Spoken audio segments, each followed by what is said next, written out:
Chapter 1. Eating the Devil Fruit. In a certain expanse of the Grand Line, a colossal warship plummeted from the sky, crashing violently onto the ocean's surface, creating a thunderous roar and stirring up monstrous waves. The vessel shattered upon impact, fragments scattering across the water. The surviving Navy personnel and nobles frantically fled in disarray. The deafening noise startled seagulls into flight, revealing a panorama of wrecked ships across the sea. Soon, a flash raced through the sky. I arrived late. How frightening, to assault a naval escort fleet in such a swift manner, leaving not a trace or shadow behind. This will be difficult to explain. On the first day after the storm, a child clad in attire resembling a spacesuit floated on the ocean's surface, drifting toward a pirate ship in motion. Although the elderly Nagli still harbored ambitions, he found himself increasingly fatigued upon returning to the Grand Line. Weariness etched deeply into his features. As he inhaled from his cigarette, he gazed at the sea and spotted a boy named Kichi. He retrieved Kichi. Interesting, a celestial dragon. Whose handiwork is this? What a bother. Nagli harbored disdain for the celestial dragons, yet felt a pang of sympathy for the child. He removed Kichi's helmet to examine the boy's face, and was surprised to find a faint breath still lingering. Had he arrived a moment later, it would have been too late. Gazing at the celestial dragon child, an odd notion struck Nagli, prompting him to contemplate a new direction for his retirement, as he took Kichi back to the East Blue. 10 years later, on a small island in the East Blue, Nagli regarded the now youthful Kichi. Are you ready to set sail? Indeed, old man. I can no longer remain here with you. Nagli waved dismissively with his cigarette holder. You insolent brat, I don't need your company. Go as far away as you can. How could I bear to stray too far from you? You are my most esteemed mentor. Kichi jested with Nagli. Enough of your prattle. Take this with you. I acquired it during my time in the Grand Line and never wished to consume it. There are also some of your old belongings. Nagli produced 2 chests and handed them to Kichi. One chest contained a deep blue devil fruit, one that Kichi had never seen in any illustrated guide. The other held the celestial dragon attire from Kichi's childhood and a manual on the 6 styles. From your expression, I see you recognize it. Do you remember, little celestial dragon? I refuse to continue as a celestial dragon. I aspire to be a pirate, to venture upon the seas and become a legendary figure. Oh, a celestial dragon wishing to become a pirate. Splendid. Ha ha ha. Whether to consume the devil fruit was a dilemma for Kichi as a transmigrator. While it promised a significant early boost in power, its inherent weaknesses were glaring. Ultimately, Kichi devoured the ominous deep blue fruit. Having arrived in the world of the Pirate King, it would be a regret not to indulge in a devil fruit. Ugh, how utterly dreadful. Despite his preparations, the taste proved overwhelmingly repugnant, an indelible horror that struck at the very core of his being. Mythical Zoan, frost dragon fruit, dragon form. Since you have consumed it, focus on mastering the devil fruit before training in the 6 styles, Nagli advised, gazing at Kichi as he set sail, offering his final counsel. Watching the departing ship and the waving Kichi, Nagli held heartfelt hopes for the ambitious boy. Go, pursue your dreams. Let the sea feel your aspirations, and make waves in this world as a pirate bearing the title of a celestial dragon.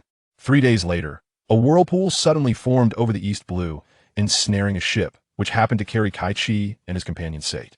After an arduous struggle, they finally escaped the vortex, collapsing onto the deck.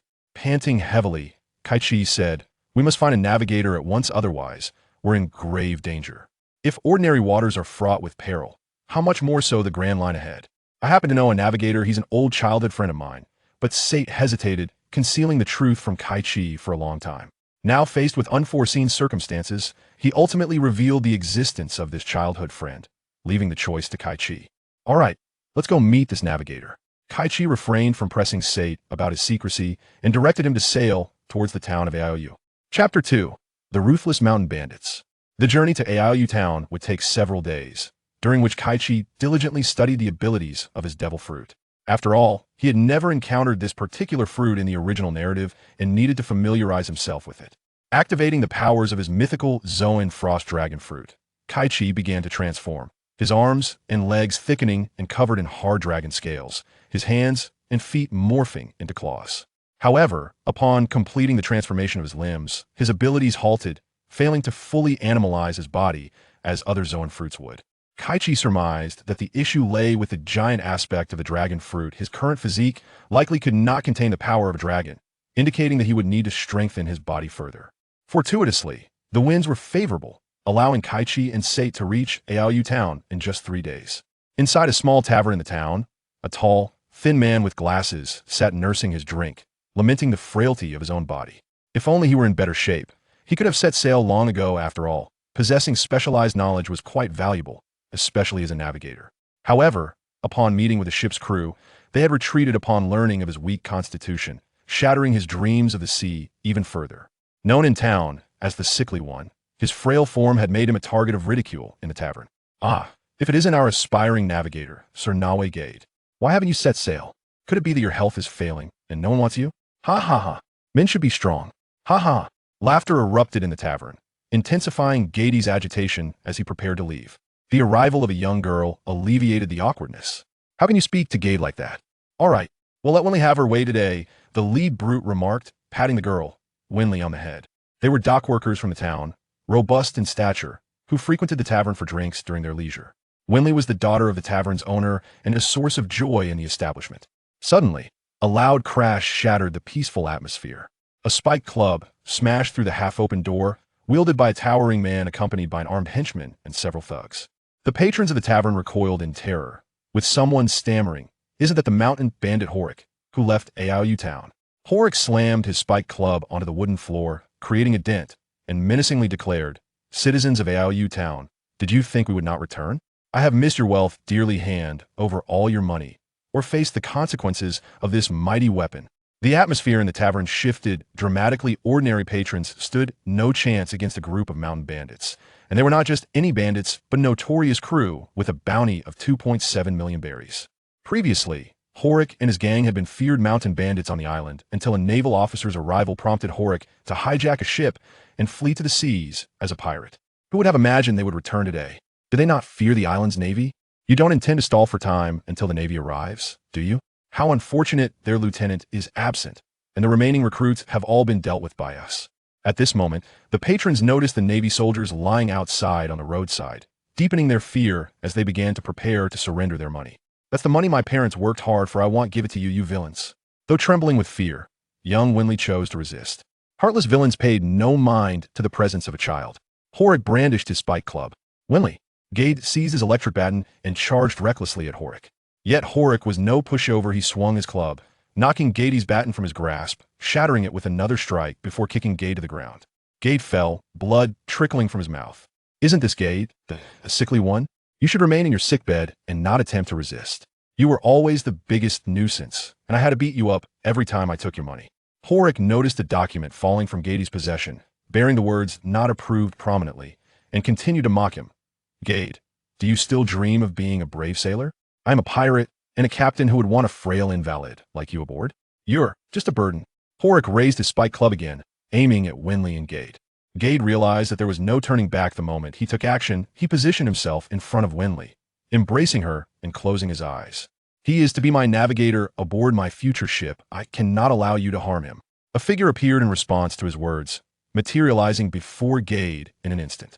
An arm covered with scales intercepted the spiked club. Chapter 3. A double bounty. With one hand blocking the club, the other swiftly seized it. Kichi grinned, quite strong, but alas, Horik faced Kage, or rather, Kage who had consumed the frost dragon devil fruit. The most direct enhancement of combat power provided by devil fruits comes from the Zoan type, which allows one to possess the strongest traits of an animal simply by consuming it, without even needing to develop its potential. Among ordinary humans, Horik could be considered a strong man. However, before him stood a monster endowed with the power of a dragon. Horik found that his efforts with his spike club were utterly futile, unable to escape Kage's grasp. Seeing the perilous situation, Horik's gunmen raised their pistols to aim at Kage. Just as one was about to pull the trigger, a bullet struck his hand, causing him to drop the gun, and another bullet struck his head. Interfering in the captain's battle is ill-advised. The gunman collapsed heavily to the ground, gravely injured. Ged, witnessing Sate's display of bravado with the smoking gun, exclaimed in delight, "Sate, Ged, you still love to show off just like before," Sate replied. From his gloves, Sate released several small balls that bounced among the remaining lackeys, exploding into a special powder that rendered them incapacitated. Realizing he was besieged, Horik pressed a button, detaching the spike club's front layer from its body, freeing himself from Kage's dragon-like grip, and swung once more at Kage. Kage leaped up and delivered a punch that shattered the spike club, striking Horik on the chin and sending him flying into the air. As Kage landed, he executed a swift flying kick. The impacted Horik crashed against the tavern's wall, foaming at the mouth as he collapsed to the ground. Kage gazed at Horik. The powerful brute, cunning and treacherous, possessed exceptional combat skills and an understanding of when to advance or retreat. It was no wonder he had become a significant menace in the East Sea, considering the bounty of 2.7 million berries was no small sum in that region. Fortunately, the appearance of Kaguya and Sate mitigated the damage from the Horik incident, sparing New Gold Town from severe losses. Kaguya bound Horik and his crew, delivering them to the local Navy branch in exchange for their bounties, including those of the Navy personnel who had been defeated by Horik. The injured sailors, along with those tending to the wounded, expressed their heartfelt gratitude to Kaguya and his crew for ridding them of a menace. The Navy mistakenly believed Kaguya and his companions to be newly minted bounty hunters and readily compensated them. The bounties included the cunning Horik at 2.7 million berries and the sharpshooter Lev at 900,000 berries, resulting in a delightful double bounty. Kaguya and Sate proceeded to the town to procure supplies for their ship. Ged organized his belongings and equipment, making his way to the shore, where he paused before Kaguya's vessel. Sate waved Ged aboard, saying, "Come aboard, our navigator. The captain has already agreed to take you on." Kaguya responded, "Of course, I am a man of my word. You are someone I have personally chosen." He contemplated for a moment before adding, "We have yet to raise our flag, but we intend to fly the Jolly Roger in the future. Are you willing to join us on this journey and become our ship's navigator?" From a moment Ged met Sate, he realized they were not following a conventional path. Being pirates was no surprise. Since the captain had sincerely invited him and respected his opinion, he readily agreed. "Captain, your navigator reports for duty." "Ged, our ship is named the Zhuanggong. Choose your cabin as you like." "Sate, show him around." The Zhuanggong, financed by Kaguya and constructed with Sate's involvement, was now Kaguya's sole possession. In comparison to the Mary, the Zhuanggong was 3 times its size. The decision to build such a large ship from the outset was part of Kaguya's initial plan. While Kaguya aimed for an elite pirate crew, he knew it was impractical to have only 10 members by the time they reached the New World, with each position occupied by just one individual. Kaguya could not be certain he possessed the protagonist's charisma or aura like Luffy, nor could he guarantee that every position would be filled by someone with the potential to become the best in the world. Thus, the roles on the ship need not be limited to a single individual. They could be comprised of multiple team members, ensuring that his crew could venture farther together. Once preparations were complete, Kaguya's crew departed from New Gold Town aboard the Zhuanggong, slicing through the waves. "Ged, thank you for rescuing Winley. Please remember to come back and see her," a voice called out. "Winley, Uncle and Aunt Winley's parents, do not worry. When we return from our voyages, I will share my adventures with you at the bar," Ged assured, looking back at Winley's family on the dock. Kaguya and Sate also waved their goodbyes. Chapter 4. Evading the Clown Buggy. Since they had not raised the Jolly Roger, Kaguya's crew found it relatively easy to anchor their ship, merely needing to dock without concern for the Navy or guard patrols. They disembarked from the Zhuanggong, entering the town to purchase provisions and replenish their supplies. "Captain, you really need to eat less, otherwise we'll often find ourselves short on food," Sate complained about Kaguya's voracious appetite. 2/3 of the ship's provisions had been consumed by Kaguya. The saying, "eating us out of house and home," was not without merit. "I can't help it. Ever since I ate the frost dragon fruit, my stomach often feels empty. I've been trying to moderate my intake, but I usually only eat until I'm half full," Kaguya admitted somewhat sheepishly, though he found it hard to change his ways. To possess the strength of a dragon comes with a dragon's appetite. Kaguya, who regularly trained his physique, had already consumed 3 to 5 times more than an average person before eating the devil fruit now. His appetite exceeded that of an ordinary person by over 50 times, with no known limit, as there wasn't enough food to test that. Suddenly, a small dog appeared before them, exuding a fierce demeanor as if ready for battle. Kaguya felt an unsettling familiarity, unable to recall where he had seen it, but his instincts urged him to distance himself from this island quickly. The townsfolk were discussing. It seems a Straw Hat Kid just arrived in town and clashed with the clown gang. "I can't believe I forgot that this town isn't a good place to encounter Buggy. Say, Ged, gather the food. We need to leave this island immediately." Kaguya hastily settled the bill, scooping up all the boxes and rushing back to the Zhuanggong. Buggy could be left for Luffy to deal with. "Captain, now is not an opportune time to set sail. There are signs of thick fog at sea," Ged advised. "If there's fog, we should hurry out to sea and it'll explain everything then." The Zhuanggong sped away from the town and into the ocean, where a thin fog had already begun to rise. What could possibly be in that town that warrants such a hasty retreat? People, a deeply concealed individual. If I told you that the town harbored a former crewmate of the Pirate King, as well as a brother of the newly emerged Yonko, red-haired Shanks, sometimes referred to as Red-Haired Jack, hidden on this island. Would you believe me? Is that for real, or are you pulling my leg? It sounds absurd, but it is indeed true. Just as we set sail, this kind of extreme risk is best approached with caution. I do not wish to end this journey prematurely. While Buggy is indeed a comedic character in the original story, often referred to as the owner of the luck color hockey, sharing luck with Usopp, Kage had to confront a real world where he would not gamble on Buggy's weakness. Luffy possesses a straw hat, yet he does not, and should Buggy refrain from leniency, the situation may become dire. Even within the original narrative, there were foreshadowing elements present. The encounter between Roger's crew and Whitebeard, along with Buggy's confrontation with Blackbeard, serves as a pivotal moment. Prior to their journey to the Ultimate Island, a coincidental fever arises. Most significantly, the name of his fruit is already sufficient to raise alarms. The pirate Buggy, once a trainee on the ship of the pirate King Roger, remained concealed in the East Sea after Roger's demise, eluding the Navy's scrutiny for years. Such a dubious identity, hidden away in a small town, is indeed rather sinister. Although Gerd was as astonished as Sartre, he still dutifully reminded the captain, "Captain, the fog has thickened considerably, and visibility is severely reduced. We must proceed at a slower pace to avoid colliding with other vessels or reefs." "Understood, Gerd. Furl the sails."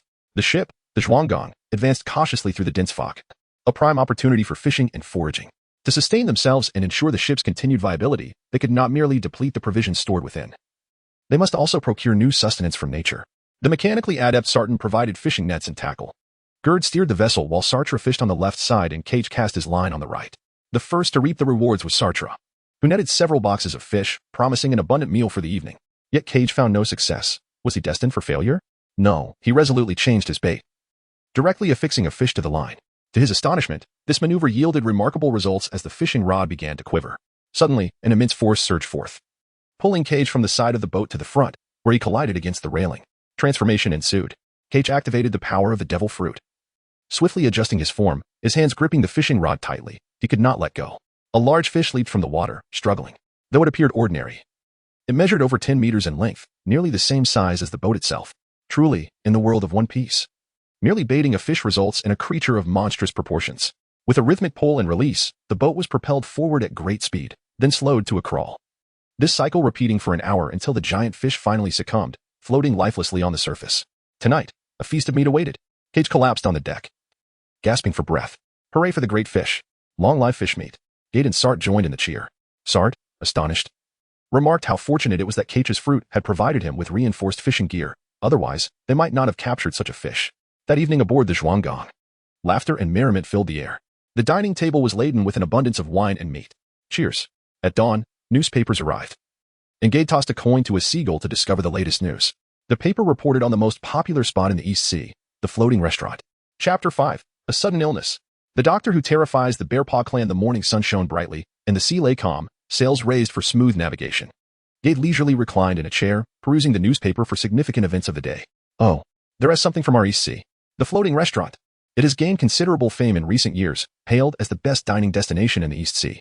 I must visit there someday. The article featured Sanji, recognized as a culinary prodigy.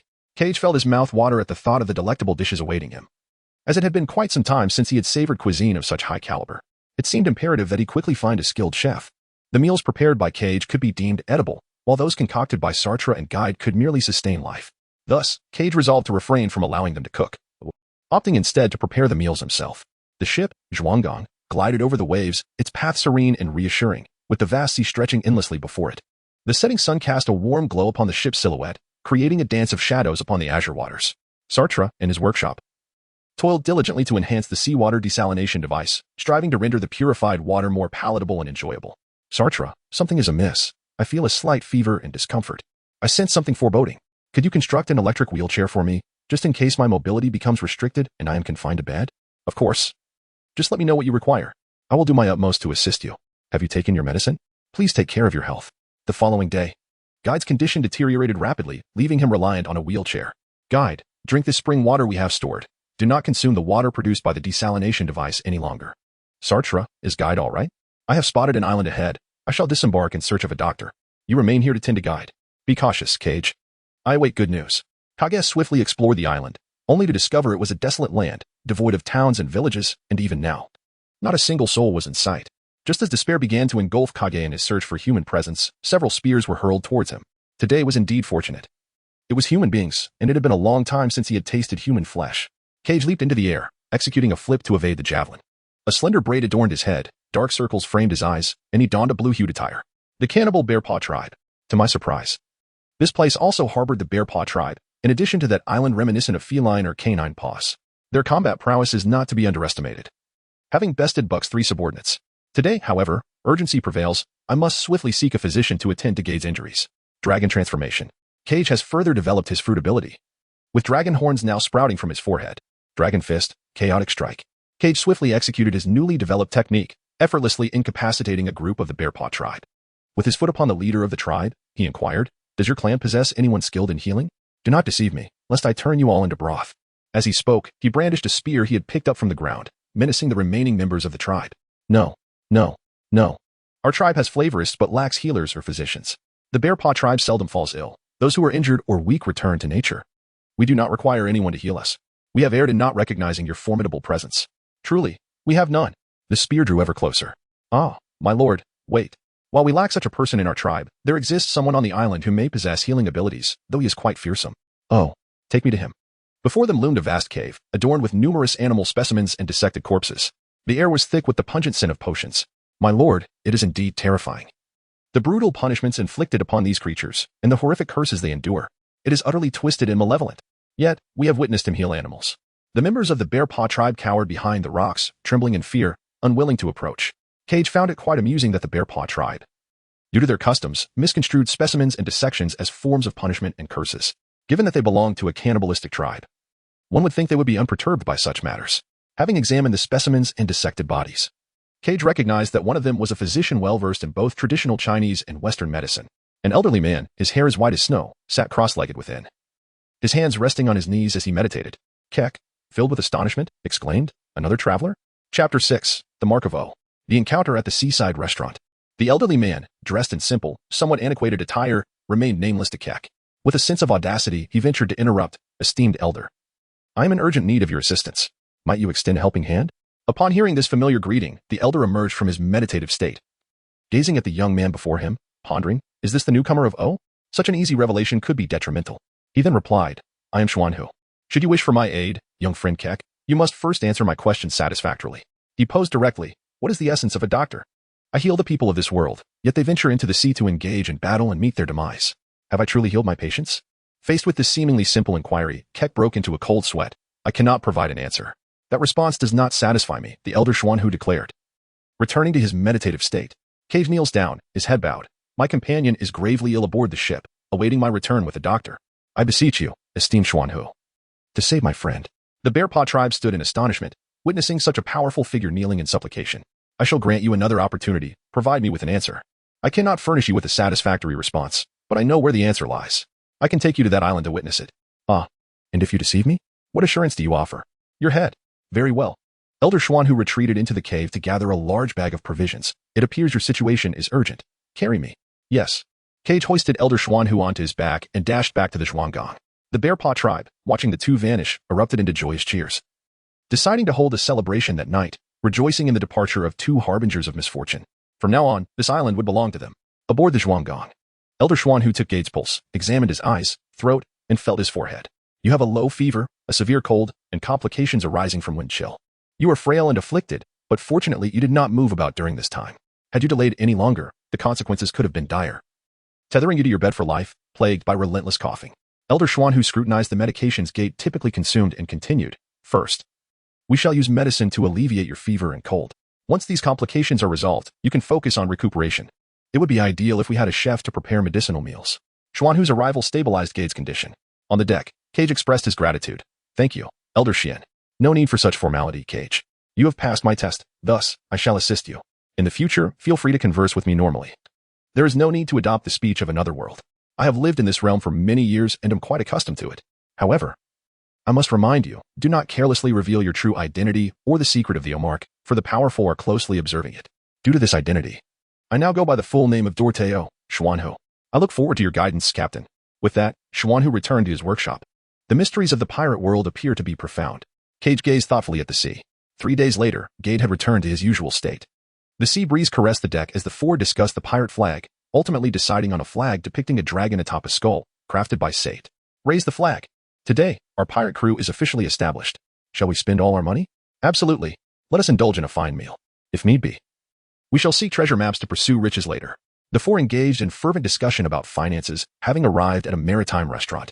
Rumor had it that every dish here was exquisite, and patrons were eager to spend lavishly, making it a haven of indulgence in the East Sea. The four encountered no obstacles and easily settled into the hall to place their orders. Keck scrutinized the other patrons, who were predominantly nobles and affluent merchants, each accompanied by armed guards or bodyguards, making it no wonder they were indifferent to ordinary pirates. The head chef and several officers of the maritime restaurant had transitioned from piracy, showing no concern for Keck and his unremarkable crew, who lacked any notable reputation. Keck. Is that really you? Exclaimed Luffy, the errand boy, upon recognizing Keck from their childhood. I never expected to see you out at sea. Luffy, what on earth happened to you? You're not here to dine and dash, are you? Left to do menial tasks instead? Keck, you still speak with the same unfiltered candor as you did in our youth. Such directness may make it difficult for you to find companions. Luffy, assuming an elder brother's demeanor, chided Keck, unceremoniously snatching a meatball from his bowl and popping it into his mouth. Keck, you're pilfering the food meant for guests. Keck protested. Luffy, you remain as stingy as ever, he retorted, feigning an air of generosity, as Luffy and Keck engaged in their playful banter. Significant figures such as Cleek and the fearsome demon, Akin, arrived. Chapter 7. Observing the chasm of disparity in the world, please. Bring me some food. How can this maritime restaurant serve such unpalatable dishes? I am clad in armor forged from super alloy. You must heed my command and prepare meals for 100. That man, the one called Hawkeye, is truly terrifying. He single-handedly decimated our entire fleet. Hawkeye. I set sail in search of him. How can a single ship be cleaved in twain? With a thunderous crash, colossal waves surge forth. Quick, raise the anchor, or the restaurant will be inundated. Despite their efforts, the restaurant was still affected, tables swaying uncontrollably. Several dishes were on the verge of crashing to the floor when Keck deftly caught them. Savor your meal. It is a rare delight. Do not squander it. Do we harbor a deep-seated grudge against you? You persistently trouble us out of sheer boredom. You little pirate. The shooter unleashed twin pistols at Hawkeye. With a gentle stroke of his black blade, Knight, Hawkeye effortlessly altered the trajectory of the bullets. Zoro stepped forward, declaring, I am Roronoa Zoro. You claim to have time. Let us engage in a duel. I shall prove myself as the world's strongest swordsman. The onlookers gasped in astonishment. The pirate hunter Zoro faces off against the world's strongest swordsman, Hawkeye Mihawk. At this juncture, Keck recognized that the thrilling spectacle had commenced, and he joined the throng of spectators while continuing to eat. I have no smaller blade, Zoro lamented. A frog at the bottom of a well must understand that there are greater mountains beyond. Three-sword style, ogre's slash. Impossible. I refuse to believe there exists such a vast chasm between me and the strongest in the world. Why do you not evade my strike? A deeper wound would reach your heart, and you would surely perish. I may not understand, but retreating would mean forsaking my past promises. Hawkeye drew forth his supreme blade. Knight, it has been long since I faced a formidable opponent. Three-sword style, 3,000 worlds. Zoro's two blades shattered, marking his defeat. The scars upon his back were a swordsman's disgrace. Zoro, Luffy, and Usopp shouted in anxious unison. It is too soon for you to perish. Carry this unwillingness to continue living, Roronoa Zoro. I, Dracula Mihawk, await you upon the pinnacle of swordsmen, anticipating the day you surpass me in this blade. Luffy, I shall not concede defeat until I have vanquished Hawkeye and claimed the title of the strongest swordsman. Do you have any objections? I shall be the Pirate King. With that, Hawkeye departed, and the performance came to a close. Kage returned to the restaurant, continuing to savor the exquisite cuisine. In the background, he overheard discussions about a certain shield-bearing specter known as Akin, and Zeph explaining to Sanji the world's most formidable weapon, a gun concealed within a belly. The scene culminated in the jubilant cheers of the chefs. The underlings managed to defeat the pirate captain, Cleek, due to this unexpected turn of events and Luffy's triumph. The floating restaurant graciously offered several complimentary dishes. For a long time, Sanji would forever cherish the immense kindness bestowed upon him by the proprietor. Zeph, you impudent little brat. It's so lonely without you around, he lamented. Men must part ways quietly. Farewell, Sanji. As Sanji departed, Kage had just finished his meal. Zeph approached him, accurately identifying Kage. Calm little pirate, are you here to seek the navigational journal as well? True to his pirate instincts, Zeph immediately recognized the extraordinary nature of both Luffy's crew and Kage's. Zeph, I am not in pursuit of the navigational journal, rather. I find myself in need of a chef aboard my ship. I wonder if any chefs here would be willing to set sail? Zeph did not respond directly, but turned to the accompanying chefs, who all shook their heads in refusal. What a pity. I shall have to search elsewhere for a chef. Thank you for your hospitality. Your food is truly delightful, and I hope to return someday, Zeph. Wishing you prosperous business. Kage called to his companions to prepare for departure. Out of guilt, and as a gesture of goodwill towards a loyal patron, Zeph packed 100 portions of food for Kage as he left, saying, You are always welcome to return. Soon after, Gate observed the sea through a telescope and noticed a small green spot in the distance. Alerted, he scrutinized the sight and identified it as a seagull flag. Captain, the Navy is approaching us. Oh, the Navy, how intriguing. There is no need for concern. Let us proceed directly towards them. Kage did not instruct to evade or accelerate away. The naval vessel fired several cannonballs in their direction. Sat produced a newly crafted cannon, returning fire and successfully neutralizing 2 of the incoming projectiles. Kichi shattered a coin with a single punch and sent 2 flying with each kick. Possessing such remarkable skills and fitting the description, they must be the pacifiers of the Igo Town incident. The naval captain, equipped with a telescope, spotted Kichi and his crew. Chapter 8. The pursuit of Captain Kobernik. Recognizing the futility of repeated long-range assaults, the warship ceased firing cannonballs and instead accelerated towards the pirate vessel, the Zhaoging. The navy prepared for close combat. Drawing his weapon, a rapier, the naval captain commanded, "Soldiers, charge. Defeat the pirates." As the 2 ships drew near, the navy followed their captain onto the Zhaoging. Facing the navy for the first time, Kichi felt a surge of excitement. Eager to gauge his own prowess against that of the naval forces and his pirate crew, let us demonstrate our strength to the navy. Kichi transformed directly into a dragon. Engaging in a fierce duel with the naval lieutenant, the other 3 faced off against the remaining naval soldiers. The dragon's fist collided with the tip of the sword. The force of the punch matching the sword's aura, creating a wave of energy that surged back towards both combatants. Truly, you are the instigator behind the incident at Ao Town. I initially believed you to be mere novice pirate hunters. Little did I expect you to have embraced the path of piracy. After uttering this, I cast a glance at Gade. So it is Lieutenant Kobernik. Your prowess exceeds that of a mere lieutenant. What brings you all the way here, if I may inquire? Surely, it cannot be merely to eliminate those privy to the events at Ao Town? Kichi decided to test the prowess of the officer before him. We are here to eradicate the pirates, Lieutenant Kopernik declared, ready for battle. Since you refuse to disclose your true intentions, you might as well return home obediently. With a powerful strike known as the Dragon Fist, direct dragon impact, a dragon-shaped surge of energy surged forth, shattering the lieutenant's signature move and sending him hurtling back onto his warship. Lieutenant, the soldiers, witnessing their commander's defeat, fell into a state of panic. In the midst of the skirmish, distractions proved detrimental. Xuanhu seized the opportunity without hesitation. The modified electric baton, crafted by Guide, launched several coils that ensnared the soldiers, delivering a paralyzing shock to the Navy personnel. Sart utilized newly manufactured mechanical gauntlets designed to enhance close combat capabilities, swiftly dispatching the stunned sailors back to their ship. At this moment, Kichi had fully mastered the fundamental abilities of his fruit, his entire form transformed into that of a dragon, complete with majestic wings and a powerful tail. As Kichi soared above the warship, he gazed down upon the recently bloodied and rising Lieutenant Kobernik. Lieutenant Kobernik, surely you wish to take Gade back with you. He is a navigator I personally invited aboard, and he cannot be returned against his will. Who knows if you pirates are coercing him, disregarding his well-being for the sake of his knowledge? As someone who has once driven away bandits and has willingly defended Ao Town for years, you should understand Gade's character better. Despite his frail health, there is nothing that can compel him to act against his will. He willingly boarded the ship, for it was his final chance to set sail. Lieutenant Kobernik reflected upon Gade's condition. Without allowing the lieutenant a moment to react, Kichi performed several aerial spins, gathering all his strength before plummeting downward, his dragon claws crashing into the deck of the warship. The vessel twisted and contorted under the impact, and smoke began to billow from the engine room. Being relentlessly pursued by a warship was indeed troublesome. Thus, he resorted to such desperate measures. By the way, my name is Kichi. With that, he soared back to the Zhuanging and guided the pirate ship onward. Quickly, soldiers, repair the engine room and the hull at once. Kichi's voice echoed as Lieutenant Kobernik communicated the situation to his crew via a transponder snail.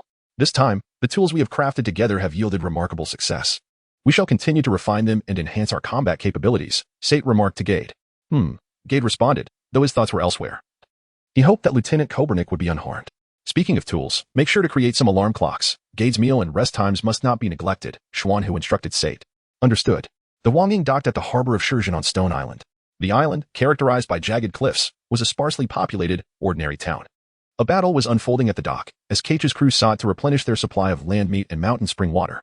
Having found no notable figures in the unremarkable town, they merely intended to restock. The previous skirmish involved familiar faces. The pirate Captain Click and his crew were embroiled in conflict. The ghoul Akin and his subordinates appeared visibly distressed. Kichi was astonished to see that no antidote had been administered, indicating that Click no longer trusted even Akin. Planning to abandon his subordinates. Betrayer Akin, since you wish to save these useless fools, they're all yours. Click spat at the poison ghoul, soon noticing the Zhuangling's arrival and Kichi's presence. At last, a grand vessel, Click approached Kichi, wielding a damaged giant spear aimed at him. Boy, your ship is now requisitioned by me, Click. It seemed Click had suffered severe mental strain from recent defeats at the hands of Mihawk and Luffy. Though he had never been particularly formidable to begin with, Kichi is truly exasperated. Click, you possess such a lack of discernment. Is your mind solely occupied with schemes and machinations, devoid of any wisdom?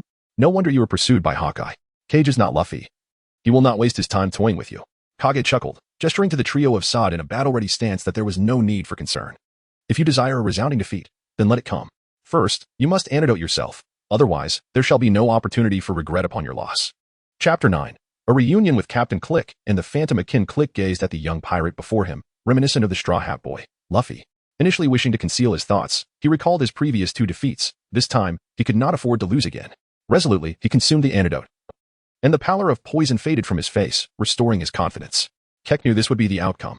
How could one so fearful of death wield poison gas as a weapon without having prepared a gas mask, unlike his subordinates? Surely, he must possess an antidote. Or at the very least, a remedy to alleviate the toxin's effects. As a former captain commanding 3,000 pirates, abandoning his crew in such a manner reveals him to be a rather poor captain. Upon witnessing Admiral Crick's possession of the antidote, the Demon Gene and his fellow subordinates were filled with despair. You little brat, you dare mock the great Captain Crick? You shall perish. With that, Crick hurled his spear towards Kek, causing an explosion upon impact. I am not a little brat. My name is Kek. As the smoke from the explosion cleared, the unharmed figure of Kek, transformed into a dragon, effortlessly blocked the colossal spear with both hands. Having endured the trials instigated by Luffy, Crick, now accepting the existence of devil fruit users, retrieved his spear and prepared to strike once more, aiming directly at Kek's chest. Cage caught the immense spear with his bare hands, gripping it firmly. With a tremendous surge of dragon power, he shattered the spear with a resounding force. Click. Seizing the broken spear, astonishingly turned around to unleash the cannon of his armor, bombarding Sate and his companions, followed by a volley of toxic gas shells. Ha ha ha, perish? All of you. Cage immediately positioned himself between the 3 individuals, his dragon wings shielding them from the explosion of the cannonball. While he fanned away the noxious gas with a graceful sweep, your lack of decorum is truly disappointing. Cage was enraged, his foot even damaging the floor as he lunged towards Click with unrestrained fury. In an instant, he unleashed a flurry of punches, each one landing with the force of dozens upon Click. Click donned his spiked armor, hoping to retaliate against his assailant. Cage had no intention of holding back. He struck with relentless force. I am not made of rubber, so why should I fear your piercing attacks? My body is armored in dragon scales, resilient enough to withstand any blow, relishing every strike. Dozens of powerful dragon punches landed upon Click, who struggled to endure the onslaught, retreating under the pressure. The floor beneath him fractured, scattered with broken pieces of steel nails. Dragon Fist, direct dragon strike. Cage launched another offensive. The solid alloy armor was directly dented by a powerful blow. Click was sent soaring into the air, blood spilling from his mouth as he expelled it into the atmosphere. Cage unleashed another flurry of punches from the Dragon Fist, delivering a barrage of strikes. Once again, Click lay defeated on the ground, his hair disheveled. The formidable young man dominated the fight, leaving Click's underlings, the fearsome Akin and the guards of Stone Town, astonished as they beheld the spectacle. Cage approached Click, retrieved the antidote, and tossed it to the specter, Akin. He then led Sartre to exchange some tools for provisions of water and meat with the guard squad. The guards, relieved that it was merely a trade, readily acquiesced. After all, they were unable to contend with the injured Click and the specter Akin, let alone the formidable gentleman standing before them. Kage and his companions exchanged provisions for food and water, preparing to return to the ship, Zhuanggang. However, the ghostly figure, Akin, obstructed Kage's path, pleading for the rescue of his subordinates. The antidote was insufficient, and some had succumbed deeply to the poison, particularly those among the small pirates who possessed frail constitutions. What benefit do I derive from this? Kage queried. Akin, realizing he had nothing left, knelt before him, declaring, if you can heal them, I shall dedicate my life to serving you in any capacity you desire. A deal was struck. Xuanhu went to assess the situation. The poison was not intricate, merely potent.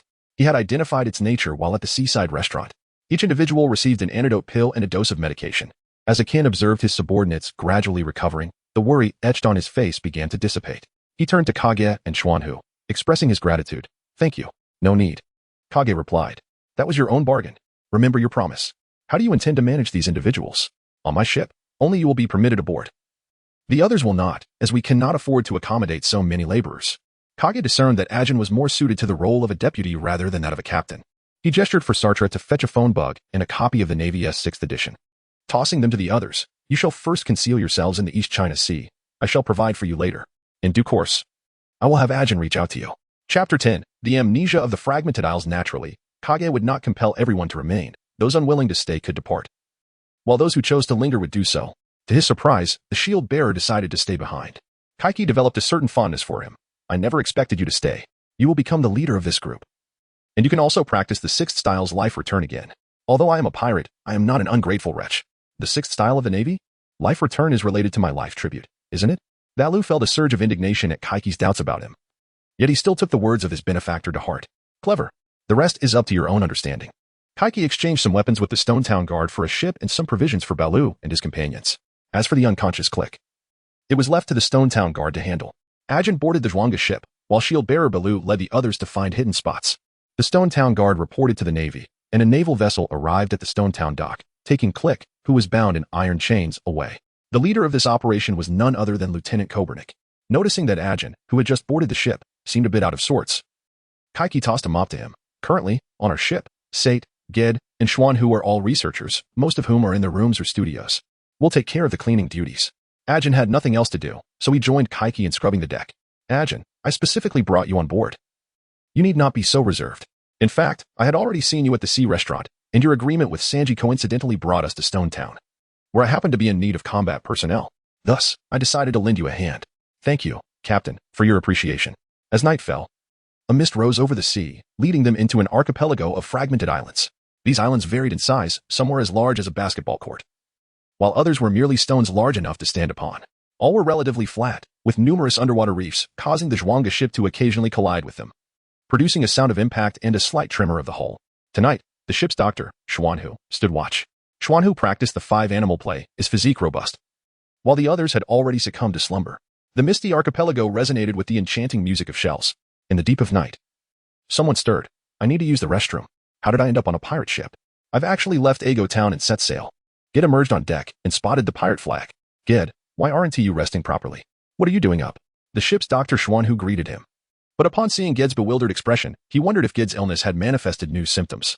Suddenly, a loud bang erupted from within the Zhuanga ship. A window shattered. Kichi hurled Sate out of the ship, and the two landed on an island the size of a sports field. Sate, what are you doing? You've damaged the Wanga ship. You celestial dragon, don't call me so affectionately. Don't think that just because you've grown up, I want to recognize you. I will kill you celestial dragons to avenge my mother and family. Sate unleashed cannon fire towards Kichi. Have you lost your memory, you wretched fool? Who orchestrated this? Kichi found himself unable to retaliate, resorting to transforming into a dragon while evading in midair, searching for the culprit. Sate, filled with hatred, unleashed his arsenal. I found you, he declared, unleashing a frost breath. Cage resolutely countered Sartre's formidable firepower, freezing a section of the sea as he soared away, lifting a colossal block of ice. With the Dragon Fist, direct dragon strike, his fist, akin to a sandbag, infused with draconic energy, shattered the ice and landed heavily upon the expanded belly of the seahorse. Reminiscent of a hot air balloon, the seahorse, struck by the immense force, expelled all the memories it had previously absorbed. Cage grasped the memory hippocampus, which had returned to its normal size. He did not encounter the flute-playing child. Evidently, it was not the same one that Luffy had met later. The restored Sart ceased his aggression as well. The other three, having just regained their memories, felt somewhat embarrassed. Suddenly, calamity struck as the ship collided with a submerged reef, sustaining damage to its hull. Quick, we must repair the ship immediately. With no carpenter on board, the adept Sart took it upon himself to mend the leaking vessel while the other four busied themselves with bailing out the incoming seawater. An hour passed, and at last, they succeeded in restoring the rigging and clearing the cabin. The 5 of them sat upon the deck, gazing at the unconscious memory hippocampus. In fact, there was also a fishman. Chapter 11, The Sixth Companion. The memory hippocampus and the treasure map. The red fishman stirred awake, rubbing his head, feeling as though he had slumbered for an eternity. He bore faint markings on his skin. Upon awakening, he found 5 pairs of eyes fixed upon him. Rather than panic, he calmly inquired, "Are you the ones behind this?" "I was en route to Cocoa West Village, yet after traversing through a fog in the East Sea, I became disoriented. As if under someone's control. It was that hippocampus beside you that is to blame. We too were victims," Cage's group asserted, promptly pointing at the memory hippocampus. The hippocampus was indeed quite adept at absorbing memories and exerting control through music. "Are you a subordinate of Arlong?" Cage speculated, though he felt the answer was likely negative. Yet he wished to clarify. "No, I have come to confront Arlong, having been saved due to my friend Jinbei's reputation, yet he shows no gratitude. Instead, I find myself in this place, oppressing the common folk. It is truly infuriating." The fishman expressed his indignation, displeased with the association between himself and Arlong's crew. "We are a pirate crew. I am Captain Cage, Sart is the ship's gunsmith, Gade is the navigator, Xuanhu is the ship's doctor, and Ajin is the first mate." Cage introduced his team in an effort to ease the tension. "I am Shank, a soldier from the Dragon Palace Kingdom of Fishman Island." The fishman introduced himself in turn. "Perfect, we are short on crew members. Would you like to join us?" Cage extended a direct invitation to Shank to become a companion. "What benefits would I gain from joining you? We have only just met, and know little of one another," Shank replied skeptically. Kage rose to his feet and spoke with profound significance. "It is better not to understand. Only through our shared experiences can we truly come to know one another. You must undergo this journey to ultimately guide the fishmen in their interactions with humanity. Are you willing to shoulder some of the future for the fishmen and your dear friend Jinbei?" What could this possibly mean? Shank was perplexed by the grandiosity of his words. Why draw such distant connections to his personal decision to board the ship? Did he not realize the depth of the ties that bound them? Jinbei would soon no longer be a warlord of the sea. And there was a looming threat of destruction for Fishman Island in the future. How could this be? Was Jinbei destined to bear the weight of Fishman Island's future alone? Kage was employing a psychological tactic against General Shank. There was no other choice. They desperately needed a fishman, someone capable not only in combat but also an adept swimmer. At the very least to serve as a lifeguard, especially considering the presence of devil fruit users aboard the ship, who were like land dwellers in the water, immobile and in peril of drowning without assistance. After much contemplation, Shank recognized that these few individuals had refrained from causing him harm during his unconsciousness. He resolved to take a step forward. I will join you. Yay. Another companion has emerged. The memory seahorse stirred. Upon opening its eyes, it was met with the sight of 6 sinister smiles fixed upon it, poised to dismember it. The memory seahorse broke into a cold sweat and immediately pleaded for mercy, bowing repeatedly while uttering frantic words. Several individuals witnessed the hippocampus pleading for mercy, yet they could not comprehend its utterances. The merman Shank stepped forward, asserting, "This creature is not one I am well acquainted with. It is likely imploring us for its life, offering to guide us to an underwater ruin that conceals a grand treasure map." Shank and Akin subsequently followed the hippocampus into the depths of the oceanic relic. They returned bearing 2 stone tablets, one depicting the treasure map and the other adorned with a dragon-shaped symbol. As the crew of Kage laid eyes upon the treasure symbol depicted in the map, they could hardly contain their excitement, exclaiming in jubilant fervor about the prospect of treasure hunting and the fortune that awaited them. However, the following day, once the initial thrill had subsided, they found themselves at a loss regarding the treasure map's clues. Shank proceeded to inspect Misty Fragment Island, but yielded no further discoveries. Consequently, he confined the memory seahorse within a water tank. They then set off with Shank to Cocoa West Village to address the issue concerning Aaron. Before they could reach Cocoa West Village, they encountered a sea beast, the manatee. Upon seeing the fishman Shank, the manatee fled in terror as if confronted by an ultimate horror. Meanwhile, the village guard, Kinzo, hastily passed by Kage, visibly anxious to head towards a certain location. Adorned with scars that told a tale of battle and sporting a windmill atop his head, his striking presence was a confluence of rugged charm, earning him the admiration even from Luffy, who had praised his handsomeness. Recognizing the situation, Kage promptly redirected Shank to alter their course. "You cannot possibly ruin my dragon paradise," Luffy declared as he unleashed a powerful kick, piercing through the heart of his dragon haven. "Someone has already dealt with the dragon, so you need not concern yourself." Kage remarked to Shank, who, upon realizing Aaron had been vanquished, saw no reason to linger in Cocoa West Village. "Shank, you return to the Redhead ship. I have matters to attend to." Not far from Cocoa West Village, aboard a naval ship, Captain Mouse wrestled with his frustrations. Suddenly, a figure descended from the sky, landing before him. The first thing Captain Mouse noticed was Kage's smiling visage. Without hesitation, Kage unleashed a flurry of relentless attacks on the corrupt naval officer. This ruthless pirate must be reported to headquarters. Captain Mouse fumed, instructing his naval soldiers, his body adorned with bandages from the fierce encounter. Chapter 12. The Bounty That Shocked the East Sea Naval Headquarters. A group of naval officers gathered, listening intently to a report from the headquarters. In a region where the average bounty was 3 million, a staggering 30 million was placed on the heads of the notorious duo, Luffy and Kage. A figure unprecedented in the East Sea and indeed the world. Such a threat could not be allowed to flourish. They must be eradicated at the earliest opportunity. The posters displayed the grinning faces of Luffy and Kage. The naval officers, pausing their revelry, acknowledged the gravity of the situation. On the training grounds, a battalion of Navy personnel practiced diligently, their capes billowing in the sea breeze, emblazoned with the word justice. Gade, studying a nautical chart, exclaimed, "I can hardly believe we are almost there." He hurried to seek out the captain. "Captain, are we set to advance towards Logtown?" His eyes sparkled with anticipation at the thought of this pivotal location, the site of Pirate King Roger's demise. Logtown, due to its historical significance, had become a bustling town in the East Sea, heavily guarded by the Navy. Meanwhile, Fishman Shank navigated his vessel, with Jean comfortably lounging on a deck chair, engrossed in a newspaper that detailed global happenings. As he flipped a page, a bounty notice was whisked away by the wind, revealing, Monkey D. Luffy, 30 million berries. Kage, 20 million berries. "Oh no, Captain, you've been targeted," Jean exclaimed, his voice filled with excitement. "A 20 million berry bounty on your first attempt? The Navy is truly making a statement. We are now on their radar." He proudly displayed the bounty notice to the others. 20 million berries, quite the sum indeed. He chuckled. In Ago Town, Winry held up the bounty notice to her parents, exclaiming, "It's that big brother." At the seaside restaurant, Zepp spotted the bounty notices of Luffy and Kage and remarked, "Has the world begun to take notice of them? Sanji, let's make haste." They pinned the notices in the establishment to draw in more customers. On Stone Island, the guards gathered to scrutinize Kage's bounty notice, whispering about the formidable young man and expressing relief that they had avoided confrontation with him. The Redhead ship made its way toward Logtown. where the silhouette of the town began to emerge on the horizon. All right, everyone, let's land at Lobetown. We should exchange the gems we collected from the memory seahorse for some funds, then split up for supplies in town. Kaguya, now a wanted pirate, understood the need for discretion and chose not to approach the dock as brazenly as before. The redhead ship anchored a few hundred meters offshore, cleverly concealed by a massive rock.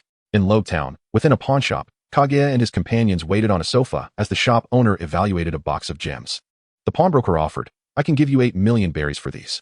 Kajila shed his cloak, revealing his visage. "I am worth 20 million Bailey. So offer me a fair price of 8 million. Kaguya and his companions ultimately acquired 30 million Bailey. Each member received a share of the wealth and ventured off to procure their desired possessions. The ship's doctor, Xuanhu, and the fishman, Shank, set out in search of garments. "I wonder if there are any outfits akin to tank suits here? Shank, are you planning to buy a karate uniform? Since we are both practitioners of martial arts, we should spar together when we have the chance," Xuanhu remarked as they strolled down the street. Xuanhu had mastered the Chinese martial arts of another realm, while Shank was adept in fishman karate. In the realm of literature, there is no foremost, but in martial arts, no second. Should a duel arise, who would emerge victorious? Chapter 13. The promotions at the fitness equipment store. The marketplace in Rogtown bustled with prosperity, an array of goods displayed enticingly as throngs of people meandered through, contributing to the vibrant atmosphere. While savoring snacks purchased from the street vendors, Kaguya pondered over what to buy, having strolled alongside Akin for some time without settling on anything. Upon arriving at a fitness equipment store, inspiration struck, and he entered with Akin. The shopkeeper, noticing the esteemed guests, inquired, "Are you here to exercise or to purchase equipment?" "We're looking to buy equipment.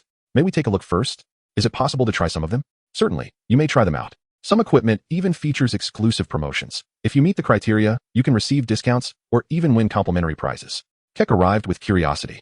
"Oh, boss, could you please introduce us?" The shopkeeper led Keck and Akin to a punching machine. "First, we have this boxing activity. If you achieve a score of 500, you can receive a pair of exquisite boxing gloves worth 50,000 berries for free, along with a half-price offer on a diamond-quality sandbag valued at 2 million berries. However, this offer is not available to you. The current highest record in the shop is 198, and considering your ordinary physiques, reaching 500 is merely a pipe dream. I'll let you participate just to warm up the atmosphere." The shopkeeper thought disdainfully of the ordinary-looking Keck and Akin, unlike himself with his robust physique and bulging muscles. Customers exercising in the shop also gathered around, as the monotony of training naturally drew them to the excitement of the moment. "Akin, you go ahead." Seeing how simple it seemed, Keck encouraged Akin to take his turn. Akin understood the captain's intention, nodded, and stepped forward to prepare at the punching machine. The shop fell silent as the onlookers awaited the results.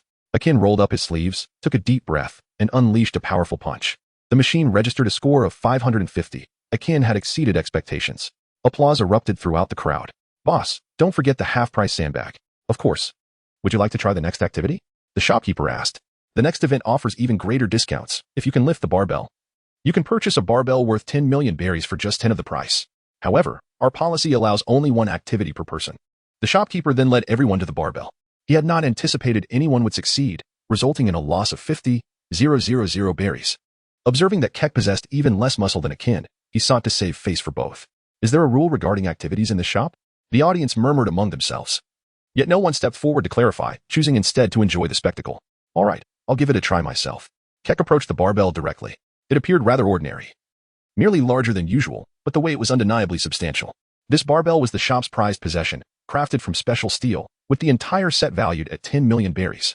Each plate weighed 1,000 kilograms, with 5 plates on each side, totaling 10 tons. The shop once again fell into silence. Cage took action, exerting force with both hands. The barbell was effortlessly lifted. The store owner and the onlookers were left in astonishment, their eyes wide with disbelief. Although Cage revealed his face, he was still clad in a cloak, and the people in the shop did not recognize him.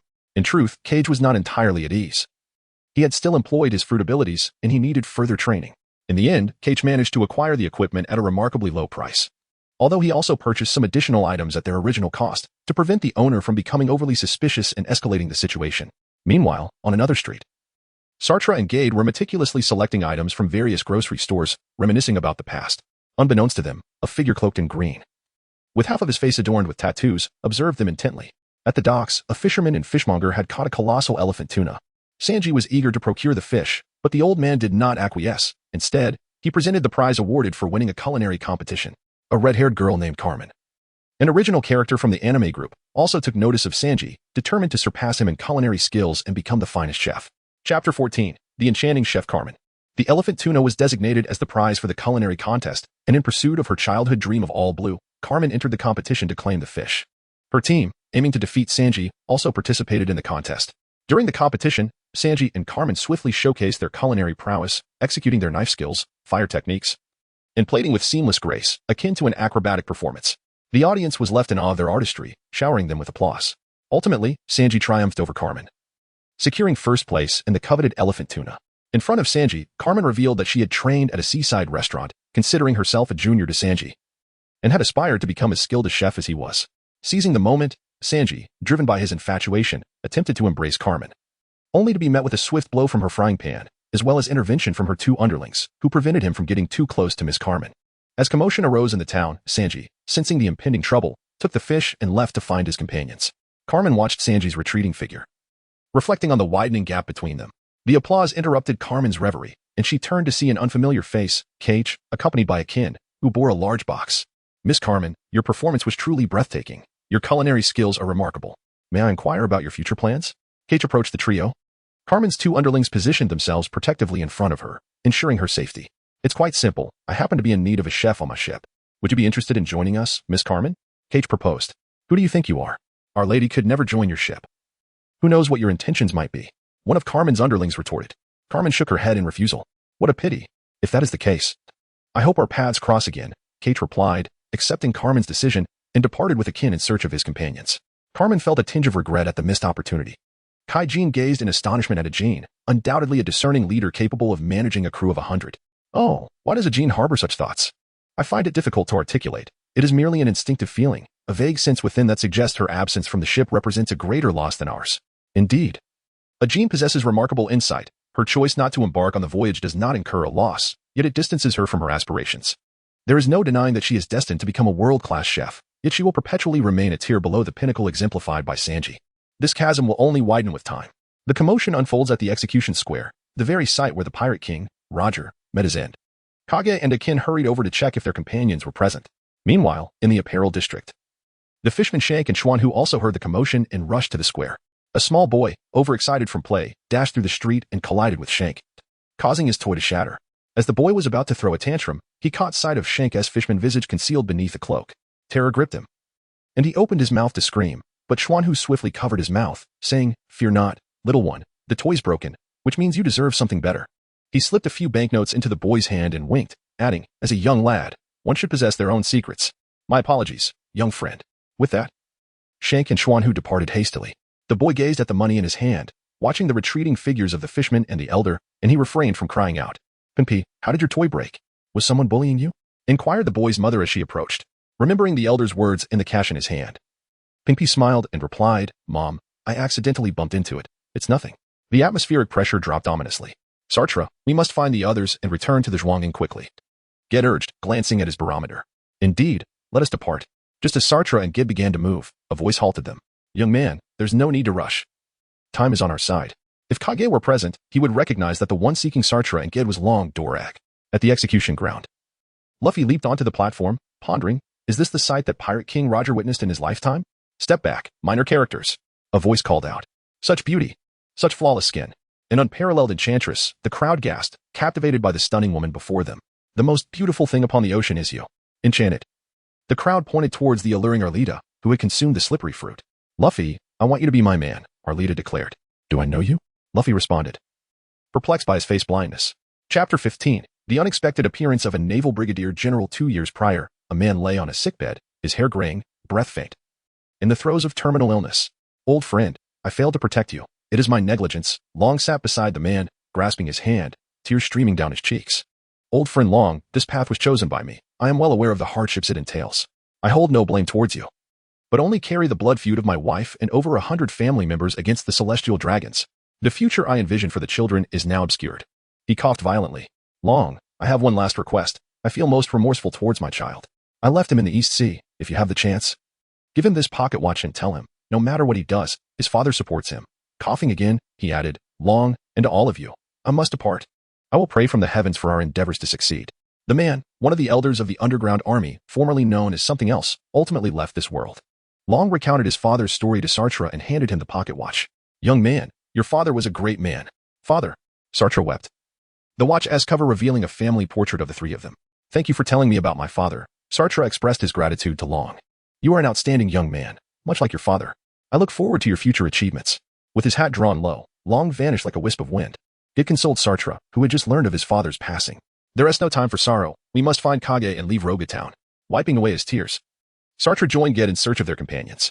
In the square, the Straw Hat crew and Buggy's crew were embroiled in a heated confrontation. On the execution platform, Luffy was already shackled by Buggy, who raised his sword high. Zoro, Sanji, Nami, Usopp, I'm sorry. It seems I'm going to die, Luffy said with a smile, welcoming the approach of death. Even Zoro was too late. Your captain is about to die. Buggy cackled maniacally, swinging his sword down to behead Luffy. At that moment, a bolt of lightning struck Buggy precisely, igniting blue flames and causing the execution platform to collapse entirely. Is there truly a deity? Sanji exclaimed, dropping his smoke. Could it be mere coincidence? Captain Smoker recalled the Pirate King Roger. What luck to have been granted a second chance at life. Luffy thought as he retrieved his straw hat, joining Zoro and Sanji in confronting Buggy. The Navy also entered the fray, encircling the pirates. That is Erlita, who consumed the slippery fruit. She is stunning, a stark contrast to her bounty poster. Her devil fruit ability is formidable. The scene was nothing short of breathtaking, explaining why Luffy had so many admirers following him. Kichi, amidst the crowd, muttered to himself while searching for his comrades. Captain, Akin, we must depart before the storm descends upon us. Otherwise, we shall be unable to leave Rog Town, Gade implored the captain. The four of them reunited with Captain Akin and made their way to the ship, the Zhuanggong. Approaching the end of the street, they encountered a contingent of Navy personnel blocking their path, led by a figure cloaked in a cape. Haven't all the Navy gone to apprehend Luffy? Why are there still some here? And a commander of the rank of brigadier or colonel, it appears my presence has caused a stir. We shall break through, Akin declared. You take them back to the Zhuanggong. I will hold off the leader. Understood, Captain. Akin readied his weapon. The sound of thudding echoed as Navy soldiers fell one after another. Akin surged forward, followed closely by the other three, breaking free from Rog Town. Akin the demon. I never expected him to join the sinister smiling Kichi pirate crew. Lieutenant Kobernik ordered. You and the other Navy must pursue and capture Kichi and his crew. Yes. Brigadier Atemi, Lieutenant Kobernik rallied his troops to chase after the four. Brigadier Atemi drew his katana and declared, Pirate Kichi, your gravest mistake was not becoming a pirate, but rather allowing Xuanhu to become your companion. Your journey ends here. Kek's transformation into a dragon was met with a challenge. Oh, keep me here? That depends on whether you possess the strength to do so. At that moment, Aitmi unleashed a flurry of wind blades, which surprisingly carved intricate patterns into Kek's scales. It is worth noting that Kek's armored hide could withstand cannon fire without sustaining any harm. Cage encountered an adversary capable of breaching his defenses for the first time. Shama Shanji, employing his ultimate technique, slashed at Cage with blinding speed. The clash of blade and fist unleashed a powerful shockwave, causing both combatants to stagger back several paces. Meanwhile, Akin confronted Captain Kobernik, their weapons clashing repeatedly in a fierce exchange, sparks flying amidst the resounding impacts. The Fishman Shank and Xuanhu held back the naval soldiers with their combined prowess of the Tiger Crane double-form fist. Sart and Gade returned to the ship, activating the Zhuanggong. As the vessel set sail, Sart took to the deck, firing cannons to cover his comrades. Brigadier General Atami exchanged blows with Cage, initiating the first strike with the Great Divine Sunday. Just then, a powerful tempest swept through Rog Town, engulfing the area and whisking Cage away in its gusts. Itami's strike was deflected by the winds, severing a nearby building. Fortune favored the pirate Cage, while Xuanhu vowed to capture them next time. The Brigadier General was pushed against a wall, struggling to withstand the fierce winds as he awaited their subsidence. Chapter 16. The treasure of the Red Dragon and eerie wind swept across the battlefield, forcing all combat to a halt. The Zhuanggong sailed away from Rog Town, propelled by favorable winds. The naval artillery was toppled by the storm, leaving Captain Kobernik and his soldiers helplessly watching as Akin and his companions retreated to their ship. Fire! Captain Kobernik commanded his men, but only a few stray bullets struck the hull as the Zhuanggong sailed beyond range.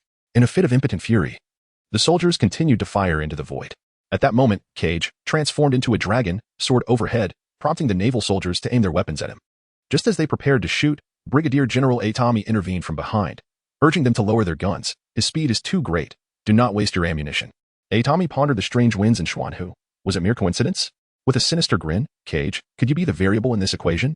Akin, my friend, would you care to return to the naval headquarters? Shall we venture into the Grand Line to pursue Cage and his crew? Atami extended the invitation to his ally, Captain Kobernik. Absolutely, Kobernik replied, accepting the offer. Atami then sought out Colonel Smoker, requesting a warship and several naval soldiers, as Kobernik's vessel was damaged and under repair, leaving him with only a small boat unsuitable for pursuing pirates. As the storm approached, the sea grew tumultuous, and the Zhuanggong was tossed about like a leaf in the waves. Captain Cage, Akin and his companions rejoiced at the sight of Cage returning from the skies, relieved to have safely weathered the crisis. As long as everyone is unharmed, Cage reassured them upon reaching the ship. Cage recalled the formidable final strike of Amy. A blow so powerful that had it truly landed, it would have shattered his defenses. The world is replete with formidable individuals. With the mastery of his fruit abilities now established, he could commence training in the Navy's 6 styles. He also had Sart reproduce copies for everyone aboard the ship. Meanwhile, a merchant vessel found itself under siege by pirates, who had swiftly taken control. The pirate captain, Lizzie Burku, confronted a group of archaeologists, demanding, "Hand over the maps you have painstakingly copied. I am in a generous mood today. Surrender them, and I shall spare your lives." The archaeologists' guards were easily dispatched by the pirates, and despite their terror of the ruthless sea marauder before them, the archaeologists stood their ground. Those maps are the crystallization of ancient human civilization, treasures of the world that cannot be surrendered to scoundrels such as you. The fearsome pirate captain Lizzie Burku, valued at 13 million berries, seized one of the female scholars, resting his blade against her neck. What do civilization and culture mean to us pirates? Mere trifles. For us, treasure is paramount, the fabled treasure of the Red Dragon. Your maps contain clues. Relinquish them to me, or I shall be forced to take this lady's life. With a sinister laugh, he pressed the blade deeper, drawing blood from the woman's neck.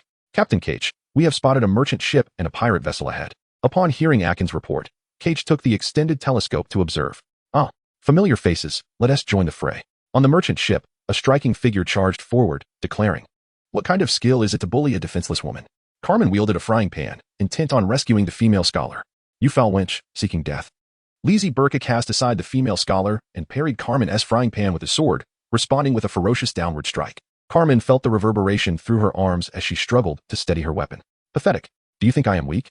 Lizzie Burku pressed forward, unleashing a wave of sword energy. Carmen's 2 subordinates raised their frying pan to protect her, but the force was overwhelming, sending the trio crashing into the wall. The pan shattered, and deep gashes marred the wall as they fell, bloodied and injured. Now, prepare to meet your end." Lizzie brandished his weapon, ready to strike down the 3. Captain Lizzie, another pirate ship is approaching. In Chapter 17, The Red Dragon's Hunting Grounds.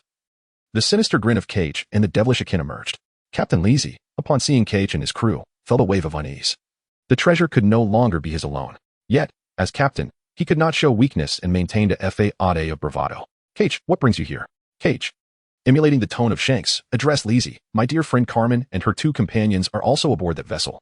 Might I implore you to grant me a favor and release them?" Lizzie, however, harbored no illusions about Cage's intentions. Suspecting that his interference was driven solely by greed for treasure, with unwavering resolve, he laid his cards on the table. "Cage, I have no interest in anything but riches. I command over 100 subordinates, and should you attempt to forcibly seize the clues to the treasure map, it would result in mutual destruction, leaving no one with the fortune. Instead, let us consider a partnership. Once the treasure is ours, we shall share it equally. If we secure the treasure, I assure you that all aboard this ship will belong to you." Cage was indeed unaware of the treasure's existence, yet stumbled upon an unexpected gain. "Very well, let us collaborate. Show me your clues, and I shall ascertain their authenticity." Li Shur instructed his subordinates to present to Cage the rubbings seized from the archaeologists. The dragon-shaped symbols, ancient script, and island map appeared strikingly familiar, prompting a recollection. "Akin, go fetch those 2 stone tablets." The archaeologists gazed in astonishment at the sight of the 2 slabs. Upon witnessing the archaeologist's reaction, Cage discerned the opportunity and promptly used his dragon claw to sever the ropes binding them.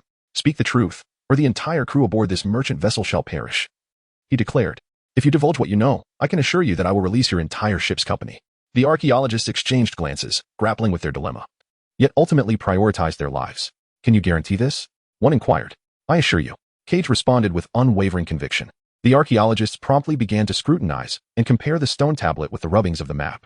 After 10 minutes, they delivered their findings. Indeed, the inscriptions detailed a site associated with the legendary flying dragon, directly linked to the treasure, with the tablet providing additional information. It was a map charting the route to the island of the dragon's treasure. The archaeologists meticulously traced the route on a nautical chart. At that moment, Captain Lizzie of the pirates seized the opportunity and snatched the treasure map, swiftly retreating to his ship, a greedy smile spreading across his face. "The treasure is now ours. Who would dare to share it with you?" He jeered, mocking Cage's group from his departing vessel, leaving behind the bound crew for Cage. Meanwhile, Cage and Shank had already installed a tracker on their ship while submerged in the water. "He who knows my heart, knows Sartre as well," they silently acknowledged. Exchanging a knowing applause, Cage addressed the archaeologists once more, saying, "I implore you to create a detailed map of the island where the relic is located." They replied, "That is certainly feasible, but we have a request. Might you allow us to accompany you to the treasure? We seek not the riches, but rather the opportunity to study the ruins."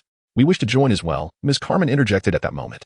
Cage, seizing the opportunity, proceeded to free the three individuals from their restraints. Let us seek the elusive ambergris. Cage gazed at Carmen before him, having previously underestimated her. Ambergris, one of the legendary spices in the culinary realm, is said to elevate even the most mundane dishes to exquisite levels of flavor, akin to a supreme form of monosodium glutamate. Very well, let us proceed. Cage, accompanied by the archaeologist and Carmen, left behind a ship laden with bound captives. As they journeyed, Carmen took the initiative to approach Cage. I heard what you said earlier in Rog Town. Pray, elucidate why you believe I shall always surpass Sanji, even as time progresses. Indeed, how dare you malign the culinary prowess of a lady? If you procure the ambergris for us, I shall reveal the truth.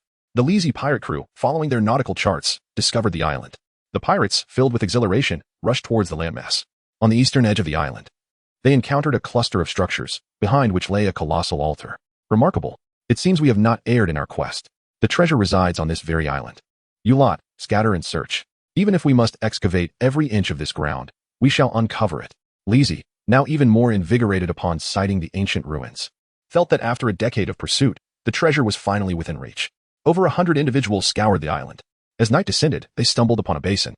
At its center lay a staggering accumulation of gold, gems, and luminous artifacts, covering an expanse greater than that of a football field.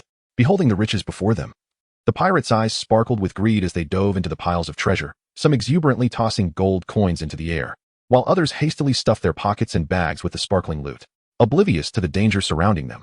The reveling pirates failed to notice dozens of dragons soaring above the mountains, true dragons, clad in scales. The initial assault came from smaller dragons, already monstrous at 3 to 4 meters in length. The adult dragons were even more formidable, towering over 10 meters high. How feeble humans appeared before such might.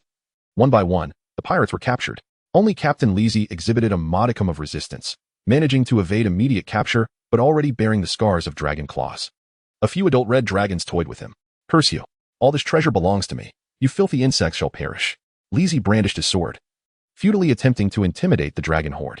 In truth, the gusts produced by his blade merely tickled the scales of the adult red dragons. Just as one of the dragons prepared to strike again, a larger figure flew in, compelling the adult dragons to bow their heads in deference to their leader. With a massive body exceeding 20 meters, the dragon exhaled hot air. Captain Lizzie was drenched in cold sweat, confronted by the red dragon leader. The leader refrained from attacking directly, instead sending several adults to continue their mockery, albeit with greater brutality, as their tails struck Lizzie violently. Overwhelmed by the tremendous force, he was tossed like a mere ball, enduring 100 blows before spitting blood and losing consciousness. Amidst the ruins appeared 2 wild men, one old and one young. Grandfather, can we seize the treasure? Jack, my grandson, let us refrain from discussing the spoils. After all, this is known as the hunting ground of the red dragons. Chapter 18. The dragon-worshipping folk delve into the dragon's lair. Captain Lizzie, effortlessly overpowered by the red dragons, was captured and confined within the dragon's lair. The elderly wild man scoffed, weak and dim-witted, even inferior to those who came before. Lacking any spectacle, disinterested, he lowered his telescope and instructed his grandson, Jack. The time for dragon worship draws near. Return and gather our kin, bringing offerings. Jack slung his bow over his shoulder, armed himself with a sword, and set sail alone from the island. The ship Zhuanggong, after a considerable journey, finally reached the fabled island of treasure. The archaeologists, upon witnessing the ancient ruins, hurriedly ventured into the architectural complex to conduct their examinations. This dragon symbol differs from that of the Millennium Dragon. It appears to represent a distinct species. They discovered murals depicting sacrificial rites, where people offered food to dragons in exchange for some unknown boon. The dragons illustrated on the walls breathed fire, truly formidable beings. There was also a much older inscription, the script of which remained indecipherable. They made rubbings to present to their professors for further study. The scholars engaged in lively discourse, diligently pursuing the unearthing of ancient secrets. Cage saw the inscription and was surprisingly able to comprehend it. The king of the red dragons led his kin from their primordial land to this island. Cage, we have stumbled upon a treasure. We have also discovered a voyeuristic wild man. Sate has come to report to Cage, with a kin holding the wild man. Cage rubbed the aged wild man's shoulders, finding little significance in the encounter. Let us first seek the treasure. We shall deal with the wild man later. Upon arriving at the basin's entrance, the riches lay temptingly before them, beckoning humanity to enter. The treasure, situated at the heart of the terrain, seemed rather precarious. Cage did not press forward. Instead, he withdrew a telescope to observe. Is there danger with the captain? Upon noticing Cage's halt, the others also came to a standstill, peering intently. He examined the coins for any traces of undried blood. Cage passed the telescope to his companions and turned to the wild man, saying, among the myriad legends of the sea, there exists one that speaks of a traitor among humankind who lured others to be consumed by dragons in exchange for their favor. Who would have imagined this to be true? right? People of the dragon worship? The elder ceased to conceal himself. I am Thomas, a member of the dragon worshippers. What you have said is nothing but slander, a defamation against our kin. The elder, displeased with Cage's assertion that the dragon worshippers were traitors, continued. Our ancestors stumbled upon Dragon Island by chance. Initially, they were filled with a desire for treasure, yet upon encountering the dragons, they were too frightened to seize it. With thieving intentions but lacking the courage, my forebears remained and expanded their dwellings. However, witnessing the relentless greed of others who ventured to the island only to be captured by the red dragons diminished their desire for riches. During one occasion, after an abundant catch of fish, they brought the surplus to the great altar. To their astonishment, the red dragons appeared around the altar, consuming the offerings and bestowing upon us their shed scales. As for the tales of luring others for the dragon's consumption, those are mere fabrications spun by the avaricious descendants of treasure hunters. The scholar marveled, so this is the true purpose of the altar. Realizing the misunderstanding regarding the elder, they released him from his bindings. Miss Carmen, since you seek dragon saliva herb, let us divide our tasks. Very well. With the assignments arranged, they set forth into action. Cage and Carmen stealthily infiltrated the dragon's lair from the side. The elderly Xuanhu followed suit, hoping to discover precious herbs within the invaluable cavern. Sat positioned a formidable cannon at the entrance of the basin, under Gade's command. Together with Akin and Shank, they ventured into the heart of the basin, intent on seizing treasures while simultaneously luring the red dragon out. The archaeologist and Elder Thomas opted to remain concealed within the construction. Sat Akin and Shank reached the treasure hoard, swiftly grabbing handfuls of gold coins and securely stashing them away. They exhibited restraint, refraining from overindulgence in their plunder. As they prepared for the imminent arrival of the red dragon, Gade provided cover with the cannon while Sat unleashed mortar fire. However, the mature red dragon scales proved too resilient. The shell slowed its advance but inflicted no harm. Sat deployed smoke bombs to obscure their presence. From above, the red dragon leader detected Gade at the cannon and dove down rapidly to launch an assault. Gade found himself with insufficient time to evade the attack and could only take refuge behind the cannon. The colossal form of the dragon rendered the cannon akin to a mere toy, as it effortlessly flung it hundreds of meters away. Gade rolled to avoid the dragon's initial claw strike, firing electric rounds from his shotgun. The red dragon leader remained unfazed, as if merely brushing against a feather, while Gade found himself in dire straits, too close for comfort. The immense wings generated a powerful gust, and Gade struggled to maintain his footing against the force. Once again, the massive claws descended upon him, leaving him with no means of escape. Sensing his companion in peril, Shank burst forth from the smoke, employing the martial arts of the fishmen. With a strike of 1,000,000 watts, they engaged in the depths of the dragon's den. Kichi and his companions have been secretly searching for dragon's bile grass. There is treasure here, truly a cunning red dragon. As he spoke, he pocketed some gold coins. At that moment, voices echoed within the cave, warning greedy humans to leave, lest the red dragon horde devour them. A talking dragon. Undeterred, Kichi and his companions pressed deeper into the cave, discovering an injured mother dragon and several young red dragons. Come forth. We seek merely some grass, and we shall depart. Humans, how can you possess such a powerful dragon's aura? A purple dragon emerged, wielding a spear. Meanwhile, in another part of the cave, Captain Leezy, bloodied and battered, awoke from his stupor, incapacitated by his injuries. Gritting his teeth against the pain, he retrieved a healing pill from his belongings and swallowed it. At last, he found the strength to rise, ignoring his fallen comrades, and staggered out of that section of the cave. Chapter 19, A Duel with the Red Dragon Leader. They had found the dragon's bile grass. Guided by the little purple dragon, Carmen finally discovered what they were searching for. So this was the item of interest. Tonight is the Dragon Festival. The dragon horde was already inclined to favor humans. The little purple dragon scoffed, having thought they were searching for something of great importance. Tonight is the legendary Dragon Festival. How amusing.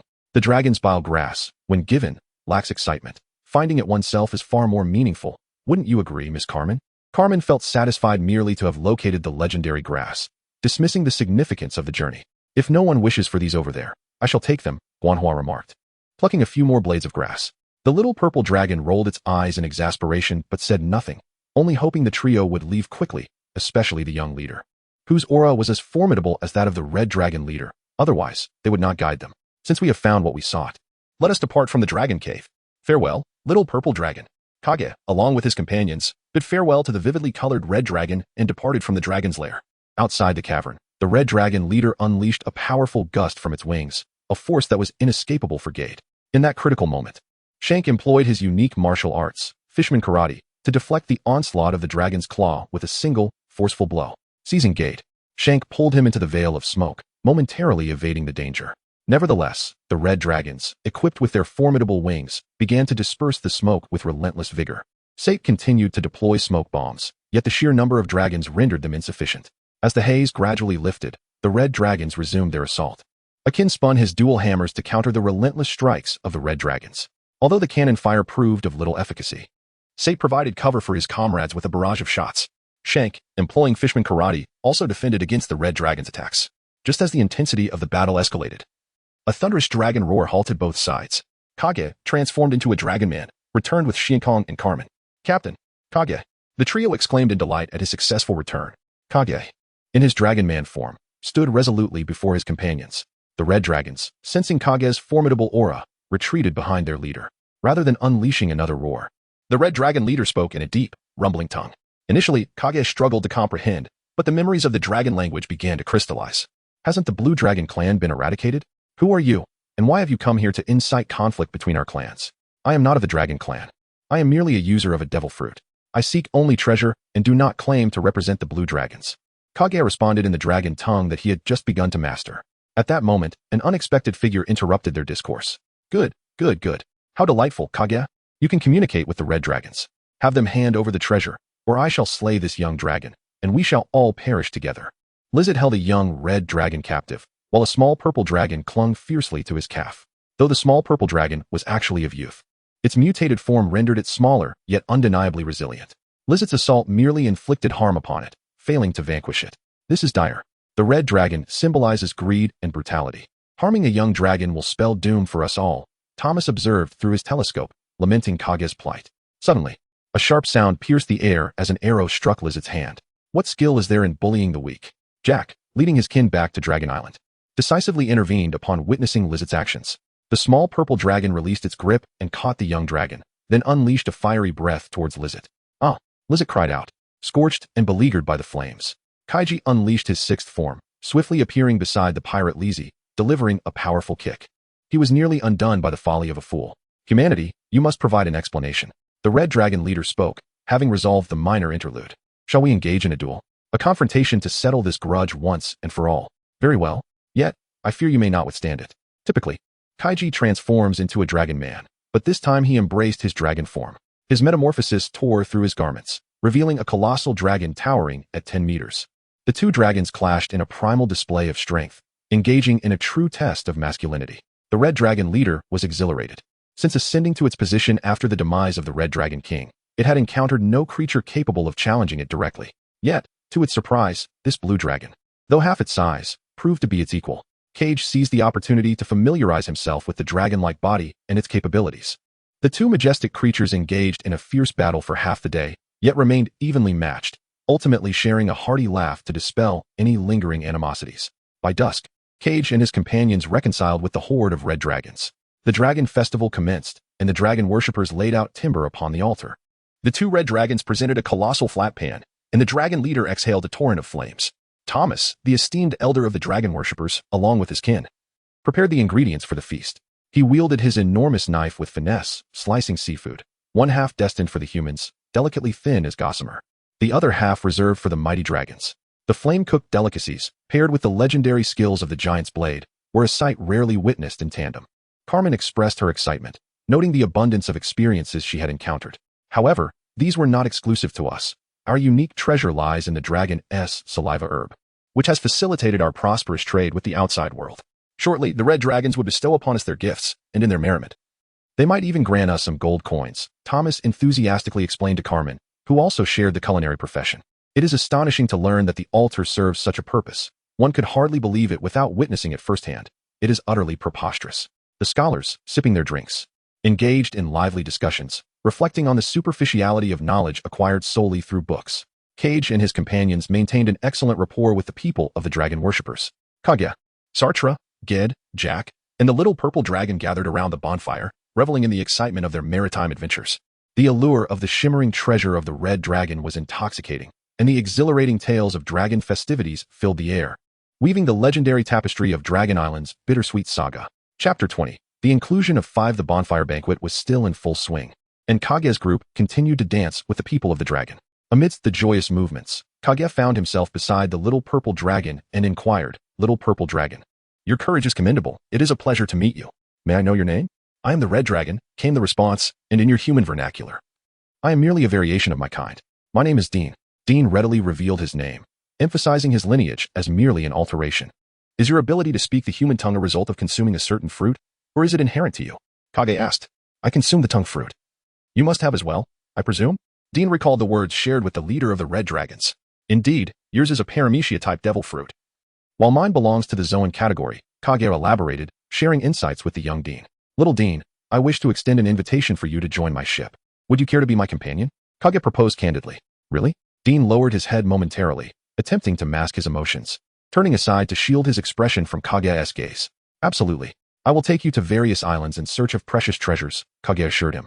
As Dean gazed at the sincere Kage before him, he was taken aback. The notion of someone desiring his companionship was foreign to him. Being different in his kind was not viewed favorably, and this place was not a world of Pokemon. He had long been ostracized within his own tribe due to his unique coloration. The Dragon Lair, a familiar yet haunting place, had been where he endured bullying. Thus, he was able to discern the presence of Kage and his companions, as well as the pirate Lizzie, who intended to abduct young dragons. In a soft voice, Dean replied, I would be honored to be your companion.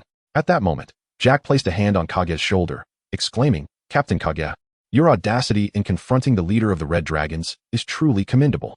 I am deeply impressed. What are your thoughts on me? I too wish to venture forth and become your companion. I am John Churchill Jack, a helmsman, wielding a broadsword in my left hand and a bow in my right, with a bagpipe slung over my shoulder.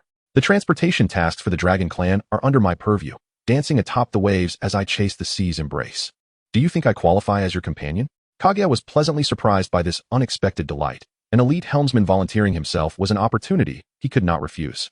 Welcome aboard, Jack, he declared enthusiastically. Hooray. Meanwhile, Akin and Xuanhu were engaged in drinking games with the dragonfolk. Cage, fatigued from his leaps, returned to his seat to indulge in meat. Miss Carmen approached him and said, Cage, you may now share with me. Cage did not anticipate Carmen's eagerness. Yet he guided her to face the present with determination, urging her to take the courageous first step. Arriving at this island, she had encountered the culinary artistry of dragon flame and the formidable skill of the giant blade, and had even procured dragon's birth coriander, thus reaping a bountiful harvest. However, what connection does this hold? There is indeed a correlation, for Sanji, aboard the Straw Hat Pirates, embarks on such adventures daily, traversing various islands and experiencing diverse cultures and cuisines. If you continue along your previous path, remaining in that comfortable environment, the disparity between you will only widen. Undeniably, given your family background, pursuing studies at renowned establishments will be relatively straightforward and beneficial for becoming a top-tier chef. Yet, such sheltered journeys are insufficient for scaling the pinnacle of success, as your experiences are not on par with his. This serves as the primary reason for my encouragement to set sail. Moreover, as Carmen absorbed his words, Cage continued, revealing the subsequent advantages aboard my ship. Firstly, your culinary skills are already quite advanced, rendering it difficult for ordinary individuals to provide you with constructive feedback. However, I am capable of doing so. Cage possessed this confidence, drawing from his childhood memories as a celestial dragon, where he was known for his discerning palate, coupled with recollections from 2 lifetimes, including one spent in the gastronomically rich land of Yanwang. Secondly, the ship's doctor, Xuanhu, specializes in medicinal cuisine, and you may seek his guidance as a refined direction for your culinary journey. I have shared all the benefits with you. However, the drawbacks are quite evident. This endeavor is fraught with danger. The choice is yours. In pursuit of a chef, Cage felt compelled to reveal some of Xuanhu's skills. I will provide you with an answer by tomorrow, he concluded. Carmen contemplated during the evening. Miss, do you truly intend to set sail with this group? Her 2 companions urged her from behind. As dawn broke, Cage awaited the arrival of the new crew members aboard the Zhuanggong. Ultimately, Carmen chose to board the ship, accompanied by her 2 aides. Will you also join us in becoming pirates? Cage inquired with curiosity. Of course, wherever the miss goes, we shall follow, they affirmed. Very well. Cage mused, considering the added hands would be beneficial. Jack bid farewell to the Sea Long clan, Grandfather Thomas, and the villagers, promising to return after conquering the Grand Line. Take care of the dragon armor. When we are no longer by your side, remember to stay safe, as this day would eventually come, Thomas said, watching Jack prepare to depart, aware that the ordinary seas could no longer satisfy him. Grandfather Thomas and everyone, take care, Jack replied. The last to board was the purple dragon, Dean, who gazed at Dragon Island with a tinge of melancholy as they prepared to leave. The Zhuanggong set sail, departing from Dragon Island, shimmering under the morning sun. A dragon's roar echoed, followed by a chorus of dragon cries, a tribute from the red dragon to its warriors. Dean stared at the island in silence, tears streaming down his cheeks. Henceforth, with the addition of these 5 members, the legendary Ice Dragon Pirates began to take shape. Chapter 21. The Quest for Treasure. The crystal throne at dawn, as the first rays of sunlight pierced the horizon, Cage and his crew gathered at the dining table. The newly appointed chef, Miss Carmen, along with her 2 assistants, presented a lavish breakfast spread, a grand array of dishes including bread, pizza, seafood porridge, fish, steak, chicken, and milk. Finally, we have a chef aboard. Just look at this splendid feast. What did we endure previously? Cage reflected on the arduous day spent on the ship. Once Carmen and her aides completed serving the dishes, they took their seats. As everyone settled in, they eagerly commenced their meal.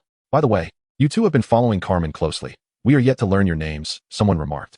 Cage asked the 2 assistants to briefly introduce themselves, allowing everyone to become acquainted. The petite one introduced himself as Hank, while the corpulent one chose the name Deddy. Both names were self-assigned, as the original work did not provide them. We are the subordinates of Miss Carmen, serving as both chefs and bodyguards. As Miss Carmen completed her culinary masterpiece for breakfast, she too took a seat to enjoy the meal. While savoring her food, she inquired of Cage, Captain Cage, what are your thoughts on these dishes? True to her spirited nature, Miss Carmen wasted no time in getting straight to the point with her first meal. Cage candidly remarked, you are well aware that the first few fish are not particularly fresh. Naturally, those few were not properly preserved before you boarded the vessel. Now at sea, with food in short supply, you have made the most of what you have, and you have managed quite well. Not at all, Captain. The fish fillets and meat are exceptionally delicious.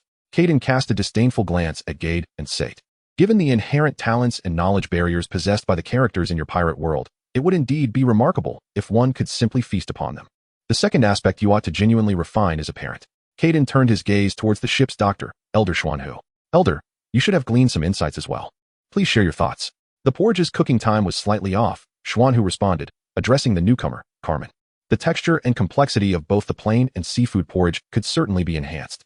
Elder Schwanhu shot Caden an exasperated look, realizing that had he not engaged with Caden, he would not have found himself embroiled in this matter, as it was clear that Caden's intention was to draw him into the fray for his clay pot. Nevertheless, it was fortuitous, as Elder Schwanhu also needed to discuss some matters with Carmen. With a top-notch chef aboard, Gade's dietary needs and medicinal cuisine could now be adeptly arranged. Let us take stock of yesterday's spoils, Caden suggested, retrieving the gold coins he had seized amidst the chaos in the dragon's lair. Indeed, treasure is of utmost importance. Let us all lay our findings before us.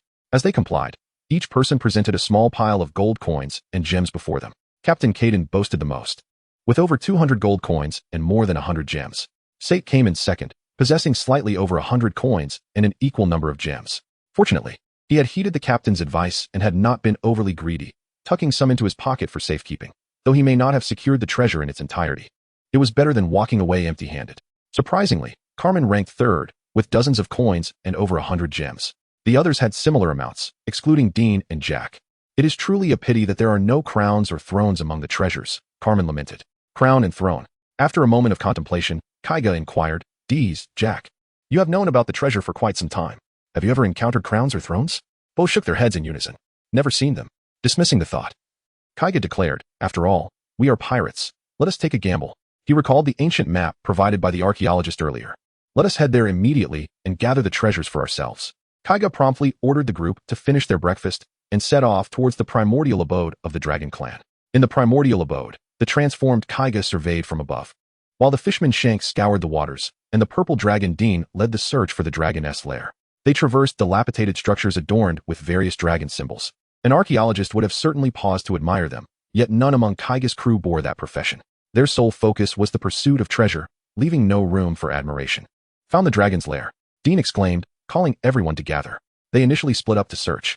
10 minutes later, apart from a few dragon bones and some medicinal herbs, no treasures were to be found, and everyone shook their heads in disappointment. Kajia pondered, perhaps he was overthinking the dragon symbol relics, the red dragon, and the dragon language of the dragon worshippers.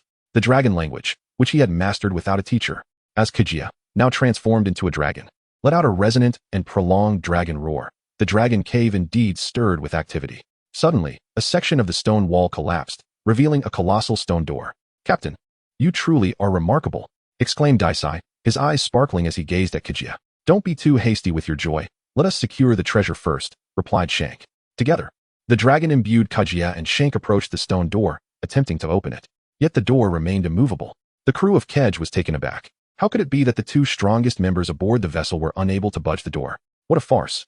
It is worth noting that during their leisure time, Kedge and his companions often engaged in wrist wrestling contests, with the captain and the fishman sailor boasting strength that began in the tonnage range. Clearly, this situation defied their expectations. Kedge surveyed the vicinity of the stone door and noticed a pool of water not far away. recalling countless tales and cinematic depictions of treasure hunting. He remembered that when faced with uncertainty, a drop of blood might suffice. If that failed, perhaps 2 drops would do. With a swift motion, he allowed the claws of a dragon to graze his palm, letting his blood cascade into the pool. The water within began to bubble with fervor, and the massive stone door responded, parting automatically to reveal the way. Indeed, it seemed that lineage held significance. Let us proceed, Kichi urged his companions as they ventured inside. After walking several paces, they found themselves in a breathtaking expanse. The valley unfolded into a veritable paradise, reminiscent of a peach blossom spring. At its center stood a crystalline throne, surrounded by an abundance of gold and silver treasures. We have struck it rich, Kichi exclaimed, laughter echoing through the air. Let us prepare for a feast. The eyes of his companions gleamed with the shape of currency as they dove into the treasure trove, reveling in their newfound wealth. Thus, Kichi and his crew laid claim to the riches of the Blue Dragon clan. Chapter 22. Submission. The memories of the seahorse from the Shindong clan. Kage sat upon the crystal throne, feeling an extraordinary resonance with it, as though it had been meticulously crafted for his own being. With these treasures, we need not fret about the expenses of our scientific endeavors. Indeed, I could procure paper that does not decay and ink that resists fading. Sartre and Gide exchanged handfuls of gold coins in animated conversation. Akin, brimming with joy, chimed in. We can also acquire ample wine. The ship is lacking in spirits, diminishing our merriment. The crown. Huh. I am princess, I am prince. Carmen played with the crown and scepter alongside her 2 subordinates, Hank and Debut. Ha ha ha, my little friends. At the next island, we shall all make purchases. Now, let us first transfer all the treasures onto the ship, and then we shall hold a grand feast. Subsequently, Kage, accompanied by Akin, Shank, and Jack, returned with numerous logs. Sartre, craft a colossal cabinet. Sartre retrieved a hammer and nails from the toolbox and fashioned a rudimentary cabinet from the logs. The others diligently placed the treasures inside. Jack secured it tightly with vines. Transformed into a dragon, Kage lifted the cabinet brimming with treasures and grasped the vines with his companions as they soared into the sky. During their ascent, Kage noticed a peculiar mist enveloping the air above Peach Blossom's source, refracting light in such a way that it distorted vision. No wonder they had failed to detect the Peach Blossom source from the air earlier. With the treasures now in hand, Kage and his companions felt no hesitation and directly flew back to the Zhuangning. Cage and his companions returned the treasure to the ship and commenced a grand feast on the shore. Bring forth the wine. Fill our cups to the brim. Let us roast the game hunted by Akin and the fish captured by Shank in celebration of our discovery of the treasure. Cheers. The true hero of this treasure hunt is undoubtedly Dean, for it was he who first uncovered the dragon's den, granting us the opportunity to claim this bounty. Therefore, I have decided that Dean shall be the custodian of this treasure. The treasure chamber shall henceforth be your domain, Dean. Anyone wishing to utilize its riches must register with you. Now, let the feast begin. After the revelry concluded, Cage and his crew made their way to the ship's hold, where the memory seahorse was confined. Dean, are you familiar with this creature? Dean of the Red Dragon clan gazed at the memory seahorse and explained. It belongs to the Shinchong clan, a lesser branch of the dragon lineage, adept at siphoning the memories of other beings and conjuring illusions. However, do not be alarmed by its abilities. The efficacy of its memory absorption is only potent when its target is unguarded. Once one is aware of its presence, its power merely induces dreams, devoid of any further impact. Moreover, this creature possesses a diluted dragon bloodline and is still in its juvenile stage. The captain and I can easily vanquish it. Shank recalled his own experience of amnesia and control, stepping forward to seize the memory seahorse once more, asking, will its abilities truly diminish against us? After all, we must avoid any potential misfortune. The memory seahorse began to sweat profusely, struggling and crying out. Dean understood its words. Do not kill me. I am willing to submit to you. Rest assured, I possess a considerable understanding of dragon matters, Dean reassured them. I once took care of ancient dragons who imparted much knowledge about their kind. In the annals of dragon history, the Shinchong clan initially did not consume memories, but merely replicated and stored them, creating illusions in the process. However, following a cataclysm in the ancient dragon era, the Shinchong clan began to devour human memories to gain control over humanity and increase their strength. Yet, this enhancement comes at a cost. It is addictive and shortens their lifespan. Shank, I wish to keep it. Do you object? Cage turned his gaze towards the fishman Shank. Shank shook his head in dissent, indicating his agreement. Kajia then turned to the others, who also expressed their agreement. If you wish to submit to us, you may, but you must refrain from consuming the memories of the crew on board, as well as the recollections of other humans at will. You may only feed upon them with our consent, and you are required to heed our commands entirely. Do you understand? Dean, who had consumed the conversation fruit, translated this for the memory seahorse. The memory seahorse hastily acquiesced, thereby avoiding death. Dean, it shall be under your supervision. You are responsible for its discipline. Very well. Upon hearing the captain's directive, Dean was eager to play his part. At the Navy headquarters, in Admiral Sengoku's office, a report came in. Admiral Atami has successfully completed the assessment for the rank of Rear Admiral and has been promoted accordingly. Received. You may leave, Sengoku replied, feeling a bit of a headache as he rubbed his forehead in contemplation. Karp, who had been seated on the sofa, stood and offered his tea cake to Sengoku. I find Itami's approach quite reasonable. It is likely not as you suspect. He was recommended by the elders, and from the outset, they promised him a direct promotion to Rear Admiral, bypassing over 20 ranks. Was that promise not meant to be permanent?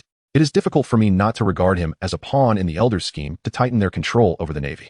Fortunately, he only requested the position of Brigadier General in a division, dispatched to the East Sea to apprehend a certain individual. However, 2 years later, he has returned, and rather than promoting him directly, I arranged for an assessment.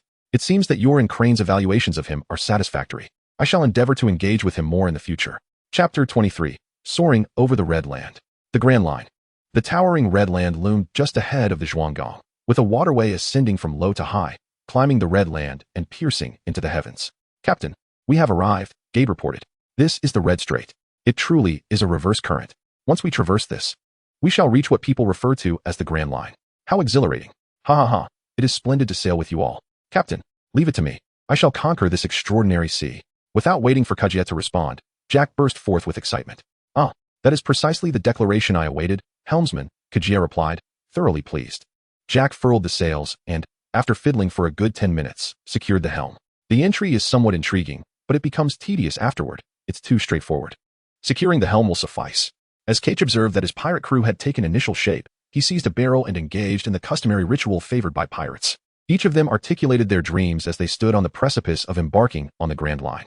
He placed one foot atop the barrel and declared, I, Cage, aspire to become a remarkable pirate, leading my crew on a grand adventure. Next, Sart stepped forward, stating, I, Sart, aim to be a powerful scientist, creating items that will enrich the lives of the people. Then came Gade. I, Gade, shall be a cartographer, drafting countless sea maps that allow adventurers to explore the waters of their choosing. Xuanhu followed suit, placing a foot on the barrel. I seek to rediscover my healer's heart. Akin proclaimed, I wish to become a formidable pirate, indulging in the finest wines across the world. Shank expressed, I hope to be a pillar for the Fishman tribe, guiding both fishmen and merfolk toward a brighter future. Miss Carmen asserted, I, Carmen, aspire to be the world's finest female chef.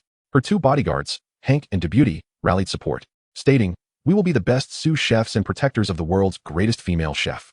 Dean asserted, I, Dean, desire to become a powerful red dragon, akin to the leader of the Red Dragons. The memory seahorse on Dean's left arm chimed in, I shall use my memories to create a unique and powerful illusion. Thus, the Flying Dragon pirate crew was formally established, comprising 11 members. Captain, Cage, male, possessing the Frost Dragon Devil Fruit of the Zoan type, with a bounty of 2,000 berries. First mate, Akin, male, with a bounty of 12 million berries, as per online pirate profiles, authenticity unknown. First mate, Sart, male, scientist and firearms expert, with no bounty. Navigator, Gade, male, meteorologist, with no bounty. Ship's doctor, Xuanhu, male, expert in both Chinese and Western medicine, martial artist, with no bounty.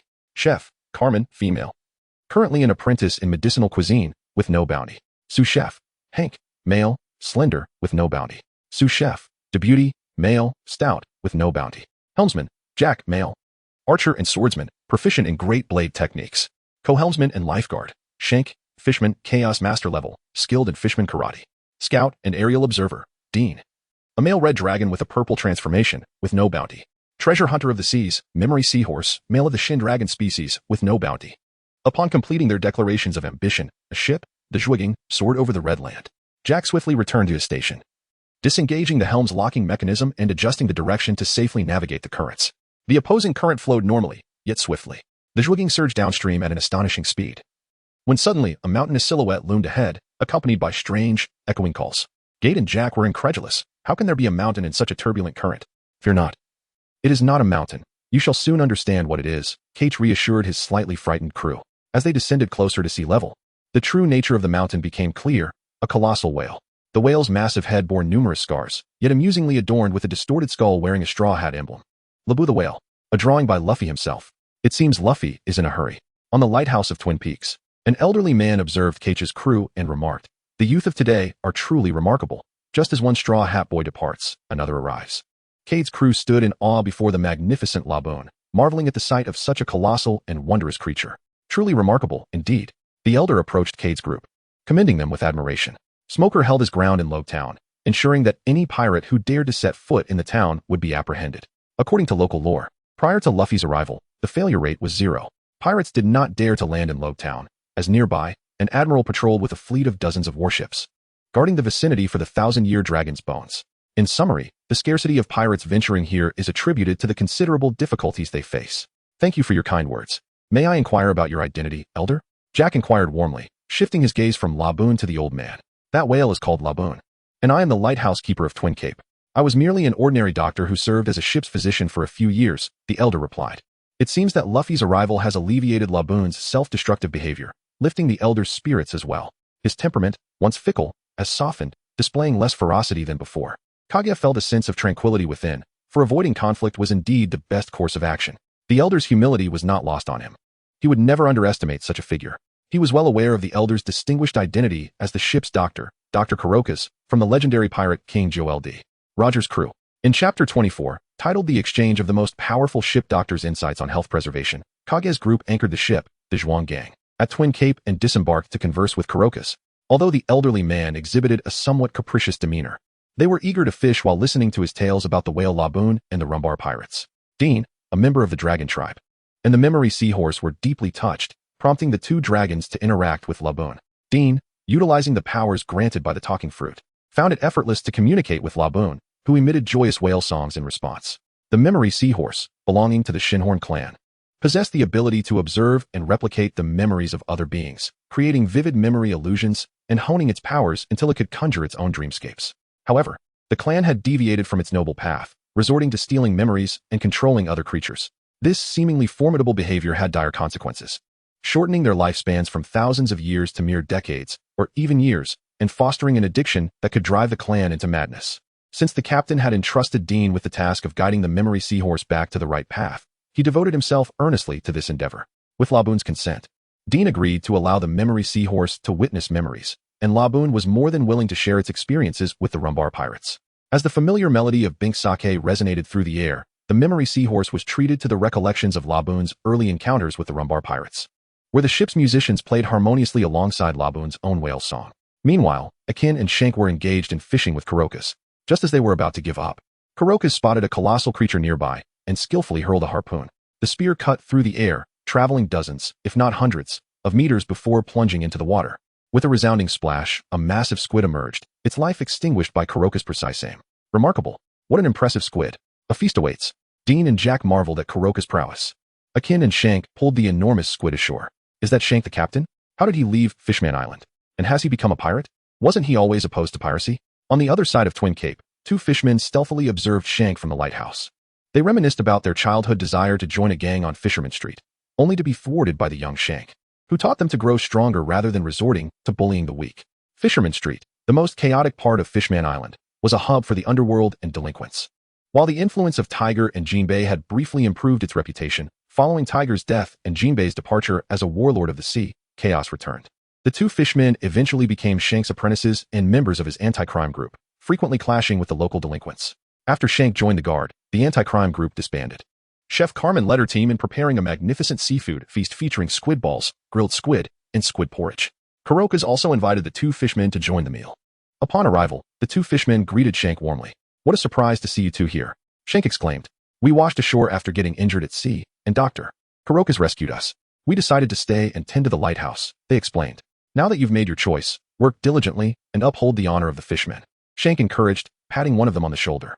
He then raised a toast to the elder, expressing gratitude for his kindness toward the two fishmen. The one who received the pat chuckled, Captain, your bad habits remain unchanged. Your strength can be quite excessive at times.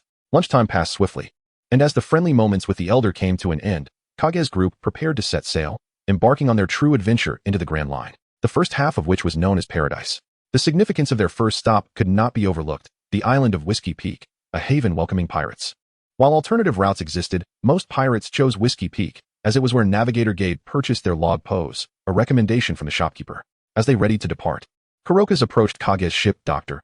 Genhu, expressing interest in the health preservation techniques he was teaching Gade. While Genhu was unable to share the secrets of Tai Chi, he agreed to exchange knowledge regarding the 5-animal play method. Ultimately, Genhu traded the 5-animal play for Kurokas' invaluable medical insights accumulated over a lifetime. after demonstrating the 5-animal play to Kuroka's, Gunhu imparted its essential principles. Kuroka's, in turn, generously gifted Gunhu several volumes of his handwritten notes, a testament to his life's work. As Shank bid farewell to his former subordinates, Kuroka's noticed the arm guard in Kage's possession. Kage, your aura is reminiscent of someone I feel I have encountered before. Who is your master? Cage did not conceal his identity. He introduced himself as Nagli. Kuroka's gasped in astonishment, realizing who he was. Chapter 25. The Trap of the Baroque Work Society. He had even acquired a pet seahorse. How delightful. Cage and his companions displayed a certain elegance and charm. They had fallen victim to the islanders' deception, and it was imperative to search their ship for any spoils. At the Whiskey Peak by the seaside, 5 assassins had taken advantage of the absence of others and boarded the Zhuanggong to gather their loot. These 2 rooms are locked. One assassin exclaimed, striking the door, yet the password-locked entrance remained unyielding. Gunfire proved futile. Damn it. We'll have to wait until we extract the password before we can claim what lies within. There must be valuable items inside. One assassin, eyeing the unmoving Dean before the door, remarked, this purple dragon sculpture is quite exquisite, remarkably lifelike. It should fetch a handsome sum. Another, returning from the kitchen, exclaimed with delight, a bountiful harvest. Their cold storage is filled with an abundance of squid, and the pantry is overflowing with food. Our island's food crisis can be alleviated for a while. We have truly accomplished something significant. As the assassins prepared to report back, 2 of them lifted Dean to gauge his weight. This dragon sculpture is made of biomimetic material. That sculptor truly missed an opportunity. With such skills and materials, why not create a voluptuous beauty? Indeed, the emphasis is on voluptuousness. Several others exchanged glances in agreement. What about the seahorse? A cheap trinket. We'll toss it back into the sea since it lacks meat. The assassins unanimously dismissed. Cheap. One of them fumed. My dragon lineage is being so grossly underestimated. They prefer Dean over me. What a bunch of Philistines. The memory seahorse surfaced, puffing out its shell. As music resonated, long and profound, it lulled the assassins into slumber, causing them to collapse.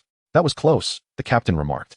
Dragons are rare. To avoid detection, one must disguise them as statues or specimens. Upon witnessing the assassins unconscious, Dean ceased his ruse and bound them. At midnight, the peculiar cactus-like formations of Whiskey Peak Island remained distinctly visible. The island's assassins had just incapacitated Cage and his group. Mr. 14, we narrowly succeeded. The previous night, the trio who had been subdued nearly thwarted their plans. The ghostly mannequin, with a bounty of 12 million berries, was a considerable gain. Regrettably, their captain had ventured to the opposite side of the island, where a bounty of 20 million berries awaited. First, let's bind his subordinates. Then deal with the sinister smirking Cage. As the assassins prepared to capture Akin and his entourage, Akin unexpectedly sat up. Thank you for the hospitality. Assassins of the Baroque Work Society. You recognize us, ghostly mannequin? It seems another tombstone will soon be added to the peak, Mr. 14 responded. Oh, your studio is rather ostentatious. It is hard for anyone not to notice. Many have claimed they would turn me from man to ghost, yet here I stand. Quite well indeed. If you wish to kill me, let's see if you possess the capability. Mr. 9 led a throng of assassins to surround him. On the island's opposite side, a particularly conspicuous bar stood out. This establishment was clean and well-maintained, indicating the owner frequently tidied up. It seemed to be a genuine residence for local inhabitants. Cage surveyed the area. The local populace had dwindled significantly, with several buildings clearly abandoned for quite some time. An elder guided Cage into the bar and donned a work uniform. The bar had only one occupant, the elder, who served as both owner and bartender. My name is Cage. May I inquire how you were called? Cage settled onto the bar counter, asking while observing the establishment. The bar was rich with pirate elements, adorned with skull motifs. Photographs of various pirate captains and proprietors, pirate flag stickers, and even a board dedicated to updating bounties. However, the bounty board had not been updated in ages. With no newcomers in sight, I am Leeson, a well-to-do young man. You must be Nagli's apprentice, the elder replied succinctly. Inquiring about Cage's background and what he wished to drink, Kage expressed his indifference towards alcohol, stating that a mere signature would suffice. He engaged in a conversation with the elder regarding his master, harboring a certain curiosity about the enigmatic figure. Indeed, Manager Leeson. It seems you are quite familiar with my master. Might you share a tale or two? Just then, the distant sounds of gunfire and fireworks erupted from the other side of the town. The manager, unfazed, kindly cautioned Kage, this place is rather perilous. Shouldn't you attend to your crew if they find themselves in trouble? Kage replied with confidence, I have faith in my crew. Those ruffians pose no threat to them. My interest lies more in the stories you have to share. Cage laughed softly, acknowledging the island's complexities. He had deliberately sought an excuse to venture out. The ghostly figure. Akin leaped gracefully onto the rooftop, sprinting towards a more open area to draw away a formidable assassin. Amidst the ensuing chaos, Sartre, Xuanhu, Carmen, and Shank vanished, leaving the remaining 4 to slumber soundly on the ground. Observing the situation, Miss Monday separated from the remaining assassins, embarking on her own search. Akin effortlessly deflected bullets with his dual hammers, charging into the fray, dispatching a young boy with a single blow. In mere seconds, numerous adversaries fell. Mr. Nine's bat split apart, launching chains that ensnared one of Akin's hammers. Seizing the moment, Mr. 14, wielding twin meteor hammers, ensnared Akin's other hammer. The two applied simultaneous pressure through the chains, restricting Akin's movements. Other assassins, seizing this opportunity, opened fire on Akin. It was indeed rare for a woman to possess such immense strength. The elderly Xuanhu, while employing a great polarization technique to neutralize Miss Monday's overwhelming force, praised her might. Frustrated, Miss Monday found her attacks consistently thwarted by the elderly man's uncanny methods. Though the elder showed restraint, she resolved to unleash her ultimate technique. In a dark alley, Sartre's mechanical arm propelled an electric projectile that adhered to an approaching assassin, incapacitating him with a jolt. Following this, he deployed a smoke bomb laced with a tranquilizer, rendering the assassin unconscious. Triumphantly, Sartre prepared to bind the fallen foes, oblivious to the impending danger. A confirmation of targets and an assassination plan commenced. In the shadows, a lone figure fired 2 shots. Alarmed, Sartre realized there was another presence. Reacting swiftly, he shielded his vital areas with his mechanical arm, yet still succumbed to grievous wounds on the ground. The marksman targeted vital points with precision. The second shot aimed at Sartre's leg, preventing his escape. Grasping his wound with one hand, Sartre gritted his teeth and gazed into the darkness.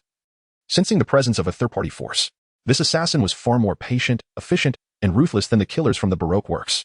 Chapter 26, Crisis. The CP organization's assassination. The assassins pursuing Shank were mere trifles to him, easily dispatched with a few swift strikes. After neutralizing his foes, Shank hurried back to regroup. Concerned about the safety of his unconscious companions. Just as he stepped out onto the street, a tall figure blocked his path. The assailant remained silent, merely obstructing Shank's return. The fishman, recognizing the threat, wasted no time and threw a punch. Though it was a simple strike, Shank's extraordinary strength could easily vanquish an ordinary person. To his astonishment, the figure crossed his arms in front of him, absorbing the blow, and remarked, "What a terrifying power, fishman. You are not one of the assassins on this island. Who are you?" Shank assessed the assassin before him, clearly superior to the island's killers. "Ah, I've been discovered." The imposing figure, realizing the need to drop his disguise, shed his civilian attire to reveal a sleek black suit. "The assassins of this island cannot be compared to us. CP organization." Shank recognized the name. He had encountered this group while protecting the celestial dragon princess with Ji-Bei. Without further ado, Shank unleashed his fishman karate technique, the 100-bullet punch. Determined to return and warn his comrades of the CP organization's presence, the assassin stood resolute, absorbing the full force of Shank's attack. Although Shank's 100-bullet punch was powerful, the assassin staggered back only a few steps, a trickle of blood appearing at the corner of his mouth, along with 2 deep scratches on the ground. "Have I been underestimated? Do you think me weak?" The towering assassin's anger flared. He had sensed a controlled release of power during Shank's attack. It seemed it was time to reveal his true abilities. Wiping the blood from his lips, the assassin activated the power of his devil fruit, transforming from his already imposing height of 228 meters to a staggering 389 meters as a rhino man. The Zoan-type rhino fruit had enhanced his physical prowess significantly. As a fishman standing at 299 meters, Shank now found himself at a disadvantage against this formidable adversary, a fellow devil fruit user comparable to his captain. The rhino man prepared to unleash his signature move, the rampaging bull, turning sideways with a hardened arm forward, charging at Shank like a cannonball. Meanwhile, Miss Monday, resembling a fierce warrior, donned her clawed gauntlets, determined to make her attacks more threatening, discouraging the enemy from easily countering her strikes. "Child, you rely solely on brute strength. Your technique is lacking, and your stance is unstable." Although Miss Monday's punches were fierce, their speed was insufficient. Xuanhu evaded her assault, seizing her arm and employing Tai Chi to toss her aside like a shot put, rendering her incapacitated upon impact with the ground. "What a pity. With proper guidance, your potential could have soared even higher. To be so fierce despite your injuries, such a shame to be my enemy." Xuanhu lamented as he departed towards his unconscious companions. Crossing paths with the chef, Miss Carmen. While not a combat specialist, Carmen possessed remarkable skills in using a frying pan for self-defense, effortlessly dispatching a few minor foes with her culinary prowess. As Xuanhu and Carmen made their way, an unexpected event unfolded. Beneath the moonlight, a massive bat circled overhead, obstructing their path. The creature unleashed a sonic wave attack, causing both to brace against the auditory pressure while clutching their ears in discomfort. The bat's assault persisted, forcing them to retreat while dodging. Gradually, they discerned that the creature was not an animal but a human, a fellow devil fruit user with the power of the bat. He did not engage seriously, his sole intention was to obstruct and harass them. Xuanhu recognized the dire situation. However, the aerial adversary rendered them powerless, leaving them in a defensive position with no means to advance. Crisis. Crisis. Sartre of the Flying Dragon Pirates faced a life-threatening predicament, with Captain Cage absent. Vice Captain Akin battled alongside Mr. 9 and Mr. 14, while the fishman Shank contended with the Zoan Rhino user. The ship's doctor, Xuanhu, and the chef, Carmen, were halted by the Zoanbat user, while the remaining 3 lay unconscious. An assassination plot had unfolded at the most opportune moment. The CP organization, indeed. Sartre found himself cornered. Pain radiating through his body, yet he refused to fall before his foes, defiantly demanding answers. The celestial dragons are the enemies of his family, and he is naturally aware of the CP organization they control. To his surprise, you are acquainted with us, and I find a certain relief in that. However, your demise is imminent. Remember, in your next life, to steer clear of formidable figures. Originally, both you and your son could have survived, living quietly in a corner. But you chose to court death by provoking the celestial dragons. Consequently, we are left with no choice but to eliminate you. Upon finishing his words, the assassin fired a shot, striking Sartre and ensuring the completion of his mission. Just as Sartre faced death, a shout of Sartre, first, echoed as Dean, driven by the urgency to save him, descended too late and landed before Sartre, absorbing the bullet and averting the threat of death. Ouch, this bullet hurts. The red dragon Dean quickly scrambled to his feet, shielding his companion Sartre behind him. Dean recognized the formidable individual before him. It had reached its subadult stage, and its dragon scales could completely deflect bullets fired by ordinary people without injury. The crisis was not averted. The sharpshooter could still injure Dean. Thus, Dean had no choice but to seize the initiative and launch an offensive. Chapter 27. The Retreat of the CP Organization. Several decades ago, due to its advantageous location, this island gradually began to engage in piracy, leading to the emergence of numerous bars. At that time, some local ruffians banded together to extort protection fees from the bars, which I dealt with decisively. The thugs, undeterred, spread rumors about my sycophancy towards pirates and collusion with them. On one occasion, they gathered an even larger group to stir up trouble, only to be subdued once more by another individual, young pirate Nagri. What is wrong with being a pirate? I am a pirate. If you harbor grievances against us pirates, come confront us directly. In a moment of audacity, young Nagri raised a bottle of wine. Thus, he became a figure of interest on the island. Unfortunately, it was later heard that his pirate crew suffered defeats at the hands of the pirate King Roger's crew, and he subsequently vanished without a trace. The elder recounted the past of Master Kichi and Nagri, then scrutinized Kichi for a moment before continuing. Kichi, young man, I found your pirate crew to be rather impressive, better than that of your master. However, I must say, your master, a person of such grandeur and strength, failed on the Grand Line. You, with your noble bearing and presumably once extravagant lifestyle, have recklessly descended to the lower echelons. Can you endure and conquer the Grand Line? Cave smiled faintly, not responding immediately. He rose to his feet and drained the wine from his cup, then turned to the elderly man and said, Since you wish to try, why not give it a go? After all, nothing is guaranteed to succeed. It is certainly preferable to being confined within a well of gilded bricks, merely gazing at the sky. He then added, Thank you for your hospitality, Mr. Senior. I shall take my leave now. Kaiji learned from Risen that this place was once a haven for pirates, where even some would have their companions bury them here after death. However, things changed when the Baroque work's murderous aura invaded Whiskey Peak, transforming its essence. He also gleaned some information about his master from Risen, and with nothing more to discuss, he prepared to depart.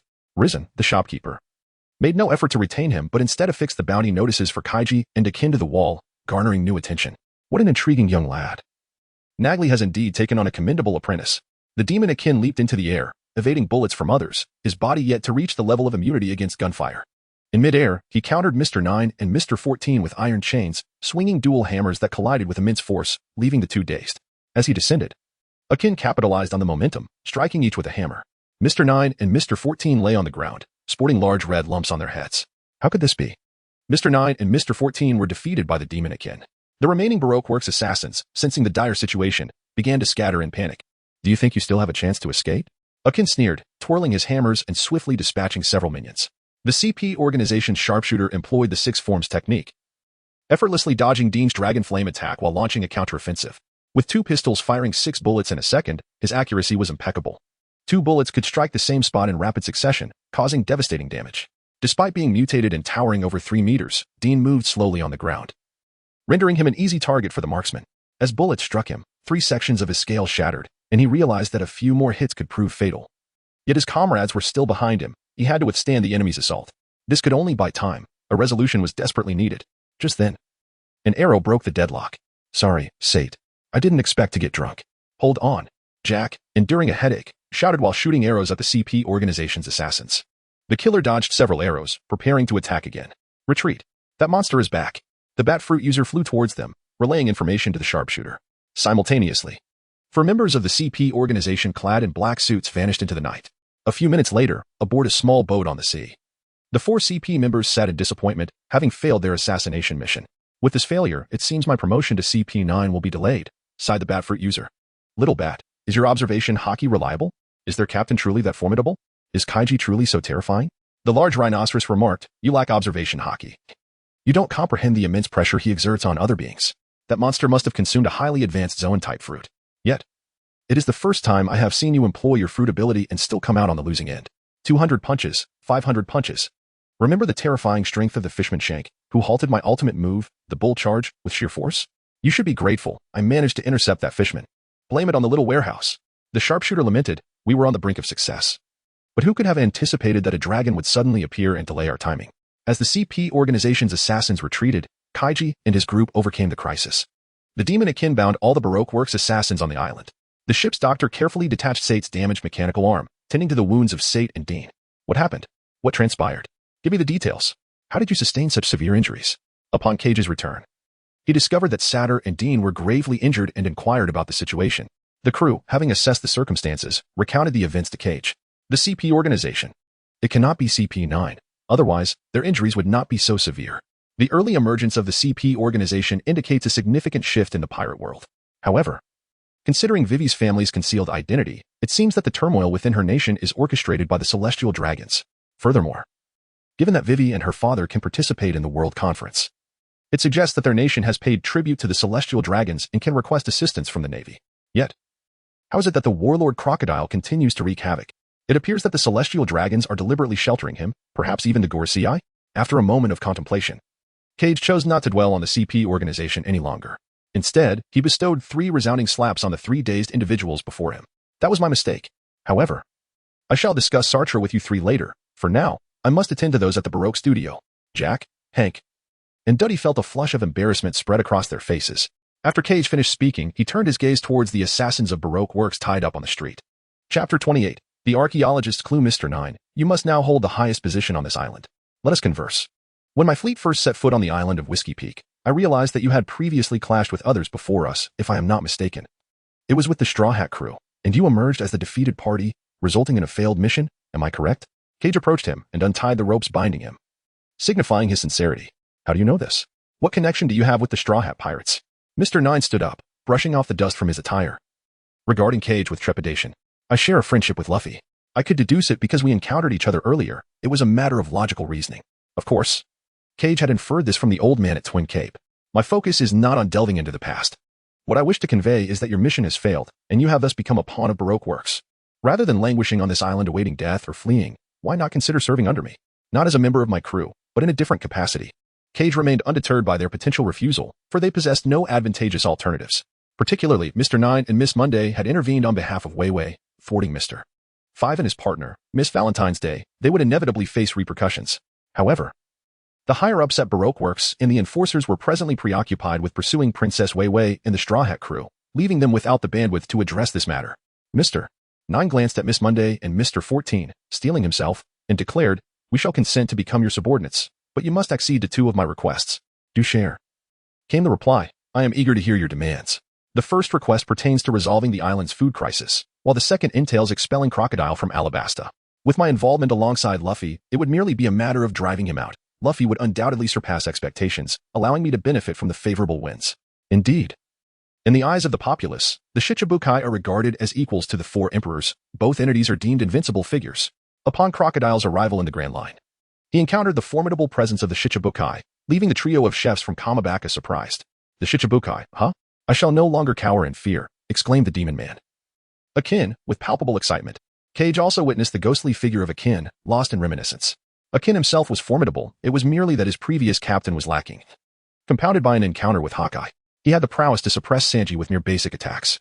The 7 warlords, Jinbei and the Fishman Shank, reminisced about their dear friend, whom they had not seen in quite some time. Kichi chuckled, playfully teasing Mr. 9 about driving Crocodile out of Alabasta. "You seem to hold a deep affection for your partner, don't you? How do you know this?" Cage interrupted his inquiry and replied, "Do not ask me. I shall not reveal how I came to know this. What I can assure you of is that I am willing to concede to the first request. As for the second condition, does not Princess Wei Wei already have the Straw Hat crew? Why should we form an alliance? The Straw Hat crew is formidable. Yet Crocodile is one of the 7 warlords. I remain uncertain. However, if we were to join forces, perhaps we could fulfill the second request as well." "I would agree. But you must present something enticing or significant to sway my interest." The leader of Baroque Works is Crocodile, also known as Mr. Zero. His partner, Miss All Sunday, is the archaeologist Nico Robin. Their aim is to uncover something within the history of Alabasta. You seem knowledgeable. Is there more to share? Besides my partner's interest in Nico Robin, I have also noticed that Miss Golden Week has been secretly observing her. My intuition tells me that Miss Golden Week must be an archaeologist. Congratulations, Mr. Nine. You are quite the professional. I have acquiesced to both requests. Cage did not anticipate such unexpected gains. He initially believed Mr. Nine was merely resilient, not realizing his exceptional investigative abilities. It is no wonder he is partnered with Princess Weiwei. Indeed, like attracts like. Miss Golden Week, Mr. Three's partner, possibly being an archaeologist, is truly a delightful surprise. Keck instructed Akin to release all the assassins on the island and lead them to the seaside. The first request was remarkably simple. He tasked someone with capturing a large fish from the depths of the ocean. It was rather peculiar that Whiskey Peak lacked food. In the vast expanse of the Grand Line, marine life thrived in abundance, while not as ubiquitous as the Sea Kings and the Calm Belt. Creatures measuring several meters in length were indeed plentiful. The challenges of the Grand Line stemmed not only from its unpredictable weather, but also from the multitude of sea monsters that assailed ships. Given the capabilities of the island's crew, with a bit of effort, they could easily catch smaller fish if they couldn't manage the larger ones. Yet, they seemed utterly impractical, setting their sights instead on capturing fish that measured hundreds of meters in length. Keck was astounded. Such traits were characteristic of the individuals in the pirate world, exaggerated traits in their strengths, yet utterly clueless in other aspects, creating an impenetrable barrier to basic life skills. Shanks nodded and plunged into the ocean. Within minutes, he encountered a colossal fish. The ocean erupted with a tremendous commotion as a towering water column surged upward, sending sprays of water cascading into the air. A massive fish, more than 30 meters long, reached the surface. The strength of this fishman was remarkable. How could such a formidable pirate not have a bounty on his head? The onlookers on the island were left in awe as they watched Shanks emerge with the fish. But the spectacle was far from over, as the fish began to bleed profusely. Sensing the blood, a larger sea crocodile approached, eager to indulge in this unexpected feast. Its enormous jaws poised to strike at the fish floating on the surface. Since it had come, it might as well serve as a gift. As the frost dragon exhaled, the crocodile was gradually encased in ice, transforming into a stunning ice sculpture that floated on the water's surface. Truly, this was a pirate with a bounty of 20 million berries. He was indeed a devil fruit user, comparable to the top 5 in the studio. Incredible, Mr. Monday marveled. No, he's even stronger, Mr. Nine added. Beyond Keck's formidable combat prowess, it was his cunning that instilled fear. This man exhibited an unsettling calmness and an alarming grasp of the situation. By fulfilling his request, he simultaneously showcased his strength and astute move indeed. I have completed my task. You should proceed with the preparations. I merely stated I would assist in procuring food, not in managing the transportation of ingredients. Cage interrupted the stunned inhabitants of the island, urging them to swiftly deal with the 2 colossal beasts, as they bore hundreds of tons of meat. An unexpected incident would not be his responsibility. While the others attended to the carcasses, Cage summoned Mr. Nine, Mr. Monday, and another individual aboard the ship, where they conspired for half an hour. The trio subsequently carried 3 boxes off the vessel, 2 filled with treasures and 1 containing blueprints for weaponry and other items. They gazed at the retreating flying dragon pirates and exclaimed, "We have joined an extraordinary existence. You need not sever ties with Baroque works just yet. But you must immediately cease your farcical assassination activities, allowing the island to return to being a pirate paradise. Live like the ordinary citizens here. Establish a small arms factory while keeping a low profile. Remember, I do not require all your resources. I only need those subordinates you can command. Do you understand, Mr. Nine and Miss Monday?" Chapter 29. The astonishing identities of the captain and first mate due to the complications that arose within the team that night.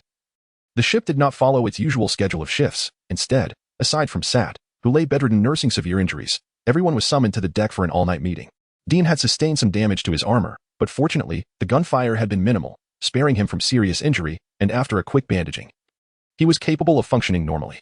Furthermore, the impending discussion was of considerable significance, and Captain Cage insisted on his participation. Now that we have dealt with external matters, let us turn to our own issues. I will begin.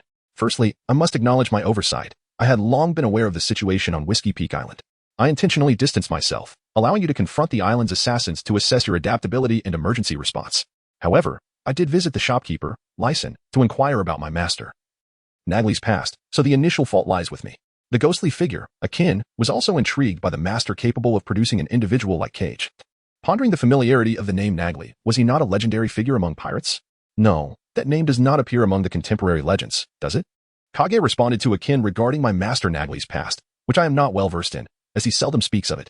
The only information I possess is that he had led a fleet to challenge the Pirate King, Gold, Roger's crew, on several occasions, all of which ended in defeat. Akin, struck with realization, patted his own head. Ah, it was he. He was quite a renowned pirate over a decade ago. But I have heard that after his defeats to the Pirate King Roger, his crew disbanded, and he vanished from sight, his name scarcely mentioned thereafter. There were rumors that he was slain by those aboard the Pirate King's ship, while others claimed he succumbed to illness after being wounded.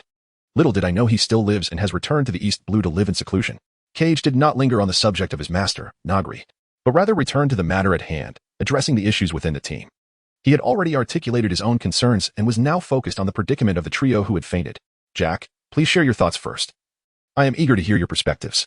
The optimistic Jack, still slightly dizzy, did not dwell on past mistakes but expressed a poignant regret, stating, I believe that everyone on the island was genuine, united by our shared passion for adventure, thinking we were all kindred spirits. I never anticipated encountering deceitful killers. This first island of the Grand Line has certainly broadened my horizons. And what about the two of you? The captain directed a reproachful gaze towards Miss Carmen's two assistants. Admonishing them, it appears that you have failed to fulfill your duty of safeguarding Miss Carmen this time. He reminded them of the gravity of their oversight. Those chefs praised Miss Carmen's culinary skills so lavishly, we assumed they were merely her fans and enthusiasts, not that they were deceiving us. Miss Carmen interjected sharply. Did you not notice the excessive proportion of alcohol mixed into the food and beverages? Did my subtle cues escape your attention? The two assistants remained filled with remorse. Realizing the significant oversight they had made, failing to protect their mistress while one of their own succumbed to unconsciousness during the altercation. After listening to the confessions of the three individuals, Cage discerned the root of the problem. Jack's excessively amiable nature left him vulnerable to strangers, while Bijang, embarking on his first journey, lacked worldly experience. Hank and Debut's lives, centered too conspicuously around Carmen, made them easy targets for adversaries. It was evident that training his crew thoroughly was imperative. In truth, the incident involving Satyr's injury was not attributable to their shortcomings. Considering the circumstances they had recounted, it appeared that the enemy had seized an opportune moment. It was merely coincidental that Satyr was assassinated while alone. Among those involved, there were likely individuals possessing the rumored observation haki, either innate or derived from devil fruit abilities, rather than cultivated through practice. Thus, they need not be overly harsh on themselves. Even Sanji, a close friend, possessed this haki. Shank was aware of the significance of haki. As the disparity between himself and his friend was most pronounced in this regard, he had yet to master haki, which exacerbated their differences. Cage then shifted to the crux of the matter. Regarding the assassination orchestrated by the CP organization, it was likely that they had formed some conjectures about Satyr's lineage. Seizing this opportunity, he elaborated, informing them that Satyr hailed from a merchant family in the East Blue. During a gathering on their ship in his youth, a tragic incident occurred when their vessel obstructed the path of the celestial dragons. As one might anticipate, their ship was ultimately destroyed by the cannons of the celestial dragons and the marines, resulting in the demise of everyone aboard except for Satyr and his father. Thus, their family was left with only the two of them. Eventually, his father departed the East Blue to join an underground militia, likely rising to a position of leadership. This revelation elucidated the motive behind Satyr's assassination by the CP organization. Their vice captain was the son of an underground militia leader. The group gasped in astonishment at Satyr's tragic background, their hearts heavy with empathy, lamenting the cruelty of the celestial dragons. Upon Satyr's return from Rotown, he had appeared somewhat morose. Cage, he inquired, turning to Gade, who had known Satyr since childhood. What do you know? Gade, the navigator, realizing he could no longer conceal the truth regarding Satyr's father, recounted their encounter with the underground militia leader, Dragon, Doflamingo, and Roguetown. Gade, you truly encountered Dragon, the most notorious criminal, the man the world government labels as the most dangerous. The others were astonished by Gade's experiences in Roguetown. Satyr's father has passed away. How could he not confide in me?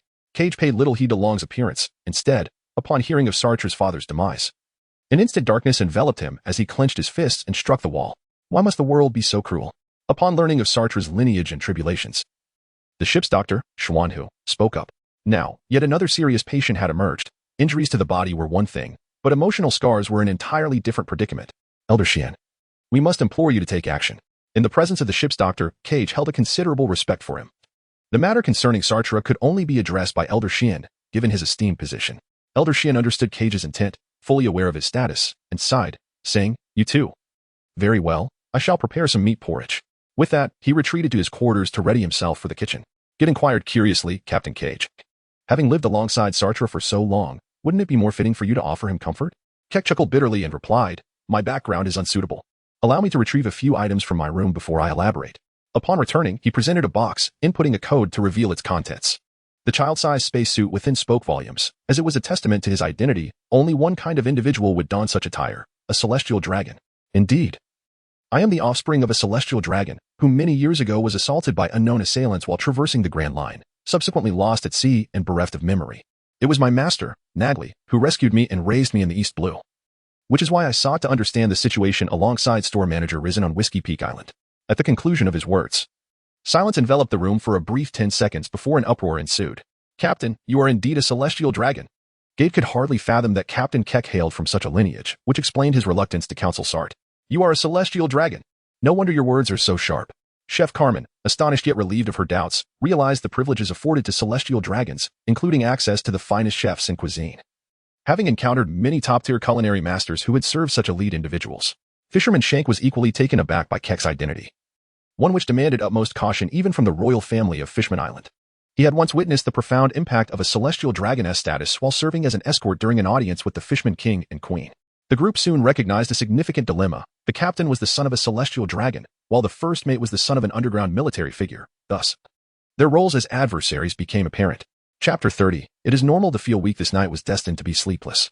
The first half was spent processing an overwhelming influx of information, while the latter half proved equally tumultuous, as some required a more profound form of healing to dispel their gloom. Sart, are you feeling any better? I am entering, came the voice of the ship's doctor, Xuan Yu, from outside Sart's room, interrupting the latter's contemplation upon his sickbed. Oh, Xuan Yu, please come in. I am feeling much improved now. Sart, having propped himself up slightly to appear more vivacious, greeted Xuan Yu with a smile. That is good to hear. Xuan Yu entered, carrying a bowl of minced meat porridge. Setting it on the bedside table as he continued, this bed was constructed at my request. I had not anticipated its completion so soon, nor had I expected it to be trialed in your room before being moved to mine. It must be noted that a poor client experience will not be accepted. Sart chuckled at Xuan Yu's humor. However, he lacked the appetite to touch the bowl of porridge. I am not hungry.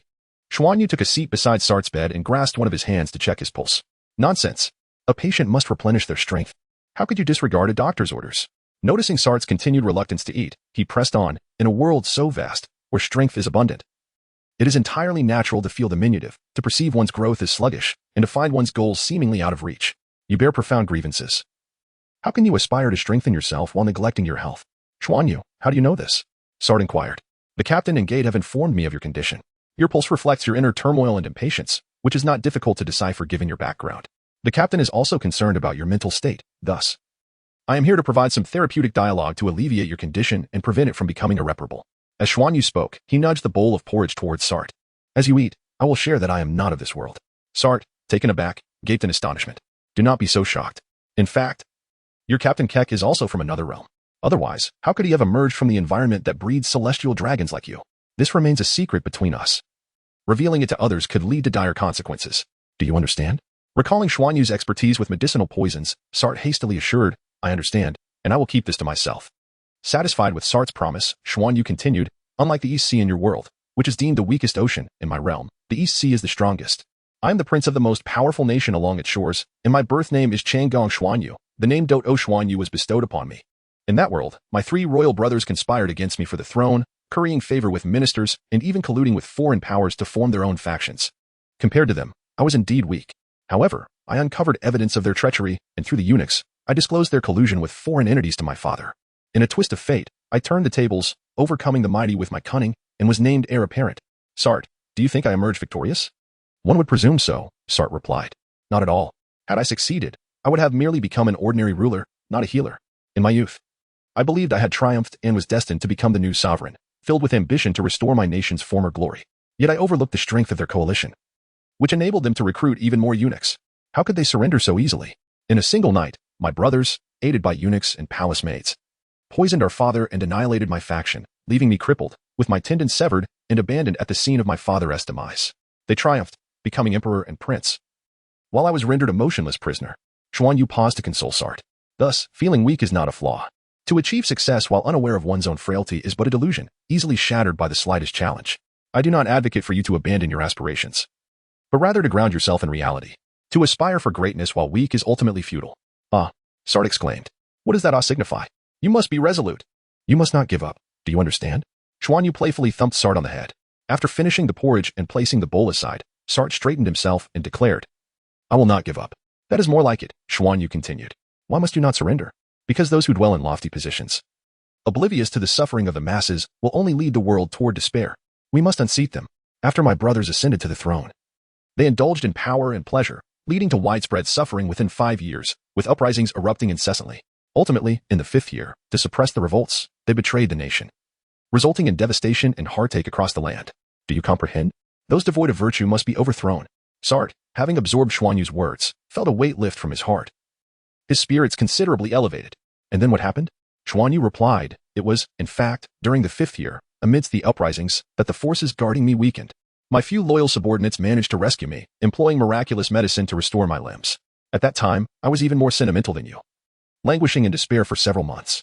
However, upon witnessing the tragic devastation of my homeland, with its mountains and rivers shattered and its people in dire straits, those personal grievances paled in comparison. I began to reassess myself. Once, I had merely been a general with a few hundred soldiers and a handful of martial artists, acquainted with a couple of officials and a few palace maids. Ultimately, only a few martial artists remained after the turmoil. I resolved to start anew from the grassroots, learning medicine to heal my frail body, acquiring agricultural skills from farmers, and delving into literature and history.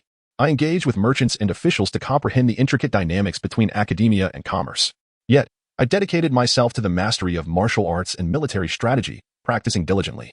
Thus, I commenced my journey essentially from scratch, traversing the land for a decade. In the end, I unified the nation once more, reinstating the governance of the state, rectifying bureaucratic issues, and establishing new academic pathways. After 10 years, my health faltered again, and I took the opportunity to abdicate in favor of my son. I retreated to the East Sea to recuperate, immersing myself in Western medicine and products from Eastern and Southern maritime nations, authoring books, and resting for several decades.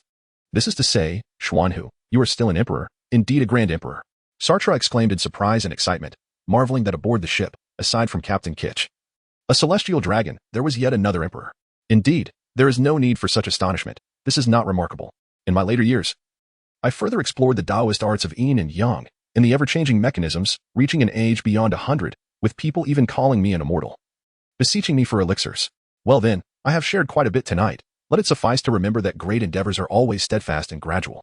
Do not fear being small, for no one is powerful from the outset. Rest well tonight. Tomorrow, I shall assist you in changing your dressings. Xuan Hu tidied the bowl and prepared the bedside table, ready to return to his chamber.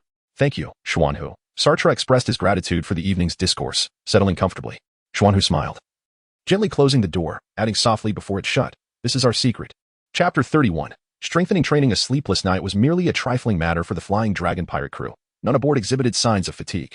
In the morning, the ship's doctor, Xuan Hu, diligently changed Sartre's dressings and examined his wounds.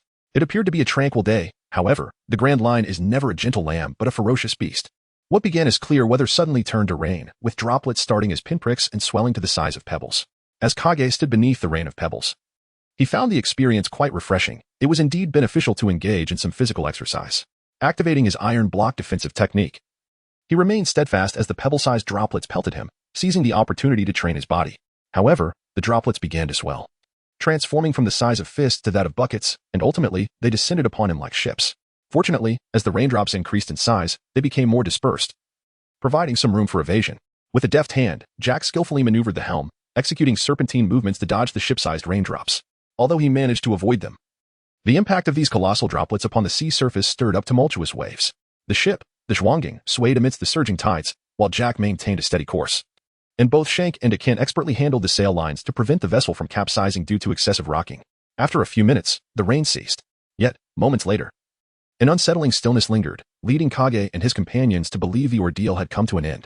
To their dismay, the rain did not relent. Instead, it transformed into colossal hailstones.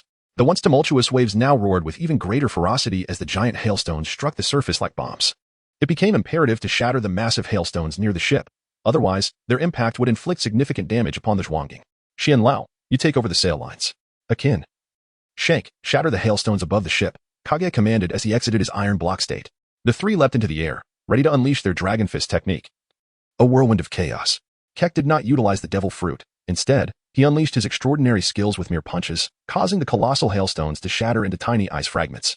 With a single strike from the 500 Vazant punches, Shank cracked the massive hail, scattering it into smaller pieces akin to cannonballs hurtling into the distance.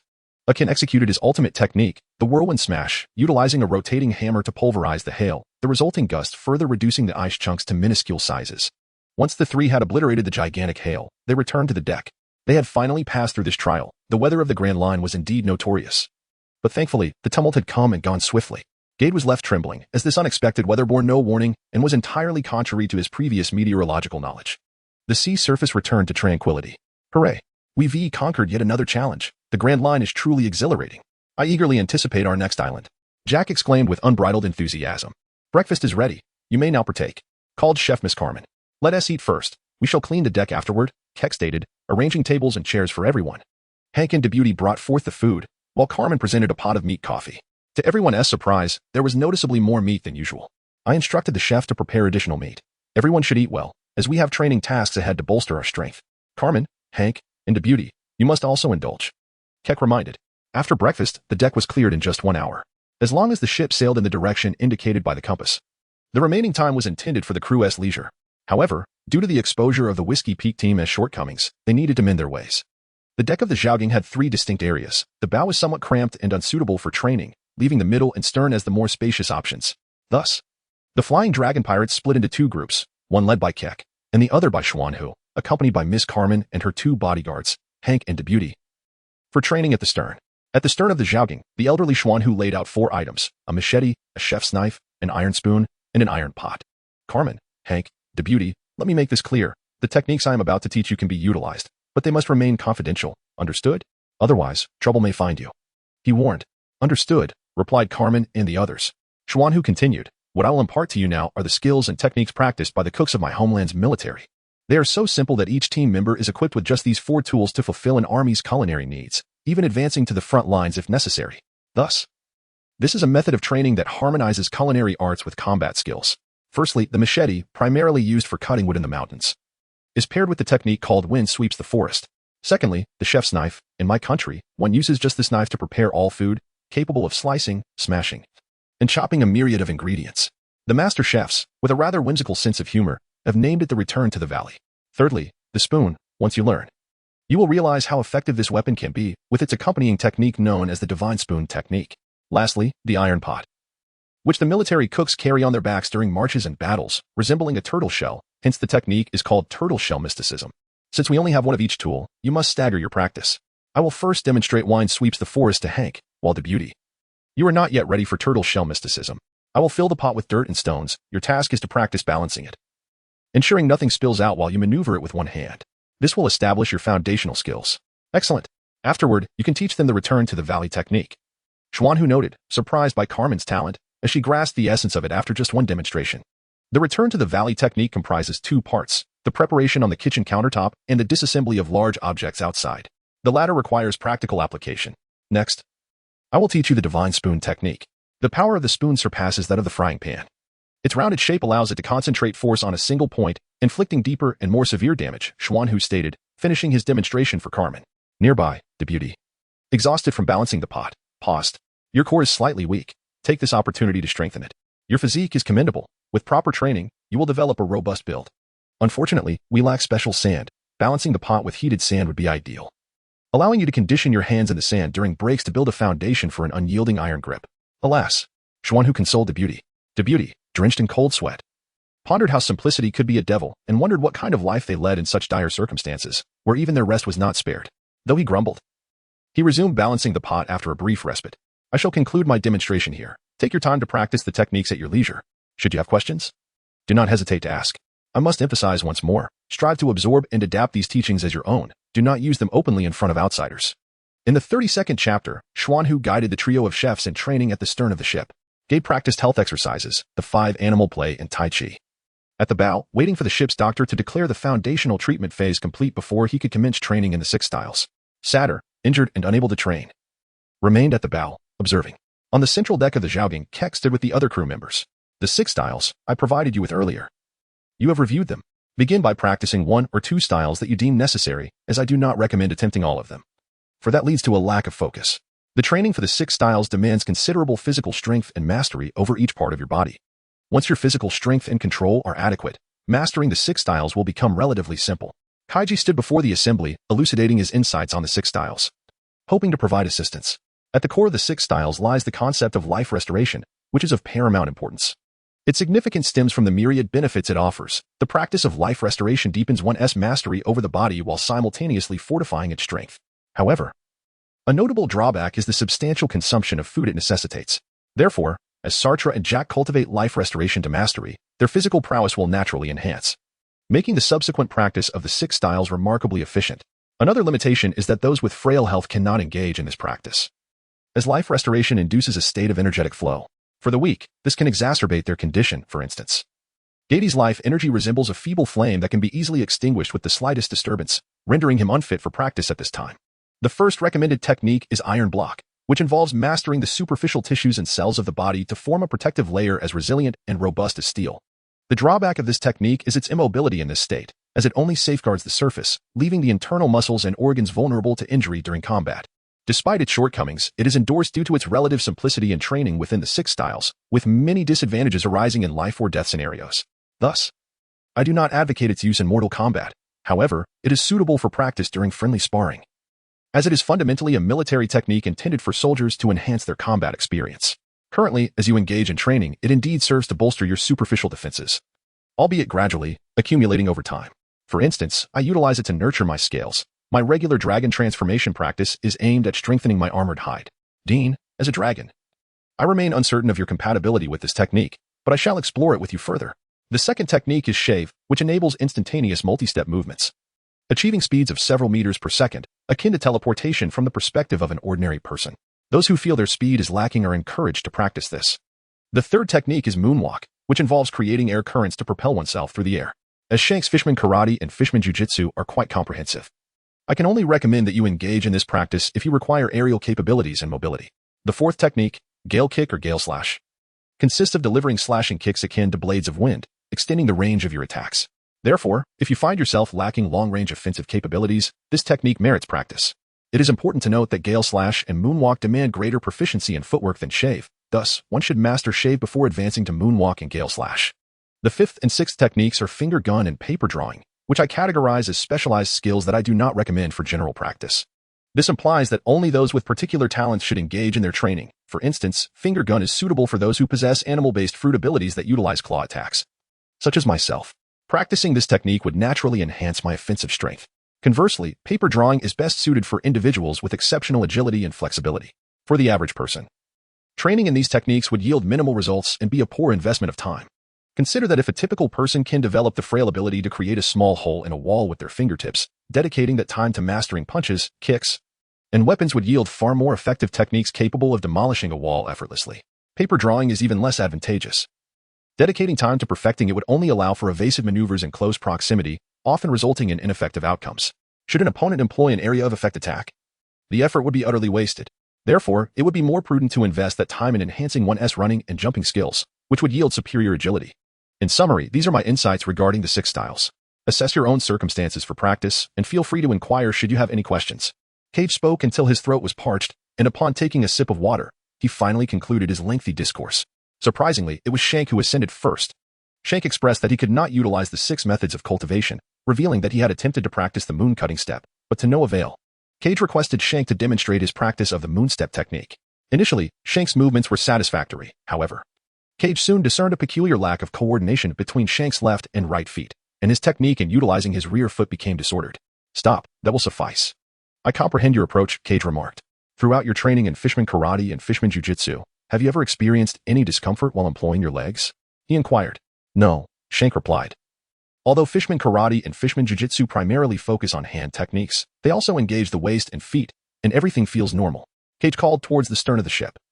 Elder Xian, are you ready over there? We need you to come here for a moment. Everything is going smoothly. I am on my way, replied Elder Xian as he descended the stairs. What seems to be the problem? He inquired. I find that Shank's leg movements seem rather peculiar, accompanied by a strange sense of imbalance. Could you check if there is anything unusual with his body? Cage suggested. The ship's physician, Elder Xian, felt Shank's pulse, marking the first time he examined the pulse of a merman. Fortunately, the merman's tall stature allowed for a more pronounced pulse, making it easier to locate the good veins. Have you ever suffered a head injury? Are there any other issues with your body? Have you experienced any abnormalities throughout your life? Elder Xian questioned while assessing the pulse. In my childhood, I was injured twice in the head by pirates and merman ruffians, but I recovered well without any lingering issues. I have never been ill. The physician from the guard team also examined me, and everything was fine, Shank replied. Elder Xian continued examining Shank's head and neck, stating, Shank's condition appears satisfactory. There may be a small blood clot pressing on the brain nerves responsible for coordination and balance, but it does not affect normal life. Everything seems normal. If treatment is necessary, we will need to take x-rays, which we lack on the ship. Very well, we shall wait until we find a place with the necessary equipment. Kate remarked. Shank felt everything was normal and paid it no mind. The daily routine of training was always fulfilling. As they approached the next island, Gade noted. The compass points directly to this island. The group paused their training and gazed towards the island. In the distance, they observed peculiar plants, the wild roars of beasts, and a primordial atmosphere. They were welcomed by the ancient island. Chapter 33, The Adventure in the Little Garden. Is there a ghost? The Zhuaging ship slowly navigated through the river network of the ancient island, searching for a suitable place to dock. This is the little garden mentioned in the book, known for its ancient creatures. Indeed, I believe that shadow I saw earlier was a saber-toothed tiger with those two prominent canines. I have heard there are giants here too. I am eager to venture in at once, Jack exclaimed enthusiastically, carrying his bow and greatsword. Seeing Jack's impatience to disembark, Kichi inquired, who wishes to go ashore? Raise your hand to sign up. We need someone to stay and watch the ship. I want to go hunting and adventuring. Jack was the first to raise his hand. The ship's physician, Elder Xian, also raised his hand, expressing a desire to go ashore in search of medicinal herbs and timber. We too wish to go ashore to seek spices and ingredients. The Carmen trio chimed in, raising their hands. We also wish to land and conduct some research. Sate and Gade raised their hands in unison. Sate's limbs were already functioning normally, though his wounds had yet to heal, still wrapped in bandages. As most of the crew raised their hands, only Shank and the Memory Seahorse remained inactive. Aren't you two disembarking? Asked Captain Cage. I have no particular thoughts. I'll stay back to watch the ship, Shank replied calmly. Memory Seahorse shook his head as well. He could only be away from the water for 3 hours and felt no strong desire for the land. Then Shank and Memory Seahorse shall remain to guard the ship. The rest of you may go ashore, Captain Cage announced, turning to Carmen and instructing, prepare some packed meals. Of course, I've already made arrangements, Carmen responded, clapping her hands as Hank and Deb pushed out 20 boxes on a small cart. This time on the island may take longer. Make sure to take your own provisions. Each person took a box, and Cage kept 2 for Shank and Memory Seahorse, while the others stowed their meals in their backpacks, joking, apologies. I tend to eat a bit more than usual, heh. The others paid no mind and gathered their tools to head to the little garden. Carmen's trio teamed up with Xian Hu, Jack paired with the Red Dragon Dane. Akin joined forces with Sarda and Gade, while Cage ventured alone. If you see anything suitable, bring back some meat. Our supplies are running low, Carmen instructed the other group leaders before departing. The leaders acknowledged with gestures. Alone on the Zhuaging ship. Shank pondered the words of the captain and the ship's doctor, recalling his childhood injury that had never fully healed. The damage to his head explained why friends and family occasionally remarked on his unusual behavior. He had always thought it was merely due to his excessive strength. Memory Seahorse moved cautiously, being alone with the fishman Shank, keeping his voice low to avoid startling him, lest he be retaliated against or dealt with privately. Are you planning to go into the river? Shank asked as he noticed Memory Seahorse moving towards the waters. Memory Seahorse was startled by Shank's sudden approach. Shank picked him up from the ground and walked to the ship's edge, extending the railing. Memory Seahorse, I'm not petty. I won't hold any grudges against you. His words reflected the fishman Shank's magnanimity. Grateful, Memory Seahorse nodded, then leaped into the river to forage for food, as he was more accustomed to eating in the wild than consuming cooked meals or feed. Meanwhile, an ankylosaurus spotted Akin, Gade, and Sarda, fixating on them with its tail already swinging ominously, capable of effortlessly smashing a large tree. A dinosaur. A real dinosaur, exclaimed Akin, astonished that the little garden had preserved such ancient life, explaining the abundance of ferns. Both Gade and Sarda, the scientists, were thrilled to witness a prehistoric creature but remained cautious. The ankylosaurus, a formidable specimen, was no joke with its 5-meter-long massive frame. Yet, Akin's focus was not on the creature itself but rather on its tail club. Do you wield a hammer too? A hammer-wielding dinosaur? This could be challenging. The ankylosaurus turned sideways, its tail extending towards Akin. Akin, readying his own hammer, prepared for combat. The ankylosaurus initiated the attack, propelling its tail hammer swiftly towards Akin. In response, Akin lunged at the dinosaur, and in an instant, their weapons clashed with a series of resounding impacts. It seems my hammer is the stronger one. The hammer-wielding dinosaur, you have lost, Akin declared stylishly as he concluded the battle. A mysterious smile on his face as he halted the rotation of his hammer and sheathed his weapon. The ankylosaurus lay defeated, its tail club shattered, bearing several hammer impressions. Its breath extinguished. How does one contend with a dinosaur? Gade and Sarda quipped, albeit with an underlying admiration for Akin's prowess. Look at all these plants I've never seen before. Xian Hu remarked, clearing a path with his machete while observing the surrounding flora. He turned to Hank and Deb behind him, saying, I'll forge ahead, just ensure one of you remains to guard the rear. Hank, you should join Carmen in the search for ingredients and spices. Deb, that iron pot you're carrying is a defensive tool. Use it to shield against wild beasts. Why? We are usually the ones protecting, the two replied, puzzled, but complied nonetheless. Now there's me added to the mix, the team dynamics have shifted. And so must your roles. It's crucial that you maximize your potential. You're both still young. Learn and practice more. Standing around guarding is a waste when I'm here. Everything will be fine, Xian Hu reassured them. Suddenly, shadows flickered through the bushes, and a tiger sprang from the thicket, charging at the four. Deb, use the pot as a shield, Xian Hu commanded. Deb raised the pot defensively as the tiger's paw struck it, causing him to stagger back, his hands tingling from the impact. Fortunately, he had blocked the ambush.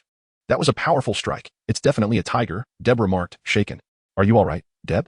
Carmen asked, concerned, ready to rush forward as the leader of the trio. However, Xian, who stepped in front of the three, facing the tiger. Let me handle this. A tiger offers much value to me. The tiger circled, observing Xian, who until it sensed the right moment to strike. You're revealing too many weaknesses, great beast. In a flash, a gust swept through the forest. And Xian Hu's machete, now stained with tiger blood, found its mark. Despite the tiger's size, it only bore a wound instead of a fatal blow. I hope the medicinal properties are stronger than those of a typical tiger, Xian Hu thought, wiping the blood off his blade against the grass before addressing Carmen's group. In combat, one must seize the moment. With a creature like this tiger exposing its neck and belly, a single decisive strike is all that is needed. Practice routines are for training. In battle, fewer moves yield better results. As the group witnessed the tiger collapse, its neck severed, they marveled at Xian Hu's strength. Realizing that a fourth formidable force aboard the ship was none other than the ship's doctor, an elder. Meanwhile, Jack and Dean were more carefree. They soared through the forest of the little garden, occasionally landing atop trees to sample fruit or engaging in aerial duels with a 5-meter giant eagle. The eagle perceived them as challengers to its aerial dominion, relentlessly attacking Jack and the red dragon Dean. Dean struck the eagle's head with his tail and unleashed a fiery breath. Jack fired arrows at the eagle's wings, preventing its escape. Eventually, the eagle plummeted to the ground, its head scorched. The two landed to inspect their spoils, jubilant, until suddenly, Jack felt a strange loss of control and collapsed. Dean soon followed suit. What is happening? Do you see anything? They exchanged glances, but as they stood, they fell again. Is it something invisible? A ghost? Jack and Dean stood back to back scanning their surroundings but found nothing. Their next fall was more severe, landing headfirst. Ancient ghosts. There are ghosts in the little garden. They exclaimed, disregarding their pain as they clung together in panic and fled from the ominous place. Ghosts. We must return and inform the captain and the crew. As they hurried back, they saw no sign of their companions or the merry-go-round. Wondering if Luffy and the others were still on the island or if they had encountered Mr. 3. Lost in thought, Cage pondered. Suddenly, a Tyrannosaurus Rex loomed before him. Drooling. The Tyrannosaurus. Witnessing an ancient dinosaur truly feels different. Chapter 34. The Flying Yove clan as they successfully caught their prey and began their journey back. Several groups fortuitously encountered one another along the way. Each group had successfully hunted their respective quarry. They scrutinized each other's catches, contemplating a friendly comparison. The three groups positioned their Tyrannosaurus Rex, Ankylosaurus, and saber-toothed tiger side by side. Indeed, my Tyrannosaurus Rex is the largest, boasted Captain Cage with pride. While our Ankylosaurus may not be the biggest, it is a herbivore, and its exquisite meat may very well be the most abundant, Gade and Satek elaborated. Our tiger is invaluable, Dr. Schwanhu declared. Though we may be the smallest, our medicinal worth is unparalleled. Hank and Deputy stepped forward, contesting the notion that size determined superiority. Carmen, observing the fervor of their rivalry, sighed in exasperation at the competitive spirit of the men. Just as the three groups prepared to engage in a spirited debate, Jack and Dis returned, breathlessly exclaiming, "There's a ghost! A ghost!" Dean, in a state of panic, forgot to fly and hurried back alongside Jack. Ghosts? Spirits? Are there such entities in the small garden? Cage stepped forward and inquired, "What ghost? Why are you two so flustered? Have you encountered something?" The invisible specter. A vengeful spirit from ancient times, persisting through millions of years, still harboring resentment. It attacks the living upon sight, yet the living cannot see or touch it. The two, gesticulating animatedly, recounted how they had successfully hunted a giant eagle, only to be inexplicably knocked down multiple times without having seen anything. The giant eagle was not taken. And they fled in confusion. Invisible, ancient, vengeful spirits. What nonsense. In the end, it seems your only weakness is a fear of ghosts. Cage pondered that while ghosts and spirits may be somewhat translucent, they are indeed visible. The melancholic specters and the disembodied soul of Brooke are certainly perceivable. Cage was equally perplexed and decided to investigate the scene for any clues. He said, "Dean, take me back to that location. I wish to discern what it is." Dean was still apprehensive, yet felt considerably more at ease with the captain accompanying them. Leading the way, Dean moved forward, with Cage following closely behind. As they arrived at the spot where they had inexplicably fallen, the corpse of the colossal eagle lay there, indicating that it was not there to seize any prey. Caden meticulously scrutinized the subtle traces left behind and indeed uncovered several small markings. Red Dragon Dean, filled with trepidation and vigilance, inquired of the captain whether any discoveries had been made. "Is it a ghost?" he asked. "Indeed, there are traces from the carcass of a giant eagle, indicative of a small creature, not a specter," Caden affirmed with a pat on his hand. It turned out to be a diminutive being. Dean exhaled in relief. Although he had not encountered any creatures himself, the captain's words inspired unwavering confidence. Suddenly, a tremendous force struck, causing Caden and Dean to brace themselves for yet another tumble. What an overwhelming strength. However, Caden was prepared. He struck the ground with his palm. Utilizing the moon-cutting steps of the 6 styles, he swiftly ascended into the air, catching a glimpse of the creature's silhouettes. Initially, he had presumed them to be some peculiar insects or perhaps a swarm of bugs. Yet, upon observing the diminutive figures, he realized his error. He had not anticipated that in this vast realm of the little garden, there existed a race of diminutive beings, the little people. Characterized by their dual prowess and strength and agility, the leader of the little people was truly a genius, having chosen to seclude himself in such a place. Little people, emerge. I have discovered you, Caden declared from his aerial vantage point, addressing the thicket below. Dragon Clan, what is it that you seek from us? Responded a middle-aged figure, leading a small team of 6 emerging from the foliage. Cage ultimately discerned the truth about the winged folk. A distinct breed of diminutive beings that could soar through the skies, unlike the tailed inhabitants of Dressrosa. It is indeed a question I ought to pose to you. Why did you unprovokedly assault me and my crew? Cage took the initiative to confront them, for the fault lay with the others. And he could not allow his momentum to falter. An impulsive young male elf emerged to respond, stating that it was your crew's raucous shouting in the woods that disturbed us, prompting us to impose a minor reprimand upon you.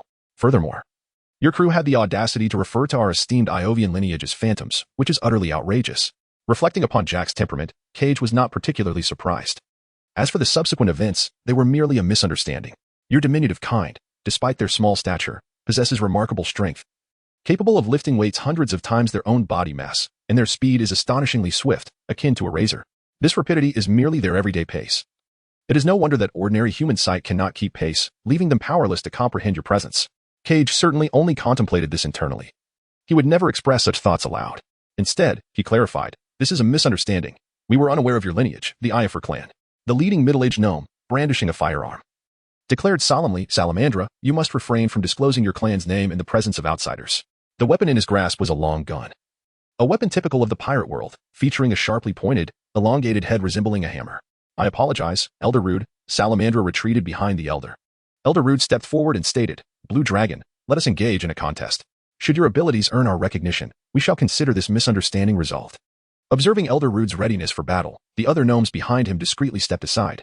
Kichi understood that the Blue Dragon Rudd spoke of referred to himself, and thus he prepared for battle. The elder of the small people, quick as lightning, charged forward, thrusting his long spear towards Kichi. The spearhead was engulfed in flames. Advancing menacingly, the Frost Dragon Fist, direct dragon strike extinguished the flames, yet could not halt the unstoppable momentum of the spear. The spearhead and the dragon fist collided with ferocity, two immense forces clashing in a momentary stalemate. For several seconds, they were locked in a struggle. But the tempest generated by their confrontation tore at the vegetation around them, causing flocks of birds and swarms of insects to flee in response. Despite the brief impasse, a victor would ultimately emerge. However, it was the one who faced defeat. Cage was hurled backward, crashing against a tree trunk, which promptly fell to the ground. Captain Cage. Dean rushed forward to move the fallen trunk aside. I'm fine, Dean. Cage sprang to his feet, brushing off the leaves and dust from his attire. Showing no signs of injury, the physique of a dragon is no trifling matter, though he had indeed lost the contest. Elder Rude before him was formidable, and Cage recognized that he had not exerted his full strength, merely testing the waters. It was unexpected that an elder of the Iof tribe possessed combat prowess at the level of a lieutenant general, far surpassing that of the Dongtada tribe as foundation. Elder Rude had initially anticipated a fierce battle, yet he refrained from further aggression, instead contemplating the frost upon him, murmuring, Frost. The ancestor Amika prophesied of Hill. He had assumed it was merely an ordinary blue dragon. Elder Rude's demeanor towards Cage turned respectful. I am Zig Rude, an elder of the Iof tribe. May I inquire your esteemed name? Cage, captain of the Flying Dragon Pirates and wielder of the Frost Giant Dragon Fruit ability. Although Cage found Elder Rude's shift in attitude peculiar, he responded in detail to prevent any misidentification by the Iof tribe. Cage, esteemed sir, your identity holds great significance for us of the Iof tribe. I humbly request, might you demonstrate your dragon transformation? Cage transformation into a colossal dragon incurs no losses while simultaneously garnering the favor of the diminutive Iof tribe, who graciously request his presence. The majestic Frost Dragon stands resplendent before the Iof clan. After a period of rejuvenation, the Frost Dragon has now matched the pace of the Red Dragon leader, closing within a 20-meter radius. Its vast form, adorned with azure scales, emanates a chilling aura, while the frigid gusts from its maw, particularly the sovereign essence of its regal head, remain unchanged. It is the ruler of the Frost realm, the undisputed monarch of the icy world, a being that reigns supreme over all frostbound creatures. It is truly Heel, the legendary Heel, forever a friend of the Iof tribe, the ally of their ancestor, Amika. The members of the Iof tribe engage in animated discussion. Chapter 35, Valino Salamanda, Heelf, Wadini, Nam, and Faradi approach to pay their respects to His Excellency Cage. Elder Rude introduces the individuals accompanying him to Cage. Salamanda, characterized by his impatient demeanor and wielding a weapon akin to Elder Rude's, is also his disciple. Hello. Salamanda greets you, Your Excellency Cage. Heelf, armed with a bow, follows suit. Greetings. Heelf pays respects to you, Your Excellency Cage. Wendini, wielding a staff, then proclaims, "Greetings." Wendini pays respects to you, Your Excellency Cage. Nom, brandishing a hammer, adds, "Greetings, Nom pays respects to you, Your Excellency Cage." Finally, Ferrati, who bears a propulsion device on his back, also boasts, "Ferrati pays respects to you, Your Excellency Cage." Your Excellency Cage, might you accompany me back to the Eye of Tribe stronghold to meet our king? He has something to return to you, Elder Root inquires after the introductions are complete. Certainly. Elder Root, I shall accompany you, Cage replies, turning to Dean. Dean, please transport the giant eagle back to the ship. I will return shortly. The Red Dragon Dean nods in agreement. Salamanda, you shall lead the way. The five of you assist in rectifying our oversight, Elder Root commands. Yes, Elder Root. The five respond in unison. The diminutive Eye of Tribe members swiftly maneuver around the giant eagle, deftly binding it with ropes as they collectively assist Dean in transporting the cargo. The small folk possess the remarkable ability to lift weights many times their own, making Dean's task considerably easier with their help. Elder Root guides Cage to the Eye of Tribe stronghold. Moss, I, Root, have returned. As his words echo, a radiant barrier appears ahead, revealing itself to be a vine that opens a door-shaped passage. Upon entering, the vines closed behind them, reverting to their concealed appearance. Welcome, Your Excellency Cage, to our Eye of Tribe stronghold, Velino. Please wait here while I inform the king of your arrival, Elder Root states. Very well. During the wait, Cage takes in the exquisite beauty of Velino. The outer layer of vines forms a protective barrier, revealing a vibrant interior. Near the ground, the color is a lush green, becoming increasingly transparent towards the top, allowing sunlight to filter through. Inside, in stark contrast to the chaotic vegetation outside, the flora is orderly and aesthetically pleasing. The fruits hanging from the trees take on peculiar house-like shapes, with small folk frequently entering and exiting. Most striking is the golden sycamore tree at the center. Tall and majestic, exuding an ancient and mysterious aura that evokes a sense of vitality and the weight of existence. Velino, besides being home to the small folk, also supports various other creatures, with bees and butterflies fluttering amidst the floral expanse. 5 minutes later, the king of the Eye of Tribe arrives, accompanied by a chest. Your Excellency Cage, I am Serlon Dui, the king of the Eye of Tribe. You are already acquainted with Zig Root, and my other elder is Saint Jige, who serves as my guardian. The king, an elderly man with white hair and a gentle demeanor, wears a crown adorned with golden leaves and holds a staff set with green jewels. Saint Jige, alongside Root, places a deep blue chest before Cage, saluting him before taking his place behind Serlon. This weapon appears to be quite popular among the Eye of Tribe, as evidenced by Moss, who guards the entrance. The unopened chest radiates a chilling aura, suggesting it contains an object of extreme cold. King Serlon opens the blue chest, revealing neatly arranged blocks of ice, exuding an unrelenting coldness without a trace of melting. Your Excellency Cage, these are the millennia-old unmelting ice entrusted to our ancestor, Emika, by Heal millions of years ago. It is now returned to its rightful owner. Wait, you claim I am Heal, but I may merely be an individual who has consumed a remarkably similar devil fruit. Are you not afraid of misidentifying? Cage emphasizes once more. The king of the Eye of Tribe chuckles. Whether it is a devil fruit or not is of little consequence. What matters is the frost dragon. Very well, allow me to clarify. Who exactly is Heal? Cage inquires. The king of the dragons millions of years ago. The sovereign of the world, the frost dragon king Heal. And your ancestor, Emika? An ally of Heal. Thus the nation of the Eye of Tribe and the dragon realm were once allied. Cage finally unraveled the connection between Hill, the Yof clan, and their ancestor, Emika, and continued to inquire. One last question. Why has Hill entrusted the eternal unmelting ice to your clan? The ancestor had no answers. Only that Hill had set out to confront a formidable entity. Saran Dui shook his head. Was it a demon? Or a human? Cage pressed further, hoping to ascertain whether this ancient lineage acknowledged the existence of demons in their world. The ancestor conceded ignorance, as did Saran Dui, who shook his head once more. Very well, Cage conceded, abandoning this line of inquiry, realizing that further questions would yield no fruitful answers. Then let me ask about your clan. What is the story behind Faraday? Is he a scientist? Is it convenient for you to answer? Cage asked, curiosity piqued by the glimmer in the eyes of the diminutive folk when he introduced himself as a pirate captain to Elder Root.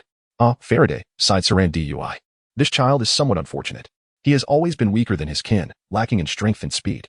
Decades ago, he ventured into the outside world and returned, claiming to have learned about science. Faraday apprenticed under Carl to study this science, managing to create a propulsion device and mechanical suit, allowing him to barely keep pace with our normal way of life. However, he is quite stubborn.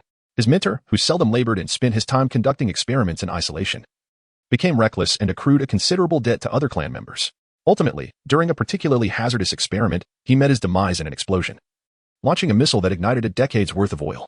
While this loss is trivial to us, given our millennia-long lifespans, Faraday took it upon himself to repay his mentor's debts, working during the day for the clan and conducting experiments at night. That explains his apparent fatigue. Indeed. Cage noted the pronounced dark circles beneath Faraday's eyes. My lord Cage, do you wish to recruit Faraday as your companion? Inquired the king of Yof. Yes. If that is possible, Cage replied, you must seek Faraday's consent yourself. Neither I nor the elders will obstruct you. A decade is but a fleeting moment for the Yof clan. We bear no grudges, as long as the existence of Velino remains undisclosed, Saran Dui remarked. Nearby the ship, the Zhuang, Carmen and Xuanhu, along with a few others, continued to handle the dinosaurs, while the forest echoed with the sounds of colossal movements. They looked up to see Dean returning, dragging a giant eagle, alongside several members of the Yof clan pulling on ropes. Look, it's the diminutive folk. The little people from the books. I can't believe they truly exist, exclaimed the others in astonishment. Chapter 36, The Contest. A fortuitous encounter. My apologies. It seems my eyesight is failing me, Jack muttered, having just been bested yet again by the little folk, his body smoking as he sat up. Rubbing the bump on his head, reflecting on how elusive these small beings were, and how it was unfair to call them phantoms, Jack decisively summoned Dean. We find ourselves in a precarious situation. Let us retreat for now until the captain or other crew members handle the little folk, lest they blame us again. Jack whispered to Dean. Agreed. Dean acquiesced to Jack's suggestion. They informed Akin and Sate before venturing back into the forest for further escapades. Esteemed members of the Yof clan, may I inquire if any of you know where to find herbs on this island? We are unfamiliar with this place. Having only gathered a meager amount before venturing into the forest, Elder Xuanhu, seasoned and savvy, proactively sought answers despite his lack of familiarity. Faraday among the little folk raised his hand. I know a place. I can take you there. I often assist some of my kin in gathering herbs for Hill. At this moment, the younger generation of the Yof clan still had reservations about Cage, feeling more connected to the legendary Hill spoken of by their elders. Akin and Gade noticed the propulsion device on Faraday's backpack and decided to accompany him and Elder Xuanhu to gather medicinal plants. Meanwhile, the trio of chefs continued to prepare food, with Akin and Shank transporting some provisions onto the ship while the rest roasted meat. Gathered around the roasting fire, the chef trio, Akin, Shank, and a few members of the Yof clan, engaged in conversation. Esteemed members of the Yof clan, may I inquire how long it will take to complete the recording of the pointer on this island? Miss Carmen asked. That would take a year, replied Salamander effortlessly.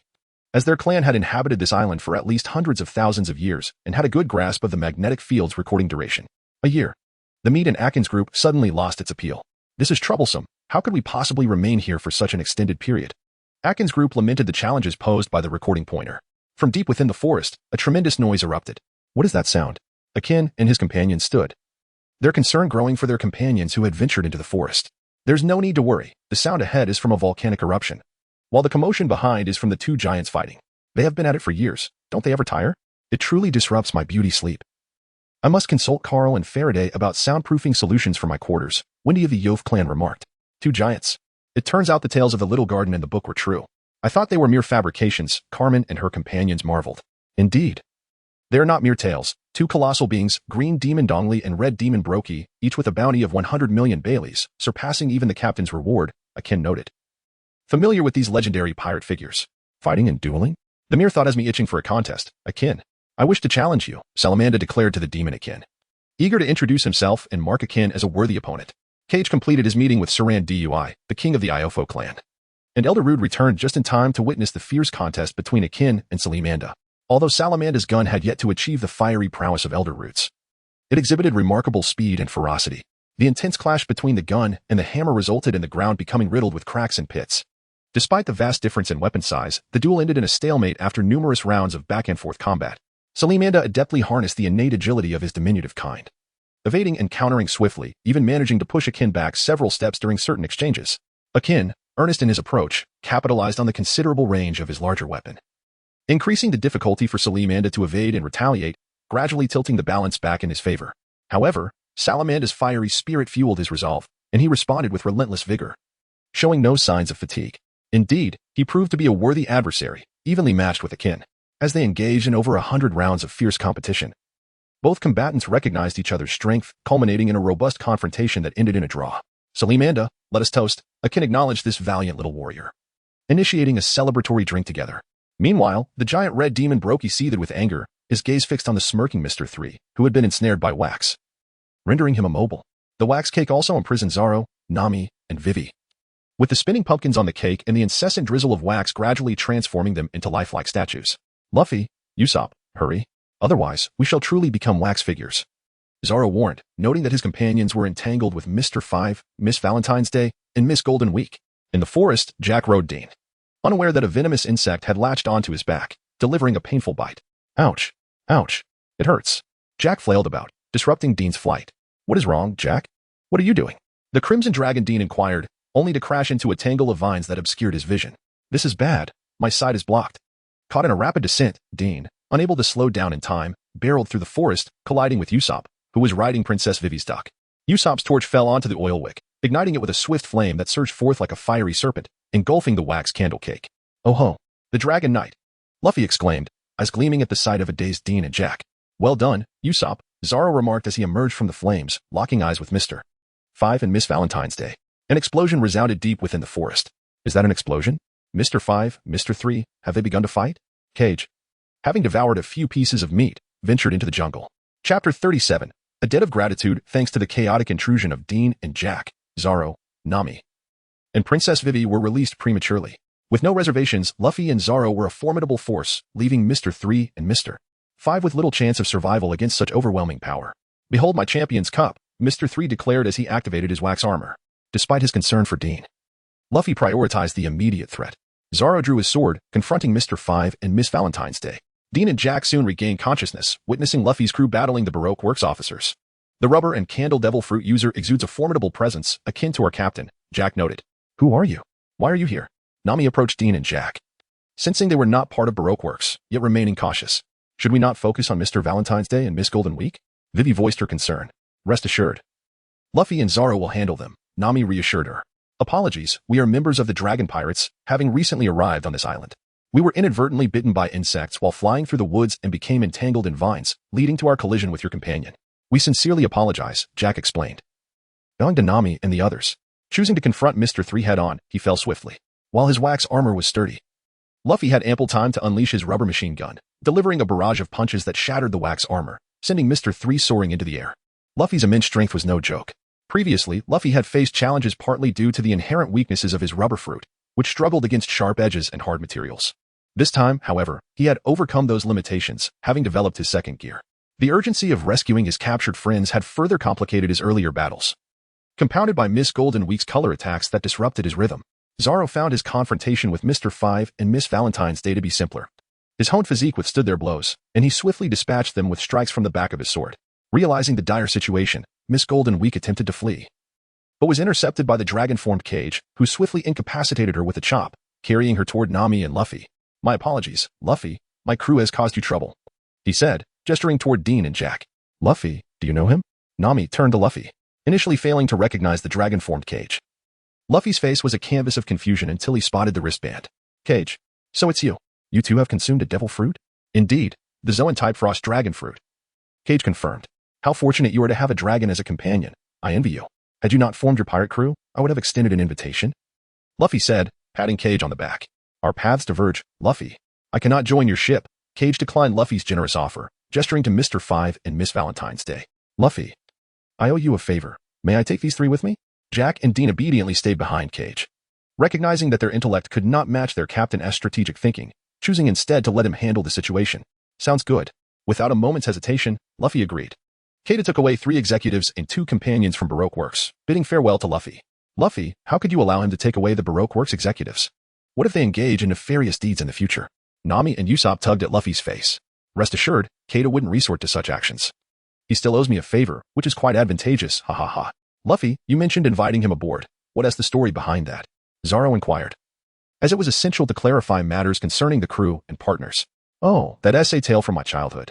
Kata spent over 3 years in Windmill Village, and I became acquainted with him back then. We often engaged in friendly contests, although I emerged victorious more often. Kata was formidable in his own right. In my youth, I invited him to join my pirate crew, but he coldly declined. What a pity. After all, Kata was remarkably intelligent. Luffy elaborated on his past with Kaido. There's a dragon aboard his ship. I wonder if I can also find a dragon to be my companion. Luffy exclaimed, clenching his fists and clapping, his eyes sparkling with the dream of riding atop a dragon. With the foes vanquished, Luffy and Zoro rescued the 2 giants, the Red Demon and the Blue Demon. Ensnared in wax, Sanji, under the guise of Mr. Prince, engaged in a phone conference with Mr. Zero and the Sand Crocodile, while also procuring a permanent pointer from the wax house left by Mr. 3, simultaneously addressing the punitive measures against Baroque Works. Cage returned to the campsite by ship, where the 3 officials from the Baroque studio lay still in a stupor, bound securely by him. The archer Syl from the Eve clan expressed a desire to compete in archery with Jack. How intriguing. I shall act as the judge, Xuanhu remarked. Allow me to provide some ice blocks. With a breath of dragon fire, Cage conjured a pile of ice nearby. In the first round of their archery contest, They would shoot at moving targets, and the one who hit the most would claim victory. Both competitors readied their quivers. Xuanhu tossed the ice blocks high into the air. Although Silpha's arrows were small, they were imbued with the power of the wind, granting them superior penetration and speed. She effortlessly seized Jack's target, striking it ahead of time. The score for the first round stood at Silph 109, Jack 67. In the second round, they faced each other at a distance of 50 meters, standing back to back. Begin. Xuanhu commanded. Both participants spun around simultaneously, knocking 2 arrows each for a rapid volley. Silpha's smaller arrows pierced through Jack's larger one. Yet the second arrow caught up to the first, their wind powers canceling each other out and halting just before Jack. Silph emerged victorious in the second round. The contest highlighted the formidable heritage of the Eve clan, showcasing the exceptional archery skills of their younger generation. While Jack's archery, though not as world-class as his sailing prowess, placed him among the upper echelon of elites, Silpha's effortless victory demonstrated a discernible superiority, indicating a significant gap in their respective abilities. Cage and Xuanhu comforted the somewhat despondent Jack after his defeat, having recognized the areas in which he could improve through this competition. Chapter 38, an invitation to Freddy on the heels of Jack's archery contest with Silph. Freddy emerged from an experiment alongside Sartre and Gade. Freddy, your expertise in electrical physics is truly remarkable. Our recent conversation has been immensely enlightening. Would you consider joining us to explore the vast realm of scientific knowledge and innovate further? Sartre and Gade jointly extended their invitation to Freddy to join their pirate crew. Freddy was indeed tempted. He yearned to acquire more scientific knowledge from the outside world. The resources on Valino were scant, predominantly comprised of text brought back by his mentor, Carl, or penned by him. Having completed the entirety of his mentor's works, he found himself at a crossroads. He owed his clan several years' worth of oil resources. No. I still owe my clan a significant amount of oil resources. I must repay my debts before I can depart. Observing Freddy's resolute demeanor, Sartre and Gade felt a deep sense of regret. Oil, you say? Perhaps we could utilize candles instead. There is a candle fruit user on the island who has left behind a multitude of candles in the wake of battle. The forest is now teeming with them. The Yof clan is quite adept in wielding fire, making candles a viable option, Cage proposed, eager not to miss the opportunity to collaborate with an exceptional scientist. Is that true? Freddy asked Cage for confirmation. If so, he could settle his debts and set sail. Cage nodded and then said, Akin, you shall lead the team, while Dean will guide you. Fair lady, accompany the members of the Yof clan to gather the candles. Cage then addressed Fair lady, have you made your decision? We are ready to set sail at your convenience. Akin received the captain's orders, mounted Dean, and set off with Fair lady to collect the candles. After half an hour, Akin and Dean returned. Fair lady had completed her obligations to her clan and, after bidding farewell to the king of the Yof clan, packed her belongings to join Cage's crew. Has the Straw Hat crew already departed? Cage inquired of Dean. They have indeed left. They were no longer present when we went to gather the candles, Dean replied. Kage estimated that the time was ripe to unleash the dragon transformation. Come to me, and I shall show you the disparities of the world.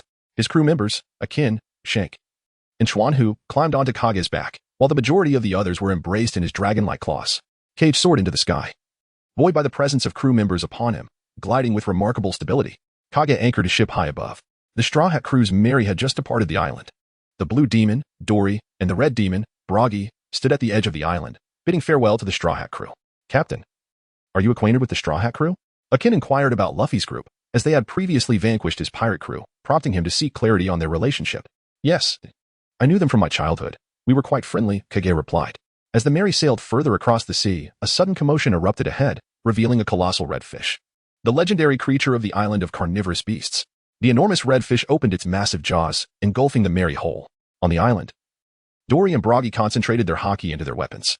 The combined might of the two giants was formidable, penetrating the belly of the carnivorous fish with a strike that elicited praise from the great Oplaso, cleaving the sea asunder and ensuring the Mary returned safely to the surface from the creature's maw. That is the fabled carnivorous island fish, someone exclaimed. Indeed. It is said that its excrement is as large as an island, known as the Barren Isle. Kage responded to the queries of the crowd. And after witnessing the demonstration of haki, they swiftly returned to their own vessels. What a terrifying blow. It was as if the very sea was split apart. These two giants are truly the legendary warriors of Elbaf, Akin marveled. So that is the famed armament haki. This showcases the overwhelming strength of those prominent figures on the Grand Line. The disparity in power within the world is immense. Kage encouraged his crew to strive for self-improvement. Upon returning to the Zhuangga, Faraday first entered the laboratory, where he affixed a wooden crate to the wall as his makeshift abode, organizing his personal space. Xuangu utilized foundwood, stripping off the bark, roasting it over a fire until it became pliable, ultimately crafting a bow. He tied a bowstring to complete an ancient general's archery tool and tossed it to Jack. Jack, you should focus on strength training. Your power needs enhancement. Meanwhile, the culinary trio, Carmen and the others, brought the prepared ingredients aboard the Zhuangga. Crew member Xuangu also returned to his quarters with disassembled tiger bones and whips, among other items. In his room, Kaiga opened the box containing the everlasting ice. How should he utilize these items? He first picked up a piece and, feeling its essence, found it ineffective. Deciding to consume it directly, Kaiga ate a piece of the eternal ice. Instantly, he sensed the frosty power coursing more vividly through his body, allowing it to flow throughout him with greater ease. At last, he had made some progress in harnessing the ice element, which filled him with joy. Previously, his attempts to wield the power of ice were limited to exhaling it, relying solely on his breath to summon its strength. However, the eternal ice opened up a realm of possibilities for him, enabling the development of the ice element throughout his entire being, transforming him into a true frost sovereign. Pondering the situation, he recalled that Hill had entrusted the ancestral figure of the Iofo clan, Emil, to safeguard these treasures. Was it truly the case that only a box of elongated eternal ice remained? Surely, there should be some hidden contingency left behind. As he sifted through the box of eternal ice, he discovered, nestled among the long pieces, a square block of ice. Kage picked up the cube, inspecting it closely, only to discover a pearl hidden within. Was it a precious gem, or perhaps a fabled dragon pearl of the dragon race? Regardless, he decided to taste it, tossing it directly into his mouth. Strangely, while other ice cubes, which had remained solid for millennia, melted instantly upon reaching his stomach, this peculiar cube, containing the pearl, remained intact, settling steadily within him. The dragonkin could easily sense its presence, yet no adverse effects were felt, which was a relief. Everyone enjoyed their meal, seizing the opportunity to relish the abundant food, a rare chance to embrace life's return. After this feast, we would set sail for the next island. Kage approached the campfire, savoring roasted meat as he announced the decision to embark. All right. The group devoured their food ravenously. Once everyone was prepared, the Zhuiging sailed away from the ancient island of the Little Garden. Farewell, Faridi. Make sure to learn as much scientific knowledge as you can. We look forward to your return with intriguing inventions. Salamanda called out from the edge of the island. Alongside were several members of the Yov tribe, including a few elders and even King Saran Dui, who had come to bid farewell to Faridi, some even conjuring magical displays to catch his attention. Thank you, everyone. I promise to return having mastered my studies and to become someone truly worthy of your recognition. Faridi waved back from the ship's railing, tears of reluctance glistening in his eyes. In reality, during the century that the two giants remained on the ancient island, Faridi had assisted many tribesmen in creating numerous useful items, earning their acknowledgement long before. Who would have thought that Emil and Hill are still in contact? St. George remarked. Fate indeed, he noticed Faridi upon arrival. Perhaps this is destiny, as Faridi is a direct descendant of our ancestors, and their encounter was preordained. The cause and effect from 1,000,000 years ago shall be unveiled by Emil and Hill themselves. Chapter 39. The organization's messenger and archaeologist Gade. Here's the permanent pointer to the next island. You and Jack will guide the direction. Kage handed Gade the permanent pointer to Magnet Island, which he had obtained from the manager of the Risen store at Whiskey Peak. He understood that the pointer from Little Garden required a year of recording, hence the foresight and preparation. Most importantly, he still owed the ship's doctor, Xuanhu, an answer. Captain, you are remarkable to possess a permanent pointer. I thought we would have to stay in Water Garden for a year. Jack and Gade took the permanent pointer and headed to the ship's spot to set their course. Next, they needed to address Mr. 5 and Miss Valentine. Who are you? The pair asked groggily as they awoke the Kage and his crew. They were unaware of their identities, realizing in the aftermath of Luffy's escapades that aside from cornering the Straw Hat crew and Princess Vivi's associates, the Elita Baroque works had moved on to Alabasta. The remnants from that night were essentially discarded or marginalized. Hence their information had not reached the higher echelons of Baroque works. Mr. 9 is doing quite well. Kage smirked alongside the demon, Akin. Recognizing the flying dragon pirates, Mr. 5 and Miss Valentine struggled momentarily, acknowledging Kage and Akin. After all, the assassins of Baroque works also moonlighted as bounty hunters, and Kage and Akin had garnered some fame due to their bounties. I offer you a chance to join us, considering you're unemployed. What do you think? Kage said casually as he sampled the juice in his hand. Not much. Not just anyone can recruit members of Baroque works.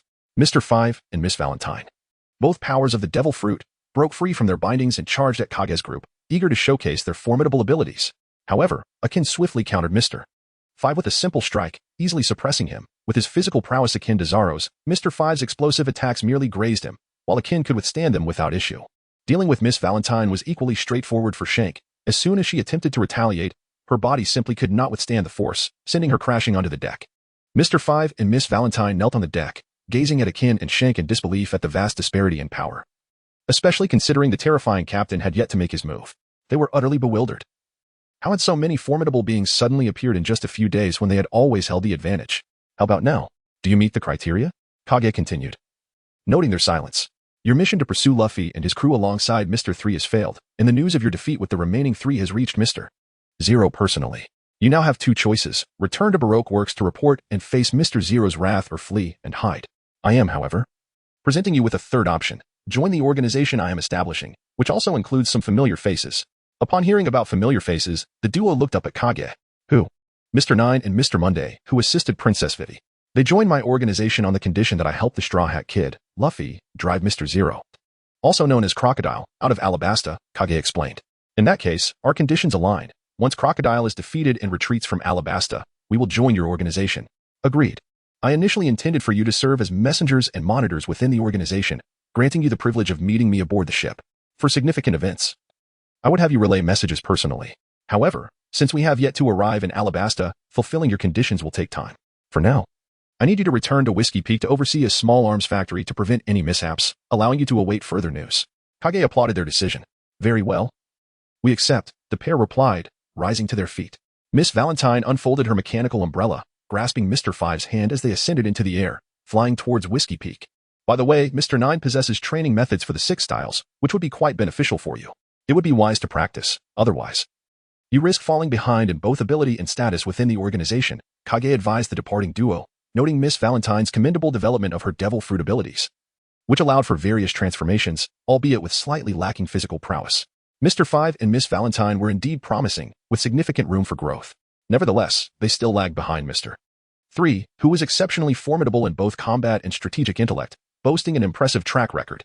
In the context of the One Piece narrative, Mr. 3's triumph over 2 giants wielding haki was somewhat of a plot contrivance. However, for Kage, who had traversed realms, this was a true world.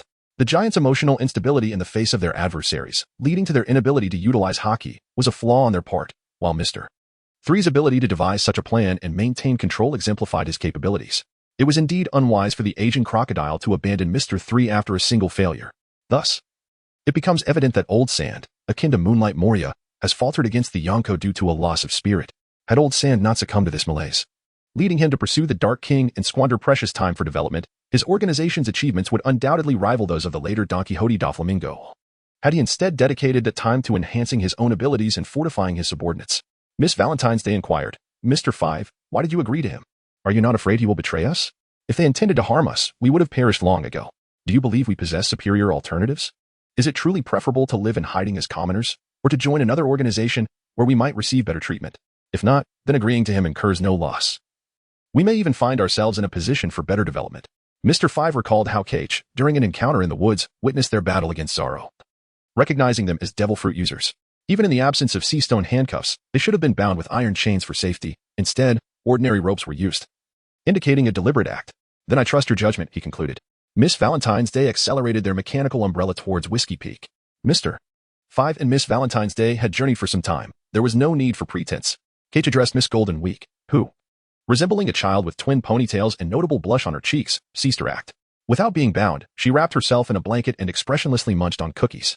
Noting her silence, Kichi continued, let us discuss our hidden archaeologist. Chapter 40. The Archaeological Organization of the North Sea, Divine Grace. Truly composed. She appears devoid of the inquisitiveness characteristic of archaeologists, does she not, Dean?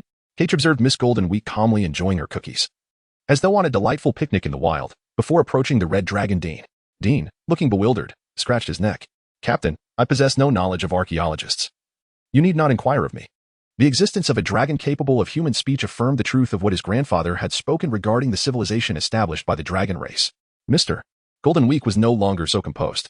An archaeologist from the East Blue had previously reported to my grandfather about the Red Dragon clan and the new generation of dragon worshippers. You were the pirate crew that assisted at that time, were you not? Indeed, Kate replied with a smile, it seems the truth has been revealed. She is indeed an archaeologist. Kate pressed on, the archaeological sanctum of O'Hara has been obliterated by the Navy and the Celestial Dragons. You must belong to another archaeological organization. Why then, do you find yourself here? We are members of the North Sea Archaeological Organization, Divine Grace. After the Navy and the Celestial Dragons explicitly forbade the study of the void century spanning 800 years, the archaeological community split into 2 factions. One faction, O'Hara in the West Blue, secretly researches the history of that obliterated nation, while the other, Divine Grace in the North Sea, adheres to the band. Focusing instead on earlier civilizations, including the legendary empires of dragons and elves, and the worshippers of dragons. Human civilization may trace back even further. Eventually, after O'Hara's destruction, Divine Grace became heavily restricted, compelling me to escape. Mariana leisurely prepared coffee for herself. O'Hara, a name that shocked all present. The news of its demise had reverberated throughout the world, and the bounty on the surviving little girl had reached 79 million berries. This clarified Mariana's seemingly relaxed demeanor. Our pirate crew is in need of an archaeologist. We invite you aboard. We are pirates, naturally opposed to the Navy and the Celestial Dragons. You may research as you wish. What do you say? Cage extended the invitation. You need not feign ignorance. You concealed the O, which indeed resides on our ship. You have cast furtive glances at him, and furthermore, Elder Xian once mentioned he had been treated well by someone in the North Sea. Yes.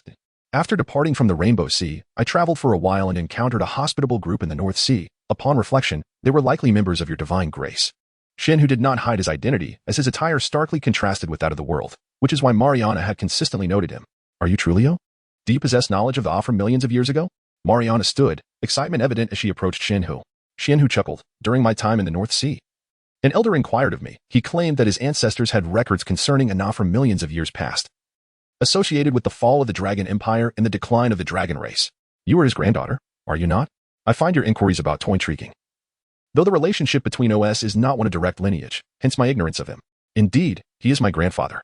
Mariana regained her composure, realizing that the history of millions of years is far from easily accessible. At that moment, Falati from the Aya family emerged from the laboratory onto the deck.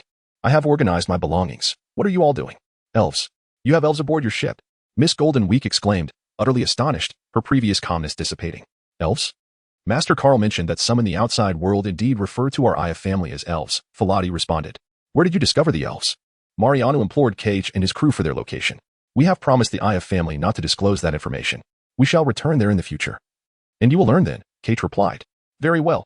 I shall join you as your archaeologist. Together, we shall uncover the historical truths of the dragon and elf empires from millions of years ago. Welcome aboard the Flying Dragon Pirates.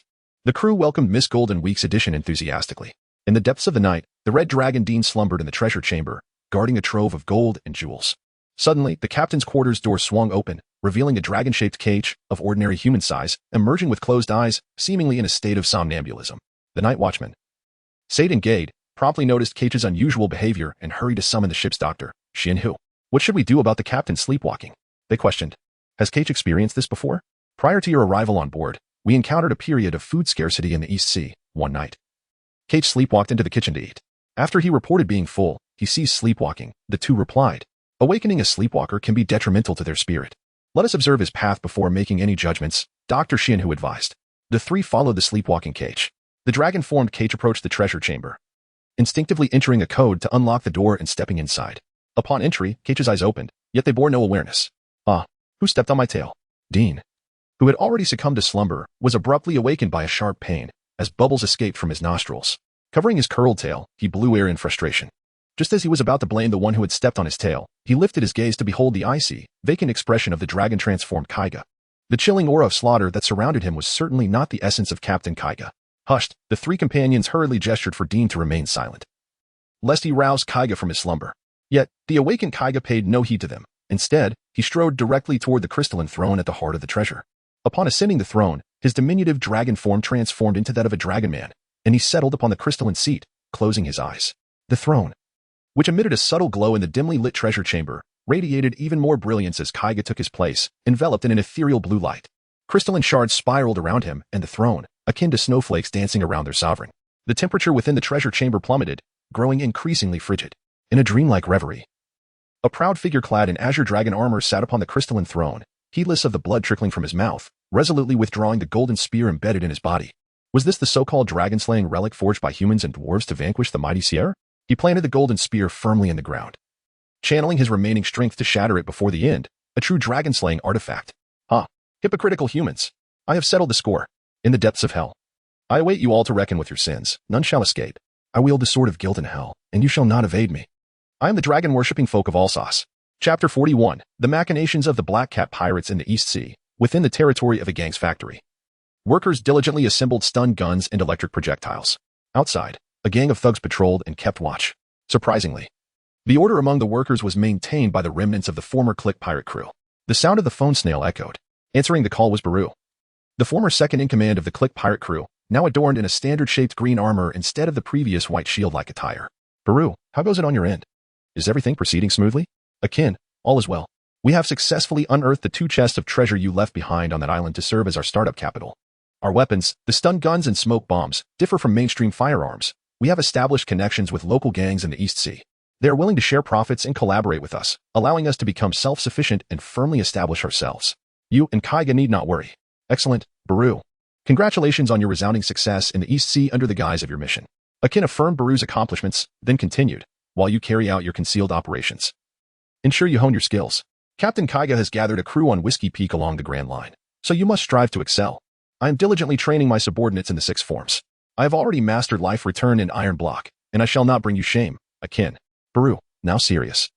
Added, Akin, I have an important matter to report. Captain Klo of the Black Cat Pirates has taken the initiative to ally with us, and I have tentatively agreed. He expressed a desire to introduce me to his superior, but I am wary of his intentions, so I promptly reported this to you. Baru remained cautious of Klo. The cunning strategist, as Klo's reputation in both the legitimate and underworld was less than savory, known for his unscrupulous methods and devious plots. Baru, do not fret. It is merely Klo. He may have posed a challenge in the past, but should he dare to disrupt Captain Kaiga's plans, I shall personally handle him. Having spent time with the Flying Dragon Pirates, Baru's perspective had evolved beyond that of the short-sighted former first mate of the Click Pirate crew. Aspiring now toward the path of a world-class pirate crew's vice captain. Through continuous training with the captain, his prowess had significantly advanced. Nonetheless, I must inform the captain about Klo's affairs. Please hold on. Akin picked up the phone snail to contact the captain and report Baru's alliance with the Black Cat Pirates. Kek picked up the Den Den Mushi, and the device on Baru's end transformed from Akin's likeness to that of Kek. I am already aware of Baru and Kuro's situation. The Black Cat Pirates are exhibiting no unusual movements, thus, you should maintain the current alliance status. By the way, regarding the 6 forms, you may replicate the shave technique for him, presenting it as a gift from your captain. As for his desire to meet or contact me, the timing is not yet right. I will inform you when the moment is appropriate. Kek made a decisive choice to ensure Kuro's safety. Understood, Baru replied. Observing as his captain concluded the call with Akin before he too set aside the Den Den Mushi. In the Grand Line, one could never afford to let their guard down. On Drum Island, in the Kingdom of Drum, Warlbo, who had fled following an assault by Blackbeard, unexpectedly returned. With a ship, the Brilly King, docked at the shore. The Brilly King was technologically advanced, capable of both navigating the surface and submerging, as it was essentially designed as a submarine. In the frigid climate of Drum Island, which was Kek's territory, he ventured out to conduct his affairs without changing into warmer attire, delegating the task of engaging with the island's inhabitants to Akin and the crew, clad in winter gear. The Flying Dragon Pirates encountered a group of individuals in green military uniforms invading the local residents, supported by an advanced submarine. Ultimately, apart from the captain, the Flying Dragon Pirates split into 2 factions, one led by Satyr, accompanied by Gade and Faraday, aimed at commandeering the Brilly King, while Akin took charge of dealing with the intruders, seeking to establish amicable relations with the Drum residents. The Memory Seahorse remained behind to guard the ship, as the harsh, icy conditions of Drum Island were unsuitable for it to endure for long. The advanced submarine was a prize that must be seized. A smoke bomb was hurled into the Brilly King, enveloping the area in smoke. Satyr and his companions rushed inside the vessel to neutralize the adversaries. It was Faraday, equipped with a jetpack and exoskeleton armor, who swiftly dispatched the 10 guards inside. How feeble they are, Faraday exclaimed in disbelief, wondering how such weak foes could be defeated so effortlessly.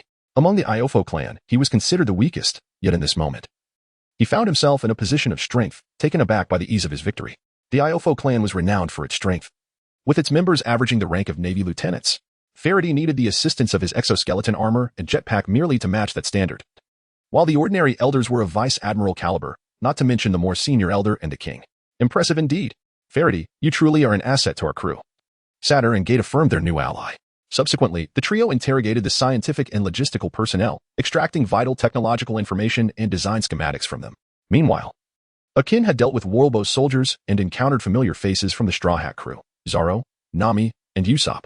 These soldiers were merely ordinary troops, easily subdued by Akin and Zaro in a matter of moments. Akin, from the Click Pirates, drew his sword defensively against this past adversary. In the snow-laden Drum Island, the towering structures resembling peaks or pillars were unmistakable. The beast-human Dalyadin stood in opposition to the former King Warlbo and his 2 subordinates, determined to prevent Warlbo from returning to the palace to seize the colossal cannons within. Should Warlbo acquire those formidable weapons and consume them, utilizing his devil fruit powers, he would become an indomitable force on Drum Island, continuing his reign over the kingdom. Thus, Dalyadin resolved to exert all his strength to thwart the 3. Even though they were once his leaders and comrades, for the stability of the Drum Kingdom's populace was paramount. However, possessing the bulbul fruit in its bison form, Dalyadin found himself outmatched in a 1-against-3 confrontation. Injured and bleeding profusely, he struggled to withstand their onslaught. Warlbo, having transformed his hand into a cannon barrel, cackled, Dalyadin, who betrayed me, prepare to be consumed by my firepower. Haha.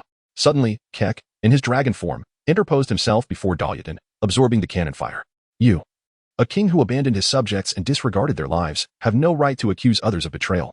Keck stood resolutely before Dalian, intimidating Warlbo and his companions. What is the connection between you, a devil fruit user, and Kaido? Recently, Blackbeard from the Whitebeard pirates departed, and now another from the Beast pirates appears. What draws the emperors to Drum Island?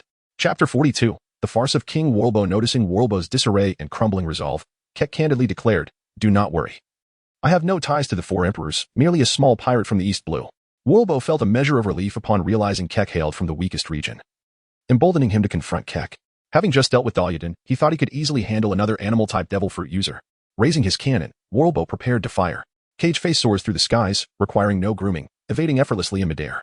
The bombardment from Valpo resembles that of an ordinary artilleryman, lacking any technical finesse. Relying solely on instinctive firing, Cage soared through the air, gracefully maneuvering around Valpo, alternating between the left and right flanks, and occasionally positioning himself behind. The cannonball.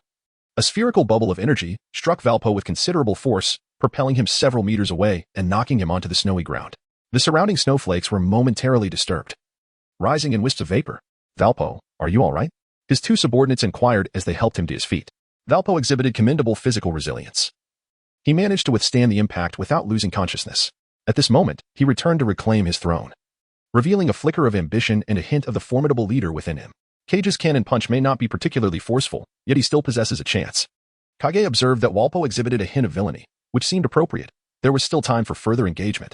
The technique known as fist cannon was, in fact, an innovation developed by Kage through the practice of the 6 styles of finger poking. It remains unfinished, still a work in progress.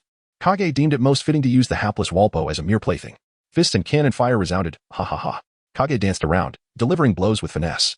Walpo's artillery failed to graze Kage, who left him battered and bruised, his head spinning and his body emanating the heat of the onslaught.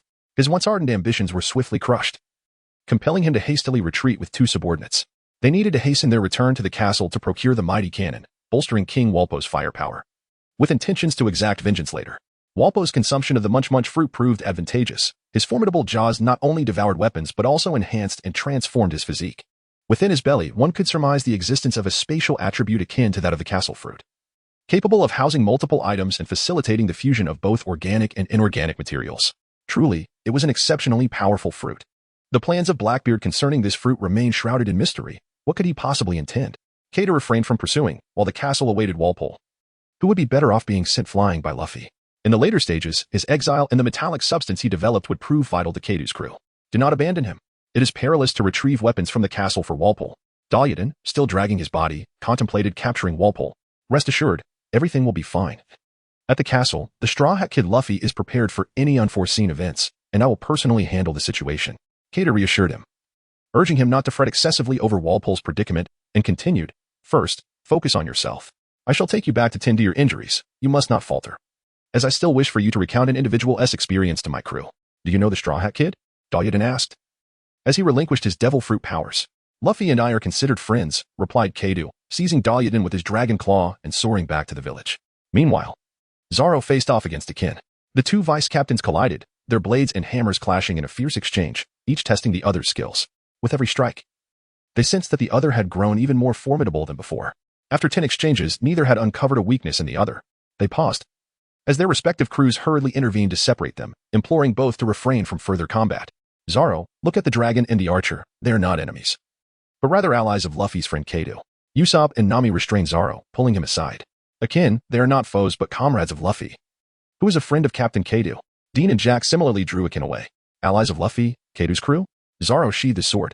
It was indeed peculiar that Akin had departed from the clique pirates to join Kaido's dragon pirates, friends of Luffy.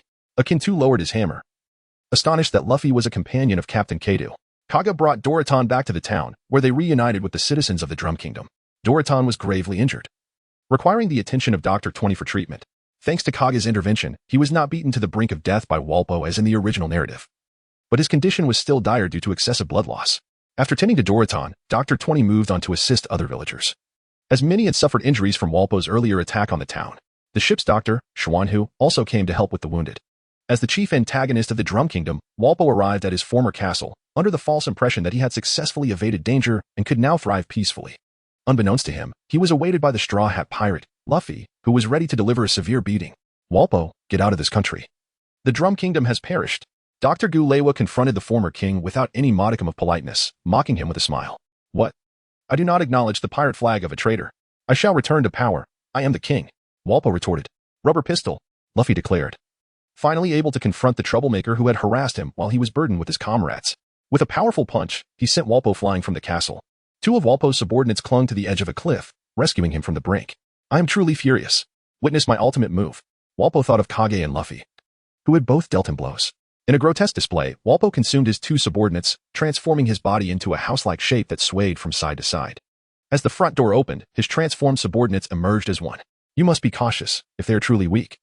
The villagers had already stopped him before he could drive out the doctor from Drum Island. Dr. Gulewa warned Luffy and Sanji, emphasizing not to underestimate the trio. You are also a Zoan type, a reindeer man, right? We are fully aware of your three-stage transformations, one of the combined subordinates remarked. Utilizing a massive hammer, they struck at Chopper. In a display of agility, Chopper enhanced his legs to evade the blow.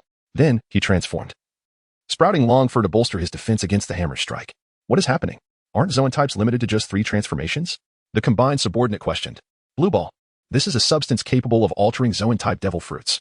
Under its influence, I have discovered 4 additional transformation points, leading to my 7-stage transformation. Chopper proudly displayed a yellow pill, showcasing his research findings. Chapter 43. The promised answer to the ship's doctor with the treatment of the injured completed. Kage seized the opportunity to approach Xuanhu, the ship's doctor. Xuanhu, do you remember the promise I made when I asked for your help? I have returned with the answer, a tale of a quack doctor, whose experiences resonate with Dorotan. Let us hear this story. Xuanhu, intrigued by the plight of a kingdom lacking skilled physicians, readily agreed. They entered the room where Dorotan was being treated, only to find him wrapped in bandages. Not resting as he should. 2 guards rushed to support him, cautioning against excessive movement that could worsen his injuries. I cannot stand idly by. If we do not stop Walpo's return, this country will continue its decline. Dorotan insisted, determined to reach the castle of the former king. Fearing that Walpo might access the armory and consume powerful weapons, transforming into an unstoppable monster. Thanks to Kage's arrival, Dorotan's confrontation with King Walpo was not as brutal as depicted in the original tale. Despite his injuries, he was still able to move. Mr. Dorotan, you are indeed a brave warrior. I have decided to accompany you, Usopp expressed, deeply moved and admiring Dorotan. Hey, Usopp, let's go together. Luffy, Nami, and Sanji are already at the castle, Zoro chimed in. Vivi, concerned about Nami's condition, also sought to check on her treatment. Observing this, Xuanhu remarked to Kage, I will listen along the way. Dorotan, anxious about the situation, urged him to stay behind until they set off, feeling it was an unreasonable demand. Mr. Dorotan, we will accompany you, Kage insisted, climbing alongside. Thank you. Dorotan expressed his heartfelt gratitude for Kage's life-saving assistance. The prospect of Kage's company filled him with hope, increasing their chances of thwarting Walpo. No need for thanks, I have a request. On our journey, I wish for you to share with my ship's doctor, Xuanhu. The story of Dr. Hirlik, Kage said. Dorotan regarded the kind-hearted elder, Xuanhu, who had been helping treat the villagers, and agreed to tell the tale of the peculiar doctor from Drum Island. Take me to the patients. I am here to save Dr. 20. And I cannot afford to waste a moment. Dr. Hirlik, on the verge of death, still ventured to the castle upon hearing of someone in need of treatment. However, Dr. 20 stood before him, healthy and ready. What? Dr. Hirlik gasped in shock. You fool. This is a trap. As you can see, Dr. 20 is quite healthy. Have you come here to meet your demise? Dr. Hirlik exclaimed. Haha. It is I, King Walpo, who revels in the success of my scheme. Once you are dead, no one in the Drum Kingdom will dare defy my commands. Guards, prepare. The soldiers aligned their weapons, ready to fire. You cannot kill me. Dr. Hirlik raised his hand, delivering a startling proclamation. The soldiers hesitated, pausing their imminent attack. Wonderful. So there are no patients? I feared a great calamity had befallen the nation. Instead, I have been deceived. Dr. Hirlik regained his composure, seated himself, and opened a case he had brought. When do you believe a person truly dies? Is it when a bullet pierces their heart? No. Is it when they contract an incurable disease? Also incorrect. Is it after consuming poisonous mushroom soup? No. It is when they are forgotten by the world. Dr. Hirlik poured himself a drink from the case. Even if I am gone, my dreams will still be realized, and the spirits of the sick will be saved. He raised his glass. Why are you crying, Dorotan? At that moment, Dorotan gritted his teeth, enduring the foolishness of King Walpo, yet he was moved to tears by Dr. Hirlik's actions. Is there still hope for this country? As long as someone carries on my dream. Hey, Dorotan, why are you crying? The selfish King Walpo continued to mock his captain, oblivious to the profound words of a dying man, refusing to reflect on his errors. Wait, a monster will come here. He is my son. I hope you do not harm him. Dr. Hirlik thought of Chopper. Thank you, Chopper. Farewell, Quack. I have lived a rather good life. He raised his glass high, toasting to his magnificent life. The wine was, in fact, a concoction of Dr. Silker's own research. He often indulged in his unproven and potentially hazardous creations, frequently experimenting on himself. The alcohol ignited within his chaotic and chemically overloaded body, resulting in a catastrophic explosion. Hilariously, he had propelled himself into the air. Valpo scoffed at Dr. Silker's foolishness, callously disregarding the loss of a life. You let him escape, Durotan. Silence. You cannot comprehend that the only man who wished to save this nation perished moments ago, amidst all the despair and surrender. What does it matter if such a person dies? The vile Valpo sneered. I have witnessed the future of this nation. No matter how advanced its medical technologies become or how many cures are developed, none will ever remedy your stupidity. Durotan could no longer tolerate such a treacherous and selfish king, roaring in anger at Valpo. You scoundrel, you were clearly intent on provoking me. Valpo regarded the captain of his guards with a cold gaze. Ultimately, Durotan was left severely beaten and imprisoned. Thus concludes the tale of Dr. Silker, a crude yet benevolent physician from Magnet Drum Island, who fervently sought a universal cure for all ailments. Xuanhu, who had always maintained an aloof grandfatherly persona, was, in truth, a man of deep emotions. Moved to tears by Dr. Silker's story, he exclaimed, "What a noble doctor! Your answer has far exceeded expectations." For the first time, the old man lost his composure, weeping like a child, unable to stem the flow of tears. This was a testament to one healer's respect for another. Having acquired extraordinary medical skills that other doctors yearned for, he had grown arrogant, forgetting the true essence of healing, retreating into solitude. Such behavior was truly unbecoming. The notion of a universal remedy, how familiar, how reminiscent. It had been ages since he encountered such Na'vi ideals. Xuanhu recalled his own mentors. Realizing that we all begin our journeys with such beautiful aspirations, evoking fond memories of his early days in medicine. Chapter 44. The cherry blossoms of Magnet Drum Kingdom. The peaks rose majestically like towering pillars on Magnet Drum Island, connected to the earth by massive cables. In the frigid temperature of -40 degrees, everyone donned winter attire, save for Kichi, who wore only a thin summer shirt. You are Luffy's friend, Kichi, aren't you? Aren't you cold? Usopp, the diplomatic envoy, asked incredulously. Not at all, Usopp. Thanks to my fruit's abilities, I am more suited to thrive in cold conditions. A few degrees colder would pose no issue, Kichi replied. The group boarded a car that ascended the cableway, which required manual pedaling to move. As they climbed higher, the grandeur of the towering peaks became increasingly evident, offering breathtaking views of the snow-clad island, a magnificent winter landscape. With a fierce sweep of his axe, the combined minion aimed to suppress Chopper. Chopper, agile and enhanced, deftly evaded the wind blades, which possessed enough force to slice through castle walls. While dodging the assault of the four axes, Chopper analyzed the minion's weaknesses, determining that the chin was the vulnerable point.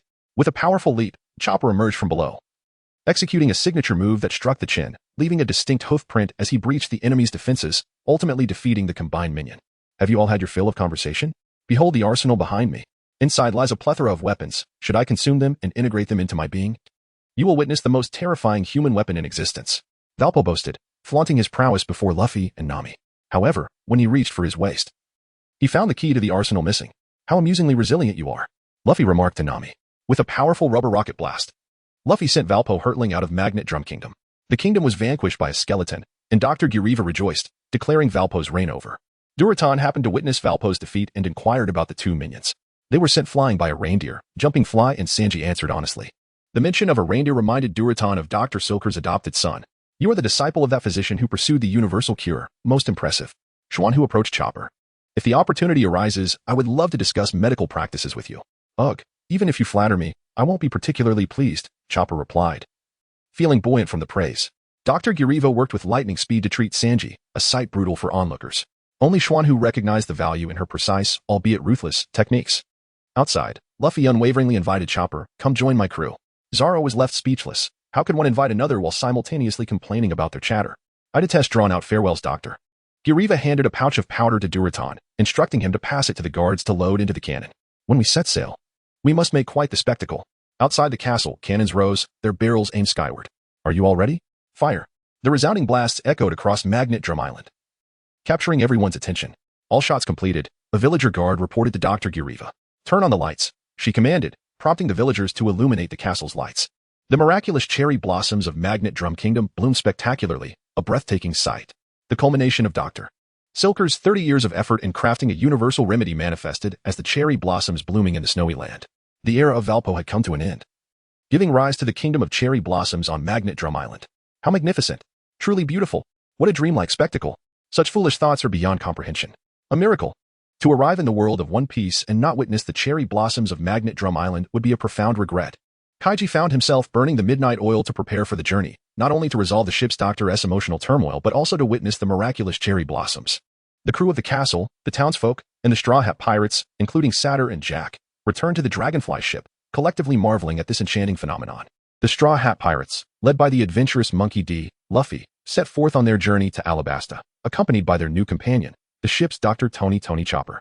Their departure was urgent, for they sought to rescue Vivi from the clutches of the 7 warlords. The Kingdom of Drum was renamed the Kingdom of Cherry Blossoms.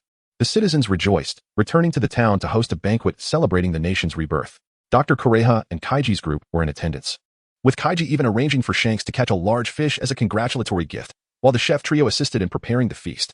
The following day, the ship's doctor, Xuanhu, sought out Dr. 20, inquiring if this once revered medical sanctuary possessed advanced medical equipment, such as ECG, ultrasound, and X-ray machines. They wished to borrow the equipment to examine Shanks and identify the specific location of his injury. Dr. 20 confirmed that while some equipment was available, only the ECG machine was operational, as many devices remained uninstalled.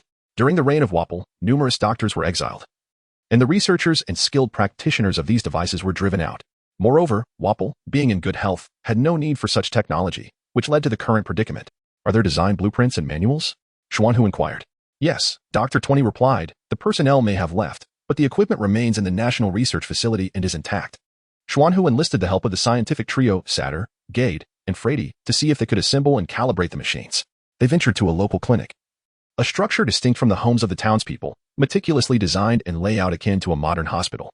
Under Dr. 20's guidance, they examined the design and research rooms, scrutinizing the development processes and the medical principles behind the equipment. The 4 of them traversed between the design and assembly rooms for an entire day and night, diligently assembling and calibrating the devices. In the Alabasta Kingdom, the largest nation in the first half of the Grand Line, an imposing naval warship of deep green hue, adorned with the world government's emblematic 5-circle flag and the Navy's seagull insignia, docked at the port. Undoubtedly, this was a flagship vessel, only deployable under the command of a rear admiral. The citizens of Alabasta took note of this formidable warship. We shall await them here in Alabasta. They are bound to pass through, they said. As the warship docked, descending from it was none other than the recently promoted Rear Admiral Atomy, accompanied by Lieutenant Kabernik and a cadre of robust Navy soldiers. Chapter 45, The Battle Against Raven After a Day of Strenuous Effort. The medical equipment was finally installed and calibrated. Ship's Dr. Xuanhu summoned the Fishman Shanks for a comprehensive examination, with particular emphasis on taking X-rays to ascertain the precise nature of his head injury in preparation for subsequent treatment. Following this, Frady had no further role, and he ventured outside the town with Jack and the Red Dragon Dean for an adventure. It was his inaugural experience exploring the outside world, and he was eager to witness the extraordinary alongside his companions. The newly joined Miss Golden Week, Mariano, also accompanied them, seeking to deepen her understanding and hoping to gather valuable intelligence. Over time, historian Mariana had learned that Dean hailed from the East Blue's Red Dragon community, while Jack belonged to the new era of dragon priests. She sought to cultivate rapport with both. Whenever she inquired about the Yo family, however, Frady fell silent, prompting her to shift her focus. Thus, the 4 of them prepared their gear and set out to explore this icy kingdom. As they journeyed, they encountered a towering 7-meter bear, leaning on a T-shaped cane. As the giant bear passed, it paused to graciously tip its hat and bow before resuming its own journey. Is that the traveling bear the villagers spoke of? So grand and gentlemanly, truly deserving of the numerous legends surrounding Drum Island, mused Miss Golden Week, Mariano. Experiencing it firsthand is far more awe-inspiring than mere tales or descriptions in books. Indeed, it is exhilarating. Who knows what else we might encounter? Jack replied. After their encounter with the traveling bear, the trio grew even more eager for the adventures that lay ahead. However, time was of the essence, and they climbed onto Dean's back, allowing the 3-meter-5 dragon to soar swiftly through the skies. Dean, your dragon scales are quite warm. Are you red dragons all right in this frigid environment? Jack inquired, still somewhat concerned about Dean's adaptability. Hearing his companion's concern, Dean beamed with happiness, responding. The captain mentioned we would only stay on this island for a few days. A short period poses no issue. The heat within my body can keep me warm, but prolonged exposure would be detrimental, and I could succumb to the cold. That is reassuring, Jack and Frady replied, their worries alleviated. Suddenly, a group of Raven, sliding down tree trunks on skis, encircled Dean. There they are, the Raven we were warned about by the villagers, they exclaimed, entering a state of combat readiness. The Raven, the white bullies of Drum Island, were combative creatures resembling a cross between a rabbit and a bear, possessing powerful physiques and swift agility. Due to Kaiji's earlier intervention in the conflict between Dralaton and Wapol, Wapol and his 2 subordinates had failed to pursue Jump and Sanji, thus avoiding an encounter with the Raven. Consequently, this group of Raven remained unscathed and had not learned any lessons from humanity. The Raven, being swift and adept at close combat, prompted Jack to draw his sword. His weapon, reminiscent of the heroic swords of Western fantasy tales, featured a long hilt and a broad blade, ideal for confronting larger foes. 2 Raven charged forward, their massive paws raised to strike. Jack leaped down from Dean, deflecting one with a diagonal slash. Frady had already taken to the air, using his spear to fend off the other, even managing to knock one of the Raven down. After a brief moment, the creature known as Raven rose, a look of confusion etched on its face, pondering what had struck it. The other Ravens were equally perplexed by the sudden collapse of their companion. Jack, Dean, and Frady, accompanied by Dith, were compelled to halt their advance. Frady, unmasked and boldly soaring through the air, caught the attention of the Ravens, who discerned the diminutive figure of the little people as Frady, a mere 20-centimeter tall being. Jack, Dean, and Frady forged ahead against the oncoming horde of Ravens, while Miss Golden Week lingered behind, providing auxiliary disruption. However, the numerical superiority of the Ravens proved daunting. They were astute and coordinated, launching their assault while attempting to isolate and encircle the four, with 4 or 5 converging upon a single target. Faced with the ferocity of 5 Ravens, Jack found himself overwhelmed, simultaneously fending off attacks while retaliating against the others. Memories of past defeats surged within him, the relentless torment from the little people and the harrowing archery skills of the Sylph. Was he destined to endure perpetual defeat? As the helmsman destined to traverse the seas, how could he accept such a fate? Having mastered the art of life restoration, he may not have yet grasped the 6 styles, but after several rounds of enhancement through life restoration, he had evolved beyond the wild, unruly child of Dragon Island. His physique had transformed into that of a warrior. After experiencing a few setbacks, a simmering frustration ignited within him, sharpening his blade with newfound resolve. In the intensity of combat against the Ravens, his swordsmanship had significantly advanced, elevating to a higher realm. With his swordplay transcended, he cleaved through the 5 Ravens with precision. The battle between the Red Dragon Dean and the 4 Ravens was a brutal clash of titans, a primal struggle between beast and beast. The collision of dragon claws and bear paws, dragon form against bear form, illustrated the dragon's supremacy as the apex of existence among creatures. Dean, without resorting to dragon flames, engaged in melee combat. Although his speed was slightly inferior to that of the Ravens, his defense was unmatched. The Ravens could not penetrate the defenses of the Dragon Clan's Dean. Dean's offensive capabilities encompassed claw strikes, headbutts, and sweeping tail attacks, granting him a distinct advantage over the Ravens. After a fierce struggle, he ultimately vanquished 4 of them. Frady's confrontation with 5 Ravens was akin to a dimensional strike. The Ravens and the IOF clan were simply not of the same echelon. Clad in exoskeletal armor and equipped with a jetpack, Frady epitomized the combat prowess of a standard IOF warrior, moving with the swiftness reminiscent of the 6 styles Shafe. Even the Ravens' colossal strength paled in comparison to Frady, who danced between their attacks with ease, countering effortlessly and delivering precise thrusts, bringing down the adult Ravens. As for Miss Golden Week, she appeared to be an innocuous little girl, yet she was a notorious figure with a bounty of 29 million berries by the Navy. Her paint-induced hypnosis was formidable. With her brush, Miss Golden Week deftly applied red paint to the Ravens, causing them to inadvertently strike their own comrades, resulting in their mutual destruction. Jack and his companions were left in awe of the paint's terrifying power, realizing they should tread carefully around her in the future. Miss Golden Week was equally astonished by the performance of Jack and his crew, having initially assumed that only Kichi, Ajin, and the Fishman Shank were formidable within the pirate crew, only to discover that the others were no less capable. At Whiskey Peak, the elite of the Baroque works had departed, gathering in Alabasta, leaving behind mere foot soldiers. Mr. 9 easily took command, terminating the farcical assassination attempts and restoring the area to its former state of normalcy, complete with commercial activity, albeit with the addition of a casino and a fighting arena. The mountain, resembling a cactus, now concealed a clandestine arms factory within its depths. In a room within the casino, 2 sofas faced each other, with 4 individuals seated in pairs. Oh, technically there were 5, but Mr. 14, being a newcomer, lacked the privilege to sit and stood behind Mr. 9 and Miss Monday. Opposite Mr. 9 and Miss Monday sat Mr. 5 and Miss Valentine Day, who had just arrived at Whiskey Peak. Who would have thought you 2 would be defeated by the Straw Hat crew and subsequently recruited by Kichi's faction? Mr. 9 mocked, reveling in the opportunity to retaliate against the 2 who had bullied him during Vivi's escape. Mr. 9, you were probably defeated even earlier than we were. Besides, our promised positions within Kichi's crew are higher and more significant. I was above you in Baroque Works, and now in this new organization. It seems you've fallen beneath me. Mr. 5 countered, using status to push back against Mr. 9. Is that so?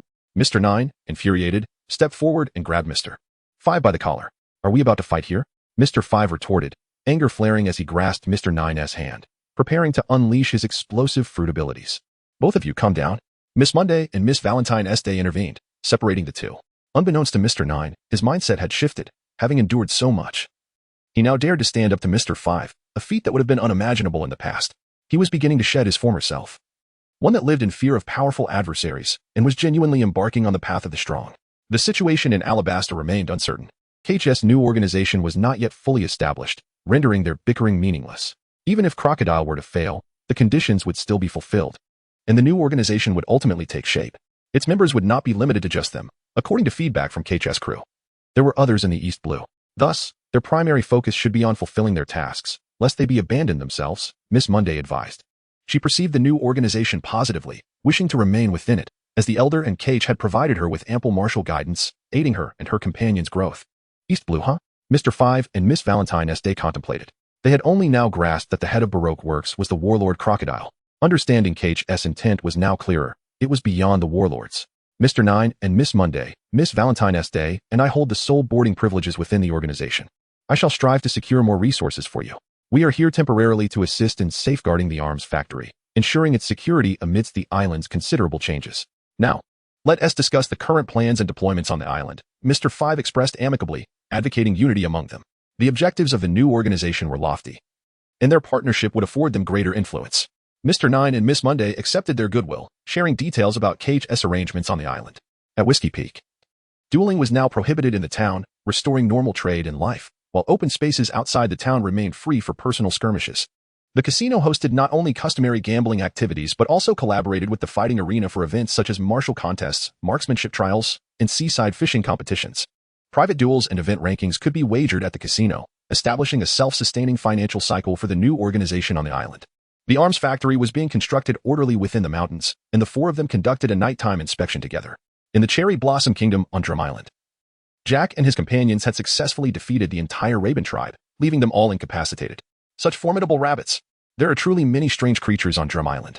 The four companions continued their journey and stumbled upon an ice cave. Should we venture inside? Freddy inquired. What if there are traps within? Miss Golden Week cautioned. The mysterious entrance beckons us. We must explore, Jack exclaimed with excitement.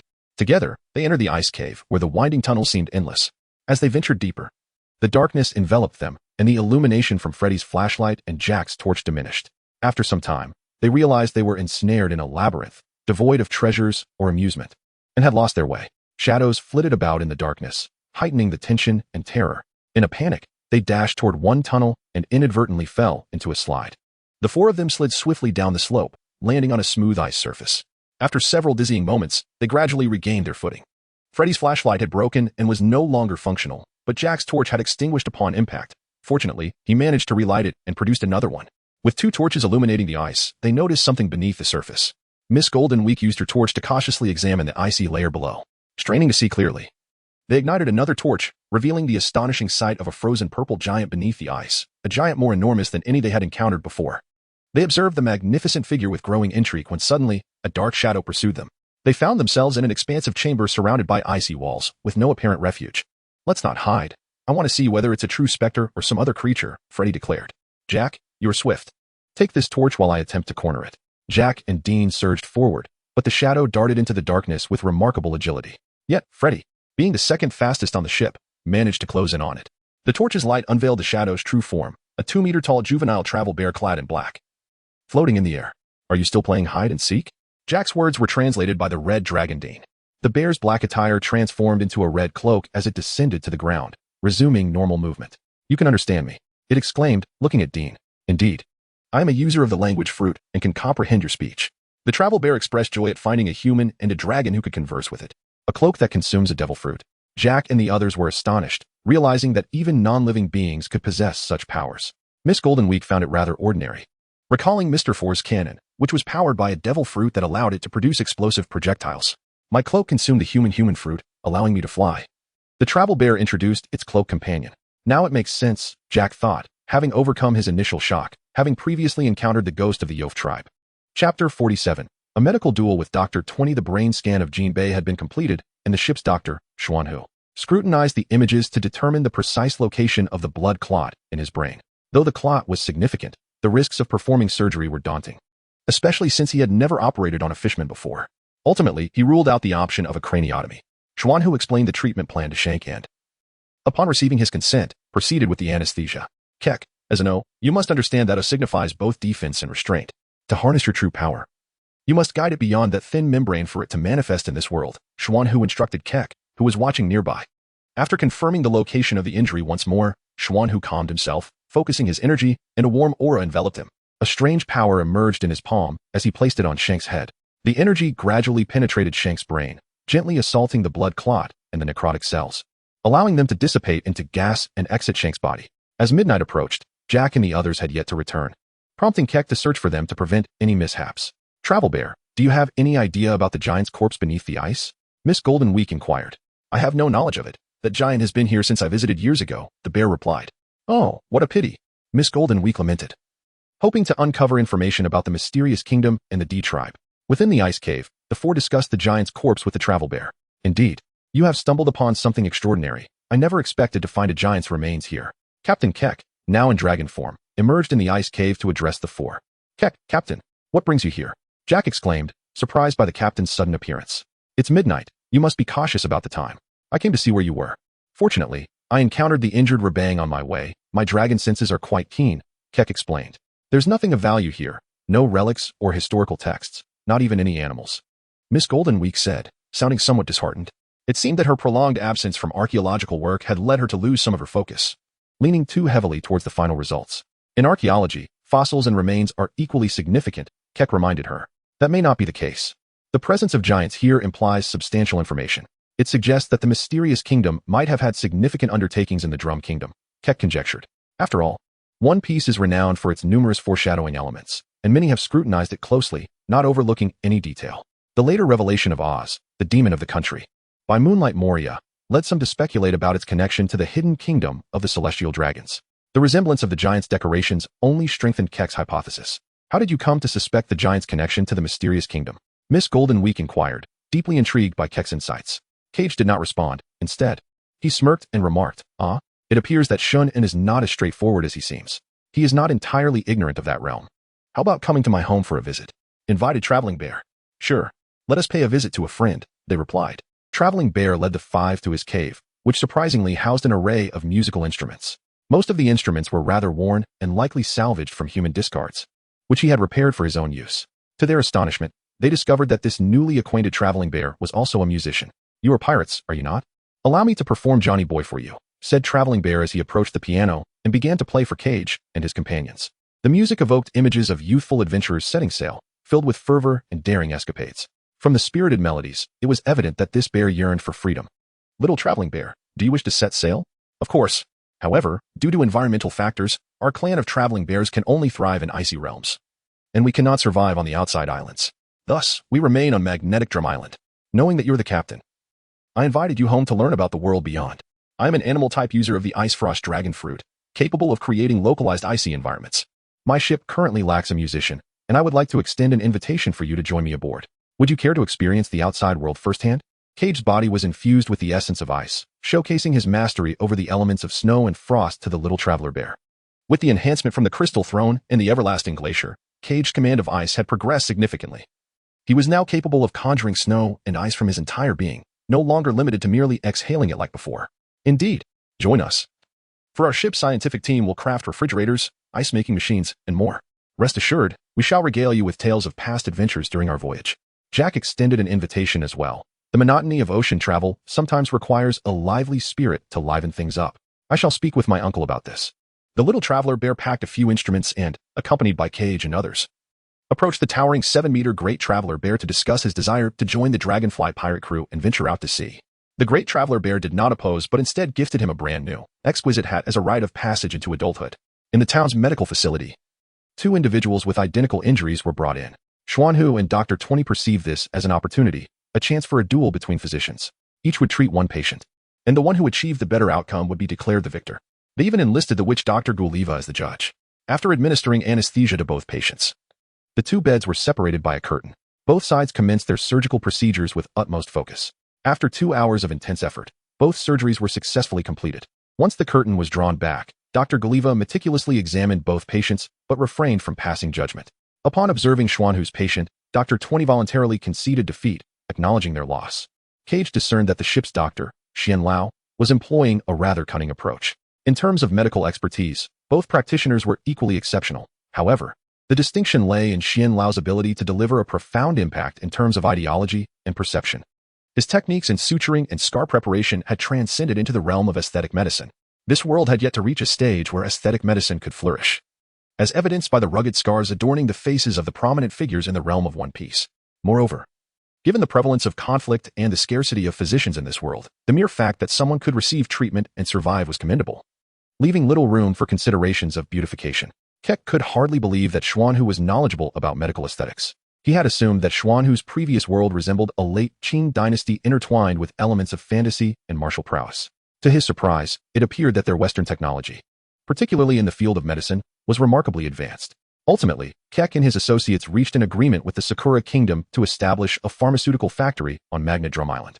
With 20 of the doctors assigned as research personnel, officially the factory was owned by the Sakura Kingdom of Dalyatan, while the actual profits were divided, 50 to Keck's organization, 40 to the Sakura Kingdom, and 10 allocated for medical education for the residents of Magnet Drum Island. The Valpo's ship, the Bully King, which had previously been confiscated by Keck's group, now served as a means of transportation. Chapter 48. The ordinary beauty of the snow country in the prison of the Sakura Kingdom. Valpo's two subordinates huddled together in fear, glancing at the elderly man before them, who had recently interrogated them, beads of cold sweat dotting their brows. We promise. We will not betray you. We would rather die than betray you. Valpo had likely lost consciousness after being struck away by Luffy, and his two subordinates had since severed their alliance after being defeated by Chopper. I trust you this once. Compensate your fellow countrymen well. Should you dare to betray your country and people again, I assure you, you will experience a suffering far worse than death. Xuanhu declared with a sinister smile. Understood. The two men shivered at the sight of the elder's grin and hastily assured their loyalty. Torture and interrogation remain one of the darkest aspects of civilization, indeed, without exception. Beatings and branding are merely the most superficial methods. Having endured the most brutal forms of torture in his own world S dungeons for years, Xuanhu possessed a wealth of experience. His mastery of martial arts and medicine allowed him to inflict unimaginable pain by targeting specific organs, acupoints, and bones. He knew better than anyone the agony one could endure. Thus, Xuanhu was undoubtedly the most terrifying interrogator in this world. Satisfied with their assurances, Xuanhu departed the prison. As he left, Jess and Chromalion finally relaxed, relieved to see the harbinger of doom go. How did it go, Elder Xian? Keck inquired. Xuanhu responded with an okay gesture. It was a piece of cake. Those two lacked the resolve. I only had to employ a couple of techniques, and they crumbled. I had initially intended to achieve a grand slam, but they quickly agreed to serve as guardians of the pharmaceutical factory's security. That is excellent. Truly, Elder Xian, your intervention guarantees success. The Sakura Kingdom's military strength was insufficient, and with Chopper having joined the Straw Hat crew, only the witch Dr. Gareva and Dalyatan remained. They had no choice but to enlist Valpo's two subordinates as assistants. Otherwise, after investing heavily in establishing the factory, they risked losing everything if they could not ensure its protection. A portion of Cage's treasure remains in the East Sea.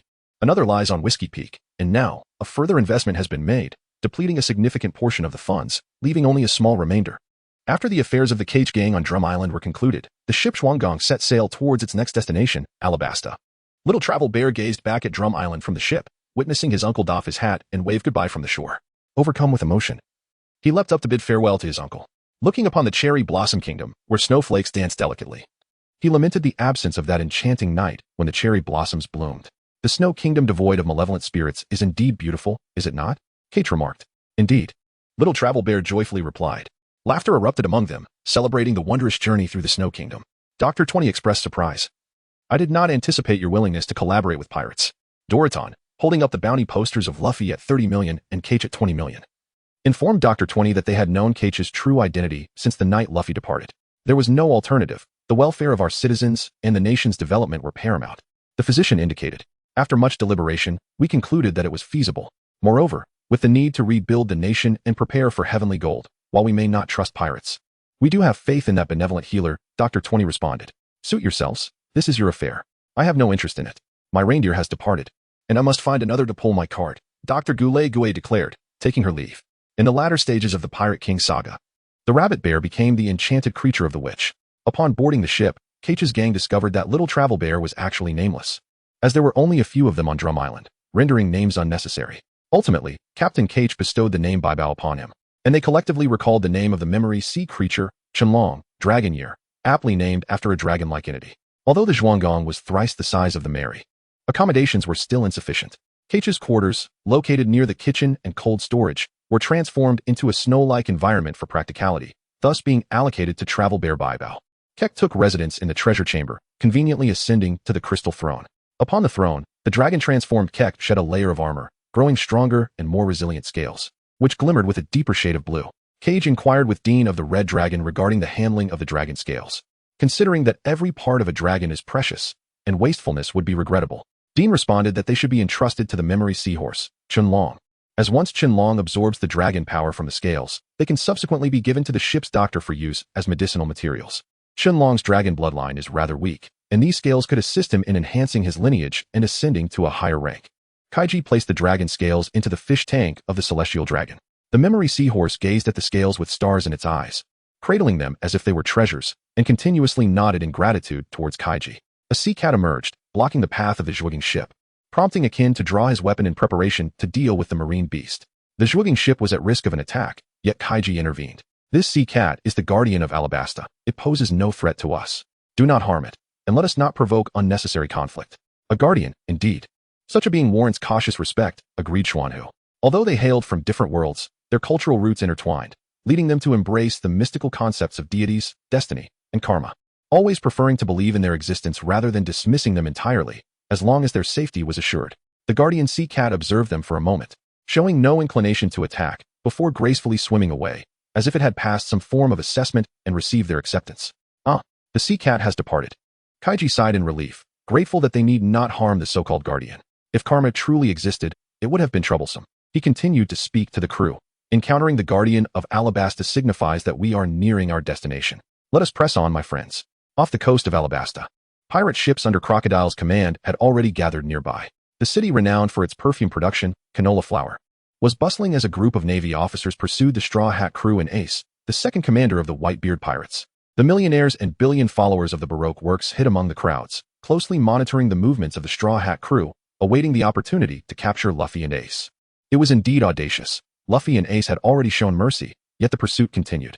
However, provoking the wrong individuals invariably incurs a price. Fire Fist Ace executed a flawless aerial turn, one hand igniting with flames as he unleashed a punch. A massive firestorm surged forth like a colossal fire python, barreling towards the Baroque Works pirate ship, cleaving through the pursuing fleet with unstoppable force. Chapter 49. The Sea Cow That Knows No Martial Arts. Finally, they arrived in Alabasta.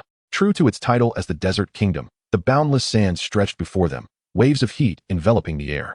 On the beach, a group of Kung Fu sea cows awaited the arrival of the zhuaging ship. Unlike ordinary sea cows, these Kung Fu sea cows possessed verdant bodies adorned with layers of hard shells. These unique Kung Fu sea cows are a marvel of Alabasta's waters. We have arrived, Kichi remarked, noting that the sea cows did not seem to be practicing Luffy's signature punch. It appeared that Luffy and his crew had arrived at a different beach. How scorching it is. We must venture into the city to procure new garments, the others observed, commenting on the sweltering desert. Let us exchange some gold for currency and purchase sand cloaks, clothes, and provisions. Cage's voice rang out. Akin received a bag of gold coins, intending to exchange them for cash upon entering the city. I will remain here to guard the ship.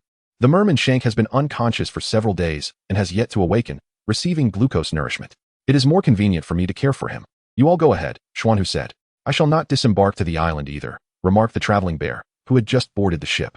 The desert environment was unsuitable for his survival, and he often retreated to his icy little room aboard the vessel. Don't worry, Baibao. We will procure some materials in the city to construct a snow-making machine for you, thus expanding your range of activities, Sate, Ged, and Flayed reassured the traveling bear. The group disembarked to head into the city. However, a group of Kung Fu sea cows obstructed their path, eager for a contest. These Kung Fu sea cows possess a certain charm, Xuanhu remarked. As Akin prepared to confront the Kung Fu sea cows, Xuanhu intervened. Akin, these creatures serve another purpose for me. Allow me to handle them. Akin understood that these numerous small beings were no match for him.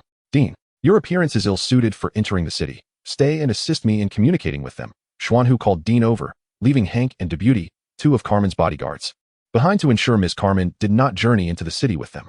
Your talents are already rather lackluster. Remaining here to gain experience through competition will foster your growth. Through Dean's communication, facilitated by the Tongyu fruit, the Kung Fu sea cows acquiesced to Xuanhu's conditions, permitting Akin and his companions to pass. Meanwhile, Xuanhu assigned Hank, Debuty, and the memory seahorse, Qinlong to engage in combat with the sea cows. There are many Navy soldiers patrolling. We must exercise greater caution after we separate, Akin warned.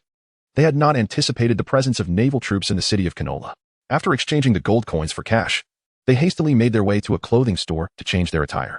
They soon spotted the Straw Hat crew, who were frequently sought by the Navy. Akin distributed the coins, allowing each to procure their necessities individually, thus minimizing the risk of detection by the Navy as a larger group would attract more attention. Akin, Jack, and the chef Carmen ventured forth, as the ship's provisions were nearly depleted and substantial meat supplies were needed. The scientific trio of Sate, Ged, and Flayed formed another group. with Flade concealing himself within Sate's pocket to avoid detection. Captain Cage moved independently. In the bustling streets of Canola, Jack perused the market. Having already spent half of his money on a variety of intriguing barbecues and dishes, nearly purchasing a golden apple before being stopped by Akin and Carmen. Navy Sergeant Dasky patrolled the streets, initially searching for the Straw Hat crew, but instead encountering the specter known as Akin. Despite Akin's long robe providing some concealment, his fleeting menacing visage was unmistakable. Upon hearing the report from Brigadier General Ateme to the headquarters, she was taken aback. The former deputy of the Creek Fleet had evidently joined the nefarious Cage pirate crew. Dasky unsheathed her renowned sword, Shiyu, blocking Akin and his companions. Spectre Akin, member of the sinister Cage crew, I did not expect to find you here. Akin, burdened with a large bundle of food, had no opportunity to engage. Jack stepped forward, sword drawn. Though Dasky exhibited commendable swordsmanship, her strength as a woman rendered her somewhat weaker, causing her growth to stagnate. In former times, Jack would have struggled against Dasky's skill, but after numerous defeats and battles with multi-headed rabbit bears on Magnetic Drum Island, Jack's swordsmanship had evolved significantly, establishing him as a true swordsman. The two swords, one a Japanese katana and the other a Western broadsword, clashed in a series of attacks and defenses. Despite their differing styles, neither managed to wound the other, though the walls bore numerous scars from their duel. While Dasky possessed superior technique, enabling her to suppress Jack momentarily, her overall strength was insufficient to secure victory, particularly as she lacked a decisive move. The confrontation between Dasky and Jack drew the attention of other patrolling Navy soldiers, who swiftly surrounded them. Many Navy soldiers are approaching. Jack, do not linger. We must leave. Akin and Carmen shouted. Carmen swung her frying pan, incapacitating several encroaching Navy soldiers. All right, Jack replied, remaining wary of Dasky while swiftly maneuvering into the crowd, disappearing in an instant. Dasky pursued for several streets before losing track of them. She returned to report to her superior, Smoker, about the encounter with the Spectre Akin from Cage's crew. Oh, how intriguing. I did not anticipate the arrival of both the Straw Hat Luffy and the sinister Cage in Alabasta, two newly emerged pirates from the East Blue. Since they are here, I shall capture them both, Colonel Smoker declared, puffing on his signature cigar. However, I must first place a call to Ateme, who has brought a naval warship. I hear that the individuals he is pursuing have boarded Cage's vessel. He will undoubtedly be keen to hear this news. Smoker summoned his subordinate to fetch a transponder snail. The great swordsman, Brigadier General Ateme, now a major, was highly regarded for his formidable sword skills, possessing a mysterious blade not recorded in any sword catalog. Half an hour earlier, by the beach, the Kung Fu sea cows, though relatively small in stature, akin to that of human children, possessed formidable combat strength surpassing that of ordinary sailors. Hank and Debuty had battled 3 Kung Fu sea cows and could no longer continue against a fourth. We cannot go on, ship doctor. We are utterly exhausted, Hank and Debuty confessed, collapsing onto the beach, unable to lift their weapons, iron pots, or unsharpened machetes. Xuanhu had discerned the strength of the Kung Fu sea cows. Each possessed the prowess of elite sailors, with the sea cow leader being even stronger. This unexpected encounter brought forth a surprising development, as the previously inept memory seahorse Chunlong triumphed over 2 sea cows, indicating notable recent improvement. Cage dragon armor had evidently afforded Chunlong considerable benefits. It is now time for me to fulfill my promise and show you what true Kung Fu entails, Xuanhu declared, tying back his long hair, facing the remaining majority of the Kung Fu sea cows. Engaging in combat with over 20 aggressive Kung Fu sea cows, he alternated his techniques with each victory: Hungar, Tai Chi, Xing Yi, Yong Chun, Bagua, Drunken Fist, Snake Fist, Praying Mantis, and Monkey Fist. Xuanhu resembled a treasure trove of martial arts, his repertoire seemingly endless. Upon concluding the bout, he dusted off the sand from his person, loosening his headband, and addressed the sea cows. How can you call yourselves Kung Fu sea cows if you do not know Kung Fu? Would you like to learn? I shall teach you. Chapter 50. Confrontation with Smoker. The power of the natural system. This group of martial arts manatees experienced the formidable strength of martial techniques for the first time at the hands of Xuanhu.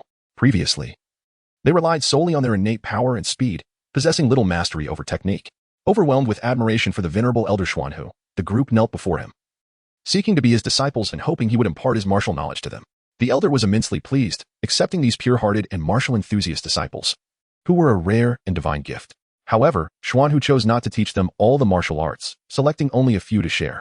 He began by instructing them on the fundamental stances, demonstrating each movement in turn, followed by detailed explanations and attention to essential nuances. Red Dragon Dean stood nearby, serving as the translator. In the bustling city of rapeseed flowers, Akin, Jack, and Carmen evaded the searching naval soldiers while attempting to regroup with Sart and inform him that their pirate crew had been discovered. They aimed to find their captain and hastily returned to their ship to escape the area. We must first locate Sart, Akin urged. Are you looking for other comrades? Alas, You shall have no opportunity. You cannot escape my grasp, a voice echoed from above. A plume of white smoke descended upon the trio. Smoker, the Marine colonel, floated in the air, observing Akin and his companions as they paused. Not fleeing? He inquired. Realizing the predicament, Akin dropped a large sack of provisions. Ready to confront the situation, he brandished his dual hammers, while Jack unsheathed his great sword, and Carmen wielded a frying pan. Together, they faced the formidable Marine Colonel Smoker. Unperturbed, Smoker unleashed his white snake attack, displaying his characteristic ruthlessness towards pirates. His smoky arms elongated, striking towards Akin and his companions like serpents. Akin advanced, intercepting the white snake's punch with his hammer. Yet, the true terror of Smoker lay not in his physical strikes but in the formidable powers of the smoke fruit. Although Akin managed to block the force of the white snake, the smoke continued to envelop him. The tendrils expanded, transforming from two serpents into two colossal snakes poised to ensnare Akin. Carmen hurled the frying pan at Smoker's head, while Jack charged and aimed a horizontal slash at Smoker's upper body. However, their attacks merely passed through the smoke, proving ineffective. The nature-based devil fruit was impervious to ordinary assaults. Noticing Smoker's attention wane, Akin seized the moment. Whirlwind smash, he shouted as he spun his hammer, creating a vortex that shattered the smoky serpents, propelling toward Smoker. Futile endeavor. I am the embodiment of the smoke fruit. You cannot harm me, Smoker retorted, reforming from the dissipated smoke on the ground. Faced with the unscathed Smoker, despair settled over the trio. They feared they might not escape this day. They gained a visceral understanding of the dreadful capabilities of the nature-based devil fruit. And you have made a grave mistake, Smoker declared. You are far too close to me. Retreat. Akin warned, but it was too late. White vine. Smoker's entire form erupted into smoke, resembling gigantic vines that ensnared the trio, spiraling upwards and securing them firmly in the air. Capture successful, Smoker acknowledged their coordinated efforts, impressed by Akin's unexpected strength. He contemplated why the Marine soldiers had yet to arrive. Suddenly, a figure blocked his path. Colonel Smoker, you cannot take my crew. I have searched tirelessly for them. The individual lowered their hood, revealing the face of Kichi, the captain of the Flying Dragon Pirates. You cannot take them, he reiterated. Captain, you've arrived. The trio exclaimed with joy, relief flooding their hearts as they sensed their perilous pirate careers were not yet over. So you have finally shown yourself? Smoker remarked with a sinister grin. I was somewhat disappointed in your absence, but it seems you have delivered yourselves right into my hands. Kichi transformed directly into a dragon man. If you wish to capture me, let us see if you possess the ability. The frost storm unfurled its wings, unleashing a powerful tempest that dispersed the smoke enveloping Ajin and his companions, thereby rescuing them and forcing Smog and a shroud of smoke to retreat. You too are a wielder of a devil fruit, and yet, you are of the mythical Zoan type, Smog inquired. Indeed. So, are you considering retreat? Kichi replied with a smile. Dream on, none of you shall escape. White Snake, you three go first. I shall confront him, Kichi commanded. Understood, Captain. Please be cautious. His smoke devil fruit is rather formidable, the trio responded. Cage made an okay gesture, indicating his acknowledgement. Seeing this, the three individuals decided to depart, lest they become a burden by lingering. Fist and cannon. The Kage Fist's airwave cannon pierced through the pursuing smoky white serpent. The smoke emitted from Smoker's lower body transformed into vapor, propelling him skyward like a jet rocket, intent on intercepting the fleeing Akin and his companions. For the prize they had captured could not escape. The Catchalong's winged fan conjured a formidable wall of wind. Smoker and his smoke could not breach this barrier. Instead, they were swept into the air, drifting further away. The malevolent grin of Catchalong. Smoker felt a flicker of irritation. Cage is taken to the skies. Now, you can abandon any futile attempts to seize my crew and focus solely on our confrontation. Smoker remained silent. Yet his serious demeanor signified that the ensuing battle would be fierce.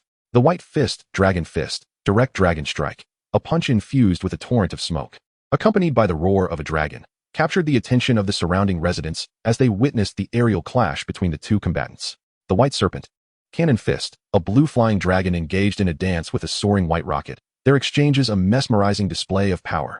Their assaults resembled the brilliance of daytime fireworks, producing both resounding blasts and radiant light. One wielded the powers of the natural element, capable of transformation, while the other, a top-tier Zoan type, boasted superior physical prowess, speed, and strength. Each possessed distinct strengths and weaknesses, rendering them unable to gain the upper hand over one another. The two warriors descended from the sky, returning to the ground. After half an hour of combat, Cage had discerned the level of Smoker's abilities. With a slight exertion of his own power, he could easily subdue him. Smoker, though slightly lacking in physicality, demonstrated commendable control and interference techniques. However, his offensive skills were insufficient. As a natural type, he was ultimately unable to strike Cage's true form, rendering him unable to secure victory. Cage had the advantage. It's about time. Let me conclude this duel with my new technique, Cage declared. Dragon Fist, Chaotic Strike, an upgraded version of the Cannon Fist. Ice Dragon Fist, Mechanized hail cannon, manifesting a barrage of frosty punches that surged toward Smoker.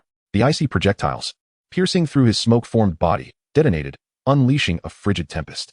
As the shattered remnants of Smoker reformed on the ground, Cage had already taken flight, leaving behind a remark. Colonel Smoker, there's no need to pursue. The air around you is laden with cold, the temperature is too low, and your smoke will slow to a crawl. You cannot catch me. Chapter 51. Weaknesses and guidance. Smoker stood on the street, gazing at the empty space where Cage had vanished. Feeling the chilling air around him, he recognized his failure to capture Cage and chose not to pursue further. At that moment, Kichi approached his side. Colonel Smoker, are you all right? A few of our Navy soldiers have been knocked unconscious outside, but they have been taken back for treatment, Kichi informed him. It's nothing. Those sailors were subdued by the sinister Cage. As long as they've received treatment, that's sufficient, Smoker replied. However, greater troubles lie ahead. Kichi, it turns out Cage is also a devil fruit user, specifically of the ice dragon variety, a mythical Zoan type. If he continues to grow stronger, he will become a formidable adversary for the Navy. Nevertheless, we have already notified Admiral Kichi that Cage and his crew have arrived in Alabasta. From here on, the pursuit of Cage crew will be entrusted to Kichi, while we shall focus our attention back on the Straw Hat crew, Smoker continued. Understood, Colonel Smoker, Kichi affirmed. Smoker gathered his team, preparing to pursue the Straw Hat crew in the next city. On their way back to the ship, Akin and his companions encountered Satyr and his group, who were hiding from the Navy at the street corner. Satyr, Gade, the Navy has discovered our pirate crew. We must return to the ship and leave this city. Otherwise, we will be surrounded, Akin urged. All right, we've acquired most of our supplies, Satyr responded before inquiring. But what about the captain? Have you seen him? We accidentally attracted the attention of Navy Colonel Smoker. He possesses the nature-type smoke fruit, making him impervious to our attacks. He easily captured us. Luckily, the captain came to our rescue, intercepting that colonel. He will catch up with us, Akin explained. Jack felt a twinge of shame. Yet he was more astonished by Akin's calm acceptance of their recent misfortune, showing no signs of concealment. You cannot contend with a nature-type user at this stage. Without mastery of Haki or an understanding of their weaknesses, you cannot strike their true form. In the future, if you encounter another nature-type user, it is best to steer clear. Understood? Just then, Cage caught up with them. Cage. Captain. Satyr exclaimed, relieved to see their captain safe. Come over and lend us a hand. In a harsh environment, Cage utilized the power of frost, resulting in a significant loss of moisture, leaving his body somewhat weakened. Sartre and Jack, devoid of any luggage, assisted Cage in rising. Is the captain all right? They inquired. I am fine, he replied. The desert's heat has drained my bodily fluids. Please, hand me some water, Cage implored. Carmen retrieved a portion of water from the pack that Akin had been carrying and offered it to Cage. After consuming the substance, Kichi felt significantly better. Indeed, nature reigns supreme. In an unsuitable environment, even a minor misstep can lead to substantial issues. I was initially searching for this particular matter. It appears that individuals in this nation are clandestinely utilizing a substance known as dancing powder. We ought to investigate the influence of the Baroque works. Sartre, Gade, and Faraday, you might delve into this when time permits. Kichi handed a packet of dancing powder to the trio. Gade accepted it. The invention of dancing powder was intended to rectify precipitation imbalances. Yet this group is misusing it in arid regions, resulting in chaotic local and surrounding water cycles and skewed precipitation leading to prolonged droughts. I heard from local residents that Alabasta has not experienced rain for 3 years. Kichi revealed this startling news. 3 years without rain. Everyone was taken aback, their faces darkening with disbelief. Those scoundrels have condemned the desert region to 3 years of drought. The inhabitants of Alabasta must be suffering immensely. Gade, rarely one to curse, expressed his outrage. After a moment of fury, Gade regained his composure. This is odd. The oases, which were supposed to receive rainfall, have also been deprived for 3 years. This cannot be. Dancing powder alone cannot account for such a phenomenon. Nature's water cycle is far more robust than one might assume. And relying solely on dancing powder is insufficient. There is only one possibility. A significant portion of the moisture has been siphoned away. Gade, let me clarify your assertion. It is impossible for a nation of such magnitude to endure 3 consecutive years without rain solely due to dancing powder. There must be a formidable force that has stolen and concealed the majority of the water, correct? Kichi sought confirmation. Indeed, Gade affirmed with his expertise. Thank you, Gade. You have unraveled a mystery for me. After a brief respite, Kichi, no longer needing assistance from Jack and Sartre, stood up. I almost forgot about Crocodile's waterlocking endeavor. It turns out that this is his greatest weakness. To contain such vast amounts of water, even in his home desert, he cannot utilize his extensive techniques, sacrificing the greater for the lesser. Now that this flaw is exposed, I am no longer anxious that my existence might lead to Luffy's failure against Crocodile. The former warlord of the sea, Crocodile, your chances of defeat have now escalated to 200. Just as Kichi was reveling in this realization, he encountered assassins from Baroque works on the once desolate streets. With a wicked grin, Kichi remarked, Ghostly mannequin, you owe us 32 million berries. These assassins had audacity. Likely a result of Luffy and Ace's prior leniency. Fear not, for bad habits will be amended. Akin, allow me to take that package. Kichi seized the parcel and continued. You handle them, Jack. Akin, the ghostly man, had already begun to wield his hammer, perfectly aligned with his intent. Akin is a true tough character. Despite his deep connections to Sanji, his temperament aligns more closely with Zoro's, a martial enthusiast with an almost fanatical obsession with strength. Initially frustrated by their defeat, Akin now had an outlet for his pent-up rage. With a whirlwind strike, the spinning and forceful hammer collided with the assassins' bodies, each impact echoing the sound of shattering bones. Catch discerned that Akin's strategy had become somewhat predictable. While it was effective against inanimate objects like ice and stone, targeting agile humans, particularly those skilled in combat, rendered his rotational approach too fixed, easily decipherable, and prone to inefficiency, diminishing its effectiveness with each strike. Akin, you are now contending with a human. Your rotation is overly simplistic. Vary your rhythm, alter your attack trajectories, and harmonize movement with stillness to achieve the unexpected, Catch advised. Upon hearing the captain's words, Akin calmed himself, allowing his techniques to truly meld with his very essence. The hammer became an extension of his body, wielded with effortless grace.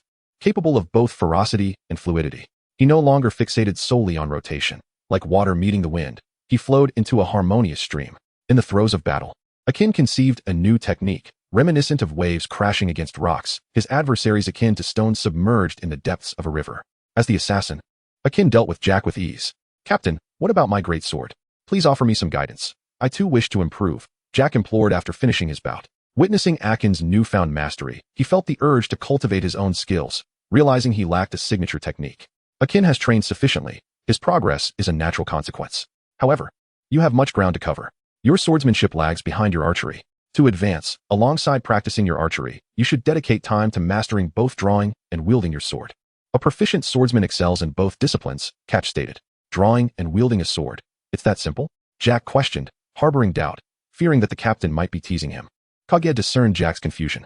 If you don't believe me, you may consult Elder Shien for confirmation. Chapter 52. The headquarters of the rebel army. Upon hearing the sounds of pursuing naval forces, Kage urged, let us retreat to the ship and discuss further. The group hastened towards the pirate vessel. Elder Shien had completed his task of teaching the martial arts to the sea cow. Miss Golden Week emerged from her room. Absorbed in her reading, they had returned, though it remained a mystery what local specialties they had procured.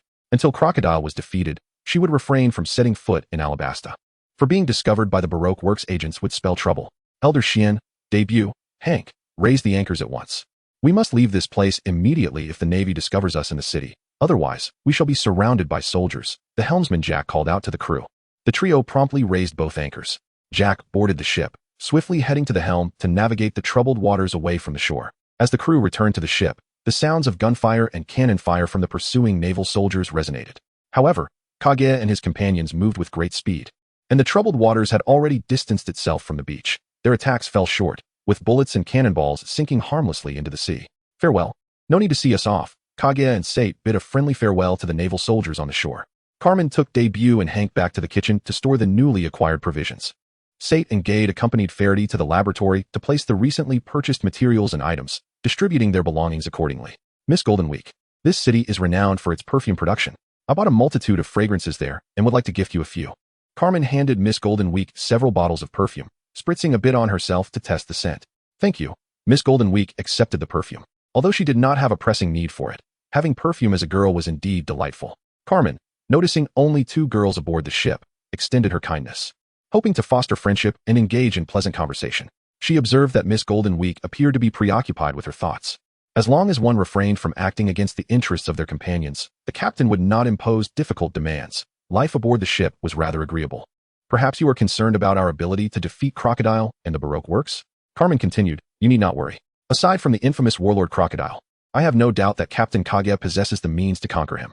If he has assured you, he must have a plan, otherwise, he would not make such a promise. Why do you trust him so much? Miss Golden Week inquired. Because he has always fulfilled his words, Carmen replied with conviction. Sensing that Miss Golden Week still harbored doubts, she added, if your concerns conflict with our team's interests, I advise you to speak with the captain when you have the chance. He is more approachable than you might think. Otherwise, inciting his wrath would be unwise. Captain Kage is not only a martial arts master, but also a sage. Do not attempt to outsmart him. Carmen's final remark was a heartfelt piece of advice. It was a rare occurrence to have another girl aboard the ship. Her instincts told her that Miss Golden Week was also a thinker, and she hoped that she would not jeopardize herself in the presence of the captain. They had changed into new attire for their shopping expedition. They purchased additional items to bring back for Elder Xian, Debut, Hank, and the others who remained behind. Oh, the attire of the western regions brings back memories, Elder Xian remarked, fiddling with a white robe and headscarf. What western regions? Elder Xian, what are you talking about? This is Alabasta's clothing, Jack interjected. Nothing at all. Elder Xian chuckled lightly. Elder Xian, I actually have a request. I know you are a martial arts master. I wish to improve my skills. Captain Kage suggested I practice sword drawing and swinging more frequently. Is this sound advice? Jack inquired eagerly, noticing that Elder Xian had changed into his attire. Kage's advice is indeed correct. To advance in swordsmanship, you must build a solid foundation in those two areas, Elder Xian affirmed. Let me check your pulse, the ship's doctor. Elder Xian took Jack's hand to diagnose his condition. After a few minutes of examination, he said, you have been overly excited lately. Your body seems unable to handle it. You should maintain a tranquil mindset and cultivate calmness, as this will benefit your sword practice. It is essential to avoid restlessness while training. I will guide you during your sword practice. After a period of sailing, the troubled waters arrived at a better hidden harbor. Soon, they reached a city, Kautalea. Upon entering the city, Sate remarked to Kage, this city feels peculiar. The scent of gunpowder is heavy, and there are numerous vehicles transporting firearms. Though they are covered with cloth, I can see through it. It is unmistakably weapons. Are they preparing for war? This nation does not seem to be on the brink of conflict. In a city bustling with firearms, is there a weapons factory in Alabasta? I never paid attention to the geography while watching One Piece in my previous life, let alone recall the name of a small town. Kaiji pondered for a moment. Oh, it came to mind that Chopper was taken to that city by car, ultimately rescued by the lascivious camel, who liberated Chopper from that city. The stronghold of the rebel army. Cage remarked to Sartre. As previously mentioned, Alabastan has suffered from 3 years of drought, undoubtedly leading to dire conditions for the populace. Furthermore, the machinations of the Baroque studio of Clockdoll have exacerbated the plight of the people, rendering their lives unbearable. Naturally, this will give rise to a rebellious army seeking to overthrow the government. This city, therefore, must serve as the stronghold for the insurgents. Upon hearing Cage's words, Sartre comprehended the situation. Cage and Sartre strolled leisurely through the streets, engaged in conversation. However, amidst the rebel camp, they maintained an air of nonchalance, their voices unrestrained. After a while, they were confronted by a group of armed men. Who are you, and what brings you here? If you wish to live, follow me. One of them demanded. It seemed they were indeed embodying the essence of rebellion, displaying an adequate level of vigilance. Naturally, Cage deliberately chose not to lower his voice. And Sartre, understanding Cage's intent, seamlessly played along. Do not fire your weapons. We will accompany you, Cage asserted. The rebels bound their hands with iron chains and escorted them back to the camp. Upon arrival at a tent, a soldier entered to report. Chief, we have discovered 2 suspicious individuals in the city. Kola, I will step outside to assess the situation, a cadre replied. Kage had not anticipated that the rebel soldiers would bring him directly before their leader, Kola. He had assumed that he would first be taken to a cell, then reported to an officer, who would subsequently inform the higher-ups before he could meet the leader of the rebellious army, who was also a childhood companion of Princess Vivi.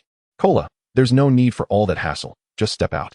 I'm here to see you, Kage called into the tent, shattering the iron chains binding his wrists with ease. Now, Kage, without transforming into his dragon form, could break the chains merely with his physical strength. He freed himself and also assisted Sate in breaking his chains. A group of rebel soldiers immediately aimed their guns at Kage and Sate. Stand down, you cannot harm me. I mean you no harm. I merely wish to speak with Kola, Kage assured after transforming into his dragon form. Kola emerged from the tent, sensing the formidable aura emanating from Kage in his dragon form. The power he exuded made it clear that eliminating them would be effortless, but his purpose was genuine. Recognizing Kage's lack of hostility, Kola instructed his soldiers to lower their weapons and inquired, "What business do you have with me, friend?" Upon witnessing the rebels lower their weapons, Kage reverted to his human form, affirming that true strength was the most persuasive argument. "We wish to speak with you privately, Kola." Noticing Kola's contemplative silence, Kage continued. "We were childhood companions, Vivi." "Very well," Kola replied, organizing the affairs of the rebels and calming his officers before leading Kage and Sate back to his tent. "Now we can talk. How do you know of my connection with Vivi? Who are you?" "I am a former colleague of Princess Vivi. Here to assist her in toppling Crocodile," Kage explained. "Crocodile? We are aware of him, but there have been no abnormalities," Kola responded. "Crocodile is the architect of your nation's downfall. His Baroque works wreaks havoc across your land, abusing dance powder." Kage was at a loss for words, noting how the rebel forces and the royal army of Cobra had been infiltrated by Baroque works. To Crocodile, they were as transparent as glass, and they were deluding themselves into believing they were monitoring him. It was no wonder that Princess Vivi was burdened. The valuable information had to be painstakingly extracted from deep within the enemy's ranks by her and her ministers. Dance powder? Isn't that what King Cobra spoke of? Cola seethed with anger. The dance powder had transformed the city of Oasis into a desert, and his father was still there, digging for sand and water. Oh, that is not the real King Cobra. The tyrant you encountered was Mr. 2, a subordinate of Crocodile, who possesses the ability of the clone fruit. Allowing him to mimic anyone he touches, Kage clarified. How could that be? The truth is astonishing. Cola rubbed his forehead, realizing the gravity of the situation. If this is the case, our rebellion could be misdirected. You need not concern yourself with the rebels. Simply proceed as per your original plan. Besides, as the current leader, you cannot quell the rage of the rebellious soldiers, Kage emphasized, his tone firm. Princess Vivi has enlisted the Straw Hat Pirates to defeat Crocodile and Baroque Works. Your role is to ensure that during the conflict in the capital, you do not impede the Straw Hats and assist them as much as possible. That is of utmost importance. Understood, Cola agreed, contemplating further before asking. Even if what you say is true, what benefits do you gain from this? What is your ulterior motive? With a sinister smile, Kage remarked, it's good that you've recognized me. Rest assured, I assure you that I have no interest in your nation. Alabasta, I have come to conduct business with you. I offer you this information as a gesture of goodwill. Once Crocodile is defeated and your country returns to normalcy, the time will be ripe for us to discuss my business with you. You will understand then. After concluding his conversation with Cola, Kage and Sate safely departed the rebel camp. Kage, why aid them? Logically, their chaos should benefit our weapon sales, Sate inquired. We must consider the nature of our products. My offerings, stun guns, smoke bombs, and irritant sprays, cannot compete with conventional weaponry during wartime. Our products are more suited for maintaining order in peaceful nations. Hence my desire for a stable Alabasta. After all, our weapons currently only reach the Sakura Kingdom on Drum Island. Our clientele is too limited and requires expansion, Kage elucidated. On the streets of Kartlea, Carmen and her companions were once again procuring food supplies, as the Flying Dragon pirates required at least 4 meals a day due to their substantial consumption. Their food storage was minimal after a previous encounter with the Navy's smoker, which had interrupted their stockpiling efforts. The demon, Akin, had been spotted previously, so he had taken special care to disguise himself with a fake beard to avoid recognition. The streets were still patrolled by Navy soldiers, necessitating heightened caution. After purchasing food, they had only walked for a short distance when they were surrounded by Navy soldiers. Nearby shoppers intelligently cleared a space, allowing the soldiers room to operate while they observed the unfolding drama. Damn, we've been recognized by the Navy again, the group lamented, perplexed at how they had been exposed despite their meticulous disguises. Akin and his companions had indeed concealed themselves well, yet they had encountered a familiar face, Lieutenant Kobenik, who had once pursued them in the East Blue. Gade, a longtime acquaintance of Kobenik, was recognized despite his new alabaster attire. As Kobenik was able to identify Gade's silhouette and, upon closer inspection, recognized Akin and the group. Gade, you appear to be in better spirits. It seems your health has improved. However, now that you've turned to piracy, I cannot let you go, Lieutenant Kobenik declared, stepping forward from the ranks of soldiers to confront Akin and his companions. Kobenik, I never expected to see you here. Thank you for your concern. We have a skilled doctor aboard our ship who has restored my health. However, we will not be easily captured, Gade responded courteously to his longtime friend. Akin signaled for the others to escape while he provided cover. Carmen and Gade understood the cue and swiftly maneuvered in the opposite direction of the lieutenant to break through. Akin obstructed several sailors, but the remaining soldiers bypassed him, quickly pursuing Gade and the others. Their speed is extraordinary. They are no ordinary sailors, Gade exclaimed as he drew his sword to fend off the pursuing soldiers. The clash of blades ensued, but another soldier soon attacked from the side or rear. Their strikes swift, coordinated, and effective. 3 or 4 soldiers were enough to constrain him. Against standard Navy personnel, he would have easily dealt with them. The number of soldiers overwhelmed the situation, prompting Carmen and Gade to join the fray. However, Akin, at his level of prowess, found the distinction between elite and standard soldiers irrelevant, dispatching them with ease. Yet, Lieutenant Kobenik intervened with his rapier, blocking Akin's path and preventing him from rejoining his allies. Akin, you have grown stronger since our encounter in Roguetown. Captain Kobernik sensed Akin's current strength after just a couple of skirmishes. Realizing it was time to unleash his ultimate technique, the piercing strike of the Kopernik was met with Akin's own formidable move. The collision of their 2 supreme techniques generated a colossal shockwave, momentarily halting everyone in their tracks. Suddenly, a familiar voice echoed from afar. Gade, deploy the smoke bombs. The captain has arrived. Upon hearing Kichi's voice, Gade activated all the smoke bombs he had on him. With a series of explosions, clouds of smoke filled the arena. Get in the vehicle. Kichi had specifically rented a tortoise car, the kind that emitted smoke, which was quite stylish. It had an amusingly low fuel efficiency, consuming a cigarette for every 100 kilometers. Just a jest, of course. The rental was rather expensive, but Kichi was affluent, unconcerned with the costs.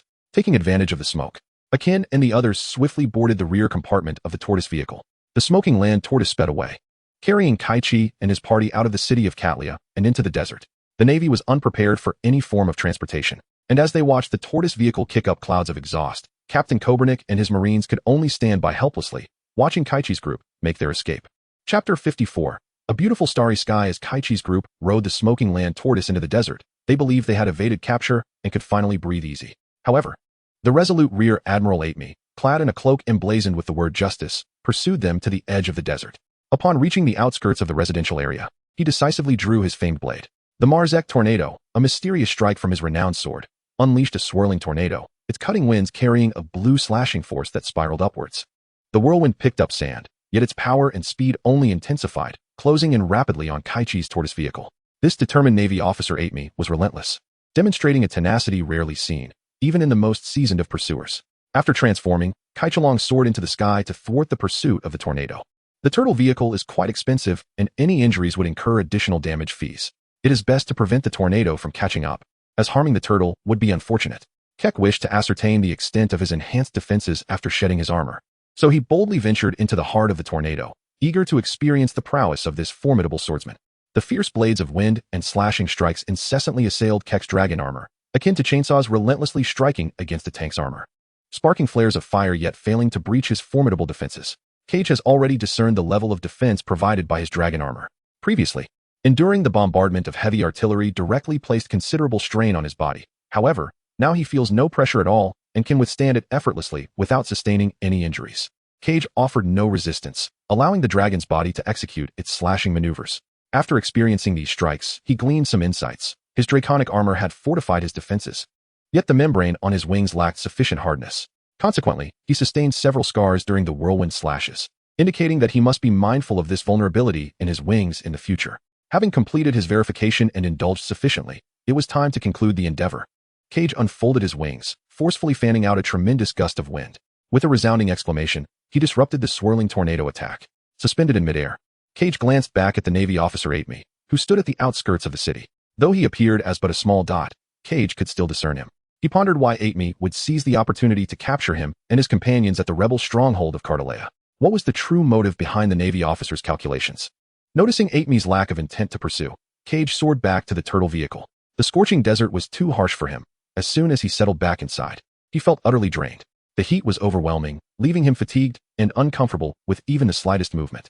In the city of Rain, the dreamlike metropolis of Alabasta, lay the grandest casino in the nation, the Rain Banquet, which served as the base for the warlord Crocodile. Today, the casino welcomed 4 unexpected guests: Navy Colonel Smoker, who was in pursuit of the pirate Luffy, along with Zoro and Usopp. In a frantic bid to evade Smoker, Luffy and his companions wreaked havoc throughout the casino, creating a chaotic scene. Crocodile had anticipated their arrival and set a trap, allowing his staff to usher the group into the VIP room. As they dashed forward, the corridor split into 2 paths, the left for VIPs and the right for pirates. Luffy and Usopp decisively chose the pirate path, followed closely by Zoro. Smoker, in pursuit of Luffy, unwittingly fell into Crocodile's trap. Luffy and Usopp exclaimed in awe at the cunning trap. Within the confinement, the cage was embedded with sea stone, which emanated the essence of the ocean, nullifying the powers of devil fruit users. This marked the first significant appearance and application of sea stone.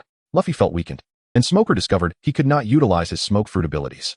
It was here that Smoker recognized the true instigator of the turmoil in Alabasta, the warlord Crocodile, sanctioned by the world government.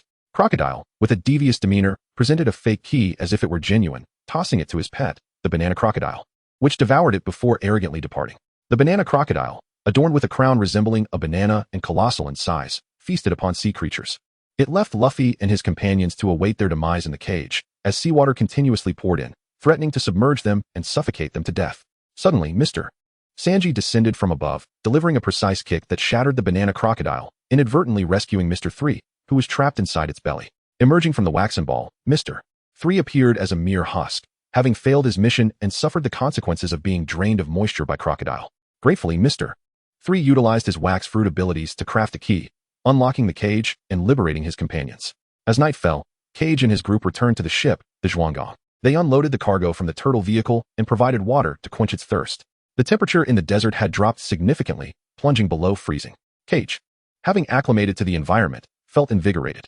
The cold prompted him to gather numerous dry branches, igniting a fire to warm the crew, while they prepared grilled meat for their 4th meal of the night. The travel bear Baibao gazed up at the starry sky, exclaiming in wonder, "What a beautiful night!"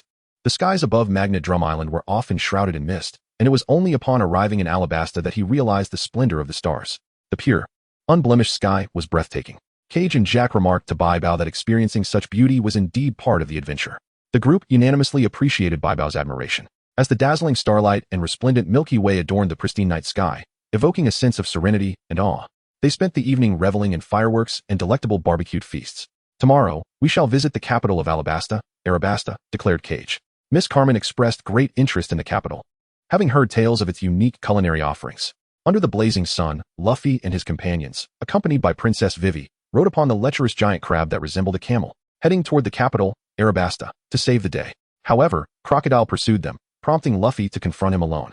Crocodile showcased his formidable strength as a warlord, easily gaining the upper hand in battle. Ultimately, he ensnared Luffy, draining the water from half of his body while his golden hook pierced Luffy's abdomen, lifting him aloft as if to proclaim the fate of opposing Crocodile. Luffy, gravely injured, found himself bleeding profusely. Crocodile discarded the battered Luffy into the quicksand, refraining from delivering a fatal blow, convinced that Luffy was as good as dead. In Crocodile's eyes, Luffy was no different from the arrogant pirates of old, foolishly overestimating his own strength and incapable of threatening Crocodile's position.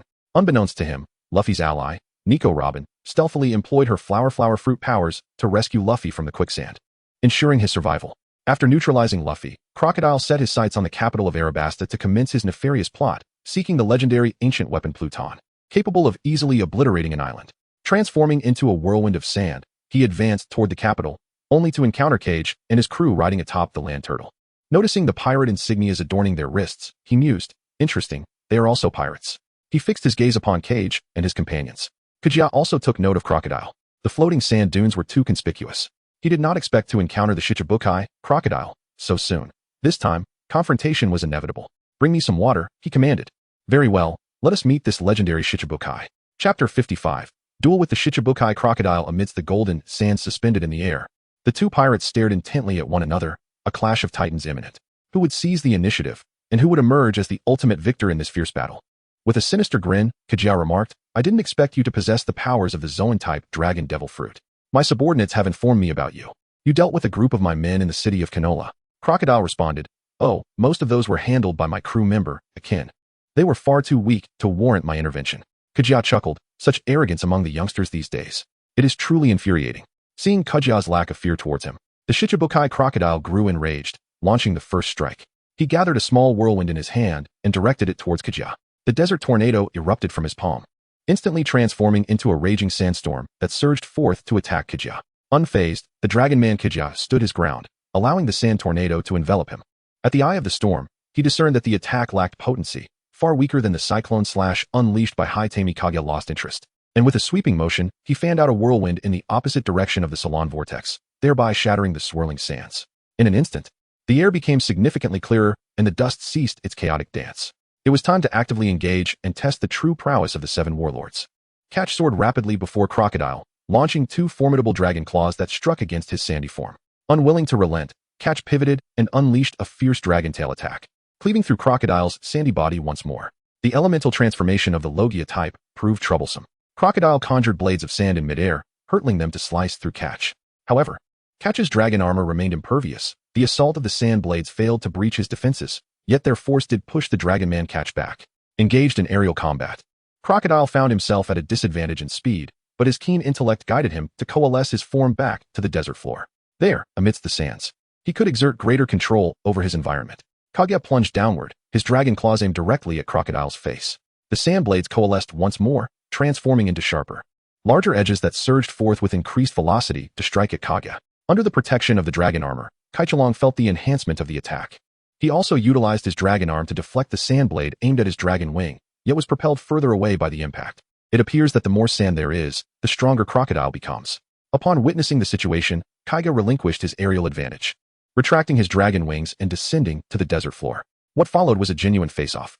Sensing the opportunity, Crocodile unleashed his formidable attack, the Desert Blade. A bizarre wall of sand surged upward toward Kaiga, leaving in its wake an unfathomable chasm. What a remarkable move, the Desert Blade. Kaiga mused as he beheld the abyssal fissure carved by the attack. Fortunately, he had timely evaded to the side, escaping the deadly strike. There was no doubt that this technique could shatter his defenses. Kaguya was drenched in a cold sweat, truly a testament to the prowess of seasoned warriors. Fortunately, Crocodile's attack required a certain wind-up time. It was not instantaneous. Had it been so, he would have had to resort to using shave to evade it. The sandstorm rose as Crocodile unleashed a tempest of sand, enveloping Kage in a whirlwind, obscuring his vision. Elemental sand coalesced within the storm, poised to strike at any moment. Froststorm. As Kichi unfurled his dragon wings, a tempest of frost erupted, dispersing the encircling sandstorm. Yet, from behind Kichi, Crocodile materialized, his hand coalescing with intent to seize Kaichu's form. "I've got you now," Crocodile sneered. "Your defeat is imminent." A sense of dread enveloped Kichi. He understood the peril of capture. Crocodile's palm possessed the ability to siphon moisture from all things, and if ensnared, he would be reduced to a mere desiccated husk. In that fleeting moment, Kichi found himself in a perilous predicament. Would he truly be unable to overcome this formidable warlord of the sea? Cage clenched his fist tightly, generating a wave of energy upon his hand. However, instead of unleashing an attack, he chose to self-detonate. In an instant, the explosive force enveloped Cage entirely, reducing Crocodile's solidified hand to mere grains of sand. Kage swiftly leaped a considerable distance away from Crocodile, drawing forth 2 flasks of water from his back and quenching his thirst. The Ice Dragon Fist, mechanized hail cannon, unleashed a barrage of icy fists, each wave of energy surging toward Crocodile. Upon contact, they shattered his sand-formed body in a brilliant explosion, releasing a frigid aura that diminished his speed. Perhaps another opportunity for battle shall arise in the future. Cage left a brief statement, concluding the skirmish before swiftly taking flight. Observing the 4 empty cups that had once contained water, he lamented the loss of 4 portions of precious liquid and narrowly avoided disaster. He had indeed concealed his true intentions, reluctant to reveal his significant vulnerabilities. However, Crocodile had adeptly mastered the sand fruit, showcasing a far more comprehensive command of its powers than Smoker, who wielded the smoke fruit. Although this battle unfolded on hostile ground, Cage acknowledged his slight disadvantage. During the conflict, he discerned that Crocodile's vigilance towards him surpassed that directed at Luffy, likely due to the nature of his dragon fruit abilities. The enemy would not underestimate him. It became evident that only Luffy could effectively neutralize Crocodile, thus Cage refrained from exploiting Crocodile's weakness to water, fearing it might heighten Crocodile's caution and complicate Luffy's confrontation with the formidable foe. It was preferable for him to remain in the background, relishing the fruits of victory. Crocodile, shedding the sand frozen upon him, reformed his solid state. He chose not to pursue Cage, while he possessed the ability to fly. His speed and agility fell short of Cage's. To him, Cage was of little consequence. Cage's escape illustrated his strength, a testament to the despair instilled by the warlords of the sea. Crocodile viewed it merely as a warm-up as he continued his journey towards the capital, Alyabarna, to execute his plans. An hour later, chaos erupted in the capital as rebel forces confronted the royal army. Following this, the Straw Hat crew clashed with the officers of Baroque Works. Chopper and Usopp faced Mr. Four and Miss Christmas. Mr. Four, possessing immense strength, wielded a metal baseball bat weighing tons and brandished a revolver shaped like a sausage dog, capable of firing explosive baseballs. Miss Christmas, a woman empowered by the mole fruit, posed her own unique threat. Sanji battled the androgynous Mr. Two, a master of imitation. Zoro confronted Mr. One, a user of the chop fruit, whose body could transform into blades of steel. Nami squared off against Miss Doublefinger, a user of the thorn fruit.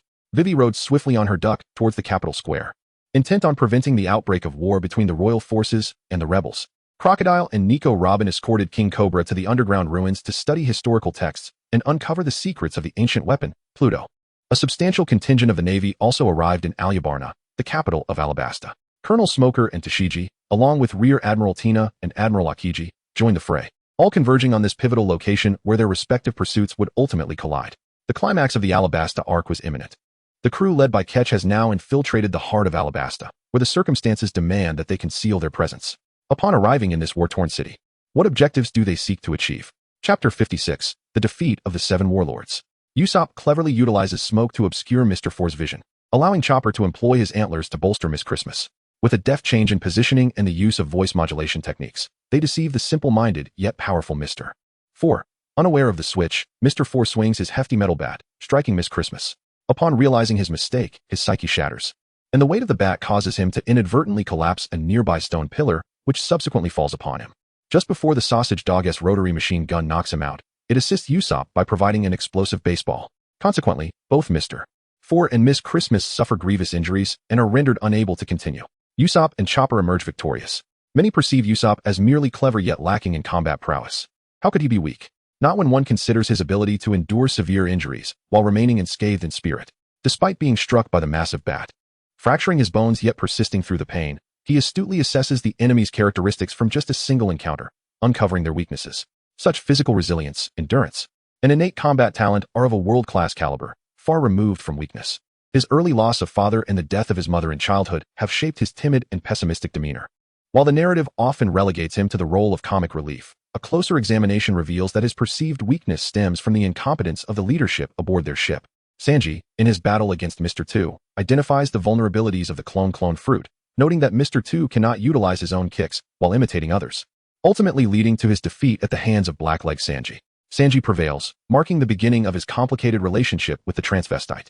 Nami, in her duel against Miss Doublefinger, temporarily employs the weather stick crafted by Usopp, turning the confrontation into a spectacle. The final maneuver, though appearing as mere sleight of hand, conceals lethal intent, distracting the foe, ensnaring them, and ultimately propelling them through multiple walls with tremendous rebound force. Nami triumphs, solidifying her weapon, the weather stick, and embarking on a path of exploiting Usopp for materials. Zoro faces Mr. 1, who possesses the swift slashing powers of the dice fruit, enduring a relentless onslaught. Initially failing to break through defenses, he recalls his master's teachings, focusing intently on sensing the rhythm of life and identifying weaknesses. Ultimately, he unleashes the formidable technique. 36 calamities, severing steel and vanquishing Mr. 1. Zoro emerges victorious. Princess Vivi searches the streets for Mr. 6 and his partner, who are currently concealed in a location within the capital. They plan to unleash a giant bomb in the plaza, annihilating both the royal army and the rebel forces, thereby obliterating the two most formidable military factions, rendering Alabasta a lawless wasteland and providing a continuous stream of mercenaries for their organization. Bawak is destined to become the sovereign of this territory. Mr. 6 and his accomplice, hidden within a clock tower, share a laugh, confident that their concealment is impenetrable and their mission will be flawlessly executed. However, as the moment approaches, they prepare to unveil the cannon's mouth when they suddenly encounter Ketch in his dragon form, who greets them with a smile. Who are you? How did you know we were here? Mr. 6 and his partner demand, pointing their guns at Ketch. I am the pirate Ketch. I possess the ability to foresee the future, which is how I know of your presence, Ketch replies patiently. Foreseeing the future? Nonsense, the duo scoffs, dismissing Ketch's claim before preparing to attack him. With a breath of frost, Ketch freezes the two schemers, neutralizing the bomb threat. At that moment, Vivi appears, and Ketch presents the frozen sculptures to her. Who are you? Why have you helped me? Vivi recognizes Mr. 6 from the organization's rumors. I am also a pirate. Like Luffy. My name is Ketch, he responds while escorting Vivi to inspect the cannon for any risk of malfunction. So, you are an ally of Luffy? Vivi inquires further. Not quite. It is your former partner, and Miss Monday, who requested my assistance. As the situation was nearing resolution, I thought it prudent to lend a hand, otherwise, they would be at a disadvantage, and I would be accused of freeloading, ha ha ha, Ketch remarks. Satisfied that all is in order, he departs, reverting from his dragon form and blending into the crowd to evade detection by the Navy. In the Capitol Plaza, due to the infiltration by Bawak's studio, the reconciliation between Princess Vivi and the rebel leader Kola does nothing to halt the clash between the royal army and the rebels. In the underground ruins, beside the historical text, Nico Robin is solely focused on deciphering the ancient writings, unwilling to divulge the location of the ancient weapon, Pluton, to the warlord Crocodile. She attempts to douse Crocodile with water from her flower fruit, but he evades her efforts with his sand element.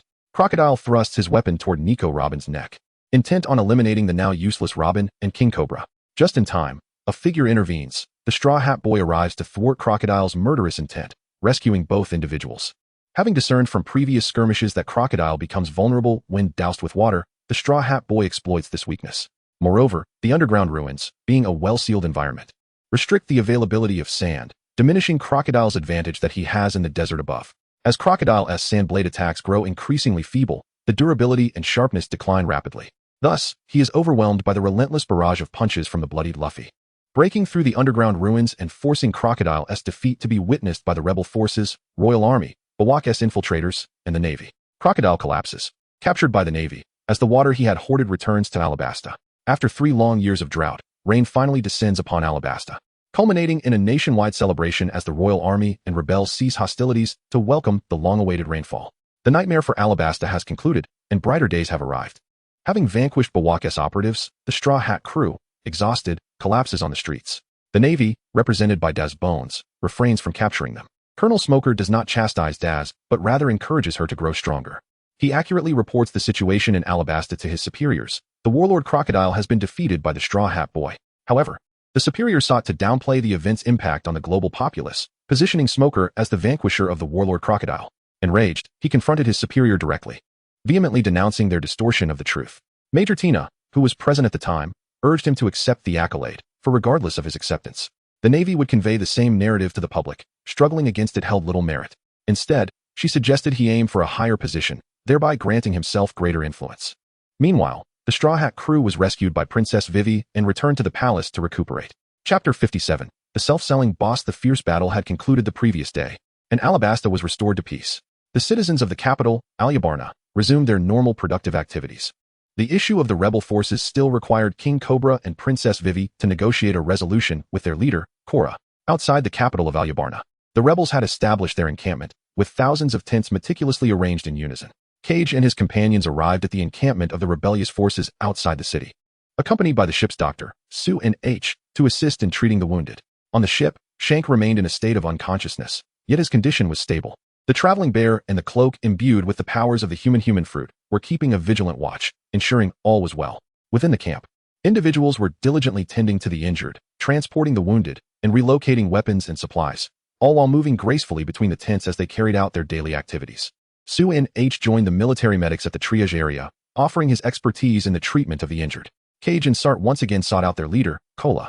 With Crocodile's downfall, the national crisis had been averted, and Cola had become markedly more jovial, shedding the gloom that once enveloped him. Captain Cage, I am grateful for your assistance with the injured, he remarked. The arrival of Xuanhu had significantly enhanced the efficiency with which the military doctor attended to the wounded, a fact not lost on Cola, who expressed his gratitude to Cage. Among friends, mutual assistance is but a trivial matter. The discussions that followed would pertain to matters of greater import. Kaguya directly inquired, what are your intentions regarding your troops? Will you disband them outright? The royal army of Alabastan boasts an impressive force of 100,000, and the rebel army, though not equally matched, numbers at least several tens of thousands. With such a formidable contingent, Kaguya was eager to hear more of Cola's perspectives. The nation has stabilized. Should it not be time for disbandment? My intention is indeed a gradual dissolution. Subsequently, I will lead a portion of the personnel to assist in the reconstruction of Oasis City, Yuba, Cola articulated. Sat found this reasoning quite agreeable as well. Kage appeared utterly speechless. How fortunate you are to exist in this world. Had you been born in the nation where I once resided, with your political acumen, engaging in political activities would have led to your utter demise, leaving no trace behind. One must recognize that, in ancient times, the capital's legal system involved numerous entities, including the local government, the Jinui, the Dali Temple, and the clandestine Eastern and Western workshops. You find it incomprehensible that Alabasta is not as straightforward as it seems. To put it plainly, an outright dissolution is an exceedingly poor solution, and the circumstances in Alabasta will not undergo significant transformation. Kage, sensing a disparity in understanding, proceeded to the crux of the matter. How could that be possible? ISNT Crocodile already apprehended? Cola inquired, puzzled. Alabasta is one of the largest nations along the first half of the Grand Line, and serves as a crucial maritime supply point. Does Crocodile's departure mean that other pirates will not come? What about the sand pirates? And what of the other assassins and mercenaries? Can we rely solely on the existing navy and the royal army? If these forces were effective, why did Crocodile manage to achieve such an impressive record, garnering far more trust from the populace than the navy and royal army combined? Have you considered these questions? Have you discerned the underlying issues? Indeed, Crocodile committed numerous atrocities in Alabasta, that is undeniable. However, the old sand pirate has also rendered significant contributions in defending Alabasta against pirates, achieving victories that the populace witnessed firsthand. While some may have been orchestrated by members of Baroque works, the majority are authentic and credible. Without the old sand pirates' intervention, many citizens would have long since perished beneath the blades of pirates, and by the time the captain who consumed the Inu no Mi arrived from the capital, the bodies would have turned cold. Thus, the very structure of the Alabasta state harbors substantial flaws. What should we do? Cola was momentarily overwhelmed by the barrage of questions, struggling to process them. He had contemplated some of these issues, but felt uncertain about how to address them. Observing Cola's inner conflict, it was evident he lacked a clear perspective. Kage directly proposed a course of action: negotiate with King Cobra and Princess Vivi to establish a police force. You must serve as the minister, gaining entry into the central government, with the authority to oversee royal affairs when issues arise. But King Cobra and Vivi are good people. I trust them, Cola firmly replied. Having grown up alongside King Cobra and Vivi, he held a profound understanding of their characters. Yet, the upper echelons of a nation require not only moral integrity, but also institutional constraints.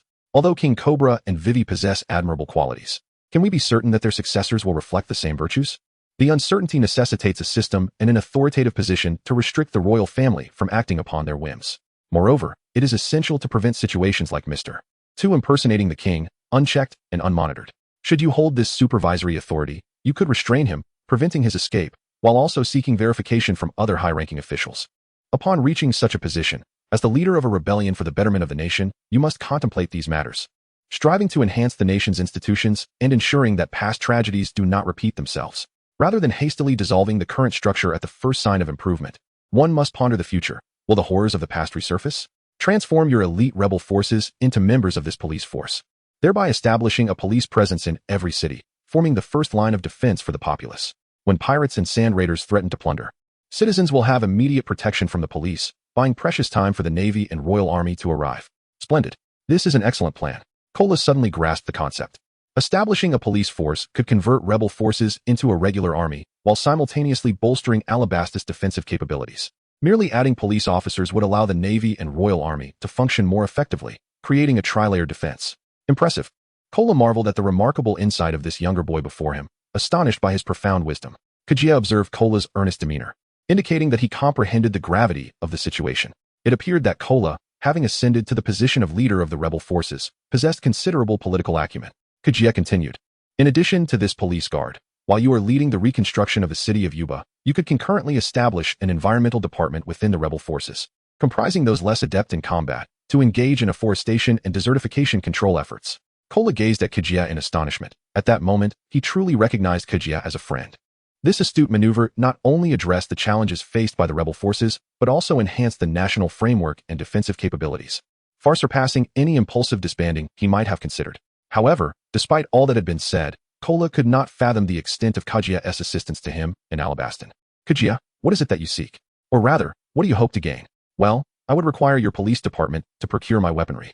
The police force must be distinct from the Navy and the regular military in terms of armament. You need to instill confidence in the populace that your existence is for their protection, and our weapons are perfectly suited for that purpose. Kichi gestured for Sate to take the stage. Now it is your turn to present. This is my first mate, Sate, a weapons expert.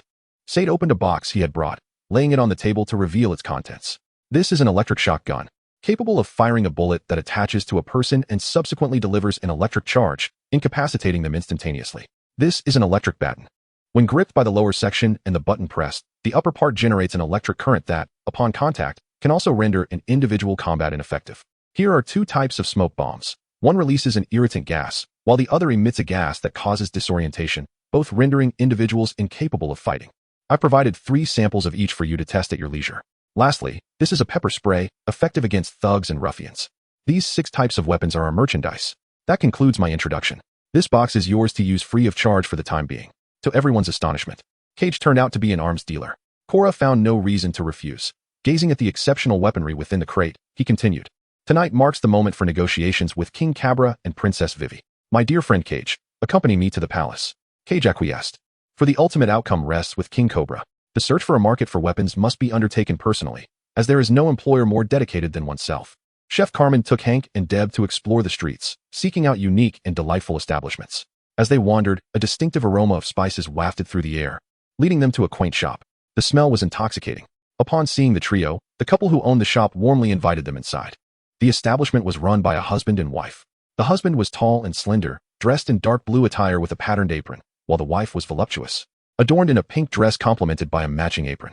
Although the shop was relatively quiet, the few patrons present were dressed in exquisite garments, indicating their wealthy status. Upon perusing the menu, the trio noted that the prices were considerably higher than those at other establishments, understanding why the clientele was limited. Only the affluent could afford such extravagance, while the common folk could not. Recognizing the spices, Carmen discerned that they had found true artisans in this couple, whose culinary skills were profoundly refined. In the center of the table lay a charcoal grill, suggesting that the shop specialized in barbecued fare, with its signature dish being stone-grilled barbecue. Chapter 58, Stone-grilled barbecue and sweet wine. Carmen, accompanied by Hank and Deb, ventured out to dine, eager to sample distinctive dishes and perhaps glean insights for their own culinary endeavors. They ordered the signature stone grill platter, alongside an assortment of meticulously prepared meats and vegetables, as well as specialty fruitwood grilled dishes. The slender proprietor brought forth a blazing red stone slab, placing it atop the preheated grill. He then served an array of meats and vegetables, including the fruitwood grilled delicacies. This fruitwood grilled beef is prepared using premium fruitwood charcoal and as esteemed guests. We present you with a bottle of wine, he announced, handing a bottle to Carmen and her companions. The wine bottle bore no label, suggesting it was a homemade vintage from the proprietor's own cellar. The wine was delightfully sweet, yet it did not overpower the palate, maintaining a balanced flavor profile. Carmen poured a small taste into a goblet, savoring the rich essence of the grapes and the pronounced fruitwood aroma. Deb, relishing the fruitwood grilled meat, remarked, "Your knowledge is impressive." The substantial temperature fluctuations in Alabasta contribute to the grapes accumulating ample sugar, resulting in a sweetness that surpasses that of other regions. The wine is indeed sweeter, yet it possesses a commendable alcohol content. The desert's resilient fruitwoods, which endure harsh conditions, impart a robust and lingering fragrance to the grilled meats, encouraging esteemed guests to indulge. The proprietress engaged in conversation while serving. The fiery redstone grill elevates the flavors. The three of you must enjoy it. The trio relished the unique taste, noting that it offered a distinctive experience, markedly different from traditional charcoal grilling. It is a pleasure to please our guests, the owner sighed. Were it not for the turmoil of the past 3 years, I would have invited you to camp in the desert, where the sun-heated stones provide unparalleled flavor. Alas, the threat of bandits and assassins renders such an endeavor perilous and unwise. Word has it that the leader of the recent unrest was apprehended by the Navy yesterday. Peaceful days shall return, and perhaps many nobles will once again seek your stone-grilled barbecue in the desert. The proprietress consoled her husband, noticing his despondency. Throughout these 3 years, some have claimed that Crocodile's arrival has rendered Alabasta safer. However, malevolence always finds a way to manifest. Crocodile's subordinates, the Baroque works, have perpetrated assassinations and conspiracies throughout Alabasta, leading to countless tragedies. Hank and Deb tended to the grilling. The owners enthusiastically welcomed their new guests, assisting in preparing delectable sauces for them to sample. The trio savored a sumptuous barbecue feast. Owner, your wine is indeed homemade, correct? If convenient, might we purchase some? Carmen inquired. Indeed, it is from our cellar, and we have plenty. How many would you like? I will fetch them for you, he replied. 2 dozen, 24 bottles, please. Very well, I shall retrieve them, he said, promptly heading to the cellar. The trio enjoyed their barbecue, and as they prepared to leave, they purchased 24 bottles of wine. The meal was exquisite yet costly, amounting to 30,000 berries for the barbecue and an additional 50,000 for the wine, a significant sum for ordinary folk. I never expected that old rascal would part with so many bottles for Miss Carmen. Isn't your stock dwindling? The proprietress remarked as she watched them depart. Alas, business has been sluggish. Selling to the younger generation is preferable to offering it to nobles. I hope that batch of wine proves beneficial to Carmen. It is regrettable, however, that a rising star in the culinary world has turned to piracy, leaving the righteous culinary community bereft of talent, the barbecue owner lamented. I find it quite agreeable. The righteous chefs, when elevated, often encounter some loathsome nobles, the proprietress reflected, recalling less savory memories of the past, where she once was a golden-haired beauty. Indeed, he concurred, pondering the unfathomable tastes of such individuals. As night fell over the capital of Alubarna, the royal palace stood in quiet majesty. Kage accompanied the rebel leader Kola to the royal palace to confer with King Cobra regarding the issues concerning the insurgent forces. King Cobra, demonstrating sincerity, chose to receive Kola in the conference room rather than on his royal throne. At a rectangular table, King Cobra sat at one end, inviting Kola to occupy the opposite end, thereby placing him on equal footing. Behind the king stood his usual ministers, among whom was one transformed into a dog due to the consumption of the Inu no Mi. Another minister, who had ingested the Tori no Mi, was present as well. Thanks to Kage's swift intervention, Mr. Six and his partner were promptly dealt with, sparing this minister from the perilous task of defusing a bomb, which would have left him gravely injured, a fate that only befell him later in the original narrative. Mr. 8 was also in attendance, having returned to the palace. Princess Vivi sat beside King Cobra, listening intently. Due to the necessities of statecraft, she was to be formally recognized as a princess in a day or two, capturing the public's attention as she ascended to become the heir to King Cobra and the future sovereign of Alabasta. Kichi naturally settled between the two. Kola shared her thoughts from the day with King Cobra and presented the proposal she had crafted. King Cobra pondered over Kola's proposal for a considerable time. It was indeed a commendable idea, yet establishing such a crucial department as the police would undoubtedly burden the citizens with heavier taxation. The national treasury could scarcely sustain it. King Cobra furrowed his brow at the prospect of increasing taxes on the populace. However, without such an increase, how could they address the insurrection? Must the nation endure further internal strife? Upon observing the furrowed brows of Kublai, Cage felt compelled to extend his assistance. As a wise sovereign, he proposed a strategy for their nation. In the dreamlike city of Rainy Land, the lair of Crocodile still harbored remnants of his subordinates. He suggested that they allow Cora to lead the newly formed police force in their inaugural display, thereby intimidating the foes within Rainy Land. This would naturally pave the way for Cora's police force to assume control over both the Rainy Land and the Grand Casino known as the Rainy Banquet. It is worth noting that this Grand Casino has been a source of sustenance for the Baroque studio, and in the end, Crocodile even had the means to lend funds to Lord Baki. Thus, taking over the casino would undoubtedly enable the sustenance of the new department. Should there be concerns regarding the public developing gambling addictions, they could impose restrictions on the influx of patrons. Additionally, certain gambling activities could be transitioned into competitive lotteries and welfare lotteries. Cage urged Kola to present the lottery proposal to King Kublai. Upon reviewing the proposal, King Kublai did not respond immediately. Instead, he posed a question unrelated to the lottery proposal. He inquired whether Kola's presence in the Central Council was at Mr. Cage's behest or a decision of his own. Having watched Kola grow up, King Kublai was well aware of the nature of Kola. Kola was a man of humble aspirations, entirely unlikely to seek such accolades voluntarily. The proposals were commendable, and in King Kublai's mind, they could easily be approved. Establishing 2 departments and appointing ministers to oversee matters was certainly feasible. However, the notion of Kola entering the Central Council instilled in him an unusual sense of apprehension and sparked thoughts he could not quite comprehend. Kichi was momentarily taken aback, but soon burst into laughter. Indeed, he was a cunning old fox, possessing an astute political acumen that allowed him to directly discern the true intricacies of Kichi's intentions. One must not underestimate the populace. Politicians effortlessly adapt their discourse to suit their audience. This is my proposal, but your majesty, King Kabra, I wish to discuss this matter with you privately, Kichi stated. The minister, who had consumed the dog fruit, was about to voice his objections, but King Kabra intervened, silencing him with a gesture that indicated he was well aware of the situation. King Kabra led Kichi to a secluded chamber, ensuring their conversation remained secure and discreet.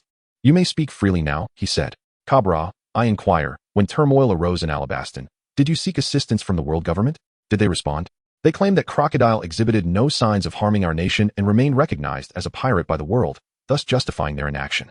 For nations that have paid the heavenly tribute, requesting assistance from the world government, where even hostages are rescued by the Navy and CP agents, should normally be met with compliance, let alone the simple expulsion of a pirate. Furthermore, due to the celestial dragon's influence, the world government tends to favor royalists and does not support the new factions, as they often suspect the latter of harboring underground militias. For instance, the reason the populace of Drum Island has been unable to resist Wapol is not only due to their inferior strength, but also the lack of support from the world government. This is also why the witch Dr. Grieva refrains from intervening. She is indeed more powerful than Wapol, yet finds herself constrained by political circumstances. This information was relayed to Kichi and his companions by Dr. 20 during their time on Drum Island. King Kabra, with his noble bloodline, dutifully pays the heavenly tribute and supports the world government. There is no reason for him to be in such a predicament, even as one of the 7 warlords. Should the world government request a relocation, he would have no choice but to comply. Though the 7 warlords may appear to be assertive against the Navy, they are fully aware that once the conference convenes, the Navy will seek their assistance. They merely put on a show of strength. Individually, a single warlord is inconsequential in the grand scheme of the world government. The warlord policy is designed to sow discord among pirates, exacerbating their internal strife. Noticing King Kabra's lingering doubts and reservations, Kichi hesitated to reveal more of his secrets. In my youth, I came across ancient texts. Like your ancestors, I departed for reasons akin to theirs. King Kabra gazed at Kichi in astonishment. You are also a celestial dragon. Kichi nodded and continued. It is not that the Navy is unwilling to assist. Rather, it is the 5 elders above the Navy who prohibit such aid. Your identities, along with the letters from your ancestors, are of great concern to them. They would relish the opportunity for someone to eliminate you. This secret was later unveiled, revealing that King Cobra was murdered by Im and the 5 elders, while Princess Vivi went missing, with Sabo unjustly bearing the blame. You and Princess Vivi have always been under the watchful eyes of the 5 elders. Should the opportunity arise in the future, they may even seek to eradicate you. This is precisely why I urged Korra to infiltrate the heart of your nation. The words of Captain Kage sent chills down King Kabra's spine. Kola carries your legacy. He now wields considerable influence in the underworld. Allowing him access to the National Center will enable him to learn while also gaining prestige within legitimate circles. This way, should any misfortune befall you and Vivi, there will be someone capable of managing the nation, preventing it from descending into chaos. Kage articulated the grim reality of power transitions. Even in the world of pirates, these processes are often drenched in blood, albeit described with subtlety and metaphor. Chapter 59. You are also are you not? I concur with all these proposals, Captain Kage. Your assistance is greatly appreciated. In a world populated by numerous nations, selling weapons is commonplace. However, King Kabra understands that this pirate captain, who is destined to become a formidable figure in the underworld, is aiding him. No need for gratitude. This is merely the reward for your benevolence towards your people, Kage replied. This scenario embodies the most favorable outcome for Alabasta. After all, if a warlord cannot resolve the situation, what hope is there against the legendary pinnacle of power, Emu? The mere flutter of a butterfly can obliterate an entire nation. The speculation surrounding Emu's strength arises from the ambiguity regarding whether the ability to annihilate a country stems from Emu's own power or the might of a legendary weapon. Ultimately, King Kabra acquiesced to the request of the rebel leader Kola, and the negotiations concluded. 2 days later, during Princess Vivi's coronation ceremony, she made a daring escape disguised as Mr. 8. The spectacle was quite the sight. Captain Kage marveled at the audacity of such a masterful disguise. However, this act drew the ire of the crowd below. Nami, wishing to spare Vivi any further distress, chose to set sail during the coronation. As a princess and the future heir to the throne, she could not easily abandon her responsibilities to join her companions. Both parties recognized each other's predicament and shared an understanding. Dressed in noble attire, Princess Vivi slipped away to bid farewell to Luffy and his crew. This moment birthed an iconic scene in the world of pirates as Luffy, Zoro, Nami, Usopp, Sanji, and Chopper stood in a row, backs turned to the approaching Vivi. Concealing their tear-streaked faces, they raised their hands, displaying the X symbol known only to their comrades, signifying that Vivi would forever remain a member of their crew. The Straw Hat crew's bounties were updated. Luffy's bounty soared from 30 million to 100 million berries, while Roronoa Zoro's bounty reached 60 million. Once again, they created a stir throughout the world.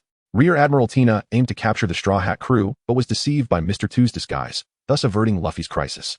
Mr. Two was apprehended by Tina and taken to the city of Sabaody. The Ghoul Akane and ship's Dr. Kuro followed the rebel army back to the city of Cartalea, returning the rented tortoise vehicle. The rebel forces regrouped at their headquarters in Cartalea, preparing to integrate into the newly established police and environmental departments. Akane and Kuro reclaimed their deposit upon returning the tortoise vehicle. Just as they exited the establishment, they encountered an old acquaintance, Captain Kobernik, leading the Navy in an ambush. Dr. Kuro felt relieved that Itomi had not arrived. He likely sought out young Kaguya, recognizing the latter's unique potential. Akane, last time you escaped, I investigated the rental of your tortoise vehicle. Knowing you had a deposit, I anticipated your return and have been waiting here for you, Captain Kobernik remarked. Akane thought to himself, why is it always you? There are countless pirates in this world for you to capture. Why are you so fixated on our crew? With a swift strike, Captain Kobernik aimed his sword at the pirate Akane. Akane countered with his mace. Their first clash generated a shockwave, stirring the crowd around them. The initial exchange was evenly matched, neither gaining the upper hand. Although your Navy soldiers are exceptionally trained, capturing us will be quite a challenge and will only lead to needless casualties. How about this? We settle it with a single decisive blow.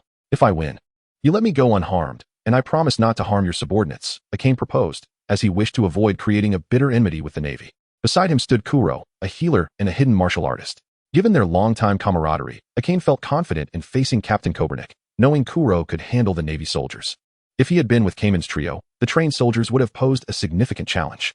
Very well, we shall determine the outcome with one strike, Captain Kobernik agreed. As they resumed their positions on the street, with the Navy on one side and Pirate Akane on the other, the stakes were clear. If Akane emerged victorious, he would be free to depart without pursuit. In the center of the street, the Ghoul Akane and Captain Kobernik faced each other, both steeling themselves for their most powerful attack. Von Kobernik's charge. Water fragmentation strike. Captain Kobernik unleashed his newly devised technique. In response, Akane utilized his recently mastered powerful strike. The clash of sword and mace erupted with a sonic boom, ringing in the ears of the onlookers. As they grappled, an even greater cyclone formed around them, washing over the crowd and causing even wigs to fly off. After a tense standoff lasting several seconds, Captain Kobernik was sent flying several meters, crashing heavily to the ground, while Akane merely stepped back a few paces. In this confrontation, the pirate ghoul Akane emerged victorious. With his ship's Dr. Kuro in tow, he departed the city of Cartalea. The capital, Alyabarna, awaited. Cage departed from the palace, having concluded all matters at hand, and prepared to return to the ship, for it was time to leave Alabasta. Feeling famished, Cage resolved to indulge in a meal to satiate his hunger. He entered an establishment, ordered a lavish array of meats accompanied by a plate of rice, and began to eat heartily. As he devoured his feast, an individual unexpectedly took a seat at his table, positioning themselves directly opposite him. Kaguya found it peculiar that, despite the availability of seats in the establishment, someone chose to sit at his table. Upon glancing up, he recognized the newcomer as Rear Admiral Etmi. The Admiral ordered a plate of beef noodles with fried sauce and began to eat while posing a question. You are also an O, like Xuanhu, aren't you? Otherwise, you wouldn't have such followers. However, I had initially thought you ventured to the rebel army's stronghold, Cartalea, to join forces with them in overthrowing the king's rule and establishing a new regime. Yet, that was not the case. Why is that? I am eager to hear your explanation. It appeared that Rear Admiral Etmi had come to Cartalea to hunt for me, motivated by concerns about altering the course of history, which aligned with his expectations. Kaguya chuckled, sidestepping O's question, implicitly acknowledging it, and cast a meaningful glance towards Rear Admiral Etmi. You are so determined in your pursuit of the Elder of the Arcane Bow and myself. Are you not also O? However, judging by your perspective on my journey to Cartalea, it appears you two belong to the same category as O, albeit distinct from me. Regarding why I do not align with the rebel forces to overthrow the regime of Alabastan, it is simply because this nation has yet to reach such a dire state. I harbor no interest in such endeavors, and there are no particular reasons behind my choice. Kaguya swiftly finished his meal. A copious amount of meat was but a trifling matter for the belly of a dragon. After wiping his hands and mouth clean, he continued speaking. Upon settling the bill, he exited the establishment. Rear Admiral Etmi, Having completed his beef noodles, noticed Kage's cooperative responses to his inquiries. He refrained from employing forceful measures, opting instead to pay for his own meal and closely followed Kage, unwilling to let him depart without further questioning. What if we engage in a confrontation in such a crowded place and endanger the innocent? Let us find a more secluded location before we act, Kage proposed, sensing Atemi's relentless pursuit. Very well, we shall seek another venue. I shall not allow you to escape so easily, Atemi responded, surveying the throngs of people before conceding to Kage's suggestion. Setting aside their identities as though Kage was a pirate while Atemi represented the navy. Both fully aware that Kage's escape would not be an effortless task, they ventured to an abandoned area on the outskirts of the capital, where dilapidated buildings stood in disrepair, their walls marred by cracks, occasionally shedding loose stones to the ground. The eve of battle loomed. Rear Admiral Atemi removed his justice cloak, understanding that to contend with Kage, he could not don a garment that would hinder his combat efficiency. Kichi also removed the wristband previously given by his master to prevent it from being damaged during combat. Next ensues the second confrontation between the pirate Kichi and the Navy's Major Atemi, who shall emerge victorious. Chapter 60 Hill Extermination. Major Atemi lunges forward, swiftly followed by a drawn sword strike. Transformed into a dragon man, Kichi's core strength is formidable. Without relying on flight, his hovering ability is remarkably powerful. He leaps into the air to evade, executing a 360-degree aerial spin and descending with a dragon kick, shifting from defense to offense. Major Atemi likewise adjusts his stance, wielding his sword in a forehand grip, delivering a fierce slash towards the dragon man Kichi. In the air, Kichi faced a relentless onslaught of attacks akin to a tidal wave, while his dragon claws responded in kind. The blade clashed against the dragon armor, producing not only sharp sounds of impact, but also sparks flying in every direction. This dragon armor was terrifyingly resilient. It is worth noting that Atemi's weapon was a genuine renowned sword, capable of cleaving through steel. Atemi marveled at the defensive prowess of Kichi's dragon armor. As well as at Kichi's growth, it had not been this formidable during their last encounter. Seeing that his strikes bore no fruit, Atemi shifted to a concentrated thrust. The famed sword lunged directly toward the chest of the dragon man Kichi. However, the invulnerable dragon armor thwarted the thrust, pushing Kichi back a few paces instead. I have studied the trajectory of your group and observed that you have been trailing the Straw Hat crew. What is your intent? Are you seeking something from them? Atemi, a naval officer, refrained from launching another attack immediately and posed his inquiry.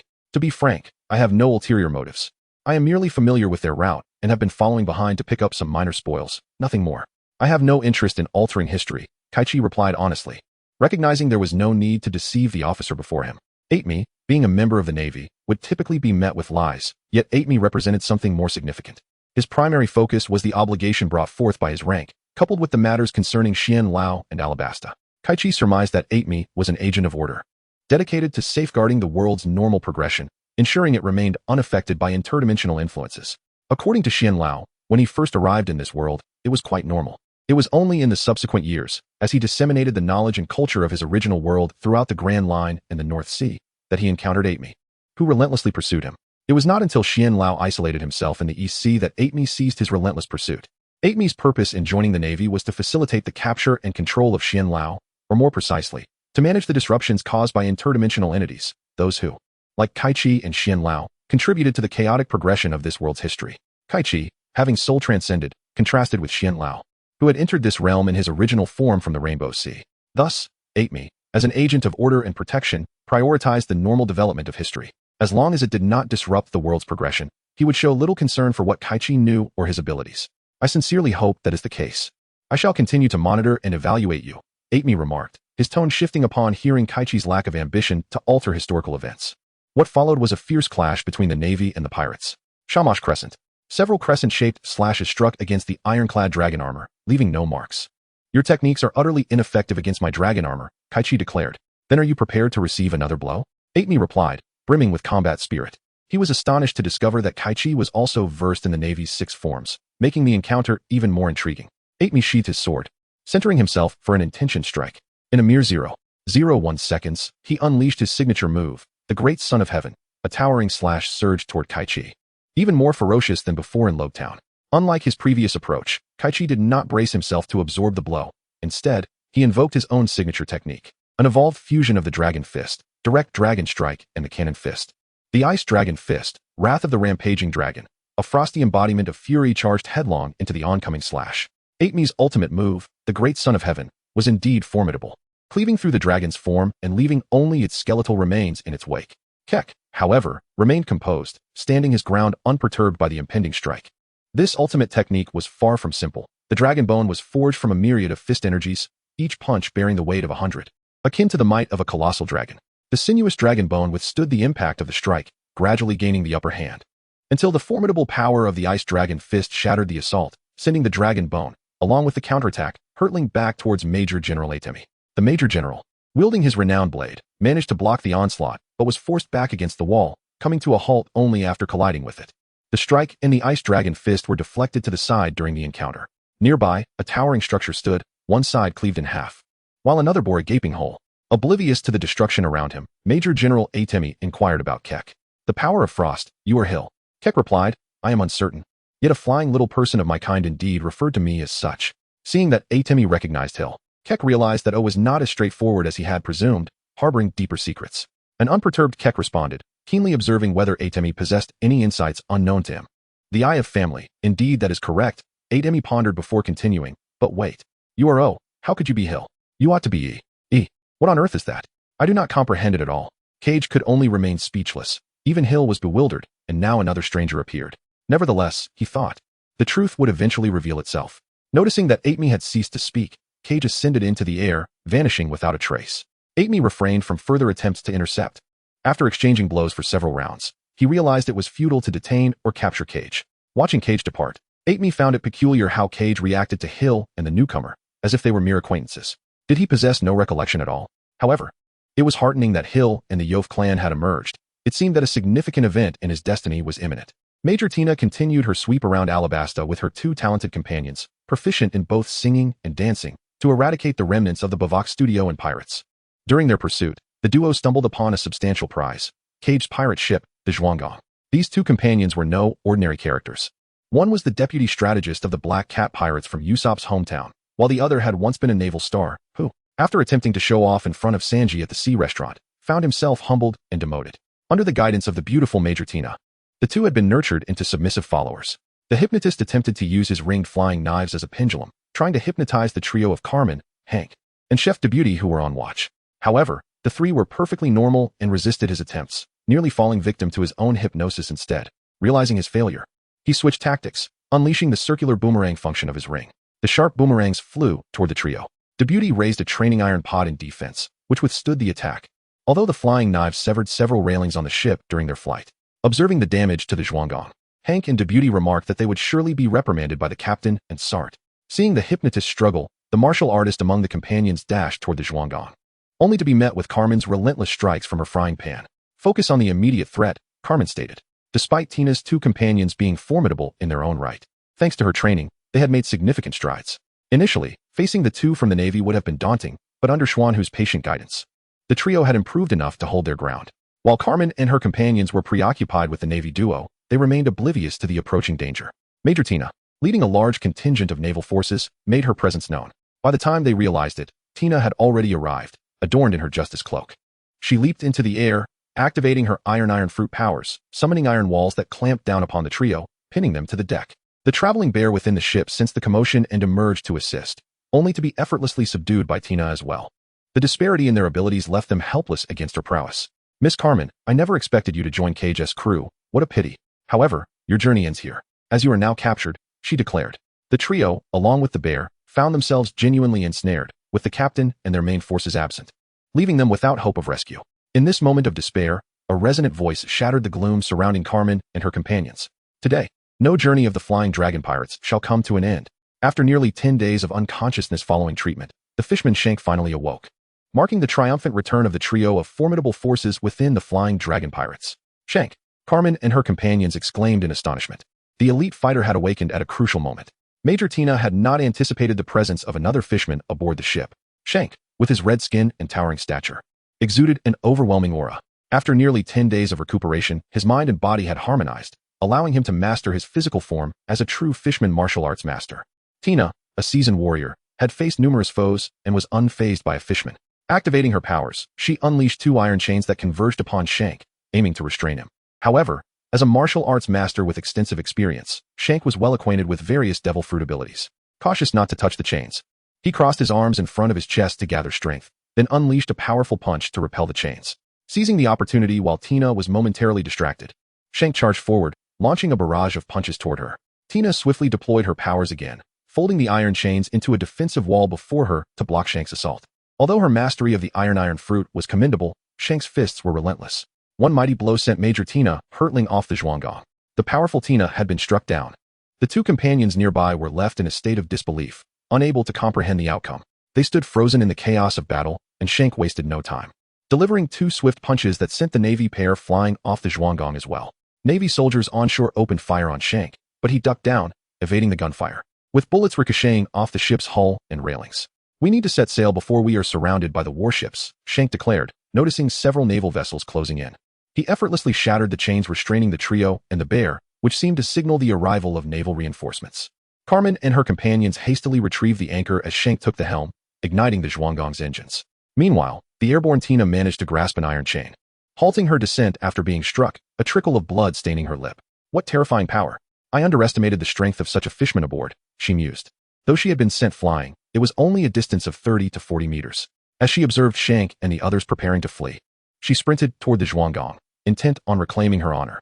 Suddenly, several smoke bombs exploded between her and the Navy soldiers, obscuring their vision with thick smoke that also emitted noxious fumes, causing many to collapse. Major Tina struggled to maintain her footing amidst the chaos. It was Akin, Sart Xuanhu, Gade, Jack, and Miss Golden Week who had returned, swiftly leaping aboard the Zhuanggong. Above the naval vessels, a dragon's silhouette spiraled through the air, and in mere moments, several ships began to warp and billow smoke as the Navy soldiers scrambled to prevent their vessels from sinking into the depths.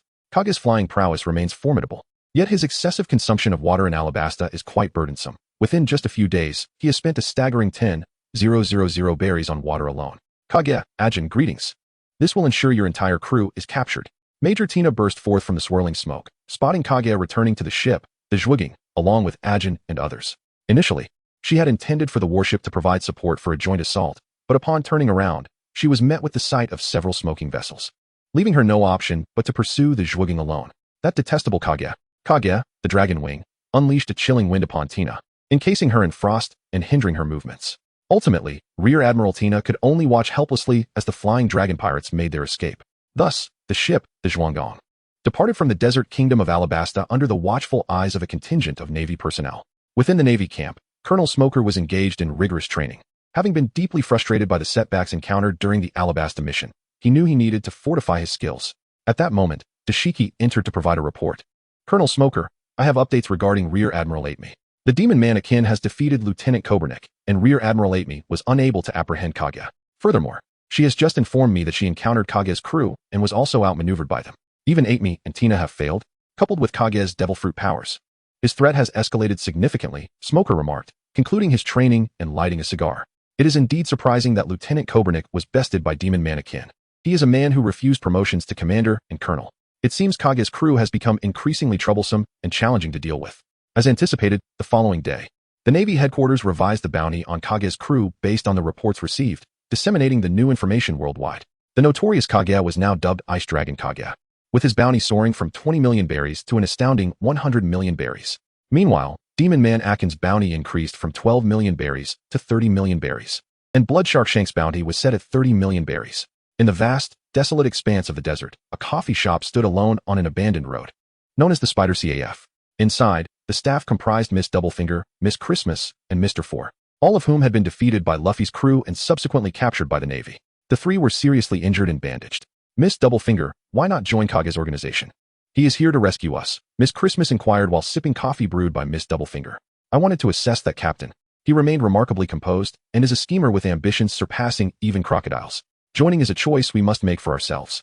I feel fatigued and wish to rest and reflect, which is why I have not chosen to join immediately. What about you and Mr. 3? Why are you hesitant as well?" Miss Doublefinger replied while enjoying her coffee. "Miss Doublefinger, I trust your judgment. Although I feel a bit guilty towards young Miss Golden Week. Joining a new organization so swiftly seems rash. I believe we should take our time to rest and reflect," Miss Christmas stated. "I am content to remain with Miss Christmas." Mr. Four chimed in innocently. "Very well, let us all take a moment to recuperate. Just because I say we won't join immediately does not mean we cannot decide to join later," Miss Christmas exclaimed, confusion evident on her face. "Young Miss Golden Week is aboard his ship. Many of our former colleagues, including Miss Valentine's Day, Miss Monday, Mr. 5, and Mr. 9, are in their organization. As it grows larger, Mr. 5 and the others will surely seek to recruit familiar faces for greater influence, and they will undoubtedly welcome talented individuals. Thus, I assert that if we decide later, we can still join. Though he is young, his ambition is formidable, Miss Doublefinger stated, producing Kage's new bounty notice of 100 million berries. Another with a 100 million berries, akin to that Straw Hat Kid, exclaimed Miss Christmas and Mr. Four, astonished.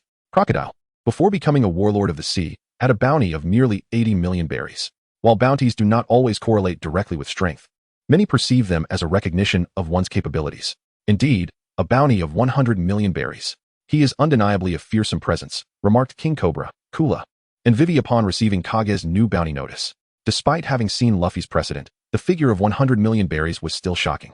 At the Whiskey Peak, laughter echoed through the tavern as the old patron mused. I knew he had great potential.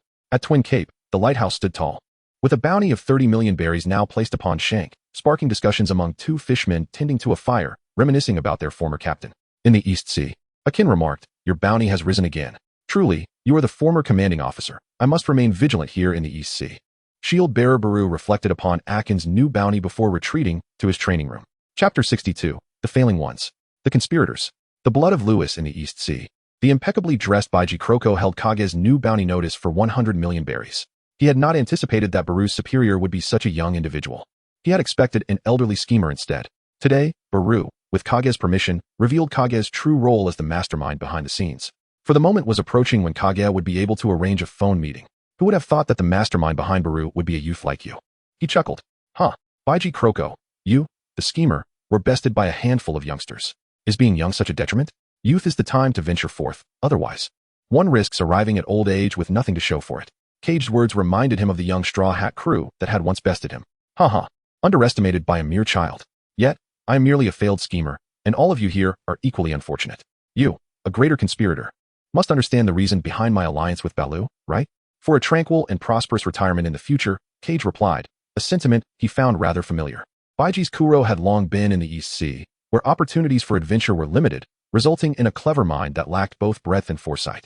Moreover, having slain many Navy officers, he was relentlessly pursued, growing increasingly weary of the life of evasion. You actually know. How could you possibly know? Baiji Kuro was astonished that Cage, this schemer, possessed such understanding. Aside from being a devil fruit user, I also wield mysterious sorcery. Cage fabricated an excuse, not daring to reveal his true identity as a time traveler. Noticing Kuro's lack of further inquiry, he continued, Baloo's crew shall fail because their aspirations are too grand, daring to confront the world's greatest swordsman, Hawkeye, directly. As for you, Baiji Kuro, your downfall will stem from your limited vision. How could the inheritance of a mid-tier noble suffice for a grand pirate's retirement indulgences, especially when you have yet to reach that age? With the abundance of information available now, Baloo felt a twinge of embarrassment upon hearing the foolish actions of the former Krieg pirates brought to light. A torment when one's dark past is revisited. The conversation between two highly intelligent individuals flowed effortlessly. This implied that if Luffy, Zoro, and Nami did not arrive, he could successfully eliminate Usopp and Miss Kaya, seizing the Kaya family's fortune. Yet, he would not find stability for long, having misjudged his own needs. The Kaya family was relatively respected in the town, a noble lineage that did not overly oppress the common folk. Such noble families typically maintained aristocratic etiquette. Though their wealth was not extravagant, they were not swimming in riches. This was evident from Kaya's gesture of sending the Mary, the savior of Luffy. This middle-tier nobility would suffice for Baiji Kuro's extravagance for roughly a year. From the moment he shattered his glasses, Cage understood the consequences. Those glasses were a luxury item, not inexpensive by any means.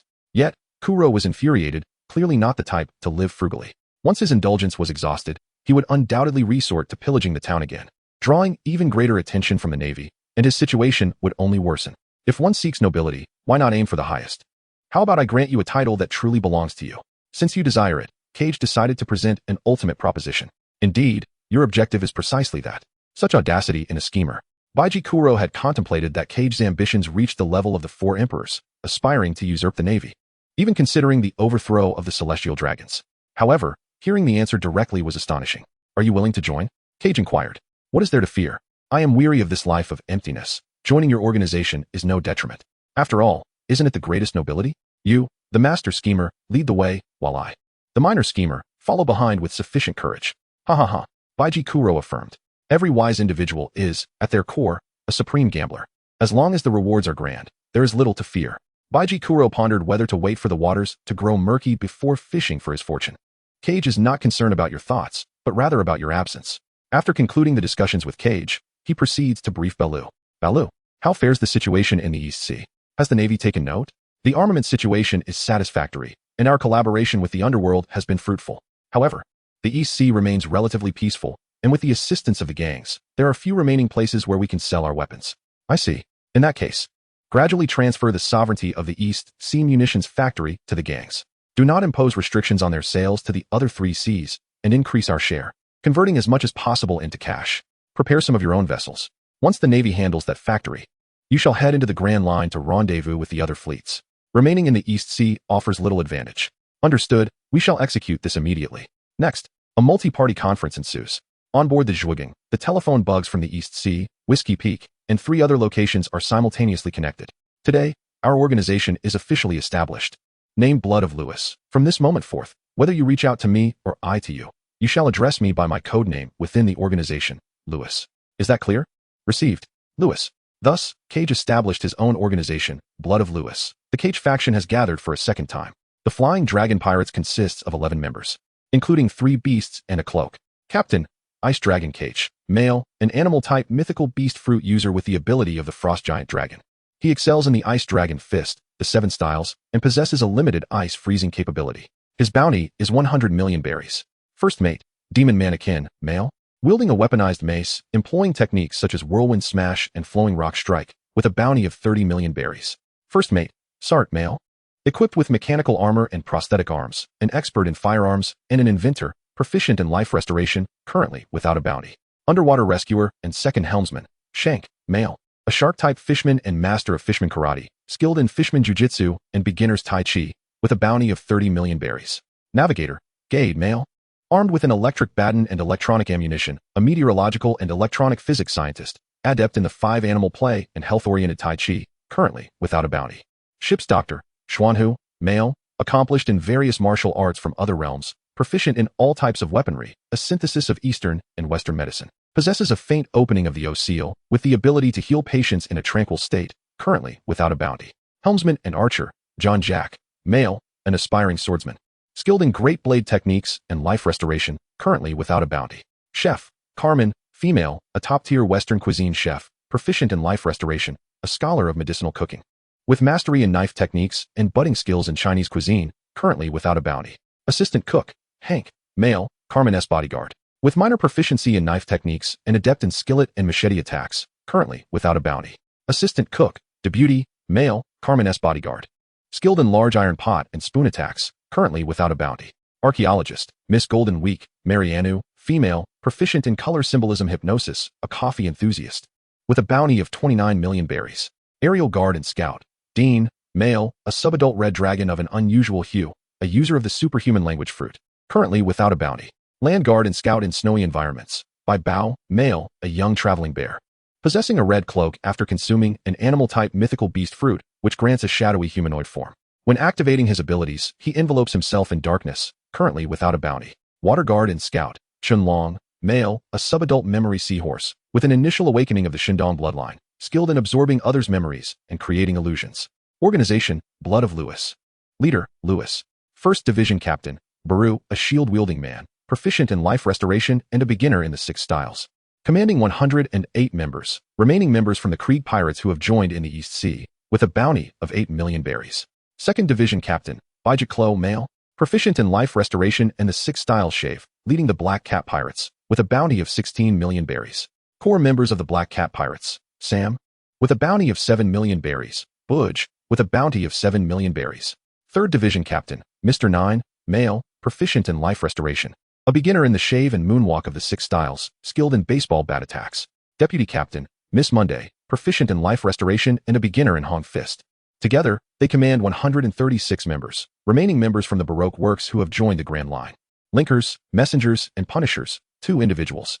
Mr. 5, Gem male, a user of the superhuman exploding fruit, proficient in life restoration and a beginner in the iron block and shave of the 6 styles, with a bounty of 10 million berries. Miss Valentine, Machida, female, a user of the superhuman kilo fruit, accomplished in life restoration and a beginner in the 6 styles paper drawing, with a bounty of 5 million berries. Chapter 63. Akin's weapon damage. Akin gazed at his damaged mace. It seems I must acquire a new weapon. One is already broken, while the other is not, yet it is severely cracked and cannot be used anymore. Was this a result of my duel with Lieutenant Kobernik? I won the battle but ruined my weapon. What a pity. Kate remarked. Ha ha ha. Indeed, it is true that I lost my weapon. But my victory in battle is not entirely accurate. In a moment of desperation, I employed an incomplete new technique, which weakened my momentum and compromised my attack stability, leading to my defeat. Now, under the martial arts influence of Kichi and Xuanhu, Akin understands much more. Akin, your weapon is no longer usable, and for the time being, you are without arms. Let me teach you my version of the fist cannon inspired by the 6 styles. During this period without a weapon, it would be beneficial for you to familiarize yourself with your own hands, Kichi suggested. Xuanhu examined Akin's broken weapon and noted unusual internal damage. Akin, practice a bit. Get acquainted with your body. The extent of your weapon's breakage, aside from the sword strikes from Lieutenant Kobernik, is also due to your own factors. The internal damage of the broken weapon indicates a small surge of power causing structural collapse. Your body should be awakening some strange ability. Do you not feel it? No. I have not sensed any ability, Akin replied, unaware of any anomalies or abilities within himself. It seems it is not voluntary. No matter. Practice with your fists and become familiar with your hands. Perhaps you will discover something, Xuanhu reassured Akin. Having an additional skill is indeed a good thing. Akin's life restoration has already shown some success, and he quickly grasped the details of the fist cannon while learning from Kichi. Since he was originally adept with the mace, his training in both hands was exceptional. Fists are the most direct and frequently used means of human attack, making the fist cannon a natural fit for Akin. Jack also presented his weapon, a large sword, for Xuanhu to inspect. Xuanhu, take a look. My great sword has also been nicked by that female Navy officer. Can you see if I have awakened any abilities? Xuanhu took the large sword from Jack and examined it. Your great sword has suffered a nick from colliding with the opponent's famous blade. The craftsmanship of your sword is considered excellent among common items. It merely incurred a nick from a renowned blade, which is not too bad. I have not detected any abnormalities and have found no evidence of any abilities within you. A female Navy officer, a renowned blade. Kichi thought for a moment. It turned out that Jack and Xuanhu were referring to the naval officer Dasky and her renowned sword, Shiu, which indeed is a notable blade, albeit one of the more rudimentary famed swords. Jack felt a surge of indignation as he lamented the unfairness of fate. That large sword of yours won't last long either. After a few more battles, it will be rendered useless, Xuanhu continued. Ah, what will I do then? Jack replied, sorrow creeping into his voice. Do not fret. For now, there are no superior metal materials or suitable forging facilities. Once quality materials and proper locations become available, I will assist you and Ajin in crafting 2 superior weapons, Xuanhu assured him. Really? Xuanhu, I understand. In future adventures, I will seek out the finest ores and precious metals for you. You must forge a splendid sword for me. Jack's spirits lifted once more as he envisioned his future weapon. Grasping the sword of the warrior, he imagined charging into the demon city, vanquishing the demon king, rescuing the princess, and achieving global renown. He found himself lost in delightful reverie. Jack, do not indulge in such fanciful dreams just yet. You need to practice drawing and wielding your sword. Go fetch a piece of wood from the cabin. I shall teach you, Xuanhu instructed. Jack swiftly retrieved a plank from the cabin, and Xuanhu shaped it into a wooden sword. Train with this wooden sword, which resembles your large sword. The space aboard is limited, and using a wooden sword will prevent any injuries. Additionally, your large sword is too long and its design unsuited for drawing practice. You must also train with the bow. Drawing the sword now would be a waste of time. It is better to practice wielding it directly. With fervor, Jack swung the sword repeatedly, perspiration pouring down. Your movements are too rigid. Even after years of practice, you have not yet mastered the art. You are no longer a novice. Effort is not merely about exerting physical labor. You must engage your mind as well, Xuanhu advised, wielding a bamboo switch for guidance. Efficient attacks between 2 points should be fluid and circular. Each individual possesses a unique optimal position and rhythm. Find your own natural cadence before gradually expanding your range of attack and accelerating your pace, Xuanhu instructed as Jack swung his sword under Xuanhu's tutelage. Meanwhile, Sate and Guide worked diligently to repair the railing and damaged hull of the Zhuoting ship. Flayed, with wings, assisted by flying above. Extracting naval bullets from the ship's body and patching up extensive damage with wooden planks and iron nails. Miss Huang Chuanzhou approached Captain Cage, puzzled. Why did you believe from the outset that the Straw Hat Kid could defeat Crocodile? I can share that with you, but first, I wish to test your pigments. Cage replied. Miss Huang Chuanzhou was intrigued to see what sort of mischief her pigments might cause for the captain. However, she was dismayed to find that despite using all 4 of her pigments, explosive yellow, leisurely green, bullfighting red, and rebellious black, Cage exhibited no reaction whatsoever. She found herself grappling with doubts about her abilities. How is this possible? While my soul is indeed unique, your pigments do elicit a slight emotional fluctuation. So they are not entirely without effect. You need not concern yourself with it, Cage reassured her. It confirmed what Xian had mentioned. O is both a barrier and a safeguard. Some special abilities may be ineffectual against oneself. It was natural for Miss Huang Chuanzhou to harbor such doubts. The best performance of the Baroque workshop against the Straw Hat crew had been the collaboration with Mr. 3, and the prestige of that achievement continued to rise. She felt justified in questioning the strength of the Straw Hat crew, believing Luffy to be insufficiently powerful. Alright, I have a question. You cannot sense where Luffy's strength lies, correct? Correct. He does not even exert the pressure you impose on me. You have erred in your comparison. Our strengths manifest in different styles. Currently, having consumed a devil fruit, I have too many advantages over his rubber fruit in dragon form. Thus, in a standard state, I am indeed slightly stronger. However, in a life or death battle, the outcome remains uncertain. But we are unlikely to encounter such a scenario, rendering this peculiar situation moot. Since you are interested, allow me to elucidate Luffy's prowess. I lived intermittently on Luffy's island with my master for 3 years. Due to our similar ages, he frequently sought me out for duels, and by the time we set sail, we had battled 86 times. In my youth, I was frail, and I lost all of the first 50 matches. As I trained and grew stronger with my master, I managed to win only 10 of the subsequent 36 matches, losing 26. Where does Luffy's strength lie? I am well aware. First, he consumed the rubber fruit at a young age, naturally endowed with life regeneration. No, it should be termed as an enhanced version of life regeneration. He recovers swiftly, withstands blows, and possesses immense strength. Second, he has an innate vet that gives unfamiliar individuals the impression he is weaker than he truly is. This misconception also contributed to Crocodile's defeat. Third, Luffy possesses remarkable combat talent. The longer a fight endures, the more familiar he becomes with his opponent, drawing them into his rhythm. The longer he fights, the stronger he becomes, while his opponent grows weaker. This, too, was a factor in Crocodile's loss. Lastly, a lesser-known hidden advantage of the rubber fruit is its explosive capability and damage. Luffy's techniques often involve rapid-fire strikes, such as his rubber machine gun. It may seem chaotic, but he is merely employing the unique properties of his rubber fruit. Thus, I speak of his standard state. In that state, with a base power of 10, the punches Luffy threw in his youth had varying strengths of 5, 9, 12, 15, 20, 8, 30, 23, and 6, only a few achieving 2 or 3 times the explosive power. Once Luffy becomes serious or enraged, he will decisively harness this characteristic, transforming those dozens of punches into figures like 15, 50, 23, 100, 85, 500, 287, and 800, exaggerated numbers that can reach 10-fold, 50-fold, or even 80-fold increases. This was the extent of Luffy's charged strikes in his youth. I often found myself incapacitated by his explosive nature. Now, there is no doubt that the current Luffy is capable of delivering 100-fold strikes when he is serious. Do you understand? Luffy's strength is not merely skin deep. Captain Kichi's analysis of Luffy's strength was shared with Miss Golden Week. Thus, it is indeed accurate that many One Piece games depict Luffy as a critical damage dealer. In Chapter 64, The Ferry of the Ship, Miss Golden Week curiously inquired, if the Straw Hat Boy Luffy can defeat Crocodile, what about you, Captain Kitch? Can you conquer the Warlord Crocodile? Kitch responded, during my encounter with Crocodile in Alabasta, we clashed in the desert environment. Without utilizing the 6 styles, I was slightly at a disadvantage. However, if I were determined to win, I could indeed prevail using my full strength. For both Luffy and I are aware of his weakness regarding the Sand fruit. He is vulnerable to water. Once his body is wet, he cannot elementalize to evade damage. Naturally, it would be a challenging victory, especially considering the influence of the Emperor Kaido. After transforming into my dragon form, my enemies would no longer underestimate me. My bounty increase to 100 million is also a testament to the caution inspired by Kaido's previous experiences. Kitch then imparted a profound lesson. A wise individual should always retain a hidden card when not in dire need. Lacking a backup plan is perilous for the sagacious. Kage aspires for Miss Golden Week to evolve at a swifter pace. In the original narrative, Miss Golden Week is characterized by her cunning and strategic prowess. According to the storyline, she rescues the majority of the subordinates, excluding Mr. 1, Mr. 2, Mr. 3, and the Old Sand, ultimately becoming the leader of the remaining Baroque Works members. Together with several of her subordinates, she establishes a new establishment known as the Spider CAF. The arrival of Kage in the contemporary world triggers concealed plot lines, leading to significant upheavals within the realm. Kage sought additional assistance and thus summoned them.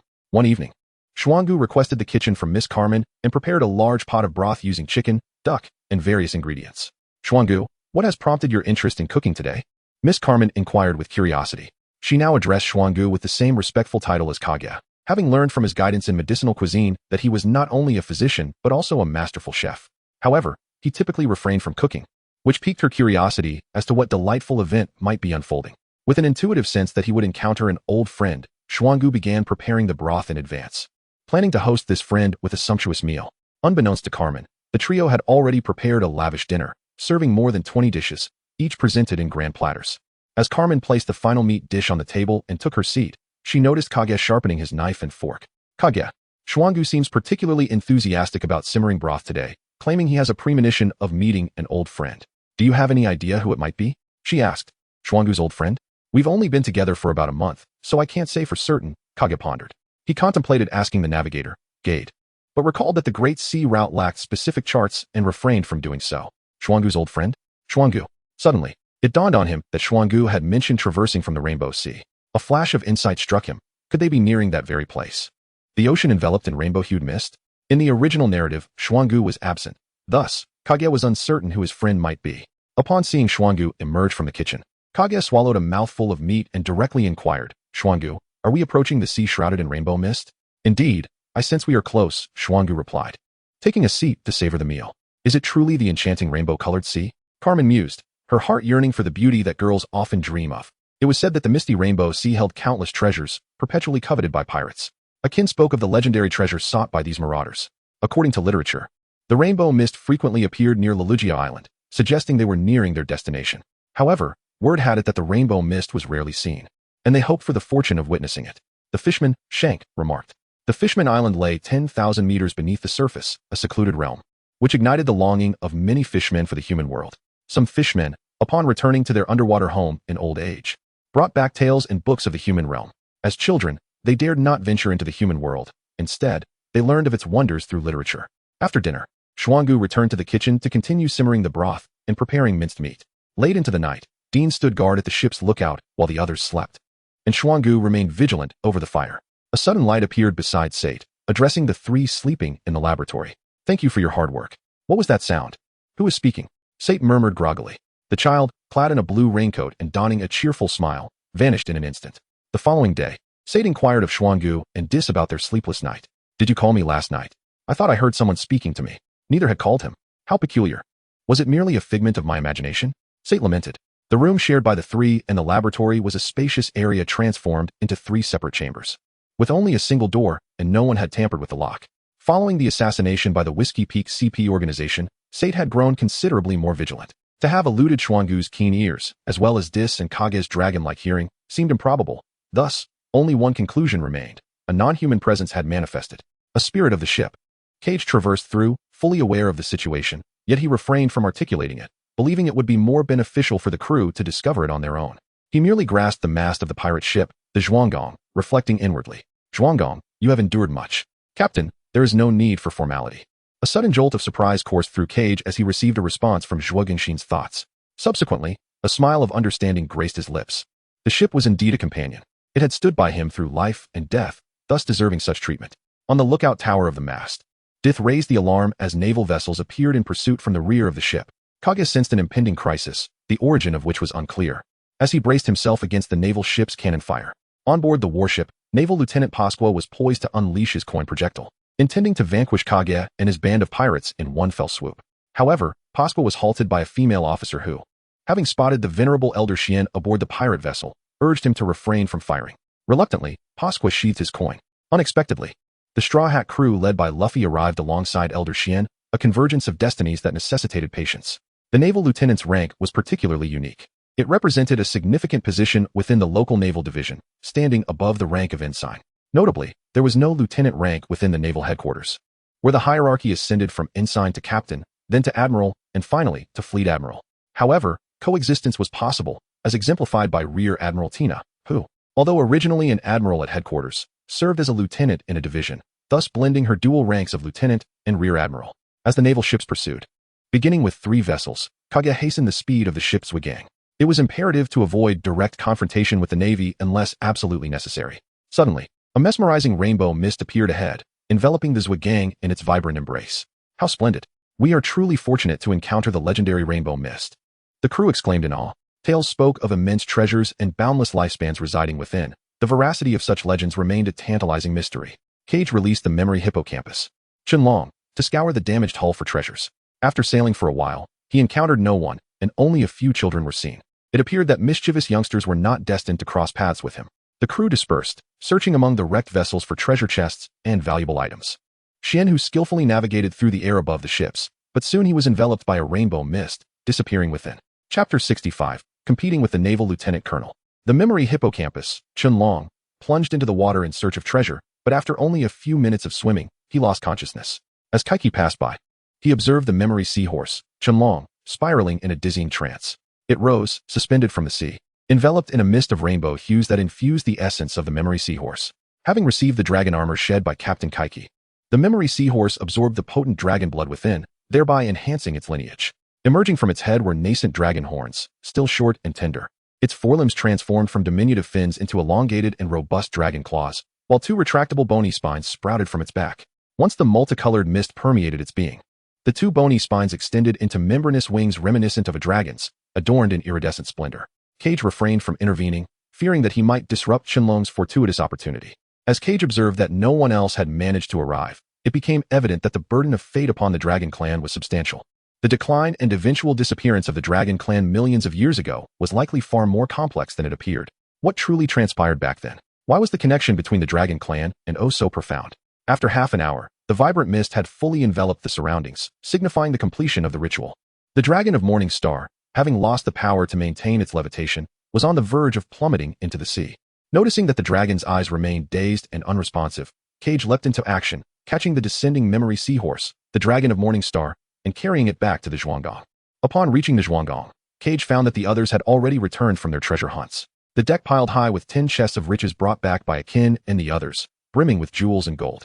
Truly, the colorful mist had lived up to its legendary reputation, yielding an abundant harvest of wealth. Akin exclaimed excitedly, "We've found yet another treasure." The group joyfully engaged with the treasures and coins within the chests. When the others saw Cage returning with the memory seahorse, they inquired in concern. "What happened to the dragon? Is it injured?" "No," Cage replied. "It merely gained some benefits from the vibrant mist and has fallen into a temporary stupor. It is unharmed. So rest assured." Kujia pulled Dean aside and inquired, "Have you heard any rumors from the Elder Dragons regarding a connection between the dragon race and the rainbow mist?" Dean pondered briefly before responding, "There are no known associations. It seems the crux does not lie between the rainbow sea and the dragon race." "Are there any whispers about why the dragons face decline?" Kujia pressed on. "Indeed, there are some rumors. The Elder Dragon mentioned that their sovereign once reigned supreme, victorious in the wars against the human race. However, for reasons unknown, that sovereign mysteriously vanished, leading to internal strife within the dragon clan. The tales are so ancient that the Elder Dragons cannot recall the name of that monarch. Nonetheless, after encountering the Iofo clan, I learned that the dragon sovereign was named Sierra." Upon hearing Dean's account, it appeared that the key lay in the connection between the dragon race and O. The enigmatic disappearance of Sierra might indeed be linked to O. What of the Qianlong? Kujia pondered aloud. It is said that the Rainbow Sea was once the final refuge of the gods in the original tale. Could this be interpreted as a form of recompense for the dragon race? And what about the water barbarian? As Kujia mused, he noticed that the ship's doctor, Xuanhu, had yet to return. He inquired, "Have any of you seen Elder Xian?" The response was unanimous. "No, we have not seen him return." Accepting their answers, Kujia decided against searching, believing that Elder Xian would return in due course. Suddenly, a fierce gale swept through the Rainbow Sea, striking the Zhuogging ship without warning. The 10 heavy chests filled with jewels and gold were effortlessly whisked away by the tempest. As Kaiga executed the swift displacement technique of the sixth style, he endeavored to secure the treasure chests. However, the wicked winds were astonishingly swift, lifting 10 heavy chests as effortlessly as if they were mere strands of hair, leaving Kaiga's shaving technique unable to keep pace. The vibrant colors of the Rainbow Sea seemed to mock him, if they were unwilling to share. It would be better if they remained unfound. Witnessing even the fastest captain unable to catch up, the onlookers clinging to the railings felt a profound despondency wash over them. What could be more agonizing than the imminent loss of treasures worth millions? The malevolent wind continued to carry away the riches, propelling the Zhuanggong out of the Rainbow Sea. The exit of the rainbow mist loomed above Leluja Island, and as the Zhuanggong emerged from the Rainbow Sea, it plummeted from several dozen meters above, with a gust from the wicked winds. It was arched back onto the ocean's surface, avoiding a direct crash onto the island itself. With a thunderous crash, the Zhuanggong struck the water's surface heavily, the recently repaired vessel now bearing fresh wounds. Fortunately, the crew merely experienced a momentary dizziness. After a brief calm, they were unharmed. "Since old Xian has yet to return, let us wait for him on Leluja Island," Kaiga instructed. Shortly after Lieutenant Pasquale and Hanso had seen off the Straw Hat crew, they prepared to escort the pirate Wydon. Disguised as the mayor, along with his son Philip and grandson like, 3 notorious wrongdoers on Leluja Island, back to the naval base. Upon seeing Kaiga's group descend from the sky, Lieutenant Pasquale swiftly led the naval soldiers to encircle the newly arrived Kaiga and his companions. Kid's crew exudes a far more formidable aura compared to Luffy's. The captain's demeanor shapes the conduct of his subordinates. Even without transforming, Kid emanates an intimidating presence. It is often better to remain ambiguous rather than speak out. For once uttered, the facade cannot be maintained. Kid, upon encountering the elderly Rabbani, seeks to clarify the identity of their group. Kujia interrupted them, clarifying the identity of his group. He pointed out that feigning ignorance would be insincere and ultimately detrimental to the Navy. A conflict would result in unnecessary injuries for the Navy, with no chance of victory. On the Navy's side, only the elderly Colonel Labani and his deputy Isoka could be considered formidable forces. The local division's strength was roughly equivalent to that of brigadier and major generals at the headquarters, amounting to just 2 brigadier-level officers in total. Presently, Kichi's group lacked any vice admirals from the headquarters, making the prospect of subduing the Flying Dragon pirates under Kichi's command utterly implausible.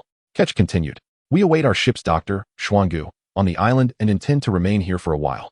I assure you, we harbor no malicious intent towards Leluja Island. How about this?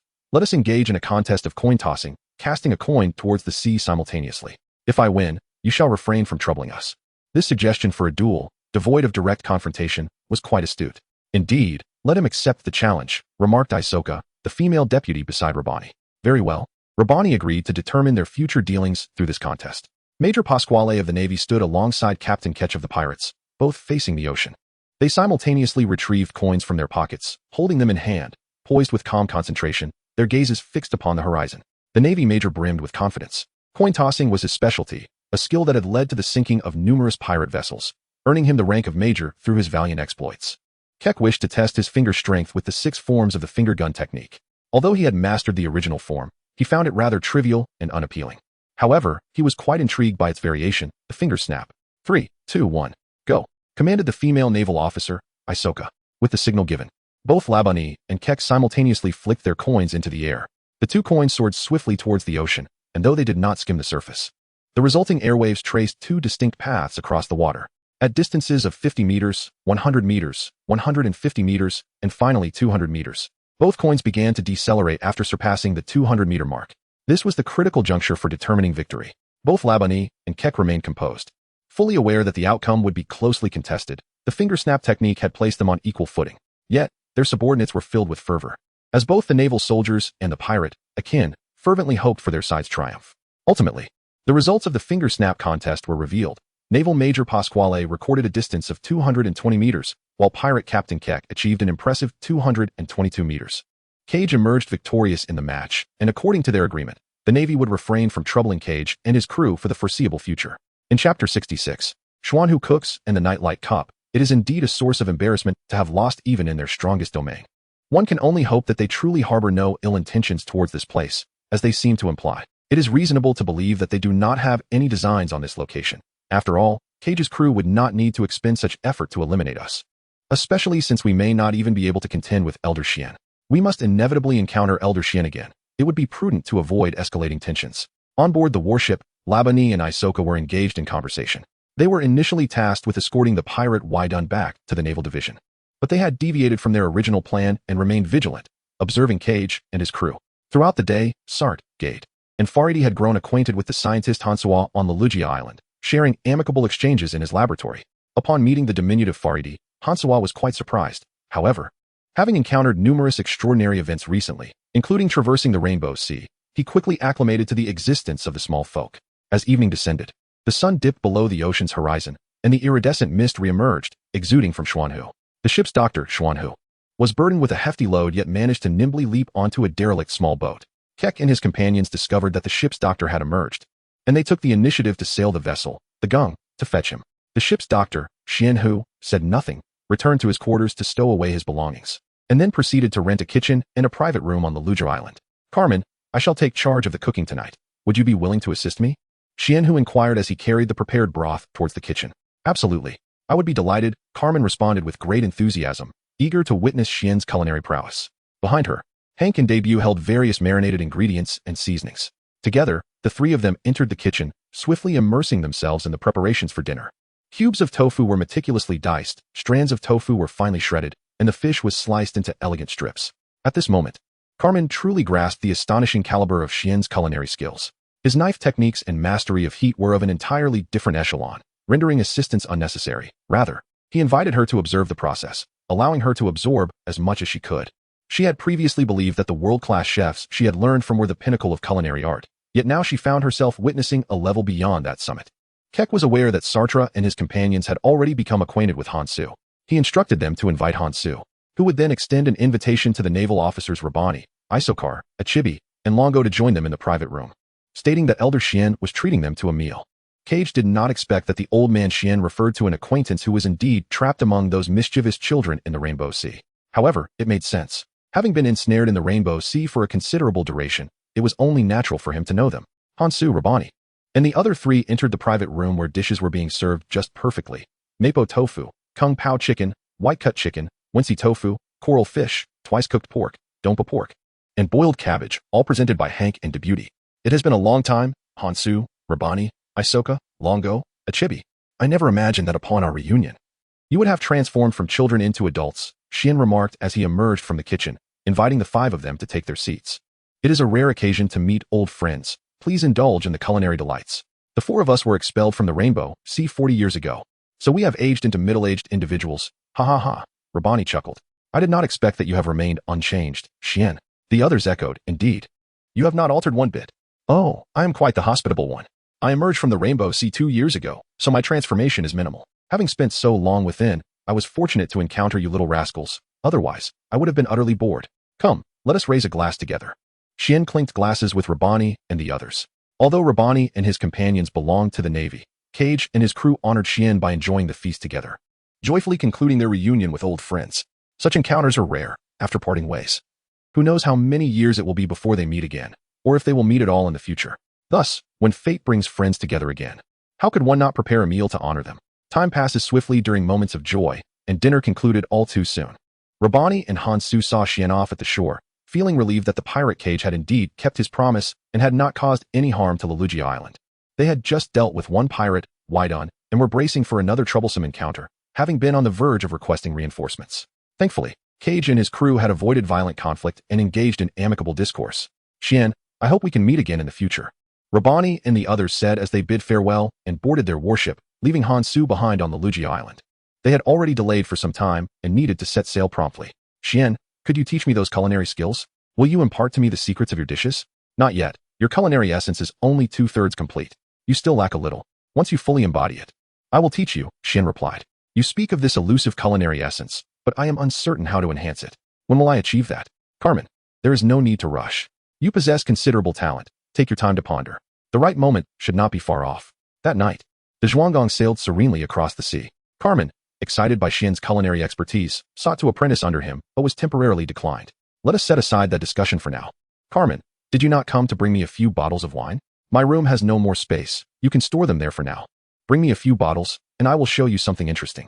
All right, Xian, I will retrieve them from my room. Xian returned to his chamber and retrieved a small box from his large package, placing it on the kitchen table. To his surprise, it contained 6 cups. Cage picked up a cup, examining it closely. Its texture was cool and smooth, crystal clear, yet its origins as a particular crystal or gem remained a mystery. While it did not evoke awe, it possessed a captivating charm. Upon seeing Carmen produce the wine, Cage began to speculate about the cup's significance. Could this possibly be a luminescent cup? He inquired. Indeed, in my previous life as an emperor in another realm, it was presented to me as a congratulatory gift from an envoy of a Western barbarian kingdom. I found it quite appealing and decided to keep it in my collection. The package was left in the Rainbow Sea, and I never anticipated that I would be able to retrieve it this time. Let us savor the wine together using this cup. Though the number of cups is limited, I shall bring them in batches. Cage had not anticipated encountering such a rare treasure. After all, in his previous life, he was but a pauper, unable to glimpse the grandeur of such exquisite items. Carmen twisted off the bottle cap and filled all 6 glasses to the brim. Upon hearing the ship's Dr. Xuanhu's command, Sart dimmed the lights, plunging the kitchen into a cloak of darkness. In this shadowy setting, the true essence of the 6 glasses emerged. Each one emanated a radiant glow, and the crimson wine within enhanced the interplay of red light and shadow, transforming the seemingly ordinary vessels into exquisite works of art. Simply stunning. The crowd gasped in admiration. The phrase grape wine in luminous cups truly resonated with Cage, who felt the authenticity of its acclaim. Sipping wine from the luminous goblets imparted an unparalleled sense of indulgence in this rare vintage. Cage and his companions divided into 2 groups to savor wine from luminous cups, indulging in the exquisite lifestyle of the elite. After concluding the tasting event, Xuanhu lent the luminous cups to Carmen for further study. Jack remarked on the peculiar behavior of the compass, questioning whether it was malfunctioning as it pointed skyward. Guide approached Jack, seeking clarification on the navigation issue. Upon hearing the inquiry, Jack hurried over and, upon observing the compass indeed pointing towards the heavens, recalled the rumor. Could it be the fabled Sky Island? The notion of embarking on an adventure to such a place was exhilarating. Legends spoke of a celestial sea inhabited by bizarre creatures, including the elusive sky shark. Yet the challenge remained. How could they ascend to an altitude of 10,000 meters? The merman, Shank, reflected on his 40 years of life experience, youth by the standards of his kind, who could live for 2 or 3 centuries. His extensive knowledge of myths, particularly those surrounding Merman Island, led him to acknowledge the potential reality of the Sky Island. To his surprise, they were nearing it sooner than anticipated. Cage, knowing the way to the Sky Island, planned to locate the pirates' vacation spot, though they currently lacked the eternal compass needed for such a journey. Suddenly, the sky darkened ominously, transforming from clear to foreboding in an instant, instilling a sense of dread. As the group discerned the darkened sky, 5 terrifying silhouettes loomed over the ocean, each towering at a staggering 100,000 meters, with the central figure preparing to fire upon the Zhuanggong. Chapter 67. Pirate Vacation at Moku Town. A 100,000-meter shadow. What a colossal monster. In comparison, the giant standing merely a dozen meters tall seemed insignificant. The crew was drenched in cold sweat. Run. With a command, they seized their oars, uniting their efforts to propel the Zhuanggong out of the perilous waters. The vessel glided through the sea like a swift arrow, swiftly escaping the ominous presence. At last, they found themselves in calm waters beneath a clear sky, returning to a semblance of normalcy. A collective sigh of relief swept over them. They were safe at last. The thrill of danger lingered, nearly leading to their demise. Indeed, the Grand Line was home to creatures that soared at 10,000 meters. Exhausted from their exertion, they were drenched in sweat. Cage wiped the sweat from his forehead, even though he recognized it as an illusion. The overwhelming presence of the shadow looming at an altitude of 100,000 meters was too daunting for him to dismiss as mere phantasm. Everyone, take heed. Something is hurtling towards us, Dean exclaimed. A dark figure approached them. Are we under attack? Gate inquired. It shouldn't be the case. I see no other vessels. Sart replied through the telescope. It appears to be a person. A person, indeed. If they land like this, they will either destroy the Zhuanggong or sustain severe injuries. He continued. Step aside and leave room for me. The ship's doctor, Xuanhu, commanded. The others promptly retreated, clearing a significant space on the deck. The principles of Tai Chi allow one to utilize external forces, even to dissipate them. As Xuanhu activated his Tai Chi technique, he reached out to grasp the individual's head before they touched down, stabilizing them with his other hand. With graceful footwork, he spun in circles, and the person twirled like dough under the guidance of a master, turning 5 or 6 times. Xuanhu skillfully neutralized the individual's kinetic energy, ultimately placing them gently onto the deck. The figure was quite tall, but their eyes were swirling in a daze. It was a member of the Yeti tribe, one of the brothers from the renowned Wanyuan Mountain, bearing a closer resemblance to a gorilla. Cage recognized that after being flung away by Luffy, he had fortuitously landed near me, just in time to bring his crew to the town where that pirate vacation was taking place. Although his eternal pointer had fallen into the hands of Luffy's group and was no longer in his possession, the locals were likely to return to that island. When the ape-man awakened, he found Cage's crew gazing at him. Who are you? How did you end up flying through the air? You nearly crashed into us. Fortunately, our ship's doctor, Xianhu, saved you. Otherwise, you would have been gravely injured, Ajin inquired. I am known as the ape-man, the king of undersea salvage. I am grateful for your rescue, he replied. There is no need for thanks. I am Captain Cage of this vessel, and we require your assistance. Do you possess any knowledge regarding Sky Island? Well, I am not aware of that, but my captain does. I can take you back to Gaia Island, where you may directly inquire with him, the straightforward ape-man stated, only to realize that his belongings were missing as he patted his pocket. My eternal pointer is gone. I will have to rely on my instincts to return. Do not worry. Life is filled with uncertain voyages. Just guide us, and I have faith in you, brother ape-man. The helmsman Jack reassured him. Deeply moved by Jack's words, the ape-man felt fortunate to have encountered such kind-hearted individuals. Thus, with the ape-man's assistance, Jack steered towards Gaia Island.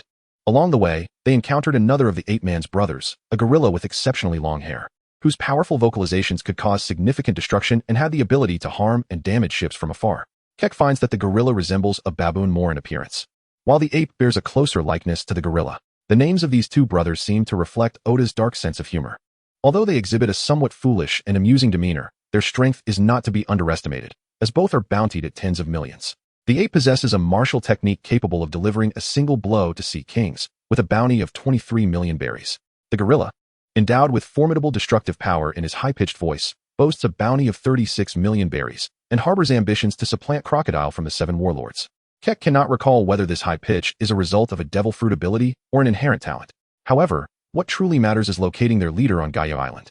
The gorilla's pirate ship, the Yutan Explorer, has also detected Keck's vessel, the Zhuanggong.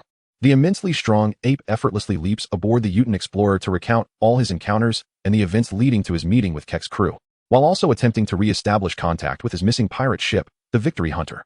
The gorilla directs the Yutan Explorer to lead the way back to the Ape Mountain United Army base on Gaia Island. Yet, to their surprise, their leader is not at home, presumably having gone diving into the sea. Cage, without hesitation, ordered the Zhuanggong to lower its anchor and remain nearby. they could first replenish their supplies in Moku Town on Gaia Island. Jack, Dis, and the traveling bear, Baibao, opted not to venture into the town but instead wandered into the primordial forest together. The harbor of Moku Town was teeming with pirate ships, and the streets, along with the taverns, were replete with pirates. Those who frequently perused the bounty notices would recognize that this place was rife with notorious pirates boasting bounties in the millions and tens of millions. On the street, a frail old man lay gasping for breath, reminiscent of a withered plant. His horse mirrored his condition, its legs trembling and occasionally collapsing onto the ground. To their surprise, they encountered Poison Q and his horse, named Strong.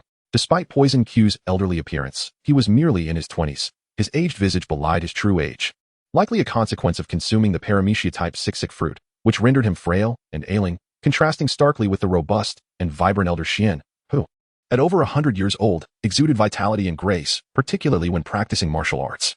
Other pirates paid little heed to his plight. Cage actively stepped forward to assist him onto his steed, Strawn. "Thank you," he said, picking up a basket of apples and placing it before Cage. "Would you care for some apples?" "Well, testing my luck does sound intriguing. It seems that your waning state, Poison Q, is not solely attributable to the fruit, but perhaps also to the backlash of your calculations of fate. Very well. I was just thinking of having a bite." Cage took a bite of the apple, eager to test his own fortune, especially with the imminent journey into the perilous currents of the monster tide. Renowned for its low survival rates, it seemed prudent to ascertain his luck beforehand. As he bit down, the crisp sweetness of the fruit delighted his senses. "This apple is quite splendid," Cage remarked, savoring its flavor. The anticipated scenes of explosion or poison did not manifest, yet another fortunate soul had emerged. Poison Q, feeling somewhat disenchanted, bid farewell to Cage, departing slowly on his ailing steed. Upon hearing Poison Q's response, Cage realized that Luffy and his crew had already arrived in town, likely encountering Poison Q first, suggesting that Luffy's fated meeting with Blackbeard was drawing near. In this town, only Blackbeard captured Cage's attention, the rest were merely elite foes, suitable for his crew's training. The island boasted numerous bounties in the tens of millions, 20 million, 40 million, even 50 million berries, but those with merely a modicum of skill, yet limited ambition and vision, amounted to little more than minor bosses. As of now, Luffy's new bounties had not yet reached this place, let alone those of Cage and his crew, who lingered further behind. Kajia's decision to allow his crew the autonomy to venture to Moku Town stemmed from the understanding that Blackbeard's ambitions were solely directed towards the Straw Hat crew. Capturing his own crew would not facilitate his goal of becoming a warlord of the sea, even if the new bounty were to be prematurely revealed. Both Kajia and Luffy would share equivalent bounties. However, their influence on the world diverges significantly. Defeating the warlord Crocodile, Luffy's impact and threat level to the Navy and the public far surpass that of Kajia, who merely enjoys the patronage of the Emperor Kaido. Consequently, Blackbeard's path to becoming a warlord must involve capturing Luffy, as well as the more formidable Ace, who essentially presents himself. Only a select few high-ranking Navy officials recognize that the threats posed by both individuals are of the same caliber. Blackbeard, akin to Kajia, represents the cunning strategist archetype among pirates. They will not provoke one another unless their paths cross, as that would invite unnecessary complications. Meanwhile, Akin and Monk Shank, accompanied by the Dr. Kamen, traversed the streets in search of goods and sustenance. "Isn't that the infamous ghost of the East Blue, Akin? Quite a feat for him to arrive in Moku Town," sneered a blue-haired pirate upon spotting them. "It's not easy for him, with a bounty of 12 million berries. Making it this far is commendable," chimed in a female pirate cradled in the blue-haired pirate's arms, producing Akin's previous bounty notice. "How about joining us? Even in the last position, you could achieve something greater. Ha ha ha. What do you think, East Blue Pirate Akin?" The blue-haired pirate continued to mock. Onlookers, both pirates and civilians alike, gathered, eager to witness the unfolding drama, consciously stepping back to avoid collateral damage. Such encounters among myriad pirates, although commonplace in this town, always attract onlookers who crave more excitement. The blue-haired pirate, with a bounty exceeding 40 million berries, had the audacity to be so brazen. Chapter 68. The dreams of man are eternal. Sachis was once again bullying other pirates. One could only wonder who was unfortunate enough to be his target this time. It was none other than Akin of the East Blue, with a bounty of just over 10 million berries. Sachi's bounty of over 40 million was a force to be reckoned with. Nearby pirates exchanged glances, anticipating Akin's impending humiliation. Towering over Akin, Sachis released the two beauties he had been embracing and charged forward, delivering a powerful right hook aimed at Akin, all the while laughing and taunting. "Ha ha ha. Feeble ghost Akin, behold as I fell you with a single punch." This duel, poised to be an outright massacre, yielded an outcome contrary to the expectations of the spectators. Akin, with deftness, first deflected Sachis' charged punch, closing the distance and delivering a direct strike to Sachis' abdomen. The sudden assault left Sachis momentarily stunned. Drawing power from the ground up, Akin retaliated against Sachis' charged attack, sending him staggering backward with a forceful blow. Sachis, gasping for breath and with eyes rolling back. Fell to his knees on the street, defeated before the gathered pirates. The crowd erupted in incredulity at Sachis' unexpected downfall to Akin. "Get up, Sachis. How could you be so easily overwhelmed?" The two beauties at his side implored, rushing to assess his state. "Do not fret. He merely fainted momentarily and is not in serious trouble. A brief respite will suffice," the ship's doctor, Cayman, reassured the distressed women. While the onlooking pirates were astonished, Akin's companions remained unfazed. Even Cayman found the result unsurprising. Had it been over a month ago, Akin's performance against the Creek pirates would have sparked speculation and concern. However, after more than a month aboard, Akin was no longer burdened by the pressures of managing hundreds. He had been honing his skills against formidable foes, including his captain and the stalwart Shank. With the occasional medicinal baths prescribed by Cayman to fortify his body and eliminate hidden ailments, Akin had undergone a comprehensive enhancement. Even a bounty of 30 million berries hardly encapsulated Akin's true combat prowess. Though currently weaponless, Akin had dedicated recent days to the development of his physical abilities and techniques. In Cayman's words, confronting a character weakened by indulgence was relatively straightforward, especially considering that this fool had underestimated Akin, falling prey to complacency. "Let us return to the Zhuanggong, having secured our supplies." Captain Kajia mentioned that the gorilla and the ape's captain may have leads on the Sky Island. Akin remarked nonchalantly after his encounter with Sachis, as if it were merely routine. Unbeknownst to them, Captain Kajia was among the crowd of onlookers. This blue-haired pirate, Sachis, served as the first mate to Bellamy, wielding a uniquely shaped curved blade. However, lacking his weapon due to a mishap, Akin too was without his hammer. Sachis' approach to combat was rather straightforward, despite his height advantage, which he exploited to dominate Akin. He failed to employ any probing attacks and resorted to the most basic of techniques, making it all too easy for Akin to anticipate. The repercussions of frequently overwhelming weaker opponents had left Sachis ill-equipped to engage with genuine masters. Ultimately, the blue-haired pirate met a swift demise at the hands of Blackbeard, and later, upon encountering the warlord Doflamingo, found himself ensnared by Doflamingo's string fruit, inflicting injury upon his own captain, Bellamy. Kage did not meet up with Akin and the others. Instead, he continued to meander through the streets, indulging in food while awaiting the arrival of a grand scene. "Oh, indeed, the cherry pie here is exceptional. You are the one from earlier. That fight was certainly won by those two. Your voice when you curse is quite formidable. You truly are a bold woman." Nami emerged from the hotel, dragging the seemingly weak Luffy and Zoro, and encountered Blackbeard sitting on the ground enjoying a cherry pie. Luffy and Zoro, at this moment, cast aside their pretense, standing up. Luffy donned his straw hat and gazed at Blackbeard, positioning himself on one side, while Zoro stood on the other. Two rivals meeting for the first time. Ha ha ha, those fellows claiming the new era is nonsense. They say the age of dreaming pirates has come to an end. Ha ha, dreams do not end, let them laugh. To reach the pinnacle, everyone will inevitably encounter moments when they cannot find a reason to strike. Am I right? It seems I have disturbed you. Are you in a hurry? It would be best to arrive, especially at Sky Island. With a flourish, Blackbeard completed his boastful declaration, drinking and swaggering away, unaware that before him stood the very person he would later seek. Luffy's bounty of 100 million would soon reach this place. And when Blackbeard saw the report about Luffy and the new bounty, he would undoubtedly attempt to capture him to exchange with the Navy for a warlord position. Meanwhile, Robin had a moment of brilliance, single-handedly controlling Bellamy's group at the hotel and extracting the whereabouts of the gorilla and the ape leader, Mont Blanc Kurikai. Thus, the Straw Hat crew discovered crucial leads to reach Sky Island. As they sailed the Mary, they found themselves at the seaside remains of a half-destroyed castle. The residence of Mont Blanc Kurikai, a descendant of the legendary Norland. "Kage, we meet again. Luffy, I did not expect to find you here." Upon seeing the ecstatic Luffy, Kage feigned a chance encounter. The Mary anchored beside the Dragonfly, and the Straw Hat Pirates and the Dragon Pirates met for the first time as a complete crew. "Akin, I cannot believe to see you here. Sanji, it has been a while. I have since left the Krieg Pirates and am now a member of the Dragon Pirates." Akin and Sanji shook hands in reconciliation, even sharing an embrace. Their previous animosities dissolved in laughter. They bore no old grudges, only the desire for a fair contest. As their last encounter had been fraught with complications, including Akin's poisoning and his guilt towards Sanji at the time. However, both knew that now was not the time. Finding clues to Sky Island and the means to reach it was of utmost importance. The appearance of Chef Carmen caught Sanji's attention. "Miss Carmen, what a stroke of luck to meet you here." Sanji's eyes sparkled as he approached Carmen. "Keep your distance, you lecher." Hank and Dub stepped in to shield Carmen from Sanji's advances, fulfilling their duties as her bodyguards. At that moment, Mont Blanc Kurikai resurfaced from the water, his upper body bare. Surprised to see so many young dreamers seeking him, he willingly shared the story of his ancestor, the legendary Norland and the golden city of Shandora.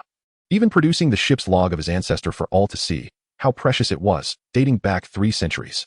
Particularly Nami and Jack handled the ancient work with utmost care. Indeed, Norland's log contained records of Sky Island, detailing unique modes of transportation such as sky sharks and sky crocodiles. Mont Blanc also revealed several golden artifacts he had spent years uncovering, including the Golden Guidebird, proving the existence of the Golden City. The Golden City. Oh, treasures. How intriguing. Luffy's eyes gleamed with excitement, his blood surging with anticipation for the adventure to find the Golden City. Aware that their primary aim was to reach Sky Island, Mont Blanc proactively informed Luffy and Kage's crews about the upcoming knock-up stream, also known as the Monster Current. Although this current was perilous, it was the only known method to reach Sky Island. To harness the knock-up stream, the ships would need to be reinforced to withstand the impacts. In the East Blue, a naval prison was besieged by a band of pirates, freeing Captain Krieg from captivity. Surprisingly, loyal subordinates remained among Krieg's remnants, successfully rescuing him. Captain Krieg discarded his striped prison garb, donning his golden armor once more, addressing his men. Any news? Akin has joined Kage's crew, and they engaged the Navy in Alabasta, successfully evading capture while Akin's bounty soared from 12 million to 30 million. Their captain Kage's bounty also rose from 20 million to 100 million. The reporting subordinate, gauging his captain's reaction, continued his account uninterrupted. Krieg, listening intently, received the newspaper passed to him by his subordinate. That brat Kage and Akin, we shall meet again. Viewing their bounty posters, Krieg crumpled the paper in anger, continuing, we shall regroup in the East Blue for a time, recruit more men, and re-enter the Grand Line. Yes, Captain Krieg. The crew rejoiced at their captain's unwavering spirit. The Krieg pirates were not yet doomed. In Chapter 69, the confrontation with Luffy unfolded in the bar of Moku Town. The previously lively second floor had quieted down. The raucous underlings, sensing the tension, wisely silenced themselves, fearing their voices might irritate the already agitated Bellamy and his core crew. First mate Sachis had fallen to Akin and was carried back to the bar by the crew. They had hoped to bully Luffy and Zoro, only to find Robin single-handedly controlling the ship's crew, extracting the location of Mont Blanc Kurikai. Thus, it was Robin who found Kurikai's whereabouts. Otherwise, Luffy's crew would have arrived even later. That woman, along with those foolish dreamers, what Sky Island, and the descendant of the fraud Norland, how ridiculous. Bellamy seethed with anger. When had this region ever suffered such humiliation? He continued. Did Luffy's crew confirm they are heading to Kurikai? He eagerly inquired about Luffy's crew's location, intent on reclaiming his honor. Luffy's crew was indeed headed to Kurikai, and many pirates and passers-by bore witness to this. The information was promptly relayed back. Good. I shall return swiftly with good news. Bellamy's legs transformed into springs, and he propelled himself through the bar's window, launching into a high jump nearly 100 meters, speeding toward his destination. Normally, that would be the case. However, this time, Bellamy was intercepted mid-air by Kage in his dragon form. Bellamy, return. I shall protect Kurikai. You shall not pass. Kage, with a sinister smile, confronted Bellamy, saying, just right. My first mate Sachis was beaten by Akin from your crew, and I was looking for a chance to settle the score. You dare show your face before me with a bounty of 20 million? Cage remained silent, possessing nothing to articulate regarding his own inflation. And one might question whether Bellamy's perception and vision were indeed intact. Bellamy, once more, gathered his strength, transforming his legs into a spring-like form, encircling Cage while rapidly spinning in search of the opportune moment to strike. Nevertheless, to Cage, Bellamy's actions were merely a futile expenditure of time. At the exact moment Bellamy threw a punch, Cage's colossal dragon fist descended upon his head, the resounding impact echoing through the forest and startling countless birds into flight. The force of the blow pierced the ground, causing Bellamy to sink into the earth, particularly evident in the significantly deeper depression formed around his head. Kaido swiftly vanquished Bellamy. The hyena dares not confront the dragon in its presence. Even countering Robin is beyond its capacity. Bellamy stands no chance against Kaido, especially in his dragon form, leaving him utterly without hope. Kage cast the gravely injured and unconscious Bellamy to the outskirts of Moku Town, aware that his men would soon come to rescue him. Bellamy still had a role to play, and it was crucial to prevent the timeline from straying too far off course. Originally, Luffy was supposed to return at night and, upon discovering Bellamy had harmed Uncle Kurikai, unleash his fury in a single punch that would incapacitate Bellamy. However, Kage had intervened first. Yet, there was no choice. Time was of the essence, with only 2 days remaining and the need to reinforce the Thunder Gale. Kage would not allow Bellamy to harm Kurikai, especially with the threat of the monstrous sea currents looming over them. The original narrative had already established that there were only 2 types of Sky Islands: the perilous monstrous sea currents and the weather science island, Vassalaria, one of the small Sky Islands to which Tyrant Kuma had sent Nami. The safest known route to the Sky Islands involved lowering Vassalaria to sea level, allowing ships to enter and then ascending continuously into the Cloud Sea.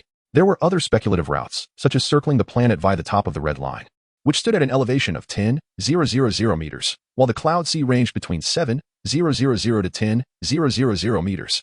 It was theorized that there might be an access point from the top of the Red Line into the Cloud Sea leading to the Sky Islands, although this remained an unconfirmed notion. In the jungles of Gaia Island, Jack and Dean the Red Dragon ambled through the foliage, while the Guidebird, also known as the Southern Island, perched above, fixated on Jack's group, occasionally emitting eerie calls that sent a shiver down Jack's spine. How ominous. What a peculiar bird. Jack exclaimed, trembling slightly. Is it dangerous? Dean, the red dragon, glanced at the guide bird and remarked, it merely indicates it has never encountered strangers. Its curiosity is entirely natural. As animals, Dean and the traveling bear Baibao found such sounds and behaviors to be commonplace, perceiving no sinister undertones. However, Jack's instinct felt amiss. If Captain Kaguya were present, he would likely find Jack's sensitivity amusing, knowing well that the guide bird was a rather comical creature, as evidenced by the antics of the large guide birds on the Sky Islands. Oh, the purple dragon. Kaguya's dragon, Luffy exclaimed, extending his arms to grasp Dean the red dragon, leaping onto his back. Dean swung his body in an attempt to dislodge Luffy, yet Luffy held on with unwavering grip, inching his way up Dean's form, eager to experience the sensation of being a true dragon rider. Jack and Baibao were uncertain whether to intervene in Luffy's antics. Just as the tension among the trio mounted, a voice pierced through the impasse. Luffy, do not engage with my crew members. Only those aboard my ship are permitted to ride the red dragon. Kaguya, in his dragon-human form, approached. Red dragon. Luffy's eyes sparkled with excitement as he tightened his grip. Indeed, Dean belongs to the red dragon lineage, albeit with a different coloration. Upon hearing Kaguya's response, Luffy's enthusiasm intensified, and he clung even tighter. Luffy, come down. Do not trouble my crew. With Luffy still refusing to release his hold, Kaguya's tone grew more severe, determined not to allow Luffy to take advantage of the situation. Kaguya, you are quite stingy, Luffy retorted, ultimately yielding and descending back to the ground. Kaguya gestured for Jack and the other two to leave first. Jack, displaying his understanding, took by bow and departed. Luffy felt a twinge of regret for not having ridden on the dragon, yet being the optimistic soul that he is. He adjusted his straw hat and turned to face Kaguya. Kaguya, it has been quite a while since we last sparred. Shall we engage in a match now? Very well. Luffy, let me witness the extent of your growth. Kaiji readily acquiesced, for his elementary dragon fist technique had previously been developed in response to Luffy's unique combat style. Now, he was eager to witness Luffy's true strength. With a thunderous clash, the two engaged in a flurry of punches, exchanging over 100 blows in a breathtaking display of skill. The rubber gatling, dragon fist, chaotic strike unleashed a torrent of attacks as they both demonstrated their profound familiarity with one another. Then came the formidable rubber rocket cannon. Dragon fist, direct dragon strike, where their heavy fists collided with equal ferocity. The resulting shockwaves reverberated through the air, pushing both combatants back. Luffy's rubbery physique was somewhat affected by the force, while Kaiji's dragon form remained largely unscathed. Kaguya seizes the moment, launching a close-range assault with his claw-like hands upon Luffy. Luffy's rubbery form bends and twists, deftly evading the grasp of the dragon claws, before leaping into the air and extending one leg. The rubber battle axe descends from above with tremendous force. Kaguya leapt into the air, spinning twice to evade the incoming strike. The rubber battle axe crashed to the ground, creating a deep pit and shattering the surrounding rocks. Seizing the opportunity while Luffy's axe attack was still unsteady, a powerful wave of fist-shaped energy surged towards him. Luffy did not flinch. Instead, he inhaled deeply, expanding his belly to absorb the impact. The explosive wave only rippled across his abdomen, inflicting no real damage. The two engaged in a fierce exchange of punches on Gaia Island for half an hour, leaving behind a multitude of broken tree trunks as remnants of their battle. Simultaneously, their stomachs growled in hunger, prompting them to pause. We should continue our competition another time. Let us call this a draw. In truth, neither had unleashed their ultimate techniques, both aware that the other had held back. During these 2 days, Kulike led the monkeys and gorillas in refurbishing and reinforcing the Mary, while also assisting Sate and others with modifications to the Zhaogong. Time swiftly passed, and both ships were now fortified. Sate and Gade lovingly adorned the Zhaogong with dragon wings, presenting a striking appearance. As the sky darkened ominously, a harbinger of extreme weather, the monstrous sea current was about to strike, signaling their departure. Kaguya, let us race to the Sky Island. The Mary and the Zhaogong set sail from Gaia Island, both plunging into a vast whirlpool. After enduring the perilous vortex, the center emerged into a serene calm, an eerie tranquility that often precedes an eruption. In this moment of stillness, familiar laughter echoed from nearby. Haha, Luffy, I finally found you. It was Blackbeard. Kaguya also noticed Blackbeard's presence. His crew was on a large raft, bombarding the Mary. Chapter 70, soaring to 7,000 meters. Angel Island. Blackbeard was pursuing Luffy, but there was little cause for concern. His raft had limited maneuverability and small caliber cannons, posing only a minor threat to Luffy's crew. Blackbeard had only recently acquired the dark fruit, making maritime combat inconvenient for him. Should he confront Luffy on land, the threat would be far more significant. Suddenly, an ominous surge of energy erupted from the depths of the sea, coalescing into a colossal waterspout that thrust the Mary and the Zhaogong skyward. The monstrous sea current whisked Luffy's crew away from Blackbeard's line of sight, leaving him scowling in frustration at the vanishing figures. Set sail. Jack steadied the helm, gripping the ropes of the sails as he directed the crew to raise them amidst the violent rocking of the ship. Jack, are you sure? If we leave the ocean, what if we fall? Gade questioned him directly, apprehensive about such a dangerous maneuver. Trust me, the upward currents surrounding the monstrous sea flow are incredibly strong. They will propel the vessel. If we linger until the energy dissipates, we may miss our chance to reach the Sky Island. All right, we believe in you, Jack. Captain Kaguya, along with Akin and Shank, braced themselves against the swaying and raised the sails of the Zhaoging. In an instant, as the sails filled, the Zhaoging broke free from the water's grasp, launching forth like a wild stallion or a rocket, accelerating to 10 times its previous speed. The velocity was so great that Kaguya's crew could only cling to whatever they could grasp to avoid being thrown overboard. As the ship sped through the turbulent air, they lost track of time, relying solely on instinct to hold onto their possessions. Eventually, after what felt like an eternity, Kaguya's crew gradually regained their senses, finding themselves amidst a vast expanse of pristine white clouds, with the Zhaoging sailing smoothly upon this cloud sea. The fisherman Shank leapt into the clouds, discovering that there was indeed seawater, and he swam joyfully, exclaiming, "I can't believe there's water thousands of meters in the air. Captain, we did it. By navigating through the cloud sea, we shall find the legendary Sky Island." Jack exclaimed, filled with excitement. "Indeed, my friends. Let us forge ahead and seek the fabled city of gold, as mentioned by Nolan." Cage knew that they had successfully reached the 7,000-meter White Sea, and they should soon discover Angel Island, leading them to the mythical island of Apiato, said to have been cast by monstrous currents to a depth of 10,000 meters centuries ago. Suddenly, an unusual disturbance rippled through the White Sea as a pair of dorsal fins breached the surface, launching an attack from behind Shank. However, as one of the ocean's dominant species, the merman was not intimidated by a mere 10-meter empty shark. Even sea monsters hundreds of meters long dared not confront Shank. With deft precision, Shank summoned the power of the cloud sea, channeling water between his palms and unleashing a jet of water that pierced through the empty shark's mouth, emerging from its back in a lethal strike. The empty shark was instantly rendered lifeless, its body drifting upon the surface of the White Sea. Yet, the blood of the empty shark was less abundant than that of its counterparts in the Azure Sea, staining only a small patch of the water's surface a deep crimson.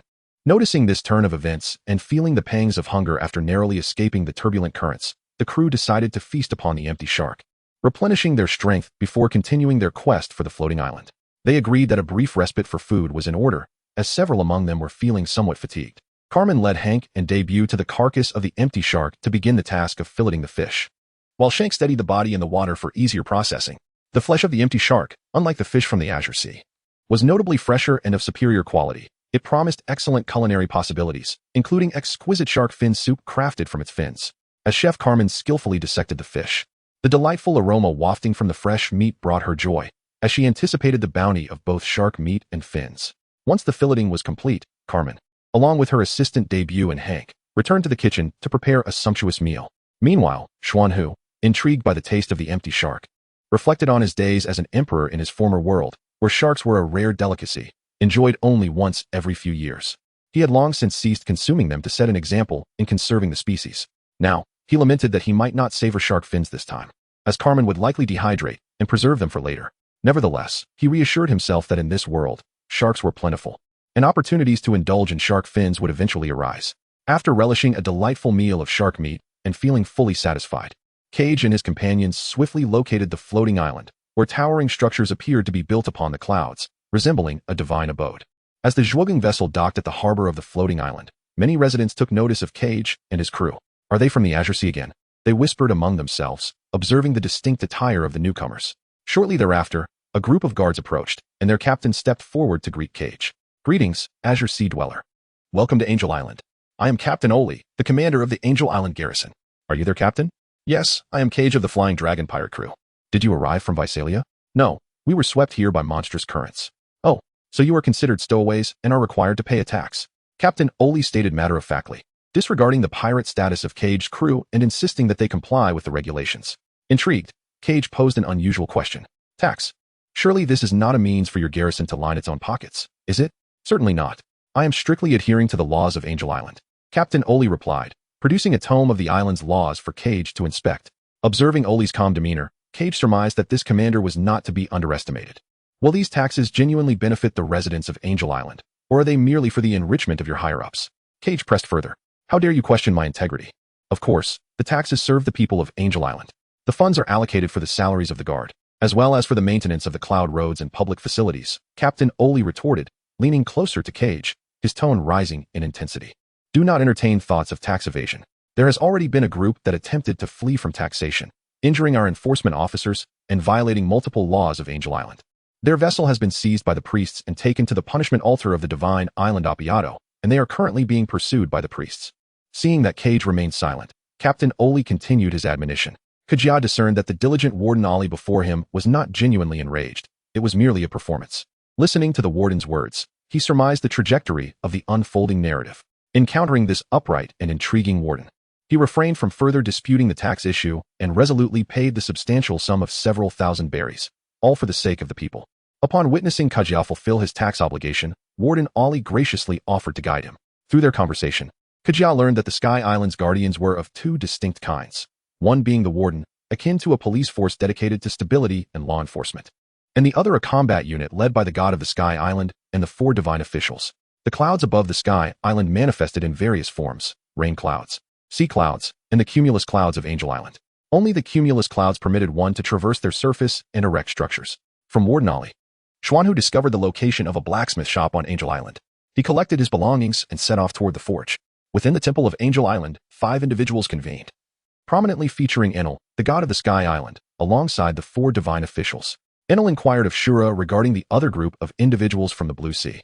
According to the warden's report, they are the Flying Dragon pirate crew led by Kajia, and they astonishingly adhered to the regulations by paying their taxes, Shura replied candidly. Oh, fascinating. However, I shall not allow them to escape. This game lacks sufficient intrigue. How could I possibly let go of such interesting pawns? Enel remarked with a chuckle, casually biting into an apple as he spoke. Unbeknownst to Cage and his companions, they had already attracted attention since their arrival at Angel Island. The narrative unfolds through the open-source and Freestar string downloader developed by Xingyu. Should you acquire the novel file through a proxy download, and the vendor fails to provide the software source code or an open-source address, please seek an immediate refund and report the vendor. Author's email, xingyu@outlook.com. Author's QQ, 201-759-3710. Official QQ group, 149050832. Official TG group, https, me.fq tool. Chapter 71. The Forging of Soldiers. At present, we find ourselves high above the ground, where the air is thin. You may experience altitude sickness, along with feelings of fatigue and dizziness. It is advisable to avoid strenuous activities for the time being and to acclimatize gradually. As the ship's doctor, Xian Hu, departed for the iron workshop, he took the time to remind the other crew members before leaving the group. Had he not heeded Xian's words, Cage would have nearly forgotten about the altitude sickness associated with the floating island. It is quite understandable that Cage has forgotten about this matter. He is the wielder of the animal-type frost giant dragon devil fruit, and dragons are inherently creatures of the sky. Thus, he himself is not particularly affected. Similarly, Dean, also a dragon, exhibits no unusual behavior. It is the others who have come to realize the reason for their prolonged fatigue. Seeing how diligently you adhere to the law and pay your taxes, I shall gladly serve as your guide and escort you on a tour of Angel Island. Captain Ali offered with enthusiasm. That sounds great, Kate replied, intrigued by Captain Ali and eager to engage further. Kate speculates that the Commander Olin is proficient in observation hockey, often referred to by the Sky Island inhabitants as the heart net or heartstring. What leads to such conjecture? It is due to his remarkably accurate identification of Captain Kadu without posing a single question. At that moment, Kadu and his crew were not engaged in any form of communication, yet Olin instinctively deduced that Kadu, who had not undergone dragonification, was the leader. Such discernment cannot be achieved solely through knowledge and experience. In the company of his crew, the untransformed Kage did not stand out among them. The aged Xuanhu, the fearsome Ajin, and the tall and robust Merman Shank were all remarkable distractions. Therefore, it can be concluded that Kage believed the overseer Oli, who could instantly recognize him as the captain, to be a formidable master of the mind web. Kaiki and his companions had just departed from the dock of Angel Island, having left Director Oli behind. Not far along their journey, a pair of shrimp claws emerged from beneath the zhugging, and suddenly a colossal shrimp appeared, lifting the zhugging with astonishing speed. They soared away from the dock, heading towards the lofty expanse of the sky, venturing into the distant realm of the White Sea, a staggering 10,000 meters above. Before Cage and his companions could react, the enormous sky shrimp had already whisked away the zhugging, vanishing into the horizon. Now, it seems there is no time left to visit Angel Island. Commander, what is the meaning of this? Cage inquired. I am at a loss as well. Generally, the empty shrimp do not venture into the Angel Island dock of their own accord. I shall return and inquire about the matter on your behalf. The supervisor, Ollie, replied innocently, genuinely unaware of the situation. Yet, He concealed certain truths. The empty shrimp and crabs would not voluntarily approach the human dock of Angel Island, unless commanded. Only the deity of the empty island and the priests possessed the authority to issue such commands. Do you have any knowledge of where the empty shrimp might be heading? Cage continued to question. Kaguya was aware that Director Oli was concealing certain truths, yet he chose not to delve into the reasons behind this secrecy. It appeared that Director Oli's strength did not surpass that of Enel and the four gods. Naturally, Kaguya understood the reasons for the concealment. The inhabitants of Angel Island lived under an oppressive regime, where a single misstep in speech could invoke divine retribution. Enel, the thunder god, had woven a web of control over the entire island. Indeed, Enel was a most malevolent deity. Kaguya inwardly lamented that it seemed they had long been under scrutiny. Indeed, even if Luffy and his crew had not initially evaded taxes or engaged in illicit activities, they would inevitably be lured to the island of God, Appiato. Commander Ali then addressed Kaguya, elucidating the perils that awaited on the island of God, Appiato. There resided the formidable Sandians and the treacherous trial grounds guarded by the four high priests. He also introduced the transportation of the Sky Island, the Wiba, which was essentially a Sky Island version of a motorcycle and yacht, powered not by a conventional engine, but by the unique propulsion of the sprinting shells exclusive to the Sky Island. Cage thanked Supervisor Oli for his assistance and requested that he inform Xuanhu at the ironworks whenever he had the opportunity. He also mentioned that he would lead his crew to the divine island of Apaya to assess the situation regarding the ships. As Cage arranged for the group to rent the powerful vehicle, he also led them to a restaurant where he generously purchased meals for everyone.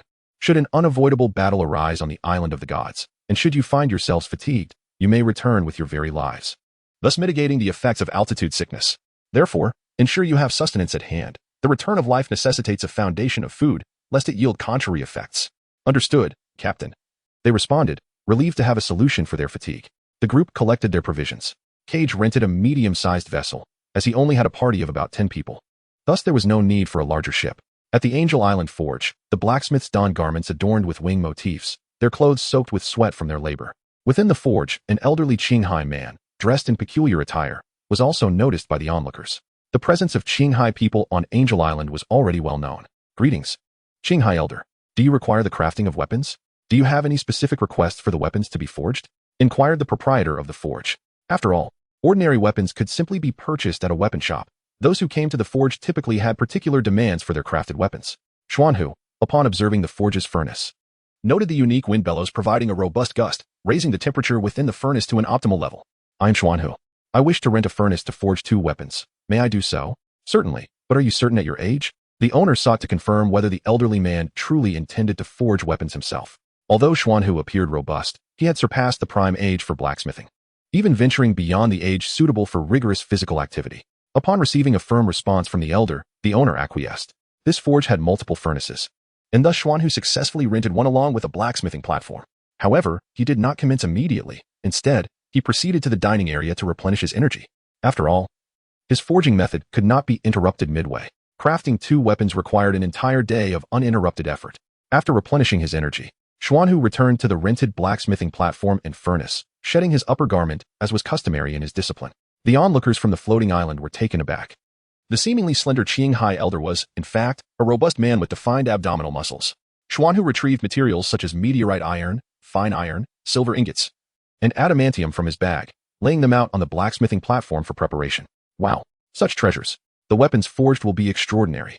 The onlookers from the forge, though unfamiliar with some of the materials, recognized from their metallic sheen that they were not ordinary. At that moment, Supervisor Oli arrived at the forge to inform Xuanhu about Cage's group and their situation regarding the search for the ship, Zhaogang. Is that so? Xuanhu continued his work, placing the meteorite iron into the furnace to melt. Are you not worried about them? Aren't you going to the island of gods? Supervisor Oli inquired.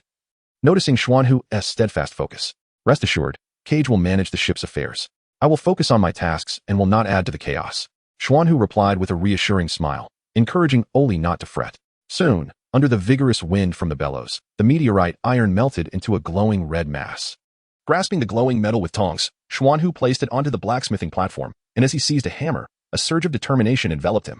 With rhythmic precision, he hammered down upon the fiery meteorite, his movements akin to a wild beast, yet executed with the accuracy of a finely programmed automaton. Meanwhile, on Apaya Island of the Island of Gods, the trial ground was set for confrontation. Luffy, extending his limbs, ensnared the floating island's trial priest, Shadeli, with a rubbery net, binding him to a wondrous orb of his own creation, rendering him immobile. Sanji seized the opportunity to deliver a powerful kick, taking down one of the 4 priests, Shadeli. The explosive impact was swiftly collected by the sharpshooter Usopp. After defeating Shadeli, Luffy and his companions continued their journey on the vessel through the cloud pathways of the Island of Gods, searching for the Merry and their other comrades. Yet Luffy, ever restless, imitated Zoro's sleeping posture while seated behind Usopp. Stay vigilant, Sanji reminded them. This is a trial of love.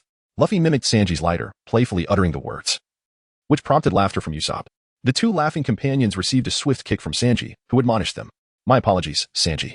The two, with heads swollen and bruised, raised their hands in a gesture of contrition, indicating they would not dare misbehave again. In Chapter 72, titled Holy War, on Apaya Island of the Island of Gods, the separated Phaladi traversed the forest with ease, swiftly searching for the Zhaogang.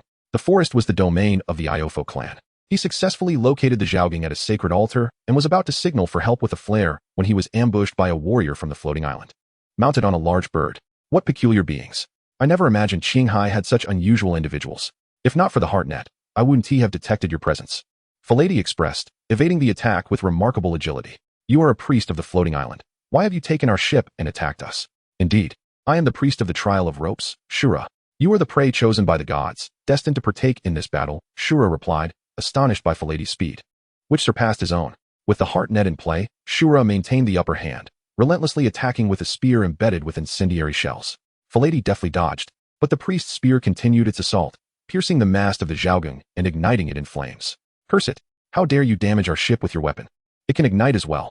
Phaladi, confronted with a formidable foe for the first time, realized that the enemy possessed an uncanny ability to anticipate his evasive maneuvers. The malicious intent to damage their vessel surely angered Sate and the captain. Does he command the fire element as well? Observing the shells on the spear, Phaladi deduced they must possess abilities unique to the floating island. He could no longer afford to evade recklessly, lest the Zhaogang suffer further harm. Above the Zhaogang, as the spear clashed, despite the vast differences in size, flames accompanied the impact. What a coincidence! Your spear also bears flames. I shall entertain you accordingly. The fierce warrior, Shura, found himself increasingly emboldened against the diminutive figure of Pharadi, his techniques growing more ruthless and insidious. Pharadi's flames burned with an unadulterated intensity, while Shura's heated shells expanded in their fiery reach. Within a mere breath, they exchanged a flurry of blows, a relentless cycle of assault and repositioning, initiating yet another round of confrontation. After a brief interval, both combatants bore the marks of scorched flames upon their bodies, sustaining only minor injuries. Yet their faces were smeared with soot, and their garments were singed in multiple places. Pharadi exhibited slightly more blackened ash and charred patches than Shura. The four divine officers led by Enelu had truly emerged from blood-soaked trials, and Shura's combat experience far surpassed that of Pharadi, who was not a combatant of IF. While he was astonished by Pharadi's strength, Shura had already gleaned the nuances of Pharadi's attack patterns from their previous encounters. Recognizing the formidable nature of his foe, Pharadi seized a moment of respite to signal his comrades aboard the ship. However, Shura, embodying the wrath of fury, showed no mercy, continuing his fierce onslaught against Pharadi. In a swift turn, Shura utilized the aerial agility of his mount, a battle bird, to launch a surprise counterattack. This strike, a devastating maneuver, combined the might of Shura and his steed, delivering a crushing blow to Pharadi, who was propelled back into the mast of the ship, the Zhuanggang. The previously perforated and ablaze mast could not deter Pharadi, who shattered it upon impact. Defeated, Pharadi collapsed onto the deck of the Zhuanggang, leaving behind a dent in the wood as smoke billowed around him. As the haze dissipated, Pharadi, grievously injured, struggled to rise and grasp his weapon. Yet his exoskeleton armor and jetpack lay in ruins, rendered inoperative. Just as Shura prepared to resume his assault, showing no leniency toward his adversary, he sensed an approaching presence and chose to withdraw his hand. The sacred battle had only just commenced. Key players must await the climactic moment before savoring the fruits of victory. The priest, Shura, made his way towards the merry-go. Shortly thereafter, the dragon man, Kichi, arrived at the Zhuanggang, discovering the damaged mast and the gravely wounded Pharadi. With a breath of dragon fire, he extinguished the lingering flames at the side of the breakage and approached Pharadi's side. Pharadi, are you all right? Who could have done this to you? Kichi inquired. Upon seeing his captain, Pharadi let out a sigh of relief. I'm fine, Captain. It's fortunate you arrived, otherwise I would have been unable to prevent that individual from destroying the ship. Apologies, Captain, for failing to protect the vessel. That person must be one of the four divine officers we discussed. He rides a bird and wields a spear that ignites. And he possesses a strange ability to anticipate my attacks and evade them. Upon hearing Pharadi's description, Kichi realized who it was. Shura, the priest? Are you a shipwrecker? I recall that you also destroyed Luffy's merry-go. If it weren't for Chopper's desperate defense and his call for the Sky God, Gandhi, the merry-go would never have reached the shipbuilding island of Water City. However, what infuriated Kichi even more was Pharadi's severe injuries, had he not arrived in time. The situation could have been dire. Pharadi, I'm relieved you're unharmed. As for the Zhuanggong, we shall await Sate's arrival to make proper repairs, Kichi consoled. You have encountered Shura, one of the 4 divine officers. The shells on his weapon are known as heated shells, which, as you witnessed, can produce flames. Regarding that peculiar ability, it is referred to as the Heart Network in Skypiea, and in our Blue Sea, it is known as observation hockey. Many powerful individuals in this world can wield such a skill, and it is an ability that anyone can cultivate with diligent training. With perseverance, we too can master this extraordinary capability. Keck continued to elucidate to Freddy the individuals he had encountered and the inquiries that plagued him. The concept of the mind network. The observation hockey. Upon hearing of such abilities that he too could cultivate, Freddy, despite his grievous injuries, felt a surge of joy, realizing that with diligent training, he too could possess such powers. The altar was situated amidst the tranquil waters of a lake deep within the forest of the Island of the Gods, where several empty crocodiles circled ominously above the surface, their eyes fixated on Keck at the altar. Suddenly, one of the empty crocodiles leapt from the water, propelled by its formidable muscular strength, and opened its gaping maw, aiming to seize Keck aboard the Zhuanggong. Keck, filled with frustration, found an opportunity for release as a creature presented itself. In his dragon-formed state, he unleashed a frosty breath, feeling a wave of relief wash over him. The airborne crocodile, unable to reach Keck, was instantly encased in ice and fell back into the lake, creating a spray of water. The other airborne crocodiles, witnessing their frozen leader, became notably subdued, retreating from the altar of the Zhuangga, across the Divine Island. The descendants of the formidable warrior Karlgla, led by the battle spirit Vappa, initiated a new round of holy warfare against Enel, the god of the Sky Island, along with his priests and troops, all in a bid to reignite the flames of Shandora. As Enel and the 4 priests schemed, Luffy and Keck's crews from the Blue Sea found themselves ensnared in the enduring struggle between the Sky Islanders and the Shandians, a conflict that had persisted for 3 centuries. In the skies above the Divine Island, the guide birds were enormous. Red Dragon Dean, accompanied by Archer Jack, marveled at the sight of the guide birds soaring above. On Gaia Island, the guide birds were merely the size of basketballs, while those on the Sky Island matched or even exceeded Dean's size. Suddenly, the island trembled, and both Dean and Jack sensed something amiss. Could there be an earthquake on the Divine Island? A colossal serpent, measuring 200 meters, slithered across the island, toppling trees in its wake and carving a path through the forest. The serpent's head reared up, opening its gaping maw to strike at the guide bird. Displaying a frightening proficiency, this creature was evidently accustomed to such encounters. The guide bird, however, deftly evaded the serpent's attack with a swift maneuver. Frustrated by the guide bird's evasion, the giant serpent shifted its focus to Dean and Jack, opening its jaws wide to bite at them. Dean, mirroring the guide bird's agility, dodged the initial strike, but the relentless serpent pursued him and Jack. After several attempts to bite them, during a moment of carelessness while dodging, the serpent executed a swift, spiraling motion and engulfed the red dragon Dean and Jack in one swift motion. The serpent, now satiated, continued its journey across the Divine Island. Those fools. They were actually swallowed whole. Did they not see the signal flare? Shouted the fishman Shank as he emerged from the forest, tracing the serpent's path. He had spotted a flare from afar and hurried over, only to witness the moment Dean and Jack were consumed. Unbeknownst to him, beneath a tree, 2 members of the Shandian guerrilla team lay incapacitated by electric shocks, their bodies crackling with energy and twitching on the ground. Is that a fishman from the Blue Sea? They say fishmen possess 10-fold human strength. The aura is indeed impressive. You shall be my next target, fishman. Perched above, the current god of the Sky Island, Enel, stood barefoot, a symbol of power emblazoned on his back, surrounded by crackling lightning. In Chapter 73, God, Miss Golden Week ventured alone to seek the Shandians, suspecting that they were the guardians of the legendary City of Gold. By chance, she encountered a young Shandian girl named Aisha, who had instinctively developed the ability of observation hockey, enabling her to perceive the intentions of others. This ability was vital for the Shandians in their evasion and resistance against Enel and the 4 priests. More importantly, her scope of perception was island-wide, promising a bright future. It was known that the early phase of the Holy War on the Sky Island was a survival game between Enel's guards and the Shandian guerrilla fighters. Only 3 beings could accurately report the number of participants across the island: Enel himself, the strongest among the 4 priests, the Iron Trial priest Om, and Aisha. Through Miss Golden Week, Aisha sought an alliance with Keck and Vappa to defeat the formidable god. Miss Golden Week inquired about the location of the City of Gold. But Aisha, born in the village of Cloud Hidden, had a vague understanding of the City of Gold, Shandora. Aisha took Miss Golden Week back to the hidden village to meet the chief, who would surely know the answer. However, the chief chastised Aisha upon her arrival. Aisha, how could you bring outsiders to Cloud Hidden? What if they attract the priests and Enel's guards? Chief, it's all right. Miss Golden Week comes from the Blue Sea, and my hockey indicates she harbors no malice towards us, Aisha explained. Yet, the chief remained skeptical. Do not let your guard down merely because of your hockey. What if it fails? Quickly send this Blue Sea person away.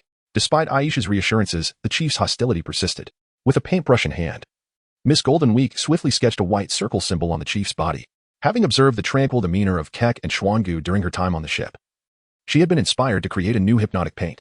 Surprisingly, the chief's initially fierce expression softened, and he greeted her amicably. "Chief, I am an archaeologist, and I seek the City of Gold. Could you tell me its location?" The now amicable chief revealed the whereabouts of Shandora, stating that it had become a desolate ruin. The gold long gone. 6 years ago, after the new god of the Sky Island ascended, our Shandian people were defeated by Inal. Shandora was seized, and the gold was taken. In the pitch-black void, four eyes searched for one another. "Dith, where are you? Are you all right?" "Jack, I'm fine over here," Dith replied upon hearing Jack's voice. Realizing the depth of darkness surrounding him, he exhaled a breath of dragon fire, illuminating the space. Following the source of light, Jack soon found Dean. Truly legendary, this Sky Island. What a massive serpent. Its belly resembles a vast cavern filled with countless stones. It has consumed so many rocks. Within the colossal serpent of the sky, an abundance of architectural remnants lay scattered. The fisherman Shank quickened his pursuit. This giant serpent, a descendant of the ancient serpent god Cassius revered by the Sandians, was known as Nolan, now referred to as the Lord of the Sky by the inhabitants of the Aerial Isle. The Lord of the Sky, Nolan, soon became aware of Shank's relentless chase. All creatures on the Divine Isle would instinctively flee upon encountering him. Yet here was an audacious soul who dared to show him disrespect. In a swift motion, the Lord of the Sky turned his massive form, his gaping maw aimed at the fisherman Shank. In a flash, Shank delivered an elbow strike that repelled the massive upper body of the serpent, landing deftly on the ground before launching himself into an attack against the giant serpent. 1,000 waves of forceful punches collided with the head of Nolan, unleashing tremendous power that rippled through the serpent's physique, causing its formerly upright form to collapse like a building severed at its foundation. Standing at 200 meters, the Lord of the Sky was monumental to an ordinary person. Yet for Shank, who hailed from the depths of the Fishman Island, it was rather commonplace. He had encountered even larger sea monsters before. The Fishman martial art, grounded in sheer strength, inherently countered colossal beings, designed with the consideration of overcoming such massive sea creatures. Inside the belly of the serpent, Dean and Jack were tossed about, disoriented. However, as fate would have it, while Shank was preoccupied with Jack and Dean, the deity of the sky, Inal, had already approached him. Remarkable. A fishman from the blue sea, capable of defeating the Lord of the Sky. My journey here has not been in vain. Are you the nefarious god of the sky? The ominous presence of Inal was palpable, and though Shank bore no ill will, he could sense the formidable threat emanating from this figure. This must be the sky god the captain had warned them about. Nefarious? How amusing. Inal laughed heartily at Shank's words before proclaiming, "I am a god. I possess the authority to govern all. What malice could you possibly attribute to me?" Upon hearing Inal's declaration, Shank confirmed the captain's warning. Unpleasant memories flooded back, reminiscent of the arrogant celestial dragons. "God Inal, what business do you have with me, Shank?" "Ah, Shank the Fishman, a fine name indeed. Your survival game begins now." With a swift motion, Inal raised his right arm, summoning a streak of lightning. The bolt struck with astonishing speed, and Shank barely managed to evade the initial assault. Receiving a jolt to his leg, aware that he could not sustain this for long, Shank launched a full-force counterattack, unleashing 1,000 waves of energy punches. Though he managed to evade the first strike, it was a fleeting victory, for Inal transformed his wrist into a linear lightning assault, striking even faster and harder. The linear lightning pierced through Shank's energy punches and surged through his body. In the face of lightning, all beings are equal. Even a fishman, stronger than the average human, could not withstand its might. Shank collapsed, his fighting spirit extinguished. Awakening, Jack and Dean emerged from the serpent's maw to witness Inal's triumph over Shank. They promptly launched a signal flare before attacking the adversary. Jack took aim with his bow from a distance, while Dean soared through the air, breathing flames as an assault. Yet, their arrows and flames passed through Inal's form, rendering their efforts futile. "Curse it! Another user of a natural-type devil fruit. How insufferable!" Jack scoffed. "Oh, a dragon!" Inal's eyes lit up upon seeing the red dragon Dean. "A god ought to have a magnificent steed, indeed. Dragon, I offer you a chance. Become my mount, and I shall spare you." In a flash of lightning, Inal appeared before them, urging Dean, "Your kind are truly precious, dragons. Everyone cherishes you so dearly." Only Jack, embodying his carefree nature, dared to continue jesting amidst the tension. "Impossible.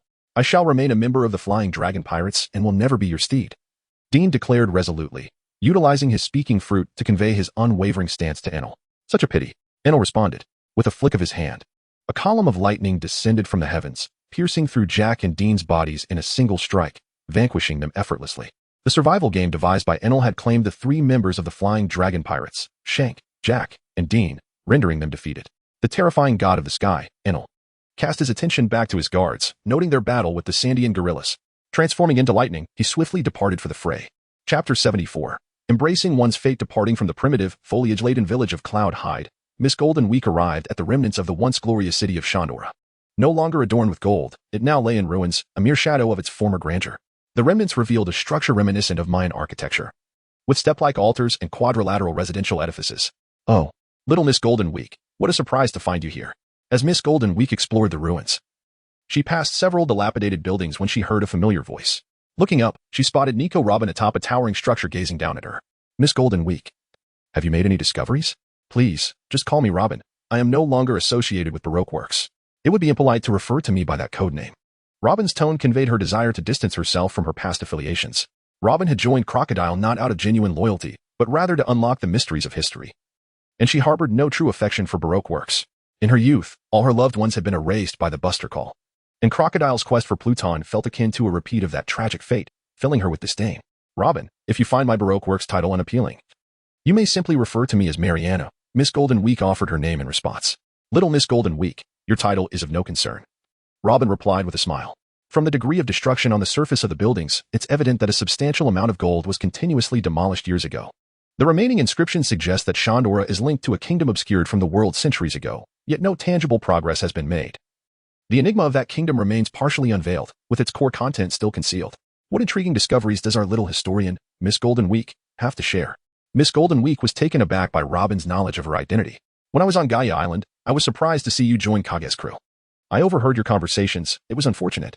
After working together for so long, if I had known you were also a historian, our exchanges could have borne great fruit.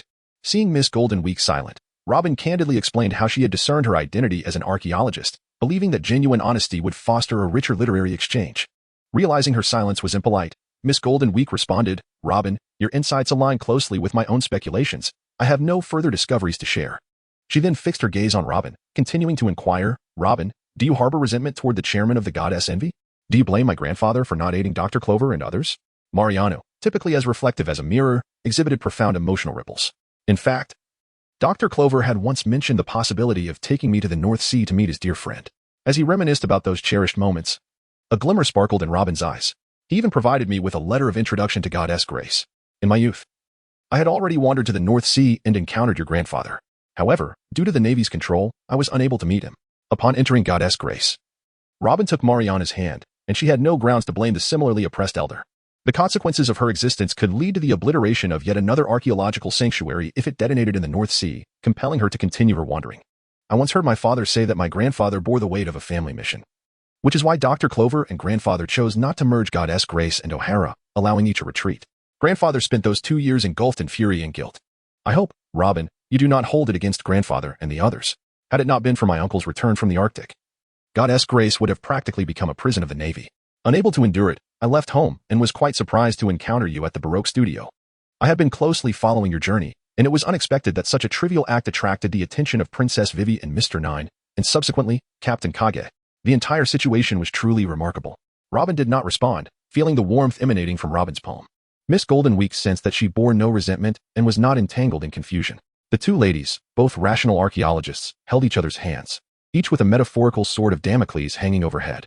They were capable of mutual understanding and empathy. The past was to be left behind. What mattered was the present. Miss Golden Week inquired, Robin, why did you decide to join the Straw Hat Pirates?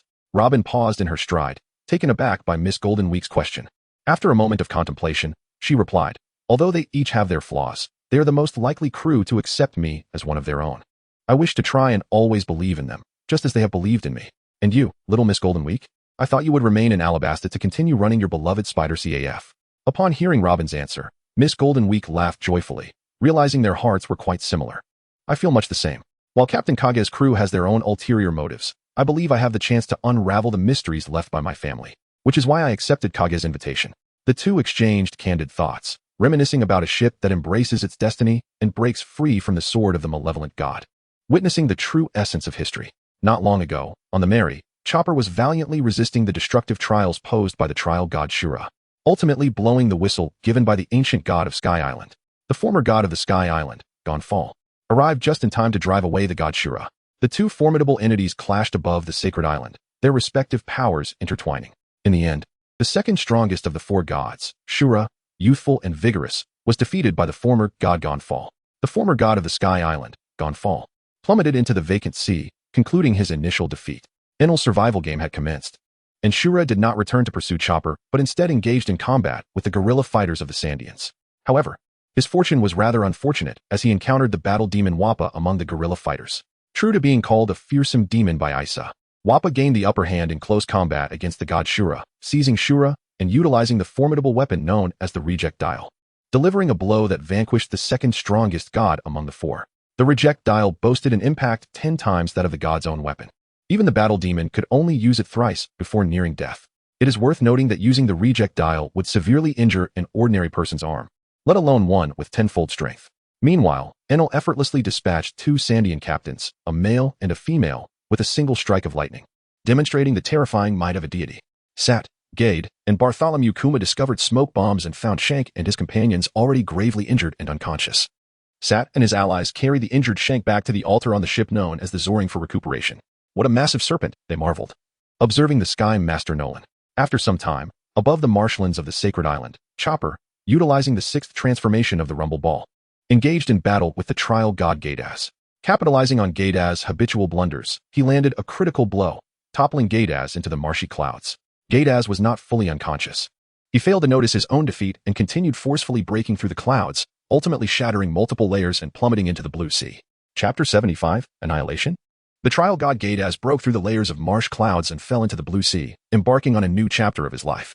Gadaz, also referred to as Nirvana, landed on a small island, where he befriended Goru, who was perpetually digging holes. From then on, Gadaz and Goru became companions, following Goru in his excavation endeavors until they encountered the Land Guardian, a colossal mole adorned with a construction helmet wielding a large hoe. Gadaz easily defeated the Land Guardian, who then submitted and became his subordinate. Gadaz and Goru often took shelter within the Land Guardian's helmet, directing its efforts on the island to dig holes, which ultimately led them to a hot spring.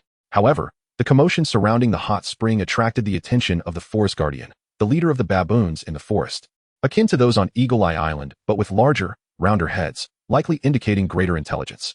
They utilized tools and weapons, donned clothing, and even processed wood to construct homes. Gadaz also effortlessly triumphed over the Forest Guardian, enlisting a group of exceptionally intelligent baboons. He and Goru instructed the Land Guardian to dig holes while allowing the Forest Guardian to lead its tribe in constructing homes for the hot spring. During one excavation, they became overly enthusiastic and inadvertently dug their way to the oasis city of Alabasta, encountering Korra and her father. Goru recognized Korra's father, revealing that Goru was Korra's uncle. Korra animatedly recounted to his relatives how he had realized his dream of discovering a hot spring on the island. Korra and her father accompanied Gadaz and Goru back to the island to assess the potential of the hot spring as a tourist destination. To their surprise, the Forest Guardian presented them with a delightful surprise, having built a mansion-like hot spring establishment. Henceforth, this island was dubbed Hot Spring Island, and a dedicated travel route was established between the Sand Kingdom of Alabasta and the hot springs, utilizing a large land crab equipped with member cabins and advertisements. Nobles from the Sand Kingdom frequently visited Hot Spring Island to indulge in its thermal waters. Gadaz became the manager of the Hot Spring Inn and the guardian of the Blue Sea. Of course, this was merely the beginning of Gadaz's story, with further developments occurring over the next 2 years. In the village of Cloud Hidden, Sat and Akin met with the chief of the Sandians and Isa. Miss Golden Week departed from Cloud Hidden but summoned the 2 vice captains with smoke bombs to discuss the alliance with the Sandians. As a newcomer to the crew, she felt ill-equipped to make such decisions or to persuade the captain to take action. Isa recounted Enel's disdain for life and his terrifying actions to Sat and Akin, hoping they could persuade Captain Kage to assist Wappa in confronting Enel. Akin remained silent at first, glancing at Sat to gauge his thoughts. In matters of direct confrontation, he is confident in taking the lead and making decisions. However, the current situation necessitates the persuasion of the captain. Akin is acutely aware that he has not yet attained such stature aboard the Zhuanggong. If that Enel is indeed, as you describe, a person who inflicts harm upon Shank and his crew, rest assured, our captain, Kichi, will confront Enel without hesitation. Kichi does not tolerate those who recklessly endanger the lives of the underprivileged. During their time in Donghai Windmill Village, Cage and Sart donned masks to confront a noble who had been tormenting the common folk, delivering a severe thrashing that rendered the aristocrat incapacitated for an extended period. Sart continued, stating that whether Cage would collaborate with Wappa was a decision solely for Cage to make. He could only offer a word of caution, without any guarantees. Sart was reluctant to take an active role in the conflict between the Sky Island and the Shandians, and he assured his comrades from the Flying Sea pirate crew that he would not take sides or harm any Shandian individual. After conversing and securing assurances from Aisha and the chief, Sart, along with Akin, Gade, and the traveling bear Baibao, returned to seek out Captain Cage. On their journey, an electric arc appeared before the four. Sart did not wish for the Flying Dragon pirate crew to be ensnared in this conflict, but Cage's group was merely pawns in a divine survival game, leaving them no choice but to engage. Suddenly, Enel, the god of the Sky Island, materialized before Sart and his companions, exuding a terrifying aura that instilled fear in the Shandians. prompting the captain's stern warnings. Sensing the imminent danger, Gade deployed a smoke bomb. Gade, what if that smoke bomb attracts Carmen and the others? Akin exclaimed. There is no other option. We must take action. We can only hope the captain sees the smoke. Sart supported Gade's decision. People of the Blue Sea, your survival game begins. Seek your path beneath the storm, Inel declared, unleashing bolts of lightning towards Sart and his friends. Akin, Sart, and Gade retaliated but quickly sought refuge. However, the speed of the lightning was overwhelming, surpassing Gade's reflexes. And he fell with the first strike. The trio's counterattack missed, as Inel effortlessly evaded their blows. As Inel landed, the towering traveling bear Baibao soared down, cloaked in grandeur. In a display of gentlemanly elegance, Baibao unleashed his paw upon Inel. White Bear, I commend your bravery, but you are perilously close to the storm, Inel responded, releasing a chaotic eruption of electricity that danced around him, effortlessly overwhelming Baibao. The bear's attack failed to connect, resulting in his collapse. Another strike felled one more, leaving uncertainty about who would fall next. Just then, Carmen and her companions arrived, drawn by the smoke. Several frying pans flew toward Inel. Thunder metallurgy. Inel's golden staff crackled with electricity, melting the pans into molten iron that splashed onto the ground of the divine island. How can this be? Sart gasped, acutely aware of the terrifying temperatures involved. He shouted to Carmen and her group, Carmen, do not approach. Quickly find Captain Cage. But it was too late. They were already trapped. To offend the divine is to embrace death, Inel proclaimed. A column of lightning descended from the heavens, engulfing Carmen and her companions. Carmen, Hank, to beauty. Curse you, Inel. Sart unleashed a barrage of firepower, while the demon Akin launched his own onslaught. Electricity swirled around Inel, forming a protective barrier that nullified their physical attacks. Inel's mastery over the rumble fruit was comprehensive, and his defensive technique rendered their efforts futile. 30 million volts, Thunder Beast. Inel summoned a colossal lightning wolf, crackling with immense energy. Charging towards Sart and Akin. Akin hastily devoured his bento, preparing for the confrontation. Life restoration. Akin surged forward, condensing his power into a colossal punch, aiming to counter the lightning wolf's assault. However, his efforts were insufficient. The wolf barreled through both him and Sart, who succumbed to the overwhelming voltage, their life forces extinguished. Thus, the Flying Dragon pirate crew faced near annihilation at the hands of Inel. In Chapter 76, Partners to the Infinite Continent, the center of the divine island Appiato was adorned with giant vines spiraling upward, resembling a mythical path to the heavens. These colossal vines ascended thousands of meters into the sky, serving as a striking landmark on the divine island of Appiato. Kaguya was easily located as he soared along the colossal vines, ascending to their apex in search of the most significant treasure of the floating island. The golden bell of Pandora's flame. The dragon's convenience was undeniable. It could fly with remarkable swiftness. The golden bell rested upon a platform at the summit of one of these vines. In his dragon-human form, Kage discovered the golden bell of Pandora's flame at the pinnacle of the tallest vine. The majestic bell, having endured 3 centuries, was now adorned with lush green moss on its upper half. As he caressed the ancient bell, he marveled at the astonishing craftsmanship of the ancients, who were capable of forging such a magnificent artifact. The golden sheen, despite the passage of 300 years, remained resplendently bright. Kage gazed upon the enigmatic ancient script inscribed on the golden clock pillar, left by Gold. Roger. It was said that Gold. Roger could hear the voice of nature, and the words he inscribed were the echoes of the sounds from the island of the gods. Yet, even Roger himself remained oblivious to the true meaning of those words. Kage, though unable to comprehend the written word, grasped the essence of the narrative. I have arrived here to carry this message to the ends of the earth. Yet, what mattered most was not the content, but rather the experience of closing his eyes to attune himself to the sounds of nature, to discern the enigmatic melodies that surrounded him. However, he found himself empty-handed, with only the whispering winds to accompany him. It appeared that destiny did not favor him. Such phenomena seemed to be contingent upon the individual. Still, he wondered if Dean's fruit of the universal tongue could hear it. Perhaps he would seek it out for an experiment. Upon encountering the 3 members of the crew on the ship, Shank, he noted that they had awakened but were too grievously injured to move significantly. Watching from the Zhuanggang, Faraday observed his companion's signal smoke and, leveraging the forest's advantages, resolved to investigate the source of the signal. Faraday exercised caution against Enel. Do not confront him head-on, and flee at the first sign of trouble. Do you understand? Shank called out as Faraday ventured into the jungle. Understood. I shall not be reckless. Under the onslaught of Enel's lightning wolves, Akin and Sate fell. Yet, rather than departing, the victor lingered, puzzled. A new presence. Where did it go? For the first time, Enel questioned whether the heart network had faltered. He intensified his psychic connection. Indeed, there were living beings present, although he had not seen them initially. Under the certainty of the heart network, he discerned the approaching entity. What an extraordinary creature. The pirate crew from Qinghai possessed such rare beasts. Unbeknownst to Faraday, Enel had already detected him. He refrained from revealing himself. The pressure exerted by the individual before him was overwhelming, perhaps even surpassing that of the elders of the Iofo clan. This must be Enel, the one everyone spoke of. Why did Enel not leave? If he remained, how could Faraday return to the ship to tend to his injured comrades? Before Faraday could further dwell on this, Enel raised his hand toward the heavens, releasing a net of electricity from his fingertips that expanded in the sky, its density remaining intricate. The center of the net remained above his fingertip, forming a semicircular barrier that confined the area. Little one, I have discovered you. Emerged from beneath the white bear. How could he know I was concealed beneath white treasure? He should not have seen me. Recalling his earlier encounter with the priest Shura and Captain Kage's words about the powerful beings of the Sky Island possessing a heart network, Faraday observed the intricate web of lightning above. Acknowledging that he could not escape, he decided to reveal himself, emerging from beneath white treasure and standing boldly before Enel. O formidable god of the sky, Enel, why do you harm my companions? This is a survival game. They failed to clear it and thus perished. It is as simple as that, Enel replied. Faraday gripped his spear tightly, preparing for battle. Am I also a participant in this survival game?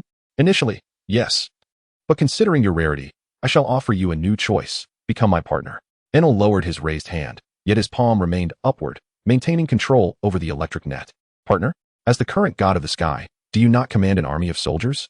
Faraday inquired, the previously tense atmosphere momentarily alleviated by Enel's question, allowing him to think strategically. They will fail in this survival game and will not meet the standards to become my partners. However, you, the flying little people, the elves, exist on the same level as legends and dragons, akin to my divine essence. Your power may be somewhat lacking, yet your rarity and the sanctity in the eyes of the world are sufficient. Enel, reminded of the elves from ancient legends, hesitated to destroy such a rare entity outright.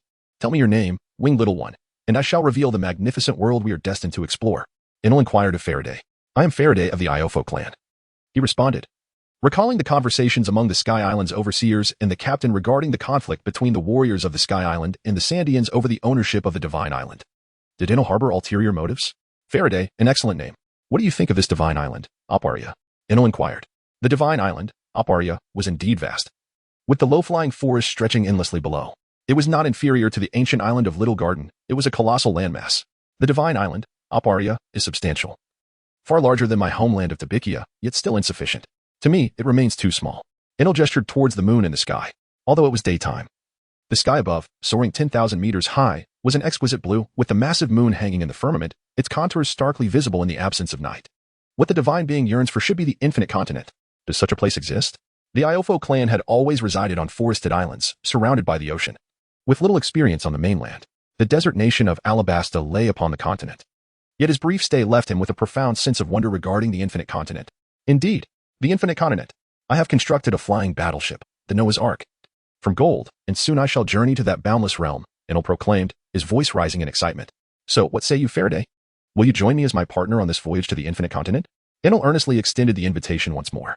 Although Faraday had been intently observing Enel and felt a strong allure towards the infinite continent, he replied, I am a member of the Flying Dragon pirate crew. I cannot join another ship, Enel. I cannot betray my comrades. Having already allied himself with the Flying Dragon pirate crew, he felt a deep loyalty, compounded by an uncomfortable sensation emanating from Enel. This discomfort was not merely a consequence of the overwhelming power he exuded.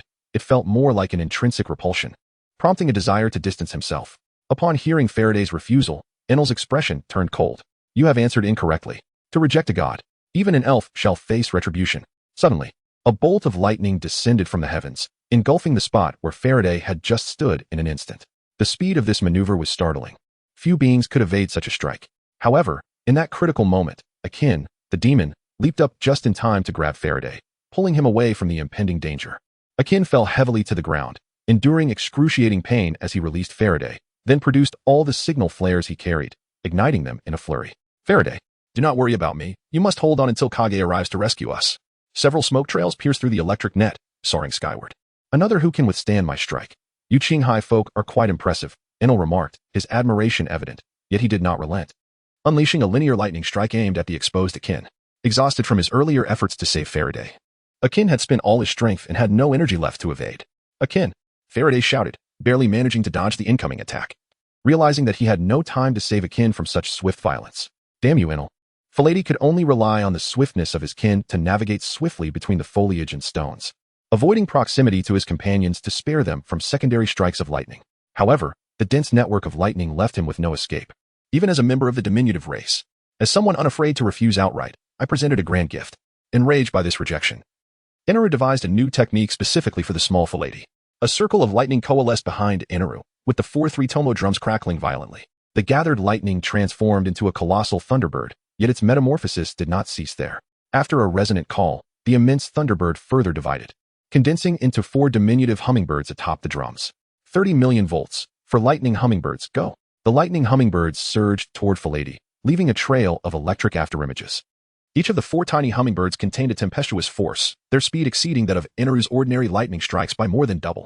Falady's airpack was pushed to its maximum capacity, barely sustaining him for half a minute. Ultimately, surrounded by the 4 tempestuous hummingbirds, his energy depleted, Falady was relentlessly pursued.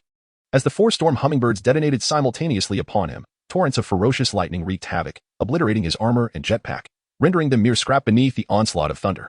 After being ravaged by the violent lightning, Falady collapsed, his body cloaked in a shroud of mechanical debris and ash, on the brink of death. Inaru, along. Furious cry echoed from the heavens above. Chapter 77, Dragon and Deity. As Cage departed from the Golden Bell, he descended beneath the clouds, soaring above the divine Isle of Appiato. This time, unshrouded by the mist, he finally beheld the signal flares launched by his crew. How could they have fired so many flares at once? The situation was dire. Alas, it was Enel. They had encountered Enel, transformed into a dragon man. Cage accelerated towards the location of his comrades' distress signals, urgency propelling him forward with such swiftness that he left a cacophony of sonic booms in his wake. Yet, it was still too late. Falady had succumbed before Cage could arrive. The scene was one of devastation, with members of the Flying Dragon pirates gravely injured and on the brink of death. Scattered amidst the wreckage were trees and stones shattered by lightning strikes, the most conspicuous being the numerous craters left in the wake of the bolts, where even the grass had been scorched away, leaving only earth and stone. Enel, upon witnessing Falady and several others, gravely wounded and unconscious, Cage's fury ignited. With a resounding roar, he unleashed a barrage of punches, each manifesting as waves of force directed at Enel. In response, Enel retracted his more taxing lightning net and wielded his golden staff, gathering electricity around him to form a protective barrier of light and heat. Kaiji's fist cannon is swifter and more precise than Akin's, boasting greater power. Yet it fails to penetrate Enel's electric defenses. The formidable presence of the Qinghai native. I did not anticipate you being a dragon. I initially intended to reserve you for later, but since you have approached me of your own volition, let us commence the conclusion of this survival game with you. Enel perceives through his network that the presence of both the Sandia gorillas and his own warriors from the Sky Island is waning. Upon first encountering Kaiji, Enel instantly recognizes that the latter will not submit to him, and thus refrains from further trivial discourse. This is a clash of apex warriors, both equally proud. Enel, I am Kaiji from Qinghai, who has consumed the Thunderfruit. Your immense power is indeed remarkable, but why? When seeking strength on the infinite continent or beneath Qinghai is no challenge for you, do you choose to inflict harm upon so many? What compels you to unleash such calamity? Kage did not immediately resume his assault. Instead, he paused to await Enel's response. For I am a deity, and the path of divinity is inherently grand and tumultuous. The Sandians, along with you inhabitants of Qinghai and even the Sky Islanders, ought to consider themselves fortunate to serve as mere stepping stones upon the exalted road of the supreme deity. Kage, does this answer satisfy you? As a mighty dragon, are you prepared to become a remarkable stone on my divine path? Thunder Serpent. Enel initiated the attack, unleashing 4 serpentine bolts of lightning from the 4 drum-shaped 3-pronged kunai. These serpents elongated and lunged toward Kage. It was a hopeless endeavor. The agile Kage deftly evaded the onslaught of the serpents. However, the 4 lightning serpents encircled him, attempting to ensnare him in a spiral of electrifying coils, creating a dense prison of lightning meant to inflict lethal damage upon him. How could the dragon-formed Kage be so easily trapped by a mere ordinary skill? With a swift maneuver employing the techniques of shave and moonwalk from the 6 styles, he executed a hovering kick, propelling himself out of the encroaching cage formed by the serpents.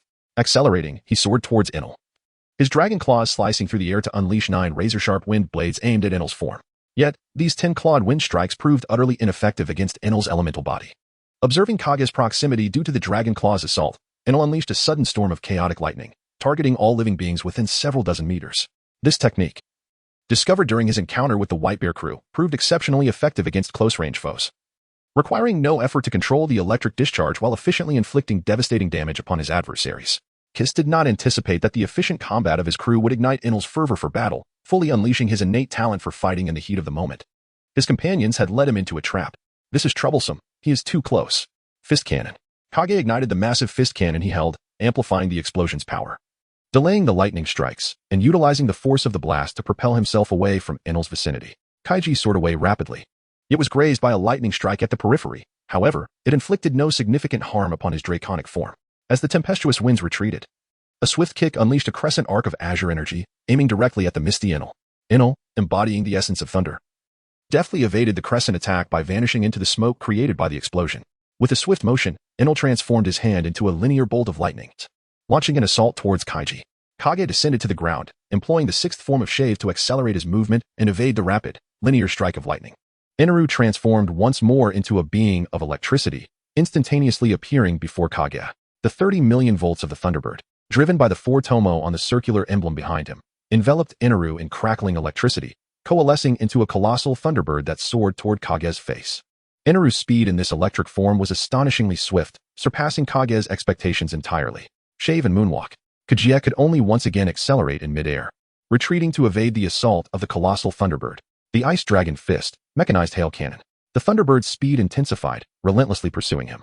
As Kichi retreated while counterattacking, he gathered the power of frost, unleashing a barrage of dozens of frost-infused punches. These frost punch waves, akin to a hailstorm, battered against the gigantic Thunderbird, distorting its form and threatening to dismantle it. However, Kichi's backward flight was comparatively slow, following a rather straight trajectory. Enel had discerned this pattern and anticipated his retreat. Divine Judgment. Kage initially intended to unleash his Ice Dragon Fist once more, but upon sensing the tumultuous storm clouds swirling above, he recalled Enel's technique. Acting swiftly, he halted his backward flight, instead suspending his motion to evade the descending pillar of lightning. However, he endured the impact of the already distorted and contorted lightning bird attack. The force of the lightning bird strike sent Kage plummeting back to the ground. Kaji sustained an injury. However, the strength of the dragon fruit proved formidable enough to prevent any life-threatening harm. He felt as if his flesh had been struck by lightning, the electric shock rendering his body sluggish and unresponsive. Fortunately, during his time on the island of the gods, he had consumed ample sustenance. Life was restored. The dragon form of Kichi dispelled the paralysis within its corporeal body, as if it had never been struck by lightning. Truly, it lived up to the legendary status of dragons, demonstrating formidable strength, for despite receiving a powerful blow from me, it appeared unfazed. Enel, wielding his golden staff, found it reshaped and heated by the lightning into a magnificent golden trident. In a flash of speed akin to a bolt of lightning, Enel brandished the electrified trident and positioned himself before Kichi, initiating a fierce close-quarters battle. The clash of the lightning-infused golden trident against the icy power of Kichi's draconic claws resonated like a mythic confrontation between gods and dragons, escalating to a fever pitch. The relentless lightning assaults accumulated upon Kichi's dragon form, while the frost-laden strikes of its claws, though obstructive to Enel, inflicted little harm. As Kage's counterattack slows, Enel grows ever more rapid in battle. The Judgment of God, wielded by Enel, transforms the golden trident, its outer layer of lightning coalescing into a colossal spear of thunder, which he hurls the moment Kage falters. The formidable lightning spear, akin to a rocket propelled by fire, hurtles toward Kage, striking him squarely in the abdomen. The immense force of the lightning sends Kage crashing into a grove of trees, leaving a fissure in the ground. Despite sustaining grave injuries, Kage does not succumb to unconsciousness. Instead, he rises resolutely to confront the formidable god of the sky, Enel. Having endured prior battles, Kage understands that prolonged conflict with Enel spells certain doom. He must seize this singular opportunity with unwavering determination. Life restoration, full power. This represents Kage's deeper comprehension of life restoration, extracting the latent strength within his physical form to unleash a remarkable 200% of his usual combat prowess. Ice Dragon Fist, rampaging dragon charge. With all his might, the Ice Dragon Fist gathers frost continuously, but the dragon form remains unmanifested. A dragon's roar reverberates. Shall we determine the victor? Very well. 60 million volts. Thunder Dragon. Enel channels his entire electrical might into the form of a dragon. 1. A tempest of lightning. The other, a manifestation of frost. 2 colossal dragons roar ferociously at one another, each intent on claiming victory. As the 2 dragons clash, darkness engulfs the skies, and ultimately, the thunderous assault prevails, obliterating the skeletal structure of the ice dragon without a trace. The victorious lightning engulfs Kage, now transformed into a dragon man, inflicting further injury upon the already wounded Kage, causing blood to flow from his 7 orifices and threatening to plunge him into unconsciousness. The electric force proves overwhelmingly oppressive against living beings. On the brink of collapse, Kage plants a fist into the ground, rage surging through him as he struggles to rise once more. Catch first unleashed his dragon transformation before his adversaries. The frost dragon manifested upon the divine island, and Catch's current dragon form had surpassed even that of the Red Dragon King. With the ultimate life-risking strike, life restoration, overdrive, he infused his very essence into this final gambit. The dragon impact, reinforced by iron, transformed his hardened dragon head into a formidable weapon, as he hurled himself with all his might toward the enemy. In this desperate moment, the frost dragon Catch, I, God Enel, pay my respects to you. You are an unparalleled opponent in the realm of my divinity, and I bestow upon you the highest honor. With the power of 200 million volts, Enel's entire being surged with electrical energy, his form expanding into a formidable figure, a deity of authority. He struck the dragon's head with a mighty palm, channeling 200 million volts of lightning into the dragon's body. The divine obliterated the enemy's last glimmer of hope, leaving only despair in the wake of humanity. As Catch succumbed to unconsciousness, he cursed inwardly, lamenting the audacity of Oda for placing a supreme warrior before the Grand Line. Chapter 78. Fate.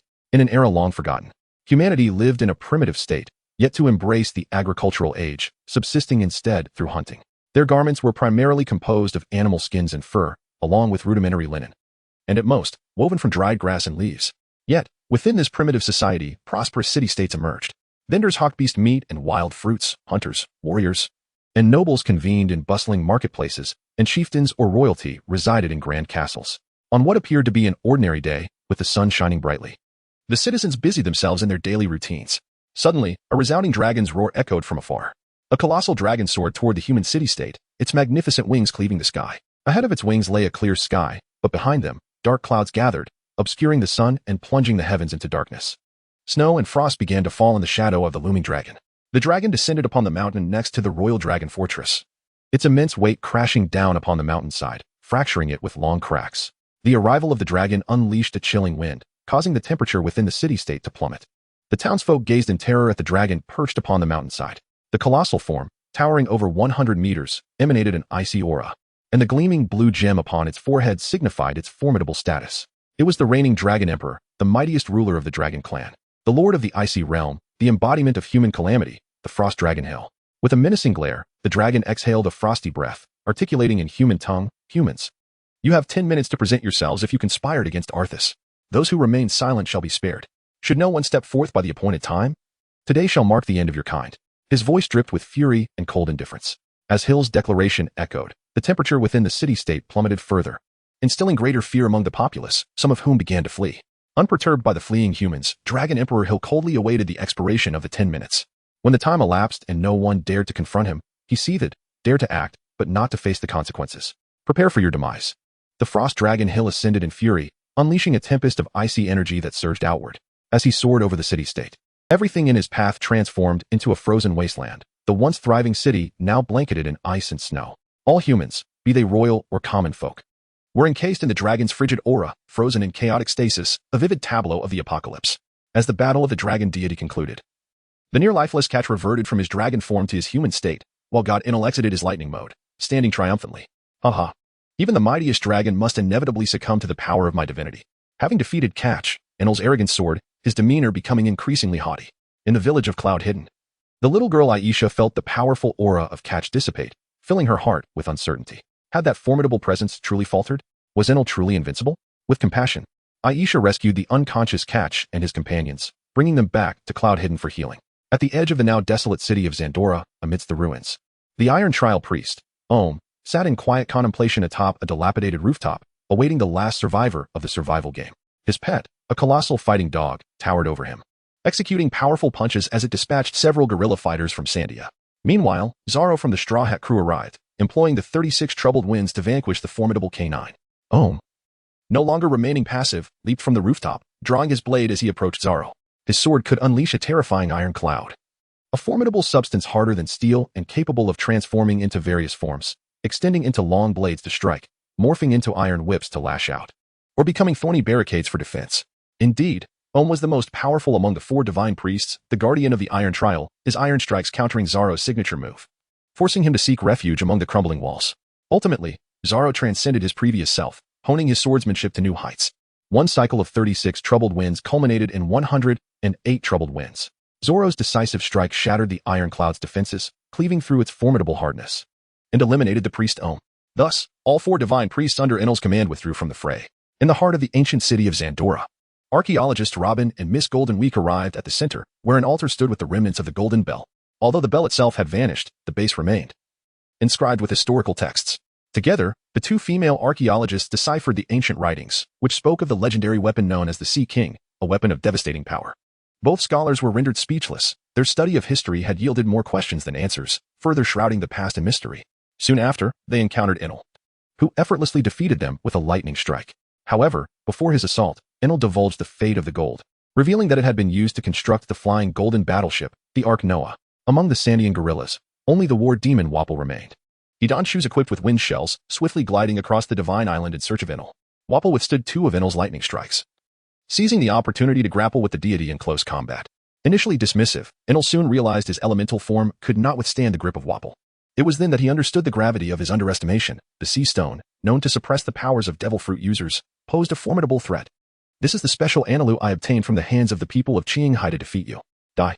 The battle demon Wapol unleashed a second strike on Analu's abdomen. Analu, spitting blood, collapsed to the ground, gravely injured and on the brink of unconsciousness. Lying on the ground, Analu appeared to have finally succumbed to Wapol's triumph, heralding the end of the calamity on Sky Island, as everything settled into silence.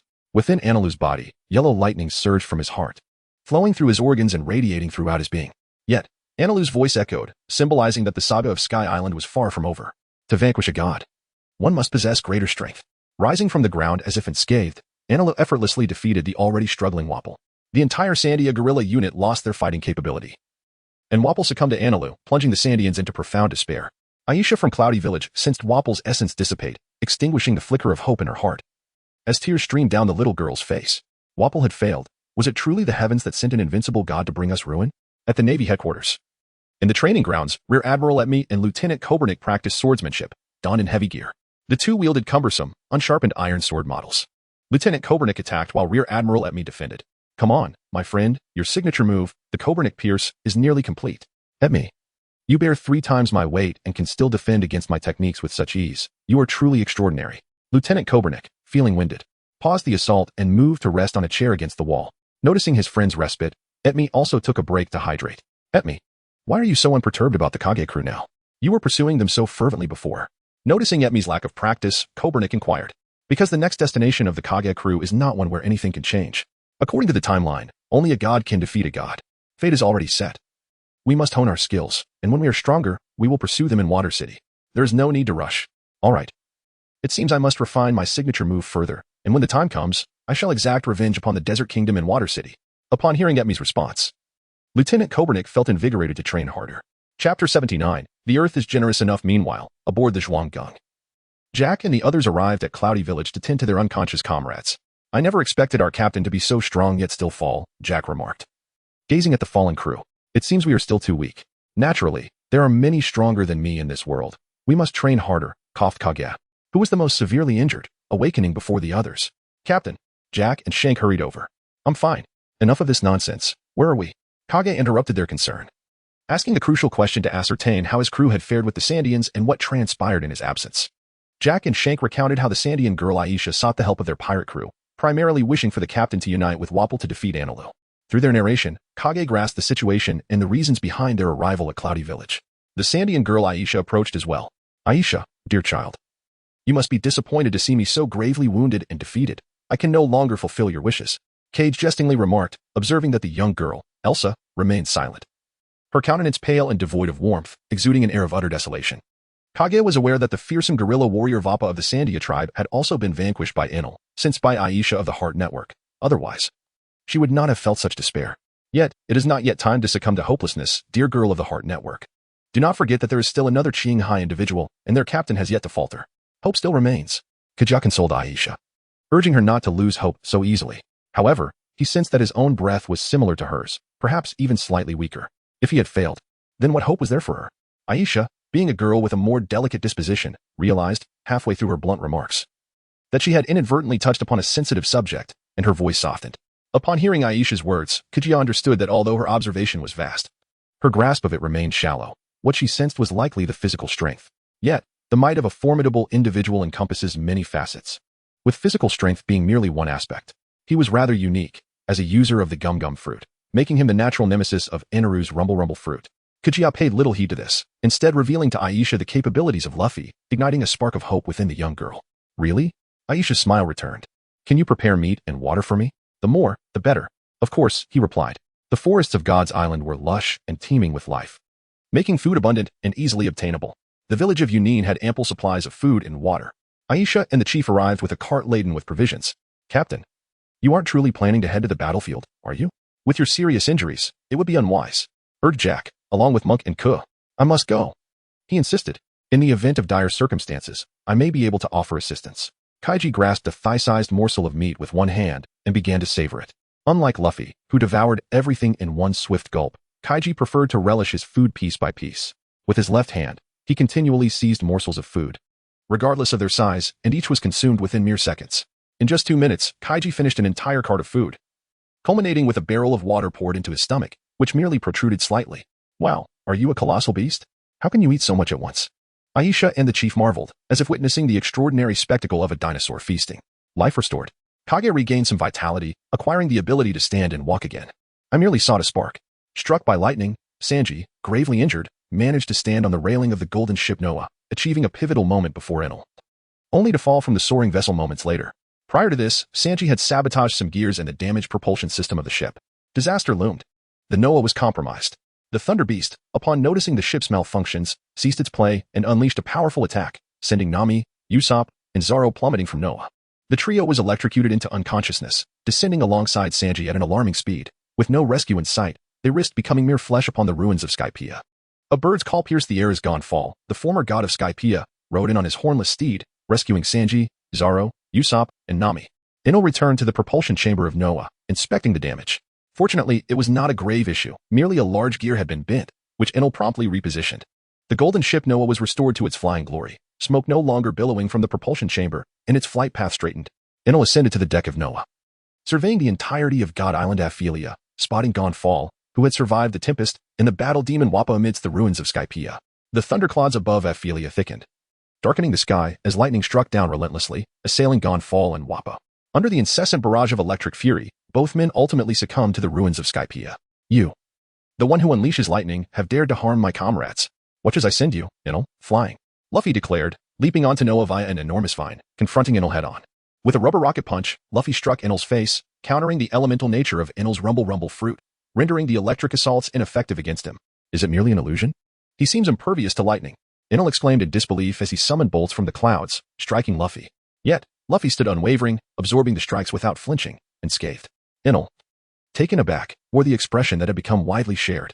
With a rubber sniper's rifle, Luffy continued his assault, determined to send Enel flying. However, Enel, having been tempered by Kage's previous encounters, broadened his combat perspective and refrained from fixating on Luffy. Instead, he heated the golden ship with lightning, extracting a portion of gold to craft a massive gold sphere that he then used to strike Luffy off the vessel. Burdened by the weight of the colossal gold sphere, Luffy fell from the sky to the ruins of Skypiea. Anyone who attempts to obstruct me will falter beneath the might of the divine. Enel laughed maniacally as the dark clouds above unleashed another torrent of lightning. Despite the relentless strikes aimed at Luffy, the lightning could not harm him. However, the shockwaves from the impacts disrupted his movements, forcing him to maneuver the large gold sphere to evade being buried by debris. At that moment, the battle demon Wappa, having suffered grave injuries, rose once more, witnessing the relentless onslaught of lightning upon God Island Aphelia. The trees and structures were being devastated, and Wappa feared that the island would be utterly annihilated. Yet, as the lightning rained down, it left only craters in the ground, unable to penetrate the earth itself, which absorbed the countless strikes, standing resolute. Wappa, overwhelmed with emotion, tears welling in his eyes, felt the earth's embrace and greatness. He spread his arms wide, inhaling the wind's essence, shouting to the land of God Island, Enel, your lightning cannot pierce the vastness and greatness of this continent. The former god of Skypiea, Gonfall, awakened beside Wappa, also perceiving the miracle of the earth's embrace. He removed his helmet, gazing at the lightning-struck island, realizing where the people of Skypiea had erred. For 3 centuries, he and the former gods of Skypiea had been profoundly misguided. Upon the emergence of God Island, they had led their soldiers to seize it, pursuing the hollow glory of its name while neglecting that the land itself was a miracle, vast and accommodating enough to sustain both races together. Chapter 80. Go. Illuminate the fires of Skypiea. In the iron forge of Skypiea, a pair of black hammers transformed from spherical to polyhedral forms. A great sword with a flowing pattern gleamed with a chilling sharpness.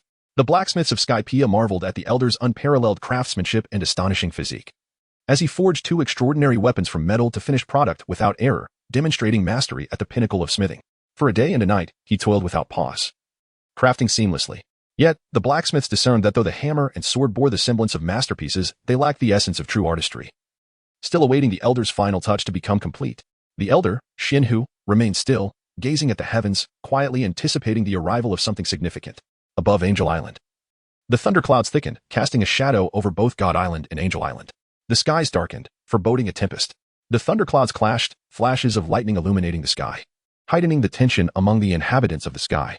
Ultimately, 2 swollen thunderclouds converged, and Shinhu, ever watchful, awaited this opportune moment. He wielded iron chains to ensnare 2 hammers and a great sword, then burst forth from the forge, casting the weapons into the lofty skies. As they ascended, A voluminous cumulonimbus cloud of thunder loomed, and at that precise moment, a bolt of lightning cleaved the heavens, striking the hammers and the greatsword. The enchanted weapons, charged by the lightning, plummeted back to the earth, crashing onto the cobbled street and creating small craters. Even as they lay there, arcs of blue electricity crackled and flickered around them. Xuanhu, using tongs, retrieved the two weapons and returned them to the forge to cool. After being struck by lightning, the weapons now possessed an ethereal allure, adding two masterpieces to the world. The blacksmiths of the floating island gathered around, eager to admire the creations. Initially, they had believed the sword to be superior due to its brilliance prior to the lightning strike. Its sheen was unmatched while the hammer appeared rather ordinary and dark. However, following the lightning's embrace, the once unremarkable hammer now gleamed with an extraordinary luster, its charm enhanced. Meanwhile, Inala continuously summoned thunderous cumulonimbus clouds above the island of gods and the island of angels, coalescing into a colossal black sphere, as vast as the two islands combined. Filled to the brim with electric fury, this immense, thunder-laden cloud cast a shadow over the floating island, instilling boundless despair. The Sandians on the island of gods and the inhabitants of the island of angels gazed up in terror at the ominous sphere. On the island of angels, the chief who had welcomed Luffy and his crew found himself praying to the divine. Such was the despair brought on by the impending catastrophe, so dire that they, who were once symbols of divinity themselves, sought the favor of the gods. On the streets outside the forge, Chief Ali, who had intended to alert Xuanhu to seek refuge, realized the enormity of the black sphere had already engulfed both the island of gods and the island of angels, leaving them with no escape. As he witnessed the approaching doom, he understood that it was too late. He lamented, "Is this our sin as the people of the floating island? Is there truly no future left for us?" Xuanhu placed a hand on Ali's shoulder, who was engulfed in despair, offering no comfort but uttering an enigmatic phrase, "What is owed will eventually return. Do not panic when the time has not yet come." After a day and night of forging, Xuanhu found himself drained of energy. Even if urged to seek safety, he lacked the strength to move. In the entirety of the floating island, only two souls remained untouched by despair. Upon arriving at the ruins of Zandora, Kichi was astonished to find Luffy amidst the debris, rather than ascending the celestial vines. With time running short and encumbered by a cumbersome golden orb, Luffy was unable to reach Enel's Ark of Noah, hindered by a barrage of lightning. In his moment of despair, Luffy spotted Kichi ahead and was struck by inspiration. He pointed towards the nearby celestial vines. "Kichi, do you recall the favor from our last encounter? Please assist me in ascending to those vines. The swifter, the better." Kichi responded with understanding. With the mastery of life manipulation and enhanced physical capabilities, Kichi had undergone a profound transformation following a near-fatal experience. He had learned to harness the life force within him with precision, enabling him to execute multiple transformations and reinforce various parts of his body, much like Chopper. While Chopper relied on medicinal means, such as the Rumble Ball, Kichi could now directly summon the life energy residing within his own being. Kichi transformed his right hand into a colossal dragon, capable of grasping Luffy with a single claw. Encasing Luffy in a frost-laden embrace, he shaped him into an ice dragon, launching it towards the heavenly vine. "Go, Luffy. Hammer that vile deity into submission." The ice dragon surged forth, creating a sonic boom as it ascended like a rocket. Ultimately, it delivered Luffy to the vine before dissipating. Upon landing on the vine, Wapol discerned Luffy's intention to leap towards the center of Rain, in pursuit of Enel aboard the Ark Maxim. However, the distance to the center was substantial, necessitating someone to tilt the vine towards Rain's core. Wapol gazed at the impact shell in his hand, realizing this was his final chance. Recalling how the Straw Hat Kid had emerged unscathed from a lightning strike, he deemed it wise to gamble on the Straw Hat's fortitude. "Straw Hat, trust me just this once, keep running." As Luffy raced past Wapol without hesitation, the battle-hungry Wapol aimed his palm at the vine's gap. With one last mighty blow, he detonated the vine, creating a vast opening and angling its upper segment towards Rain's center. Luffy, fueled by the collective efforts of his comrades, leapt from the slanted vine towards the dark core of Rain. With a rubbery golden whip, Luffy swung his elongated arm, striking wildly within the black orb of thunder, ultimately shattering the stormy mass and revealing a clear sky. Witnessing the dissipating pressure of the dark sphere above the island, the overseer was moved, exclaiming, "Indeed, a deity exists." The inhabitants of Skypiea, alongside Luffy and Kichi's crew, rejoiced, dispelling their despair. Yet, the crisis was far from over. The outcome of Luffy and Enel's final confrontation loomed. Wapol shouted skyward, urging Luffy, "Straw Hat, ignite the flame of Shandora." For the promise made between Rolando and the warriors of Sandia, to validate the existence of the Golden City Shandora, and to conclude 3 centuries of conflict between the Scipians and Sandians. High above, 2 titans clashed. Enel, transformed into the towering form of a lightning god, confronted Luffy head-on. With a spiral charge, Luffy extended his arm, striking Enel out of his godly guise and delivering a decisive blow that sent him crashing onto the Golden Bell, vanquishing the tyrant who had ruled Skypiea for 6 years. The bell flew from the vine's peak, its resonant chimes echoing across the skies, a sound that had withstood the test of 300 years. Under the sunlight, Luffy's silhouette cast a colossal shadow over Gaia Island. The bell's toll was unmistakable. Such a sound could only emanate from the Golden City Shandora, as described by Rolando. The monkey and gorilla, alongside the wounded Mont Blanc Noland, gazed up at Luffy's shadow. Straw Hat, are you trying to reveal the Golden City's existence to me? Nolan wept, sharing a moment of camaraderie with his simian brothers. This is romance, indeed. Haha. Chapter 81. The Lost Golden Pillar. As the battle in Skypiea concluded, the defeated Enel had not succumbed but instead took flight aboard his golden ship, the Ark Maxim, heading towards the fabled infinite land, the moon. This tiny sky island is yours. I shall seek a place of boundless possibilities. The formidable Enel had departed for the moon, marking a significant turning point. Watching the Ark Maxim fade into the distance, Kichi felt a sense of relief wash over him. Enel had been the one boss he could not contend with in the first half of the Grand Line. He had initially sought to acquire Sea Stone from Wapol to attempt a confrontation with Enel, but after witnessing Enel's swift movements and attacks surpassing even the Six Powers, he deemed further attempts futile. The only one capable of defeating Enel was Luffy, who had consumed the sun god Nika form of the Hito Hito no Mi. Indeed, Kichi believed it was fate, an inevitable outcome. The most liberated of tales, the most romantic of chapters, yet beneath it lay a core of confinement. Though the world of One Piece remained unfinished, Kichi, possessing knowledge of much of the plot, arrived at this resolute conclusion. Neither pure physical nor fruit-based countermeasures could adequately explain the dynamics at play. Water countered crocodile's sand due to its inherent moisture, while rubber's insulating properties were notable, yet not entirely effective against stone or wood. The stone and wooden weaponry wielded by the Sandians were effortlessly evaded by Enel's elemental prowess, rendering them ineffective. When it came to the fruit abilities, rubber was said to counter lightning, yet comparisons to Mr. 3's candle fruit, which could thwart Magellan's poison, fell short. Mr. 3's wax could indeed obstruct Magellan's ordinary purple poison, but when faced with Magellan's more potent crimson toxin, the barrier was easily breached. Luffy, however, remained unscathed by Enel's formidable electric form, as the true damage stemmed from Enel's physical strikes with his golden staff or the heat generated from it, leaving Luffy impervious to direct lightning attacks. Thus, Luffy's devil fruit had transcended the ordinary rubber fruit. The foundations had long been laid for this revelation. In Kichi's previous life, many had speculated on the significance of the rubber fruit, linking it to Shanks' seemingly mundane devil fruit, which, beneath its surface, held great potential.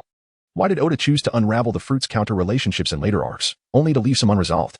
The answer is simple: it could not be avoided. In this world of the heroic and passionate genre, the notion of destiny is profoundly intertwined with conflict. One fruit consumed is inevitably countered by another. And regardless of the training or extraordinary encounters that may follow, the inherent limitations of this counterbalance cannot be transcended. Thus, in the realm of heroic narratives, such an immutable fate truly epitomizes the essence of a shattered destiny. The protagonist, Luffy, endowed with the higher divine potential of the sun god Nika fruit, is destined to emerge as the strongest, provided that his ascent is achieved through diligent training rather than arbitrary favoritism. In the context of heroic tales, this trajectory does not signify a fractured destiny, as the core principle remains that regardless of one's origin, be it a chosen one, a favored child, a royal descendant, or a commoner, strength is attained solely through relentless cultivation and growth, culminating in the ultimate confrontation at the pinnacle. This cultivation may stem from personal endeavor, innate talent, serendipitous encounters, or the advantageous connections forged by predecessors. All avenues are permissible in the boundless world of heroic narratives, as long as one possesses the capability to seize them. The narrative surrounding the conflict in Wano serves to amend the inconsistencies presented during Enel's battle with Luffy. The two giants from the Little Garden can rectify Mr. 3's failure through their inherent traits and the customs of Giant Island. Similarly, Crocodile's shortcomings can be attributed to his strategic choice of terrain and the limitations imposed on his abilities due to 3 years of dehydration. However, Enel's decision to confront Luffy head-on, despite having the opportunity to leverage his lightning speed for rapid strikes with his golden staff, raises questions. He could have inflicted considerable damage using the electric heat of his weapon or evaded Luffy's attacks altogether. Instead, he chose to engage directly, resulting in unnecessary harm. This starkly contrasts with his previous, more cunning approach.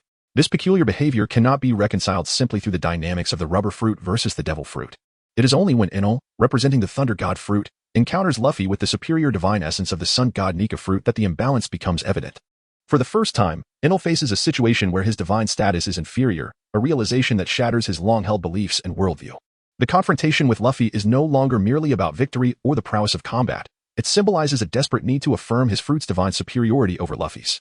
Thus, the conflict over the divine status of their respective fruits elucidates Enel's erratic behavior, effectively addressing one of the most significant narrative flaws in the Sky Island saga. Meanwhile, the small figure of Faraday, having flown to the side of Captain Kage, observes Kage's keen interest in Enel, suggesting a deeper understanding of him. With the captain now at ease, Faraday approaches with a query. Captain Kage, when I encountered Enel, he left me with an unsettling impression.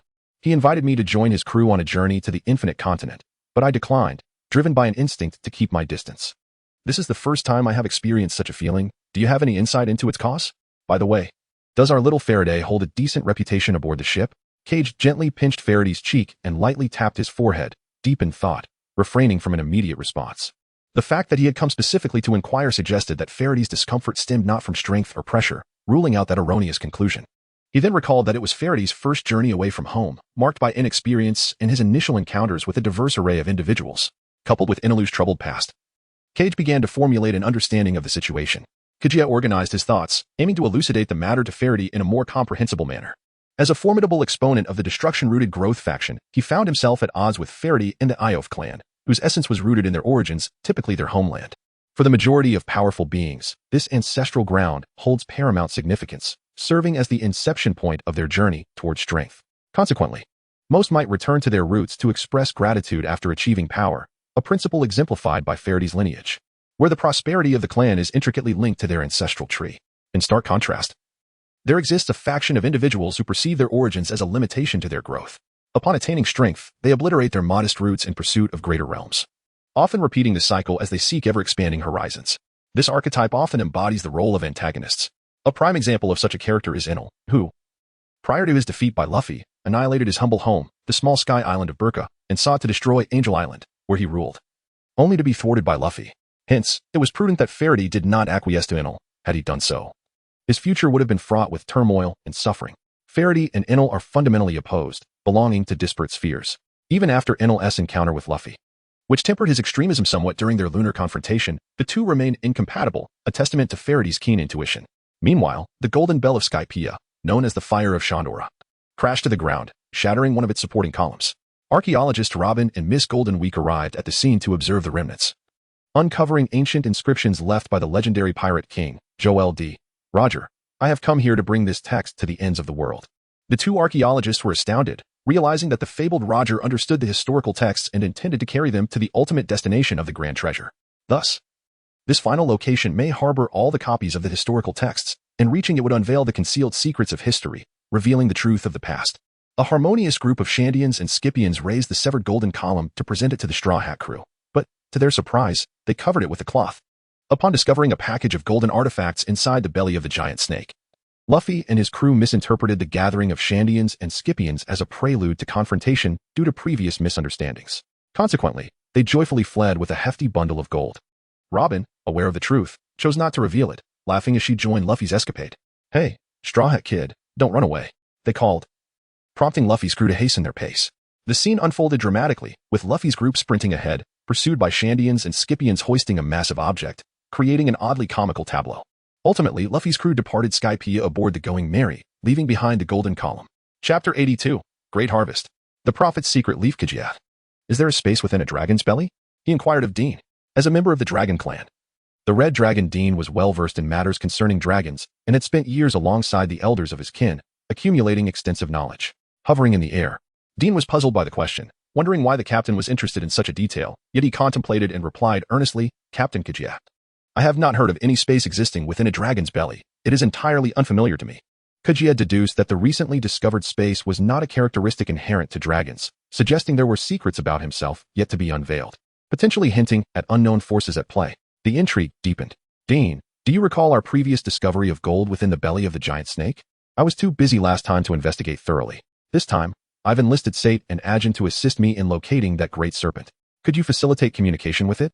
Ajin, Sate, and I will re-enter its belly for an extensive search." Jack approached Dean, the crew's designated interpreter. "Go ahead, I have no further business here. Just remember to search meticulously," Kajia instructed Dean. He understood that Luffy had already scoured the snake's belly, likely leaving little gold behind. Yet considering the serpent's massive length of 200 meters, there might still be treasures concealed within. He did not dwell long on this matter. His true pursuit lay in the substantial bounty that Luffy's crew had inadvertently overlooked, the Golden Column. Meanwhile, Luffy's party hastily departed, leaving behind a group of Scipians and Shandians, who gazed longingly at the Golden Column on the shores of God's Island. Kage hastened over, only to discover that Gonfor and the chief of the Scipians, Aisha, were also among the group. United in reconciliation, they had intended to express their gratitude to Luffy and his crew for saving Skypiea. "Are you planning to present this magnificent golden pillar to the Straw Hat crew? I am a friend of Luffy. I shall assist you in this endeavor. Let us return to the Blue Planet, where we are likely to encounter them," Kage remarked as he approached. The chief of the Scipians cast a glance at Gonfor. "Very well," the former god of Skypiea, Gonfor, acquiesced. What choice did he have? The Heart Network revealed the opponent's severely injured state, even with the addition of Oli. They would not stand a chance against them. The other party indeed intended to seize it, and no one could obstruct them. The Skippy-in-Chief and Gonfor instructed the crowd to place the golden pillar before Kaguya, as they set down the golden column and removed the white cloth. The resplendent golden sheen sparkled brilliantly, a testament to its enduring nobility even after 3 centuries of time. Cage's transformation into a frost dragon, towering over 20 meters, struck an imposing presence before the gathered crowd on the Sky Island. Gonfor, unfamiliar with Cage, felt a sense of relief for not having provoked this individual from the Blue Sea. With a firm grasp on a golden pillar, he directed it towards the dragon's maw, utilizing the newly awakened spatial capacity in his stomach to store the pillar within. To the onlookers, it appeared as if the blue dragon was swallowing a colossal golden column whole, creating a spectacle akin to magic that left them in awe. Cage had already secured the greatest treasure and was preparing to return to Angel Island with his partners to retrieve Xuanhu. He would not partake in the subsequent affairs concerning the Sky Island and the long-standing grievances with the Shandians. Those matters were best resolved through dialogue between their 2 races. Mr. Golden Week, who had observed Captain Cage's every move, inquired during their return to the ship, "Captain Cage, how did you manage to consume gold? Can you truly digest it so easily?" "I was struck unconscious by that thunder god Enelu. Upon awakening, I discovered a spatial realm within my belly. I merely stored the golden pillar there. I lack the ability to digest gold," Cage candidly shared with his crew. Could this spatial ability be linked to that of the esteemed Hill? After all, the ancient texts left by Hill and my family depict him as the Dragon King, endowed with unique capabilities, Mr. Golden Week speculated. Perhaps, but when I inquired with Dean, he affirmed that none of the dragons possess such an ability. "It is more likely a result of other factors, not intrinsic to the dragons themselves," Cage responded. Hill, being the Dragon King, is known to the Yof tribe. It is surprising that even Mr. Golden Week Mariana's family is aware of this. What a formidable lineage. The Yof tribe has existed for millions of years, suggesting that the Mariana family may also trace its heritage back to that era. "Captain Cage, will you truly be giving the golden pillar to Luffy and his Straw Hat crew? Such a treasure." Miss Golden Week, momentarily distracted from the peculiarities of Cage's spatial abilities, shifted her focus to a more pressing matter. "Indeed, however, I shall exchange it for an equivalent sum of money, acting as an intermediary. I believe profiting from the price difference is not unreasonable," he chuckled. Seeing Cage grin, Miss Golden Week couldn't help but internally scoff. On the surface, he may not appear greedy, yet beneath lies a covetous dragon. The ship, the Zhuanggong, departed from the altar of the Island of Gods, propelled by a swift shrimp, hurrying back to Angel Island. The swift shrimp and crabs of the Sky Island serve as unique modes of transport, reserved for the elite of the island. This particular shrimp was summoned by Gonfor at Cage's request, its speed far surpassing that of the ship itself, thus conserving precious time. "Let me show you." "Aha. We've struck it rich again. I never anticipated the giant serpent to cooperate so well this time," Jack exclaimed, sprawled on the deck, displaying a trove of golden treasures uncovered by him and Dean. Naturally, Shank and Akin also contributed to this bounty. The serpent's cooperation stemmed from 2 injuries it had sustained in a single day, once by Shank and later by Enelu's thunderous assault during its awakening in the ruins of Skypiea. Today, it was keen to avoid further harm. Additionally, Luffy ignited the flames of Skypiea, awakening the divine essence embedded in the DNA of Nolan, the Sky Master, steering the serpent back onto the path of divinity, tempering its once savage nature. The crew aboard the ship rejoiced immensely at their abundant gains from the Island of Gods. At the dock of Angel Island, Xuanhu and Chief Oliver awaited their arrival. "You have 1 hour. If anyone needs to make purchases, hasten," Cage announced as the ship docked. Sart and Guide promptly responded, eager to buy shells from Angel Island, known for their myriad functions and research value. Afterward, Oliver dispatched a soldier to guide them. "I appreciate your contributions to Sky Island," Chief Oliver said, doffing his hat to reveal his graying hair, bowing before Cage. "No need for such formality, Chief Oliver." "I did little more than assist Luffy," Cage replied, helping Oliver to his feet, feeling a tinge of embarrassment for his modest efforts. However, Chief Oliver acknowledged Cage's actions, validating Cage's earlier assumptions. "I knew you would possess a heart's connection. It seems you are indeed the 4th heart capable of encompassing the entire island, even extending to 2 islands. Oliver, there is a warmth about you that resonates with me. You possess something of the Yof tribe, do you not?" As he examined Chief Oliver closely, Freddy mused, "You truly are one of his kin." "This is for you," Oliver said, producing a book crafted from green leaves. Its pages formed from layered leaves, appearing unremarkable yet exuding an ancient vitality. "The Secret of the Ancestors. This tome is reserved for the prophets of the Yof tribe." Inscribed with the ancestral leaves. "Have you met a prophet of the Yof tribe?" "No, that cannot be. The timeline does not align," Freddy exclaimed, his emotions fluctuating between astonishment, joy, confusion, and perplexity. "Years ago, I served as a priest on Sky Island. However, during a battle with the Shandians over a decade ago, I was grievously injured and fell from a cliff. At the bottom, I was unexpectedly rescued by a flying green light, which instructed me to await his kin on Angel Island to personally deliver this vital item. After that day, I stepped down from my priestly duties and have been waiting for his people. Now, my mission is finally fulfilled. As Chief Oliver handed the leaf book to Freddy, he recounted his extraordinary experience. It became apparent that the prophet's lingering desire could only be fulfilled by one capable of foreseeing fate, facilitating such an intricate reunion with the destined individual. Thank you for your protection, my friend. Freddy clasped his hands in gratitude towards Chief Oliver as he accepted the ancestral tome. Thus, it was revealed that Chief Oliver was the former priest. And Cage thought to himself, now everything aligns. Chapter 83, Naming Weapons. Hypnosis and Hysteria. Having not ventured to Angel Island for purchases, Cage awaited aboard the Zhuanggang. Observing Freddy's steadfast protection of the ancestral tome, keen to glean any insights. Freddy, what secrets does the ancestral tome of your prophets hold? I cannot say for certain. Only a prophet can decode its contents. However, it is undoubtedly of immense significance to our tribe. Once we return to the Blue Sea, I shall send it back for the prophet to decipher, Freddy replied, hovering before the captain. It seemed that a good meal could not be savored immediately. Wow, this is simply stunning. I finally possess a divine weapon, Jack exclaimed, marveling at the magnificent sword gifted to him by Xuanhu, its exquisite patterns captivating his gaze. This sword rivals the finest blades in this world. Jack, the heights to which you elevate this weapon depend on your own endeavors, Cage remarked. Understood.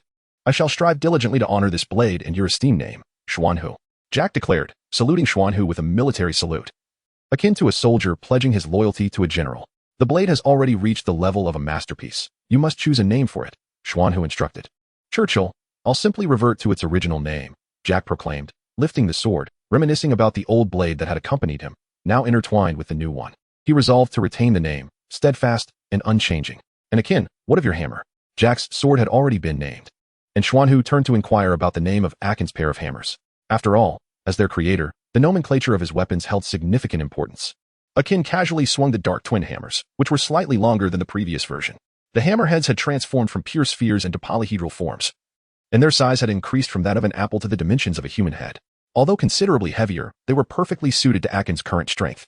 The grip had been enhanced with additional metals, treated for slip resistance and anti-corrosion, presenting a stark contrast to the rough iron surface of the older model.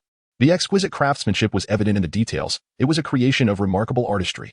While Akin had previously discussed the blueprints for the new weapon with Xuanhu, the tangible presence of the dual hammers exuded a weighty and chilling aura that mere illustrations could never convey. I haven't thought of a name. Perhaps you could bestow one upon it, Xuanhu, Akin replied without a moment's hesitation. In this world, weapons were typically named by the blacksmiths upon their creation, leaving the users unconcerned with such matters. Moreover, aside from swords and blades, most other weapons rarely bore names, as they were simply replaced when damaged. Renowned artisans seldom crafted anything beyond swords and blades due to market dynamics and reputation, leading to a vicious cycle where non-bladed weapons failed to achieve the same level of acclaim as their bladed counterparts. Xuanhu began to contemplate, the deep crimson aura swirling around his figure, resembling a malevolent spirit emerging from the depths of hell, exuding an air of menace. Let us keep it simple and call it Red Ghost.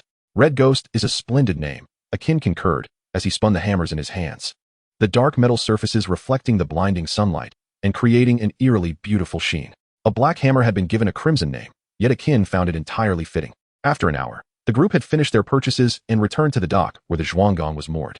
The trio who had arrived first, Carmen, Hank, and Chef Debudi, were laden with large bundles of provisions. Cage proactively assisted in loading the packages onto the ship and delivering them to the kitchen. After all, most of the food would eventually find its way into his stomach. He immediately inquired about the shells, particularly whether they had procured any impact shells. Alas, there are none available, not even the impact shells we desire, Sartre and Gady responded.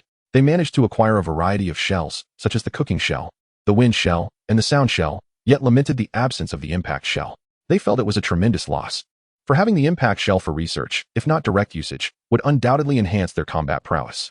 Impact shells are exceedingly rare. Over the course of centuries, only a scant few have been found in the Sky Island, while warriors tend to keep them as personal weapons.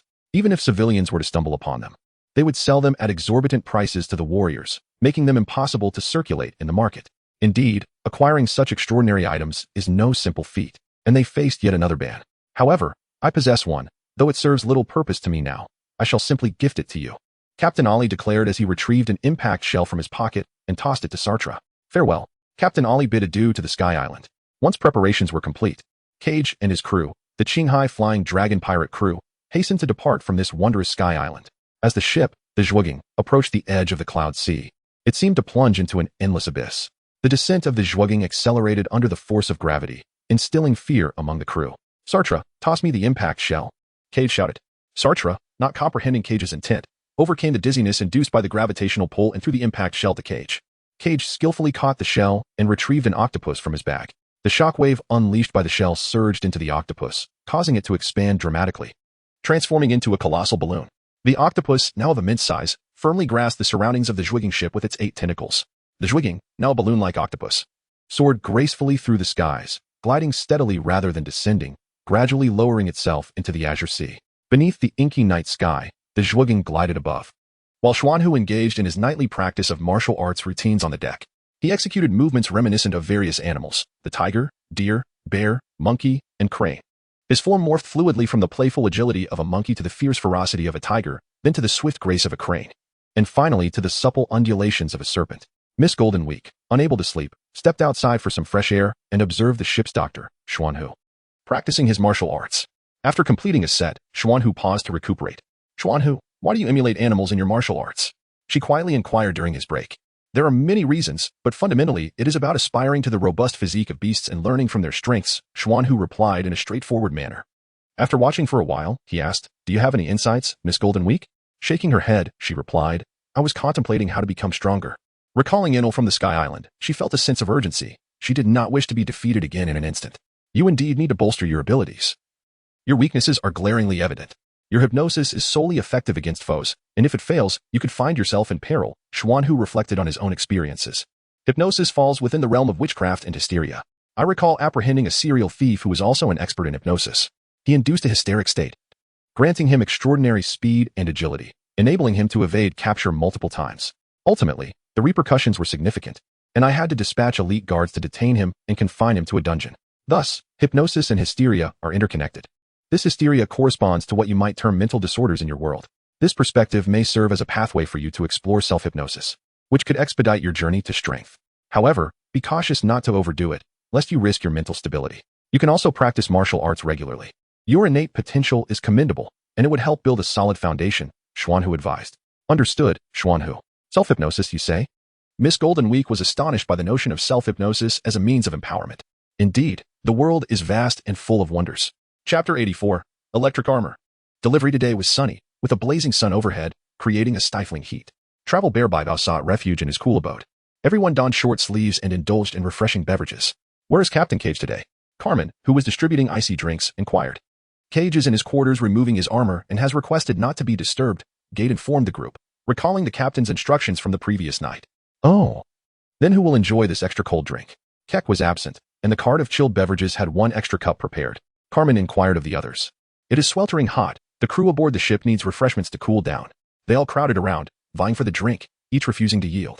Ultimately, they resorted to a game of rock, paper, scissors, with the seasoned Xuanhu emerging victorious and claiming the coveted cup. The ship, Zhuanging, continued its ascent through the skies, nearing Qinghai, where the surface of the sea became distinctly visible below. The sky was a brilliant expanse of blue, though clouds gradually began to accumulate, thickening from wispy forms to denser masses. Without a hint of darkness, unexpectedly, a sun shower commenced.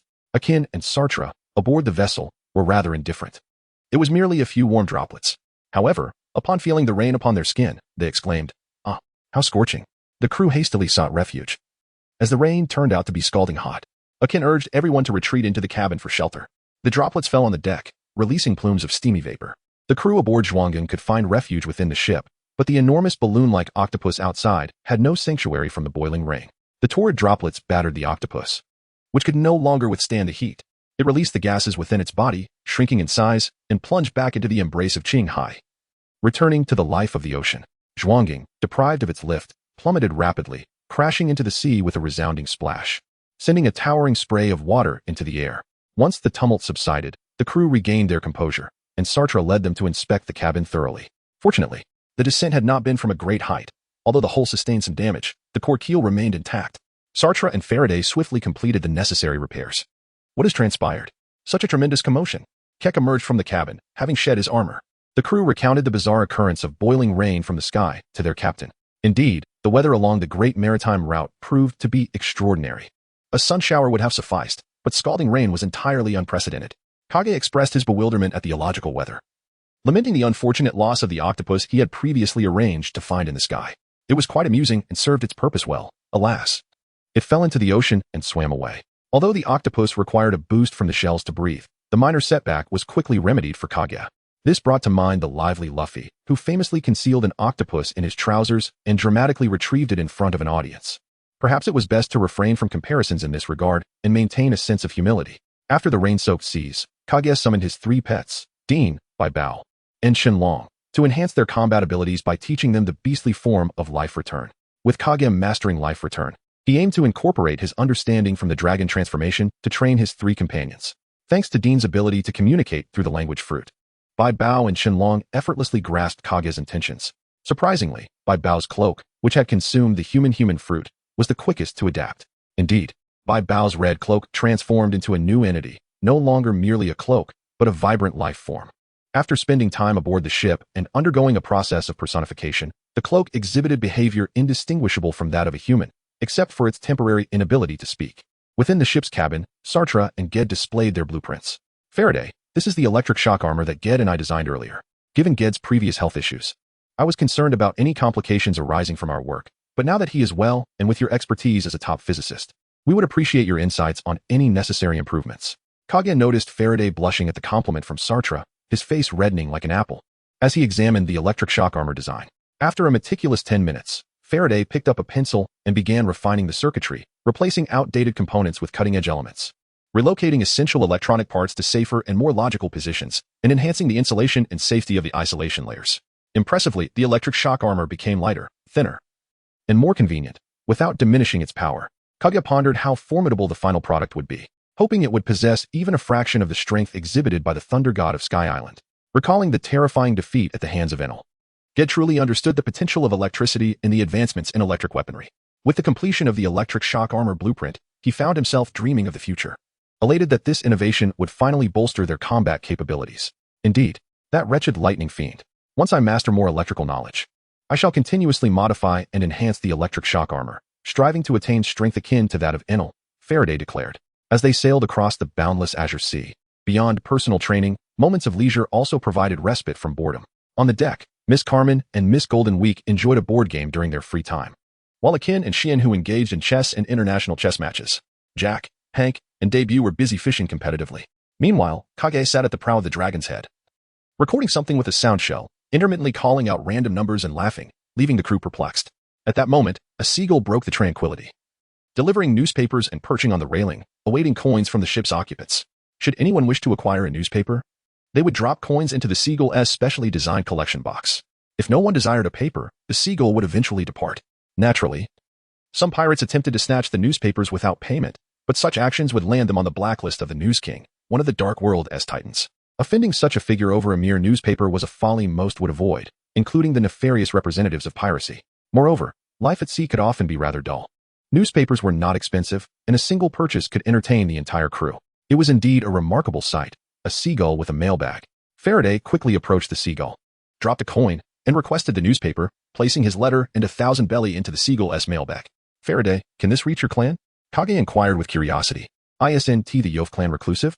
Indeed, the mailbag seagull first returns to the human news headquarters, organizes the deliveries, and then, on the next round, sends the papers along with the letters to the island. Although there may be discrepancies in delivery, as long as it reaches the Little Garden, the elders will be informed, and it will eventually reach the king and the prophet. Rest assured, Captain Kaguya, Little Garden is always under the watch of our Yof clan. Whenever anything enters Little Garden, my kin will be aware. Faraday recounted, recalling how 2 giants had once brought the decaying heads of sea beasts to the island, causing a foul stench that enveloped the entire area until his clan swiftly dispatched insects to dispose of the rotting remains. Realizing the significance of their past involvement, Kaguya reflected on the prowess of the Yof clan, whose hidden sanctuary, Little Garden, predated even the giants. Is this mailing method truly secure? Kaguya asked. Our clan discovered the seagulls while monitoring the 2 giants. We spent years establishing communication with them, and their reliability is quite high. Even if they were to open it, the ancestral leaf record would appear to them as mere foliage, lacking any meaningful significance, Faraday explained. Truly, a race capable of enduring through the ages and possessing such strength was not to be underestimated. Do not rush. I too wish to send something. After Faraday completed his mailing, Miss Golden Week approached to deposit a letter and 1,000 belly into the seagull's mailbag. With the letter safely stowed, and seeing that no further business remained on board, the great seagull took flight, returning to the clouds in the news headquarters, awaiting the next round of deliveries. Miss Golden Week, you must have heard that the Yove clan resides in Little Garden. You didn't have time to include this in your letter. Only mentioning that Faraday is a relative of the divine grace you received. This is sufficient. You know the whereabouts of the Yove clan. Do not disclose this to the Divine Grace Organization, Kage admonished, wagging a finger. Otherwise, angering the Yove clan could have severe consequences for your family within the Divine Grace Organization. Kage reiterated solemnly to the ship's archaeologist, Miss Golden Week. This is no jest. Each elder of the Yove clan possesses strength rivaling that of a vice admiral in the Navy. And there are also the two unfathomable kings and the ever-elusive prophet. The depth of that formidable assembly was such that none could afford to offend them lightly. Cage could hardly believe that the archaeological organization Shin'en from the North Sea could possess the strength of an imperial faction. Of course, if Miss Golden Week insisted on courting danger, there was little he could do. In the interest of future unity within the fleet and to preempt potential conflicts, he felt compelled to offer a word of caution in advance. What followed would depend on Golden Week's own growth and choices. As the sky darkened and torrential rain began to fall, the waves of the sea surged like hands extending and deepening in force, relentlessly battering the Zhuanggang. Fortunately, Cage and his crew had become adept at navigating such commonplace adverse weather, skillfully maneuvering through the incessant waves during this brief tumultuous period. Eventually, the clouds parted, revealing a clear sky, and the sea returned to a state of tranquility. In the distance, a piece of wood emerged, upon which a gaunt man lay motionless, seemingly unconscious from a maritime disaster. To the left, on the surface of the water, there were refugees, with a board on which Shank pointed towards the ship's left front. With a keen understanding of the ocean, he quickly spotted the man. Retrieve him quickly. We must act without delay. Upon hearing the captain's command, Shank leaped into the water to rescue the castaway and brought him back aboard the Zhuanggang. The ship's doctor, Xuanhu, felt the man's pulse and opened his eyes to assess his condition. There was no immediate danger to life. He had not swallowed excessive seawater and merely needed rest. The unfortunate man's condition was rather mild, so Xuanhu refrained from employing any healing techniques. Instead, he fetched a plate of drinking water from the kitchen and placed it beside the man, patiently waiting for him to regain consciousness. At this moment, it would have been fitting for Xuanhu to display his extraordinary medical skills, showcasing his prowess to the admiration of all. Yet, his inaction was disappointingly contrary to expectations. Jack, with his straightforward nature, found it hard to accept Xuanhu's passive approach, feeling as though he had suffered a severe mental blow. Having received a renowned sword forged by Xuanhu, he had come to regard him as a towering figure, only to have his idolization shattered by Xuanhu's current demeanor. Xuanhu decisively delivered a sharp blow to Jack's head. Stop overthinking. It hurts. I realize my mistake. Please, no more. Jack retreated, clutching his swollen temple. Before long, the unfortunate man awoke, propping himself up. His cracked lips moved uncomfortably as his hands searched the deck instinctively for water. The pain in his eyes forced him to squint open, revealing a circle of onlookers gazing at him. Startled, he recoiled, hitting the railing behind him. Cornered and wary of the people and circumstances surrounding him. You're not seriously injured. There's water beside you. It's for you. Drink and regain your strength, Xuanhu instructed, gesturing towards the water. Thank you. My name is Lucia DC. I am grateful for your rescue. The man recollected the disaster at sea and, upon realizing he was aboard a ship, expressed his gratitude while lifting the plate to drink. As he surveyed his surroundings, the sight of the flying dragon pirate skull flag astonished him, causing him to choke on the water. Cough, cough. They are pirates. I was saved by pirates. He recognized them as the notorious crew of Cage, known for their recent fame, the bounty of 100 million berries on Cage, and 30 million berries on the ghoul-like Akin and the fishman Shank. Reflecting on the state of his homeland, a DC conceived a bold idea, though it was a desperate measure. The people could wait no longer. He had to act without hesitation. Setting down the plate, he summoned his strength, walked to the center of the ship, and resolutely knelt before Cage, pleading, Captain Cage, may I enlist your help to reclaim my country, Laonmoni. Upon hearing the astonishing words of Adas, Cage chuckled softly and helped him to his feet. What troubles you? Speak slowly while standing. I do not favor conversing with those who kneel before me. Acknowledging Cage's preference, Adas rose cautiously beside him, continuing to plead earnestly. Captain Cage, I assure you, I am not jesting. I was once a general of the kingdom of Laonmoni. But 5 years ago, a band of brigands seized our nation. Only you possess the strength to vanquish these marauders, and I shall offer a reward of 1 billion berries. A strategy of driving away the tiger to swallow the wolf? Intriguing indeed. Kage continued with an unperturbed demeanor. 1 billion berries is quite a sum. But within that realm reside the people you hold dear, brothers, sisters, and beloved friends. Listening to Kage's somewhat hesitant tone, Adas remained uncertain of his true sentiments and refrained from interjecting. We need to increase the payment. Kage promptly affirmed Adas's assertion. The crew was left speechless, collapsing onto the deck in astonishment at the captain's unexpected pivot. What a ridiculous connection. Adas exhaled in relief, recognizing that there was still room for negotiation as he extended 5 fingers. 15 billion. Observing Kage's lack of response, Adas reduced his fingers to 2. 20 billion berries. Before Adas could finish his statement, Kage grasped his hands firmly. Agreed. It is settled then, 20 billion berries, General Adas. My crew and I shall accompany you to confront those brigands of the Laonmoni kingdom, and we shall deal with them accordingly. To drive away the wolf, one must also contend with the tiger. As long as the rewards are substantial, fear not the wolf, for the tiger can also be consumed. Thus, the agreement was struck. Adas found it hard to believe that a notorious pirate was ensnared so easily for a bounty of 1 billion berries. His spirits lightened considerably.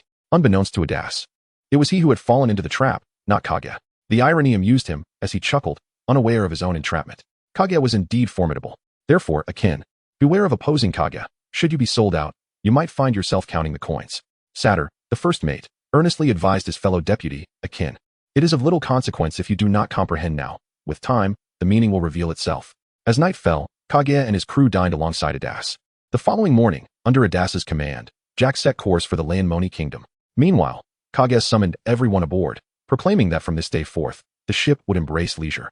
Commencing each morning with a session of calisthenics, Cage took out the audio device to play the recorded music and called upon aides to join him. Together, they began the national second set of middle school radio exercises as the arrow beckoned.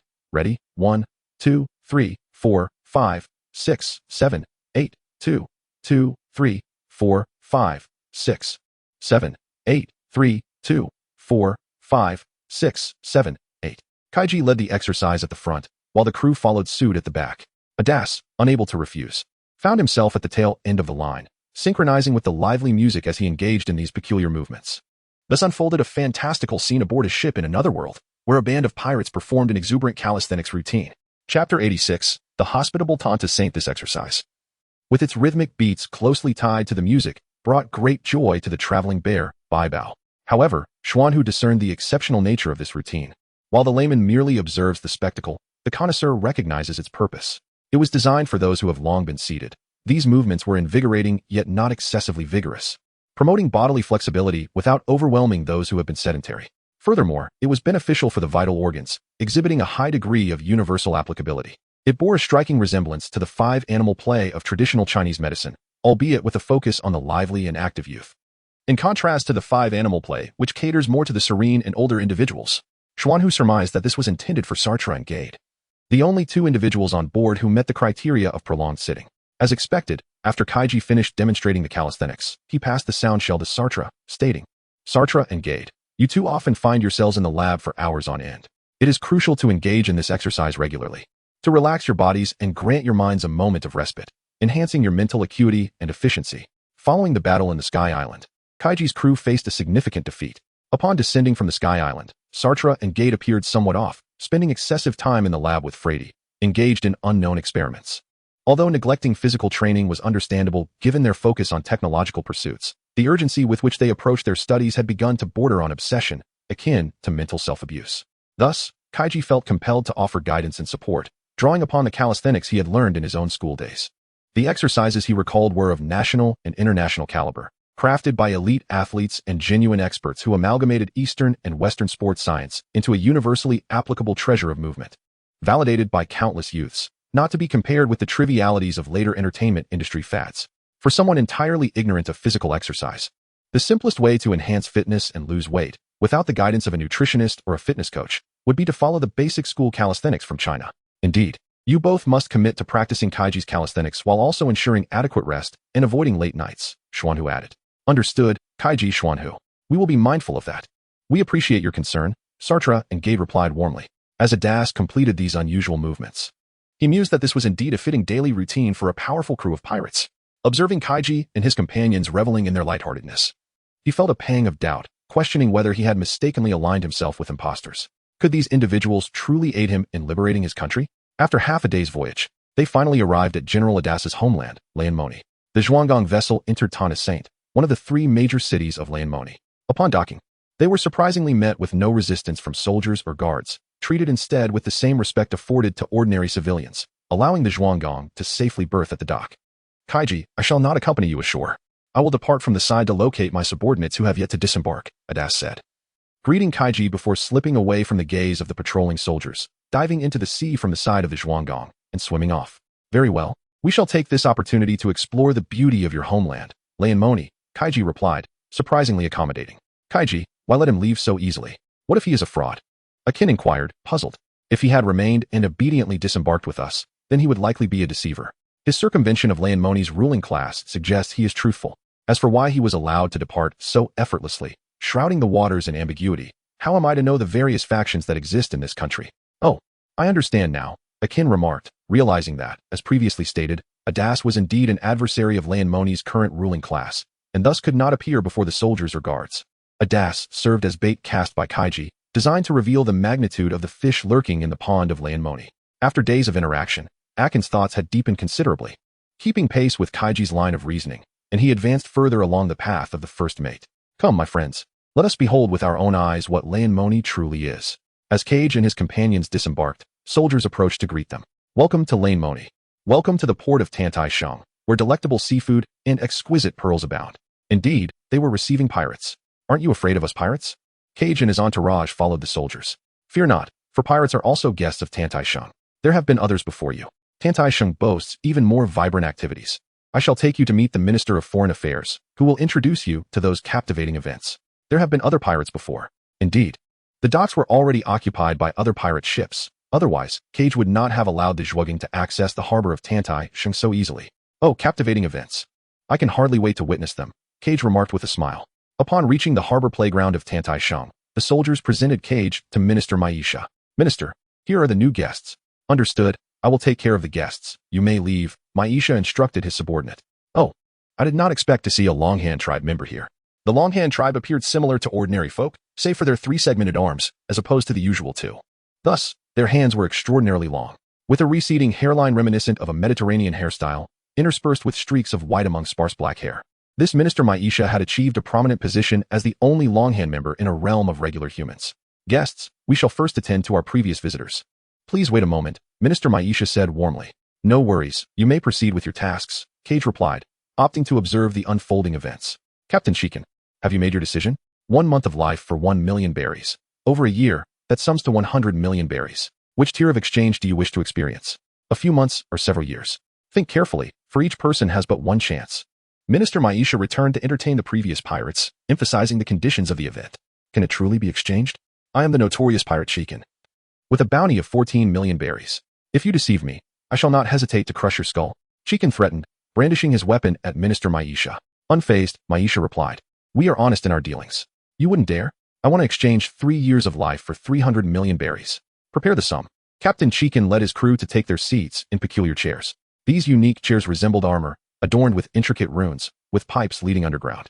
As the pirate crew settled in, Maisha signaled his subordinate to operate the nearby compass, initiating the exchange. The armored seats emitted a cloud of white smoke, and the runes began to glow with a green light, commencing the absorption of their life force. 10 minutes later, the operation concluded, and the smoke dissipated. The crew awoke from their trance. Witnessing the scene, Cage was astounded. It was indeed possible to trade one's lifespan. Chicken had become frail and aged. His once robust muscles diminished, now wrinkled and decrepit, transformed from a vigorous man into an elderly figure. His formerly strong subordinates now appeared weak and weary, akin to long-term patients. How can this be? Captain Chicken gasped in disbelief at his reflection. You wretched scoundrel. I will kill you. Return my life. Minister Maisha kindly offered a mirror. Many precious things are only cherished once lost. But regret is no longer an option. Enraged, Captain Chicken disregarded the gold laid out on the table and swung his spiked club at Minister Maisha. Before the weapon could strike, Maisha's hand pierced Chicken's body. With swift, alternating strikes, Maisha dispatched Chicken and his crew, not forgetting to step on Chicken's head. This is the grand line. A pirate with a bounty of merely 10 to 20 million is but a small player here. Those who fail to recognize their place are foolish. Such speed and deftness. Indeed, the Longhand tribe is cunning and shrewd, akin to the Jews in the world of pirates. Chapter 87. Another 300 million berries. By enticing individuals to exchange years of life for tenfold sums, Maisha achieved his goal while simultaneously diminishing his enemy's strength. Utilizing mirrors to exploit vulnerabilities, he incited chaos among his foes, compelling them to blindly retaliate and transforming them into unreasonable adversaries. Thus, Maisha remained within the bounds of legality, possessing countless justifications to deal with his opponents on his home turf. In a realm rife with naive pirates, the likelihood of falling for such tricks was exceedingly high. With only a rare 1% of sages able to evade the snare, it was evident that Minister Maisha, who held a position above many, was a cunning old fox of wisdom. Maisha, have you dealt with them all without leaving a few for me? You have no idea how tedious it is to serve as mayor.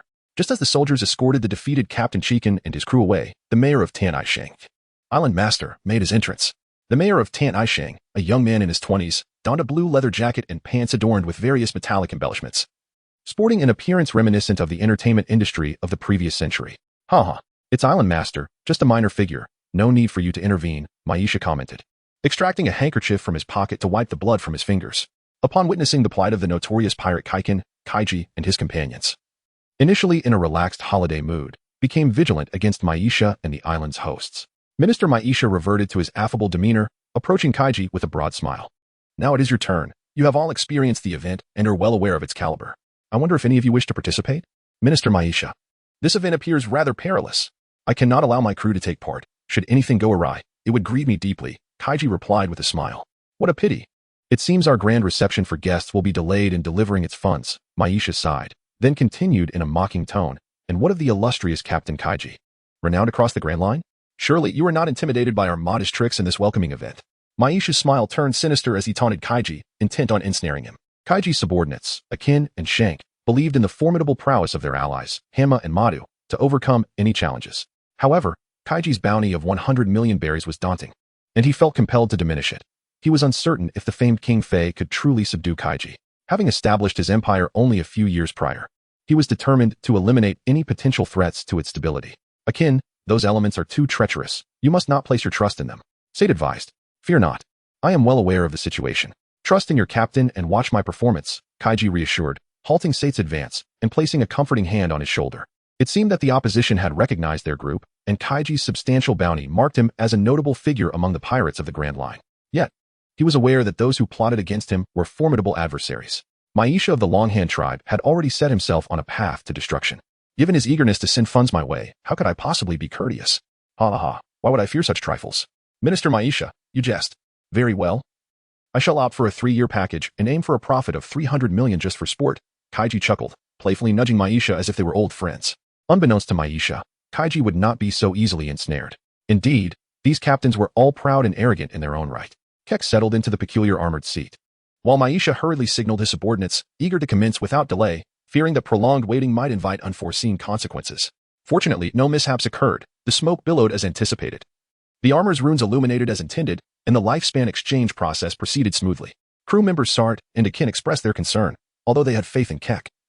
They silently hoped not to witness the sight of an aged Kek with silver hair. 5 minutes later, the smoke dissipated, and the outcome was unveiled. Out stepped Kek. Still adorned with a full head of black hair, as if nothing had transpired, he appeared completely unscathed. Maisha, the island chief, and their soldiers gazed in disbelief at the unharmed Kek, questioning how such a phenomenon could occur. Since the inception of the Tanisheng event in the port city 3 years ago, this was the first instance of someone emerging from the lifespan exchange unscathed.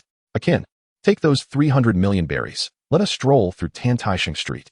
Akin, disregarding the astonished gazes of Maisha and the island chief, approached the table laden with money and collected the neatly arranged 300 million berries. We shall also take those 3 boxes. I trust the hospitable Minister Maisha will not mind. Rest assured, Minister Maisha, I will spend generously here, ensuring your losses remain minimal. Kek maintained a smile, presenting himself as a gracious guest before Maisha and the island chief. Before leading his crew off for a leisurely outing, the young island chief struggled to contain his frustration, but Maisha restrained him. Indicating that it was wise to refrain from hasty actions, the loss of 300 million was manageable. Maisha instructed his soldiers to closely monitor Kek and his entourage, intending to report back on their movements. Watching Kek's group depart, the island chief seethed. Maisha, how can you let him go? Maisha replied candidly. We are ill-equipped to confront Kek's party alone. We must first report to King Fei in the capital of Liju regarding their arrival in Lanmoni. As for how to handle Kek's group, we shall await the king's judgment and proceed with caution. At the mention of King Fei, the young island chief regained his composure. Very well, I shall heed your advice. In the resource-rich city of Konglai, one of the 3 major cities of the Lanmoni kingdom, abundant mineral resources such as iron, manganese, nickel, and titanium flourished, housing the largest mines and metal processing plants in the nation. Most notably, it also contained the largest prison mine in the country. The mine prison was constructed from the hollowed-out remnants of an exhausted mine, hence its name. Within one of the prison cells, 2 individuals were confined, a middle-aged man and an elderly man. Both were exceedingly emaciated, particularly the middle-aged man, who appeared little more than skin draped over bones. The elder, however, seemed somewhat less affected. Jushan, you must hold on, the elderly man urged, supporting the frail middle-aged man as he slumped against the wall. Jushan had evidently just endured some torment before being returned to his cell. Chief of Staff Tiansu, it is a relief to see you unharmed. Thankfully, your age spared you from the torment of the hunting flames. Otherwise, I would bear the weight of that failure. Chief of Staff. The significance of this position is singular. It pertains to one of the three great forces, the Underground Army. Such talk is unnecessary. We in the Underground Army do not differentiate based on rank. Each member is a crucial warrior, the elderly Chief of Staff Tinsu admonished, emphasizing the importance of unity. He lowered his voice and whispered into Zhu Shan's ear, "Hold on a little longer. Our comrades in the mines have managed to send word. Assistance will soon arrive." Zhu Shan felt a surge of hope at the thought of reinforcements. Will they be sending senior officials and military leaders? Their guarded location is so critical. How could they possibly come? Who among them could rival King Fei? Originally invigorated, Zhu Shan's spirits waned as he considered the formidable strength of the Underground Army. Who could possibly overpower the king who, 5 years prior, had quashed the entire Lianmoni kingdom in a single night? Toppling the old royal family and establishing himself as the new sovereign? As Chief of Staff Tinsu reflected on King Fei, he recalled the fateful night of their uprising alongside General Aides 5 years ago, which had initially seemed doomed to failure. The old king had surrounded them with his 3,000 heavily armored guards and 20,000 soldiers. However, the arrival of Tiansu and his comrades with General Aides had turned the tide, particularly because of Ban Di, who glowed with an emerald-like radiance that night, displaying unmatched endurance and valor as he single-handedly fought through the ranks of the old king's elite guards and vanquished the king himself, leading to the establishment of a new regime. Thus, here in the title of King Fei. Yet as king, he too had suppressed the underground army led by Aides and Tiansu, pulling Lianmoni from the depths of despair only to plunge it into another darkness. However, as the Chief of Staff, he could not afford to lose hope, for if he succumbed to despair, who would lead the underground army and the Lianmoni kingdom out of the shadows? Chapter 88. The Annihilation of Lianmoni. Sart discerned that the symbols were not merely decorative. The armor and chair constituted an entire system, with the symbols serving as the driving core. Unable to contain his curiosity, he queried Keck soon after leaving the training ground. "Keck, how did you emerge unscathed? What is the nature of those machines that absorb lifespans?" "Oh, I shall explain in due time. Do not perceive those symbol machines as overly sinister. Their principle is rather straightforward. They simply absorb the life force from individuals. Once you master the process of life restoration, you will be able to sense that vitality. It is not the lifespan exchange Minister Maisha described, which sounds rather ominous. It may appear similar to divine powers absorbing human lifespans, but fundamentally, they are two distinct concepts. Cage's mastery of life restoration led him to conjecture about the sigil machines, which he sought to validate, and indeed, his assumptions proved accurate. In terms of vitality, he believed that only Xuanhu possessed superior understanding and control aboard the ship, a confidence he held firmly. The loss of human vitality can be replenished. With the assistance of physicians and nutritionists for recuperation, it is indeed recoverable. However, the loss of one's lifespan is a matter of causality and cannot be restored. It is said that only the formidable Empress of the New World, who has consumed the soul fruit, possesses the ability to achieve such a feat. Rest assured, they are not the Empress and thus incapable of such. Therefore, human vitality and lifespan, though closely intertwined, are distinctly different entities. Do you understand? Cage continued to elaborate. He aimed to alleviate the crew's apprehension towards the unknown, as paranoia during combat would inevitably lead to a decline in their combat efficacy. Had there been apparitions emerging from the sigil machines, Cage would not have taken the risk. For the soul fruits are exceedingly peculiar among the paramecia. Each fruit's abilities lack systematic coherence, often resulting in unpredictable manifestations. For example, Perona's pessimistic specter developed explosive capabilities, while Brooks' Yomi Yomi fruit yielded freezing powers. However, they share a commonality. Each possesses the genuine ability to manipulate causality. Just as Perona's specter induces despair, with the exception of the despondent manifestation of Uposo, Brooke transcended the limitations of mortality through resurrection. And the Empress threatens to siphon the lifespans of others. Upon hearing this, the crew grasped much more. Although they had all practiced life restorations, none had reached the same level as Cage, yet they were proficient, with some achieving modest success, while only Gade was a novice. After listening to Cage's exposition, they gained a deeper understanding of vitality and felt a sense of relief from their prior trepidation. As for why I remain unscathed, it is quite simple. If one likens a person to a reservoir, with vitality as water and the sigil machine as a superpowered pump, an ordinary person's vitality resembles a mere pool of water. Thus, when the powerful pump extracts it, the reservoir depletes rapidly, resulting in frailty and aging. In contrast, having consumed the frost dragon fruit, my lifespan spans at least a millennium. My vitality is not merely an ocean, but at least a vast lake. Even if the high-capacity pump were to draw from it, it would take an eternity to drain, and prior to the Sky Island, I might have needed a meal to recuperate, but now, I am entirely unaffected. Kaiki pondered whether to boast about the grandeur of the ocean or to speak more fondly of the tranquil lakes. Upon hearing his musings, the gathered crowd could not help but marvel at the extent of Kaiki's eccentricity. As the group conversed, they observed the port city of Tantaishang, noting that aside from the patrolling soldiers, the majority of the populace consisted of the elderly, women, and children, with not a single able-bodied man in sight. Strolling through the marketplace, they perused the shop signs, discovering that Tiantai was renowned for its exquisite clams and pearls. Their conversation led them to a charming street of food stalls by the river, where they spotted an appealing seafood restaurant with an excellent view. Allowing them to dine while admiring the scenic river, Cage chose to remain, preparing to enter and indulge in some refreshments. I ventured inside to partake in the delicacies, after which you are free to explore at your leisure. Once you have finished your wanderings, return here to regroup. I shall remain in this spot. I have but one request of you. Should the other party not provoke you, refrain from engaging in any conflict. Understood. With that, my subordinates acknowledged and dispersed to pursue their own activities. Cage entered the establishment and ordered a grand platter of clams accompanied by an array of seafood. Settling himself at a spacious table by the river. The proprietor and the chef were one and the same, an elderly gentleman with a mane of white hair and an ordinary-looking old man, who, despite missing two of his pearly whites, spoke with a slight lisp yet was intelligible. The bustling snack street bore witness to a sparse crowd, with Cage being the sole patron in the expansive eatery. As the proprietor brought forth the dishes, Cage seized the moment to inquire, "Sir, why is it that the city is devoid of young, robust individuals? Aside from the children, why do the others appear so frail?" "Ah, they've been taken by those soldiers," the proprietor lamented. "Even we, the elderly, were once captured. After our release, they ceased their apprehension of us old folks. Alas, our nation suffers. Throughout these years, not a single king has been worthy." Initially reluctant to share, the proprietor, upon reflecting on the dire state of affairs, felt compelled to speak. He recounted tales of the feudal folly of the previous monarchs, detailing the uprising in the capital 5 years prior and the rise of King Fei, whose regime toppled the nation. His narration brimmed with fervor, as if he had witnessed the events firsthand. The first year of King Fei's reign was bearable. He allowed the citizens to recuperate, their lives improved, and travelers became more frequent, leading us to believe he would be a benevolent ruler. However, in the second year, King Fei's forces, alongside a contingent of naval troops, commenced the construction of a road connecting the 3 major cities, unveiling his true predatory nature. They began to round up people, and now, for years later, the populace is left emaciated, reduced to this pitiful state. Indeed, the age-old wisdom of seeking information at an improved effective, by ordering food and conversing with the innkeeper, one could gather valuable insights. Following the proprietor's account, Cage gleaned an understanding of the current dynamics within the kingdom of Lianmoni, the ruling faction led by King Fei, an underground militia, and the faction of General Aides, who had been rescued. The presence of the underground militia posed a significant challenge, prompting Cage to reconsider his strategy. However, the most invaluable piece of information was the mention of one of the 3 major cities, the resource-rich city of Konglai. The revelation that this nation harbored a city abundant in minerals, metals, and coal was indeed fortuitous. "You appear familiar, young man. I've seen your visage on a wanted poster. Are you a small-time pirate?" the seafood shop owner remarked. "Let me offer you a piece of advice. Once you finish your meal, make haste to leave this country. King Fei's faction is formidable. Many from the underground militia and numerous pirates have met their demise here. You are still young. Once your meal is concluded, do not linger."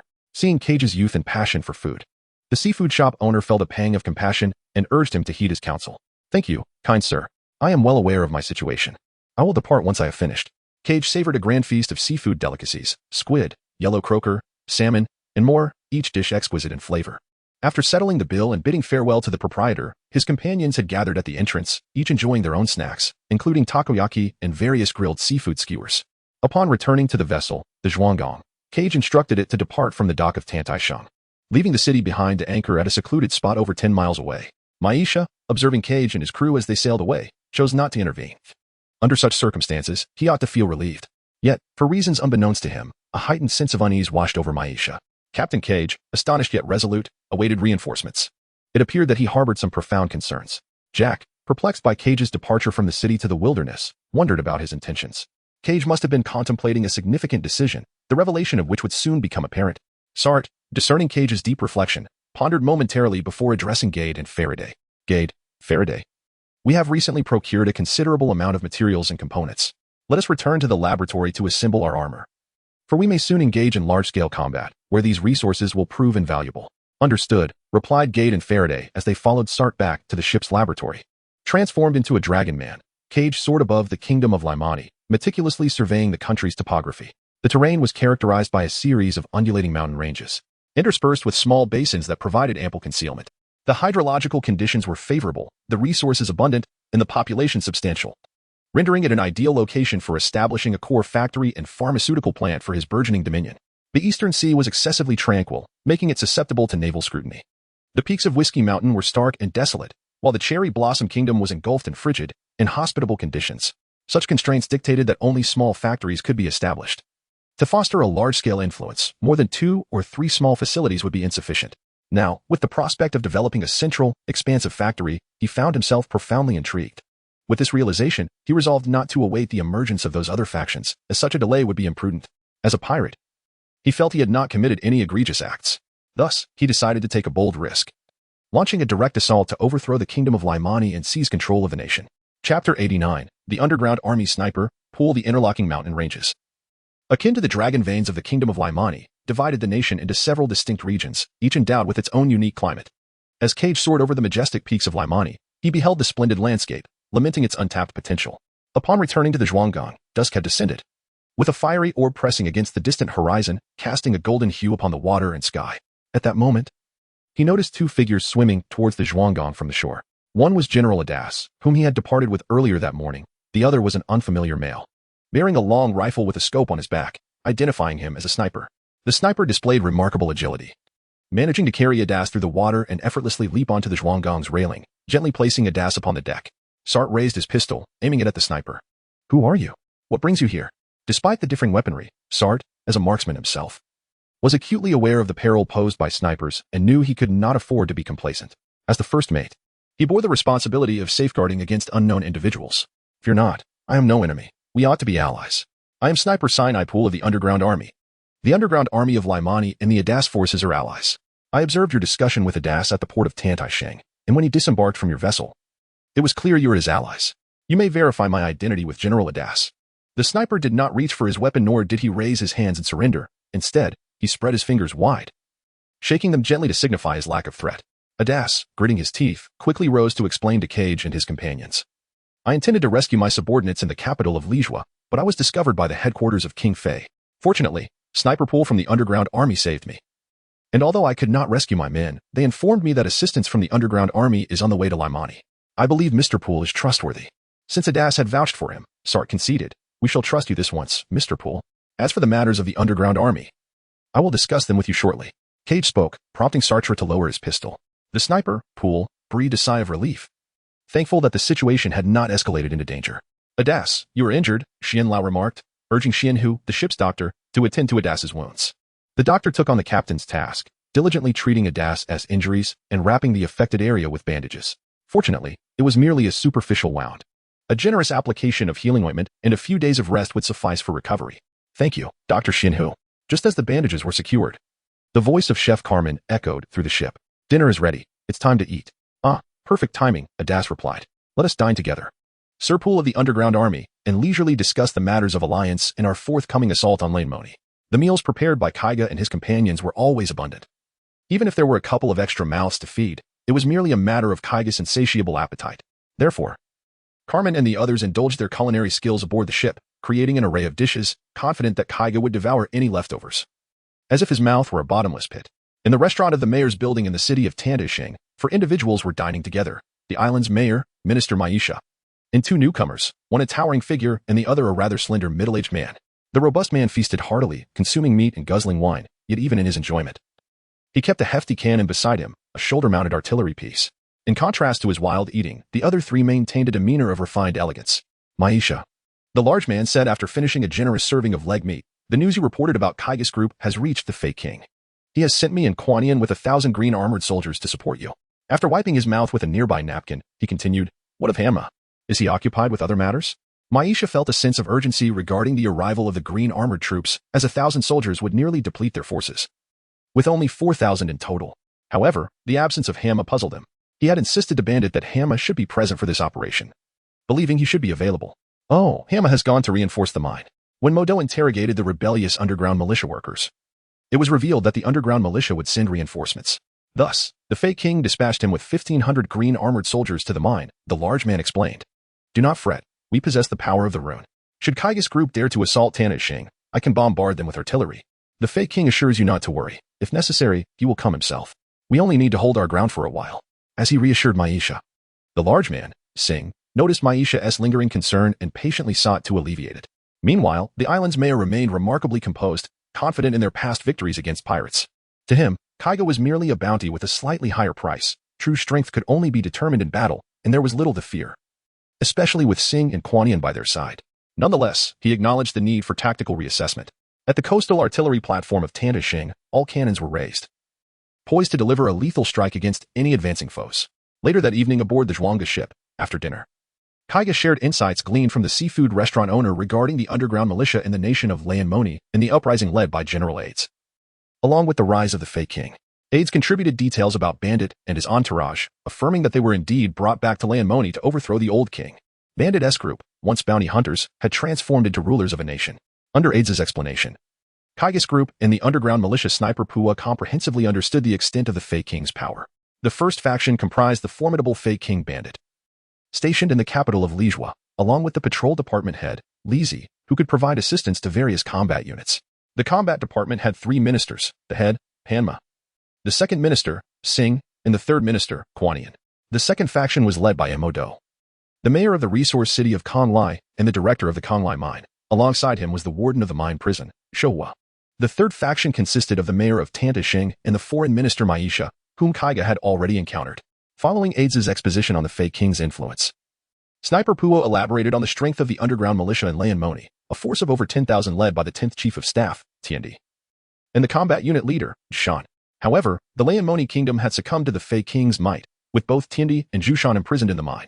A portion of the underground militia was also incarcerated, while a larger segment had been conscripted as laborers in the mines.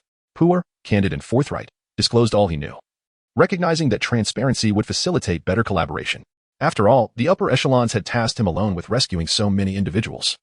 It was prudent to forge alliances and seek additional support. The critical intelligence from the captured underground militia emphasized the necessity of destroying the hidden green pearl pumping machines located beneath the 3 major cities. Otherwise, the fake king and the green armored soldiers would remain invincible. I just arrived and am unfamiliar with these green pearl pumping machines. General Aides, do you have any knowledge of them? If so, please enlighten us, Puo inquired. You should have encountered the runes by now. They allow the fake king and the green armored soldiers to absorb life force to enhance and restore themselves. The 3 green pearl pumping machines are connected to the navy. For years ago, the fake king brought back a naval contingent to assist him in constructing roads that interconnected the 3 major cities. These roads conceal pipelines, and the green pearl pumping machines can store life force and generate pressure, enabling the life force to circulate among the roads of the 3 cities. Thus, as long as the fake king and the green armored soldiers stand upon those roads, they can draw upon the life force within the pipelines to aid their battles. We spent 2 years uncovering this information, but when Bandit discovered our efforts, he dispatched Hanma to capture us. I was defeated and injured, fleeing overseas. Alas, my subordinates and the remnants of the underground militia have been captured by Hanma. Aides lamented the formidable presence of Hanma, feeling overwhelmed by the combined threat of the fake king and such a powerful adversary, especially given their ability to absorb life force. It became apparent that the large green orb beneath Tanasheng's plaza served this very function. As Kaiga sat in the rune armor chair, provoked by Maisha, he utilized his life force to trace back the source. It led not only to the control panel but primarily to the subterranean orb. I know the location of the green pearl pumping machine in Tanasheng. It lies beneath those special chairs in the plaza. There is a basement below, housing the large orb. I discovered this during my participation in an event hosted by Foreign Minister Maisha, Kaiga interjected, highlighting his significant finding. Upon hearing Kaiga's declaration, Aides, who had been downcast, sprang up in excitement. Is it true? That is splendid news. Knowing the location of a green pearl pumping machine in Tanasheng greatly enhances our chances. If we can also locate the machines in Konglai and the capital of Lijua, our prospects will improve immensely. Aides' spirits lifted, rekindling hope for the future. Cage placed immense importance on Aides' mention of the Navy. It appeared that the prince was somehow connected to it. It seemed he would need to employ a telephone worm to make a call. With a general understanding of the enemy's layout, Cage and his companions, including the sharpshooter Paul and Aides, decided to split into 3 groups. At dawn the following day, they would embark on an assault against the kingdom of Raymont, aiming to confront the prince and his associates. Chapter 90, The Assault on St. Tantai, The Frozen Artillery, The Mine's Prison of Conley. An unexpected figure appeared before the cells of Zhushan and Tiandi, an individual who should have been at the grand mining site, now standing before them. Madu, are you not at the grand mining site? How did you end up here? Zhushan's forehead began to sweat. Dealing with Shohu was already a formidable challenge, and now the stakes had risen with the appearance of the even more daunting Madu. The likelihood of their rescue had diminished significantly. Zhushan understood all too well how formidable Madu was. After all, he had been defeated and captured by him. Madu's imposing physique, immense strength, and superior martial arts had left a lasting impression on Zhushan. Ah, Zhushan, your underground army seems quite well informed even from within the prison. It appears the intelligence gathered by Hummer is accurate. You truly can summon aid from the outside underground forces. I might as well inform you. Hummer has led the green armored army to take control of the grand mining site, and here I am, watching over you restless captives in the mines. Who could possibly rescue you in your feeble state? Your underground army should indeed send someone. Just yesterday, AIDS was seen in the capital of Liju, rescued by a stranger. It must be one of your operatives from the outside, correct? But what can one person accomplish? How could one individual rescue you, who are utterly incapacitated and unable to even walk? A foolish dream, haha. Nevertheless, it is refreshing to have someone challenge the monotony of life, providing some amusement for Shou and me. Modest stood outside the two prisoners' cell, shaking the keys with a swagger, mockingly observing Zhu Shan and Tiandi of the underground army from beyond the iron bars. In the capital of Liju, within the grand hall of the palace of the kingdom of Raymont, nightfall marked the solitary time of the reigning monarch, the prince. No soldiers were stationed in the hall. Only the prince, Bandit, sat alone upon the throne, holding the bounty notice of 100 million Bailey issued for Cage. The bounty for Cage has been updated. Yet the new photograph was not taken by the photographer. It remains the same smiling image from before. In the East Sea, Mac guessed that you were a foreign aide summoned by Addis, as your coincidental appearance alongside him was rather suspect. Reflecting on the past, I too was once called back by Addis, and now, 5 years have passed, a nostalgic thought indeed. After this reminiscence, the bounty notice held by the King of Feathers, Bandy, was torn into fragments by the green energy seeping from his hands. As dawn broke and the sun began to rise above the horizon, the group, having finished their breakfast, commenced their activities. The red dragon, Dean, was adorned with a specially designed harness, facilitating multiple riders. Dean has grown significantly, though still shy of 4 meters in height. His length has exceeded 5 meters since he first emerged from the sea. His broad back, coupled with the custom harness, could easily accommodate 4 or 5 individuals. Surprisingly, the trio of Carmen, Hank, and Chef de Beauty appeared atop Dean's back, positioned centrally for stability. Sniper Pool took his place to the side, while Jack reveled in the thrill of balancing upon the swaying tail of the dragon. Meanwhile, Akin and Shank, with their formidable physiques, grasped the ropes extending from Dean's arms. Maintaining a steady position mid-flight, akin to special forces executing an urgent mission from a helicopter. Their objective in Conley was to assist the underground army Sniper Pool in capturing the mining prison and liberating the captives held therein. Following this, they aimed to seize the large mining area, thereby facilitating a smooth conquest of Conley, one of the 3 principal cities of the Raymoni Kingdom. During the early morning task allocation, it was unexpected when Elder Shin summoned Hank, de Beauty, Akin, and Shank to join him in Conley. Carmen was puzzled by this sudden request from Elder Shin aboard the ship. Nevertheless, she felt confident that this mission would proceed without complications, especially with Akin and Shank in their group. They were only lacking Captain Cage. Yet with the presence of 2 formidable warriors, she doubted any adversaries could simultaneously challenge both Akin and Shank, particularly since Cage had issued a strict command for success without failure. In the coastal city of Tan-I-Shang, a report came in. Minister Mac, Cage's vessel has appeared offshore. Soldiers hurried to inform Mac. Indeed, they have arrived. Island Master, Singer, Quinian, let us observe what tricks Cage has in store. Mac led the trio to the artillery platform at the dock and inquired of the scout with a telescope, what is the situation? The soldier, having been observing, immediately saluted upon recognizing the leaders and reported, Minister Mac, Island Master, Minister Singer, Minister Quinian, Cage's group is advancing. Their cannons are indeed aimed at us, but their ship remains anchored offshore, seemingly waiting for something. Is that so? Let me see, Mac said, taking the telescope from the scout. On the vessel, Cage and his entourage were intently watching their direction as Satter positioned the ship's 3 cannons onto the deck. When attacking a city, one must utilize artillery effectively. Allowing them to rust is unwise. Satter had already adjusted the cannon's aim, ready for action. They are prepared. Why are they not attacking immediately? Mac pondered. Recalling his previous encounter with Cage, he sensed that this individual was not without strategy and that there must be an ulterior motive behind their current behavior. Suddenly, it struck him, and he quickly addressed the Island Master. This is bad. Cage's group is distracting us. Their objective is Conley. Island Master, send word to Emodo and Hanma and Conley to be on alert. They must prepare for unexpected visitors. On the ship, Cage turned to Satter and asked, how long have Dean and the others been gone? Satter consulted his pocket watch. 50 minutes, almost an hour. The timing was right. Now is the moment. Attack, everyone, Cage commanded, pointing decisively towards Tan-I-Shang. Thus, the war was set to erupt. Cage took the helm and steered the ship forward, while Satter ignited the cannons. Upon seeing the Huangying ship advancing into cannon range, Mac and the Island Master ordered their forces to return fire. The sound of artillery echoed as Satter's shots found their mark, destroying several of Tan-I-Shang's cannons. However, being a significant port city, Tan-I-Shang boasted dozens of cannons and countless smaller artillery pieces, thus the firepower of Mac and the Island Master's forces proved overwhelmingly superior as time passed. As cannonballs threatened to strike the Huangying ship, Cage transformed into his draconic form. With a powerful flap of his wings, he summoned a chilling tempest that dissipated the projectile's force. The incoming cannonballs froze mid-air, then plummeted into the sea. With the icy storm unleashed, the dragon-formed Cage soared from the Huangying ship, charging towards the artillery platform on the dock.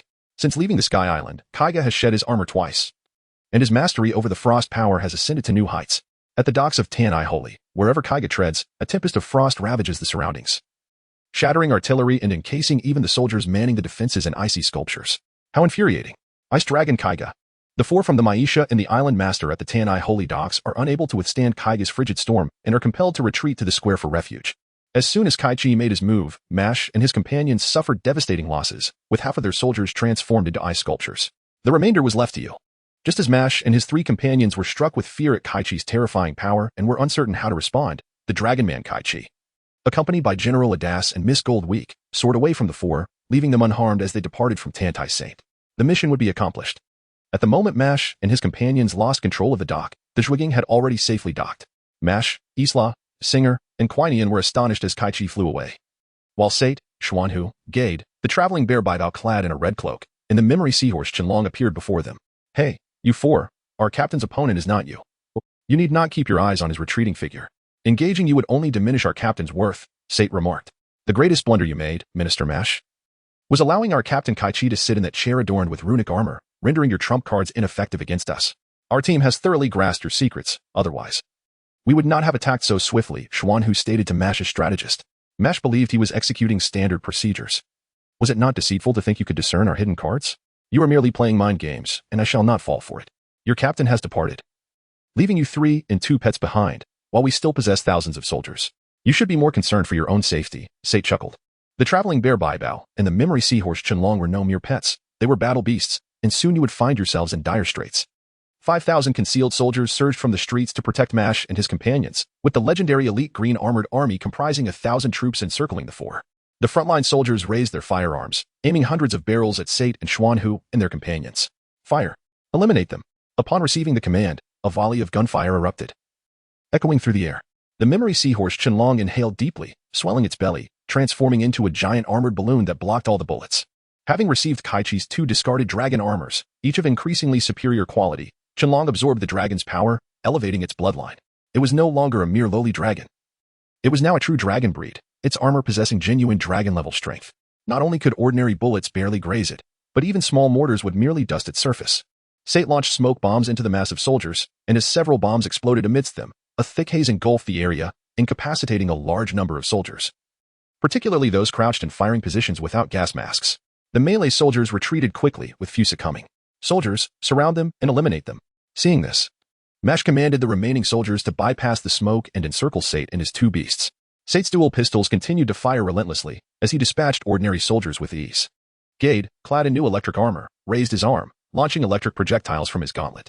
The soldiers armed with melee weapons were stunned before they could close in, collapsing to the ground. Xuanhu found the situation even easier. Any soldier who dared to attack him received a swift punch to the neck, rendering them unconscious. Youth is indeed a blessing. They fall asleep so easily. The human neck, with its complex network of blood vessels and trachea, is one of the most vulnerable areas of the body. In real life, the consequences of such attacks can be severe. Do not attempt to imitate. The traveling bear Baibao had grown significantly since its initial departure, now nearing 3 meters in height, towering over an average person. Unlike his uncle, Baibao's limbs were robust, lacking the slender appearance of his uncle's immense frame. In truth, Baibao resembled a Digimon more than a traveling bear. At nearly 3 meters tall, it relentlessly swatted at the advancing soldiers. However, its attacks were not as efficient as its companions, merely sending soldiers sprawling. The memory seahorse Qianlong rampaged through the ranks of soldiers, its inflated and impervious body wreaking havoc as its claws relentlessly struck at the encroaching enemies. The trio of Sate and the 2 beasts only exerted minimal effort, and within 15 minutes, the remaining 2 or 3,000 soldiers were dispatched. Do not celebrate too early. The green armored army is now entering the fray.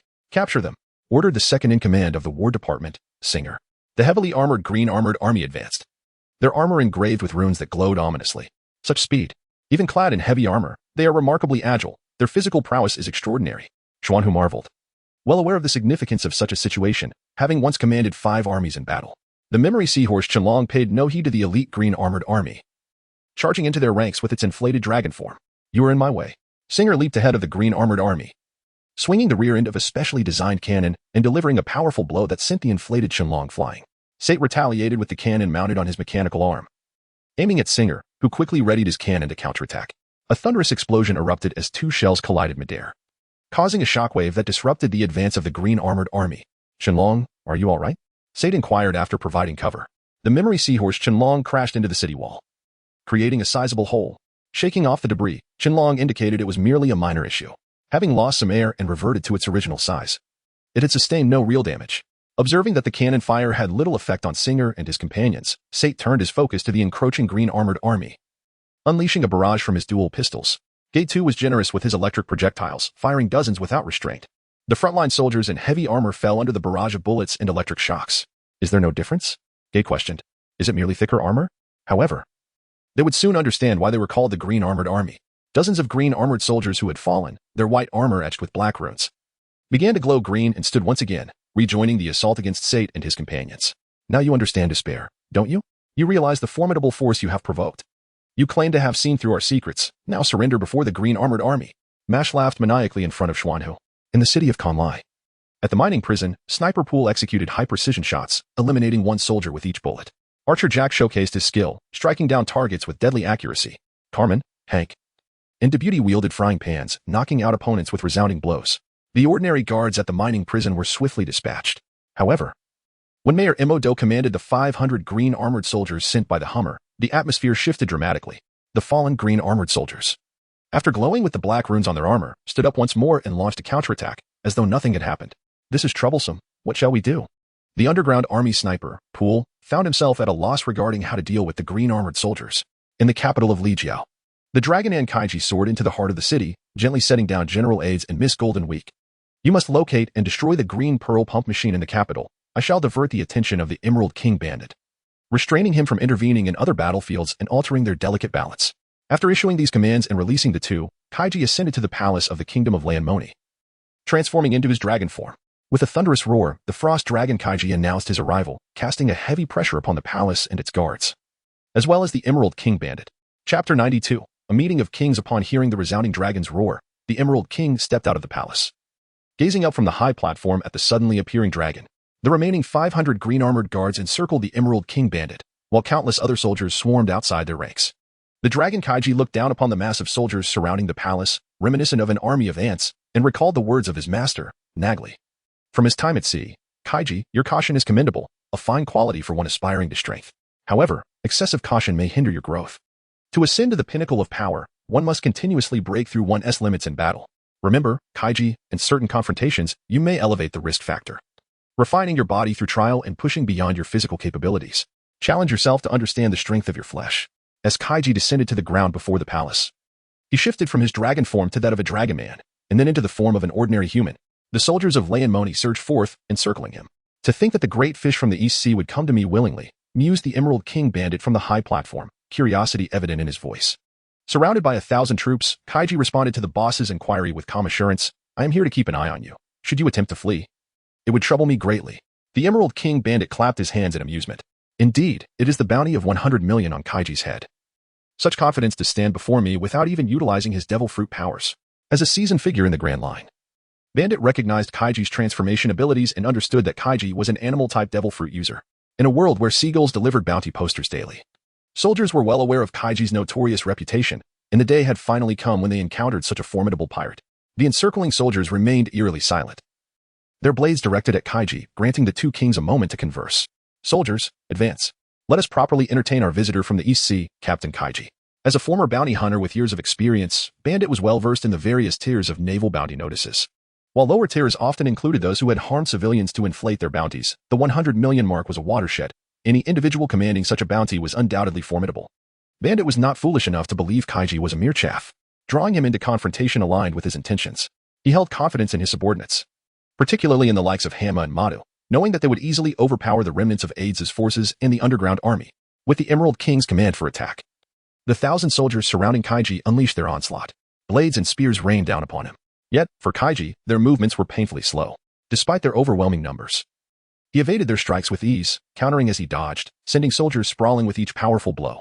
Having fought in his Dragonan form for so long, he had momentarily forgotten the strength of his human form, and to his surprise, a single unforced strike sent an adult soldier flying. Cage exerted some restraint and refrained from sending the soldiers flying once more. However, those who were struck still staggered back several paces, subsequently retching, clutching their abdomens, and succumbing to the pain as they collapsed to the ground, fainting from the agony. Keck navigated effortlessly amidst the chaos of blades and firearms, skillfully evading and counterattacking with an unyielding rhythm.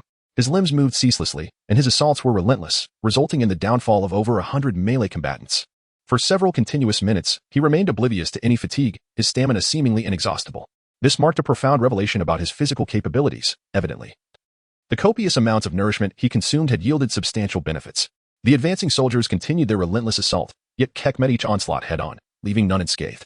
Remarkably, after a full hour, he had dispatched 3,000 melee warriors, an extraordinary feat for an ordinary man.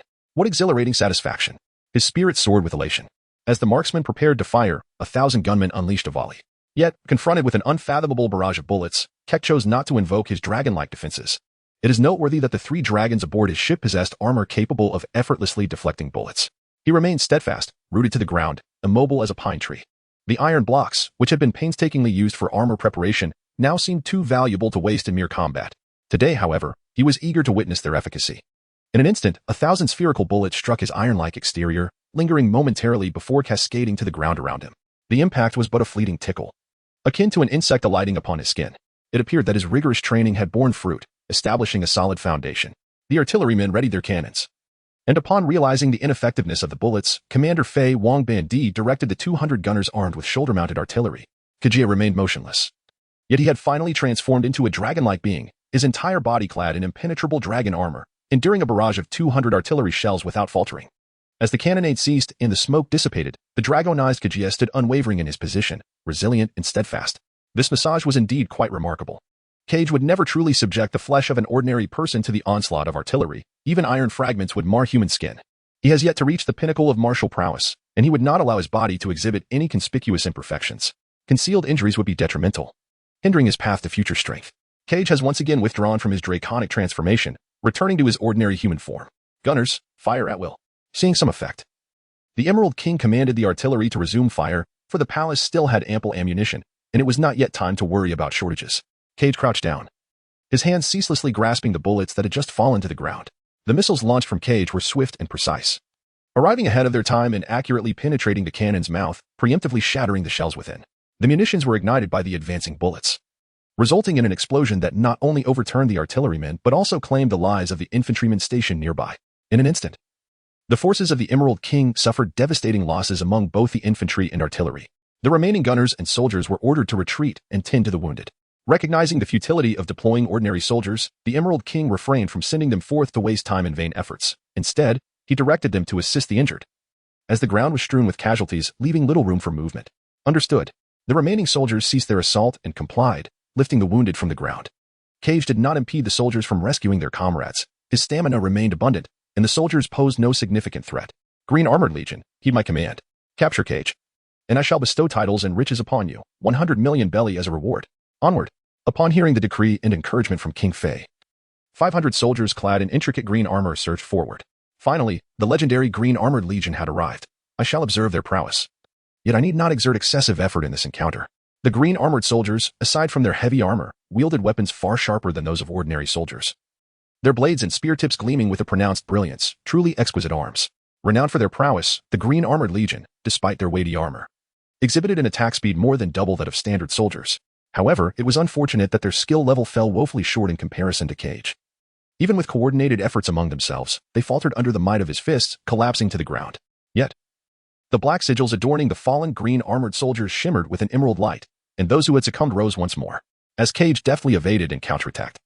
He noted this remarkable phenomenon with admiration. Their mastery of the life force was commendable. In the city of Tiantai, the port city, you possess hidden cards.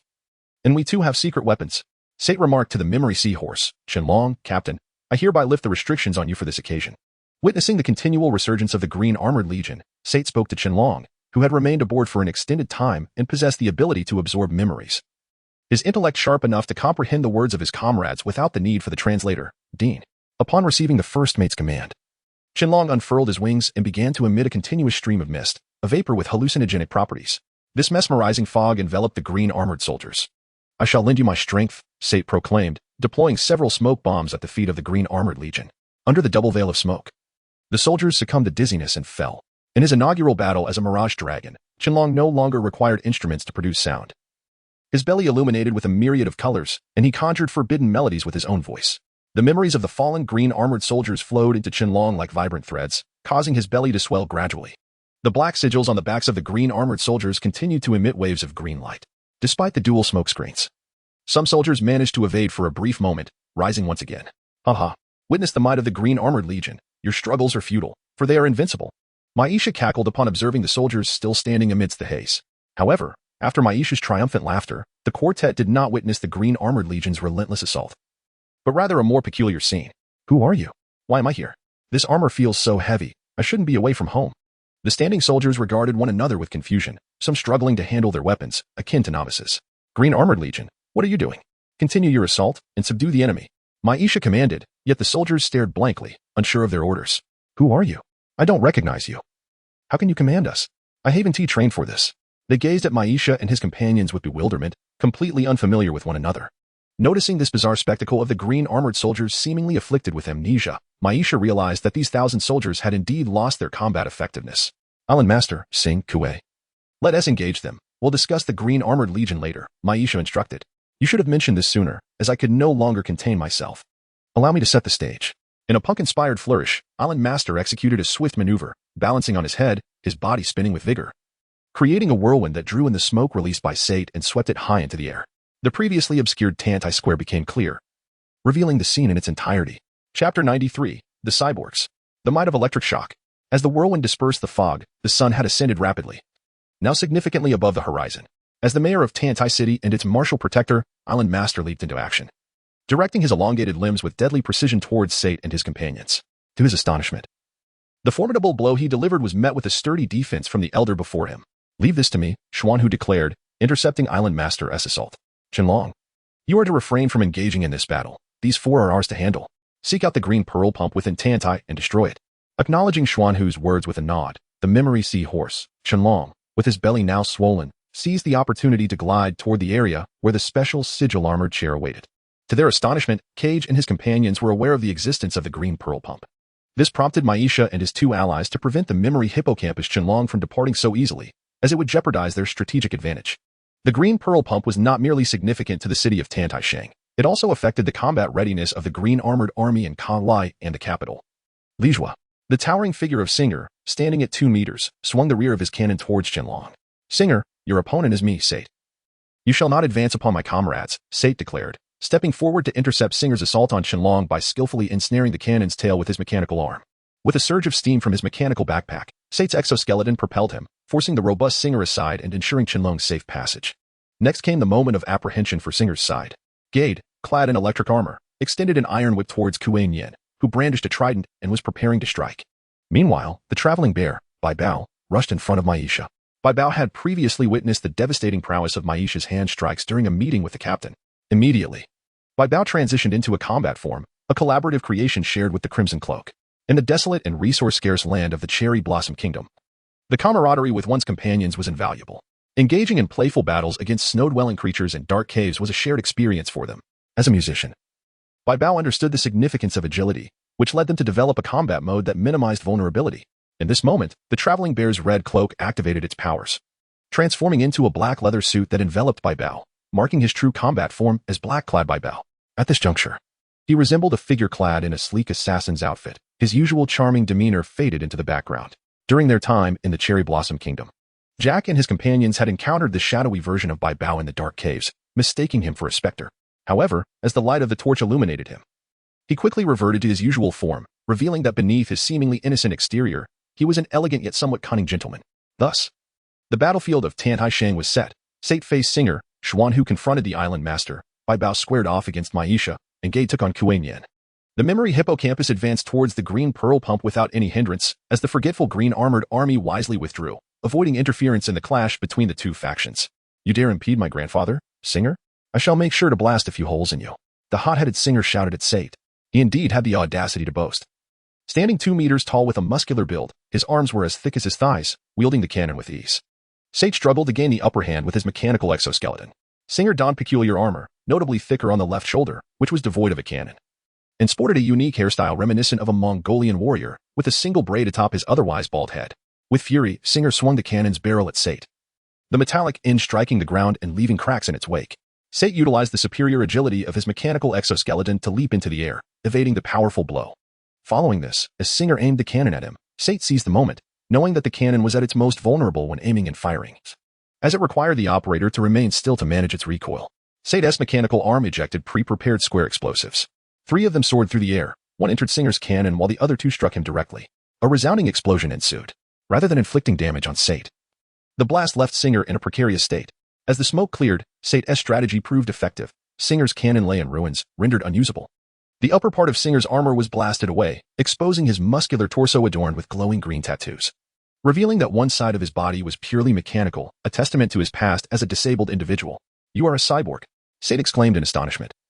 Having heard tales of world-class scientists enhancing disabled bodies with machinery but never witnessing such a case firsthand, Sate, who had not suffered a loss of limb himself, possessed what could be more accurately described as a mechanical armor. While marveling at this revelation, Sate's mechanical arm moved towards his backpack, which was equipped with a loading mechanism for square explosives. Meanwhile, the battle between Gade and Kuei Nian unfolded. Contrary to the imposing name he bore, Kuei Nian stood at around 1.6 meters, slender and lacking in muscle, resembling an older version of Usopp. His mastery of the trident was formidable, and he possessed superior physical conditioning compared to Gade, whose physique was merely average. Gade found himself in a challenging position. He recognized the necessity for a swift resolution rather than a prolonged engagement. Kuei Nian, wielding his trident, deflected Gade's iron whip with ease, realizing its power was rather lackluster. Sensing Gade's inferior physical prowess and weak attacks, Kuei Nian abandoned his probing tactics and launched a direct strike towards Gade's face. In response, Gade unleashed another iron whip from his other arm. "Your whip lacks power and can only inflict superficial damage on me." Kuei Nian stood firm against Gade's whip strike, continuing his assault. "You underestimate the strength of my iron whip," Gade retorted, activating the mechanisms of his 2 whips, which slithered like animated black serpents, returning to ensnare Kuei Nian and binding him tightly. In an instant, Kuei Nian found himself immobilized, his attacks thwarted. The front of his attire was torn, revealing several slashes. "This is not enough. I can still defeat you." Despite being bound, Kuei Nian retained his grip on the trident, and his legs remained free to move. "Do you not recall the electric projectiles I used against soldiers? Do you think my whip can conduct electricity?" Gade pressed a button on his palm, sending currents coursing through the iron whip towards Kuei Nian, electrifying him just as he attempted to leap into action. The electric shock coursed through him, causing his sparse hair to stand on end, and he teetered on the brink of unconsciousness. Summoning the power of his tattoos, Kuei Nian managed to endure, the green light radiating from the cracks in his clothing. With a mighty roar, his muscles swelled, and he leapt into the air, thrusting his trident once more at Gade. "You underestimate the power of electricity." Gade loosened his grip on the iron whip slightly, allowing for greater mobility in his arm, and effortlessly caught the trident as it came at him.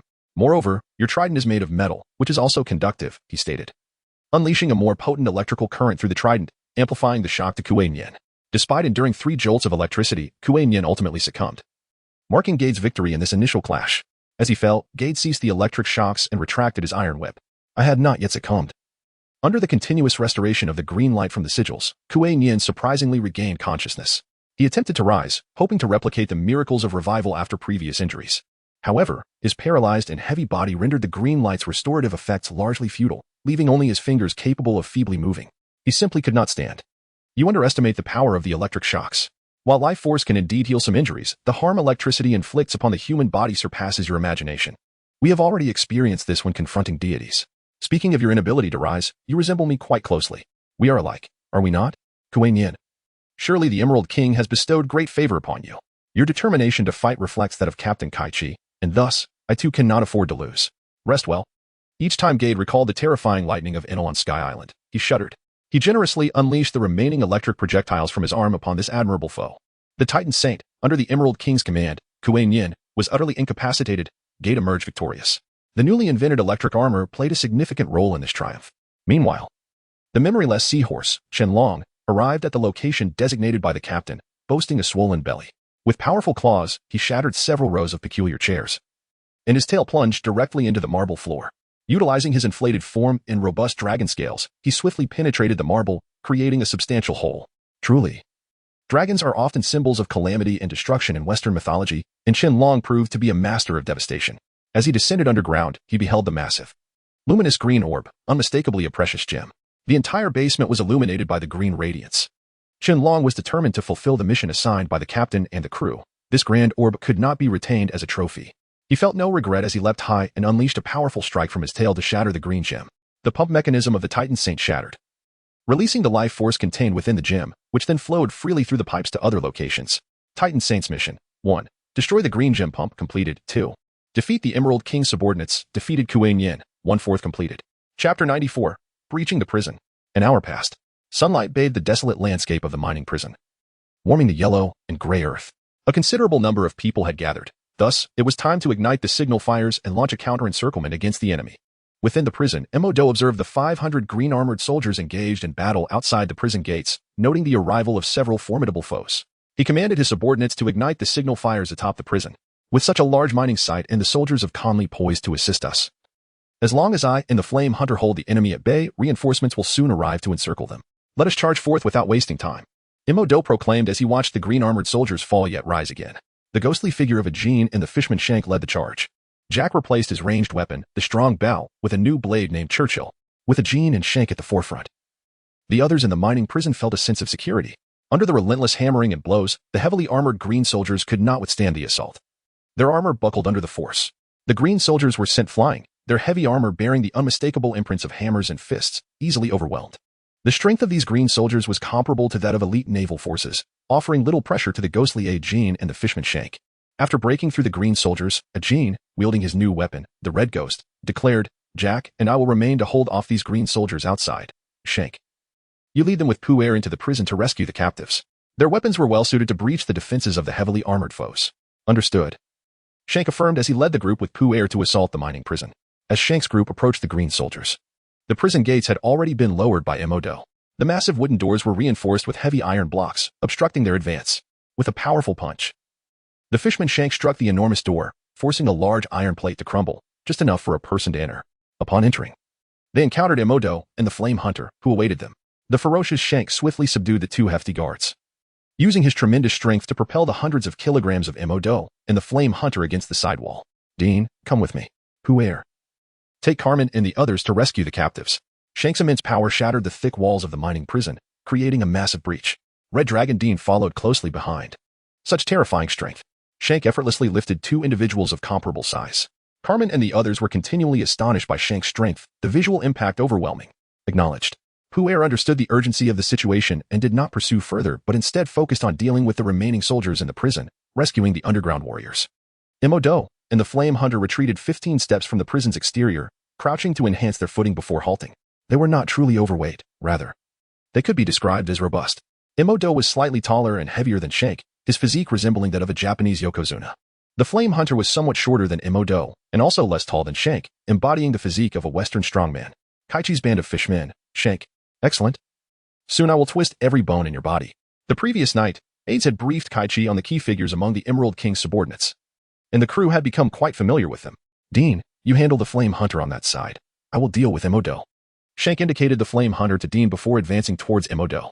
Upon seeing Shank approach, Emodo suddenly stood up, raining down powerful strikes upon Shank's body, targeting his face, chin, and abdomen without mercy. After the barrage, smoke emanated from the areas struck on Shank's body, revealing the sheer force of Emodo's powerful blows, which generated friction strong enough to produce smoke. Yet, despite Emodo's formidable attack, Shank remained as steadfast as a mountain. What a solid chin. Such a robust physique. Emodo marveled at the resilience of Shank's body, which had clearly been forged through countless trials. Has he been training since kindergarten? Impressive strikes. Is this the wrestling martial art known as sumo? Shank praised Emodo before assuming a combat stance. He stepped forward, slightly lowering his center of gravity, and faced Emodo with a karate starting position. Meanwhile, the slightly smaller Flame Hunter faced Red Dragon Dean, equipped with his weapon, the claw. The claw was adorned with protruding spikes, enhancing its armor-piercing capabilities. Armed with the deadly claw, the Flame Hunter engaged Dean in a fierce struggle. Standing nearly 4 meters tall, Red Dragon Dean towered over the 2-meter-8 Flame Hunter, his physique considerably larger. The Flame Hunter felt a sense of pressure before this imposing figure. However, the larger size also provided a greater striking surface. The Flame Hunter's heavy punches, delivered with the claw, relentlessly struck Dean, forcing him to step back repeatedly. Dean's retaliatory claw strikes and bites were skillfully evaded by the agile Flame Hunter. Meanwhile, Jack, while fending off the green soldiers, caught sight of Dean being relentlessly attacked. Worrying for him, a Jean, spinning the Red Ghost double hammers, continuously incapacitated the green soldiers, noticing Jack's distraction. "Do not worry about Dean. Have you forgotten how he appeared before us? He is not weak in the slightest. He merely possesses a timid disposition. Consider your own well-being. Allowing these green-armored soldiers to pass presents a significant danger. More importantly, you have received the most guidance and now possess the new weapon, the renowned sword Churchill. How will you repay Captain and Schwanhu's expectations, Jack?" Upon hearing Akin's words, Jack recalled the incident at Red Dragon Island when the pirate Leezy's great sword could only graze Dean, and he no longer worried about Dean. shifting his focus to dealing with the green-armored soldiers. These soldiers fell only to rise again, a perpetual cycle. Akin, feeling exasperated, changed his attack strategy, directing the red ghosts to focus on the black sigils behind the green-armored soldiers. He quickened his assault, the dual hammers of the red ghosts relentlessly striking the black sigils, shadows of their blows cascading. Indeed, the black sigils behind the green-armored soldiers were distorted by the relentless pounding, the green glow dimming considerably. And those grievously injured soldiers did not rise again. Realizing the effectiveness of this strategy, he informed Jack. Jack, their weakness lies in the sigils on their backs. Destroy those sigils, and they will not rise.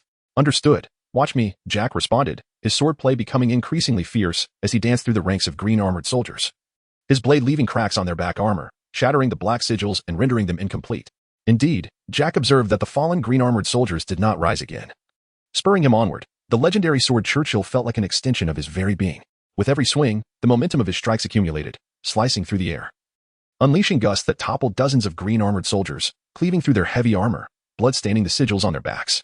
With a single strike, a multitude of green-armored soldiers fell, never to rise again. Meanwhile, in the mining prison, Carmen led Hank and Deputy, forging a path ahead. 6 frying pans rotated in their hands, dispatching the guards within the prison. The remaining guards were mere foot soldiers, devoid of elite prowess, and they were swiftly vanquished by the trio. Outside, Sniper Poole skillfully picked the locks with his firearm, pressed for time, confident in his marksmanship. He deftly unlocked each cell, revealing the underground soldiers within, particularly the 10th strategist, Sweet Flute, and the warrior leader, Bamboo Mountain.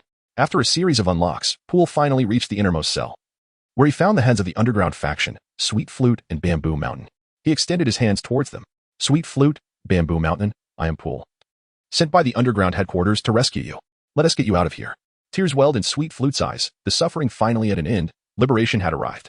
However, the sight of the emaciated underground soldiers, each appearing on the brink of collapse, filled him with dread. How could they escape?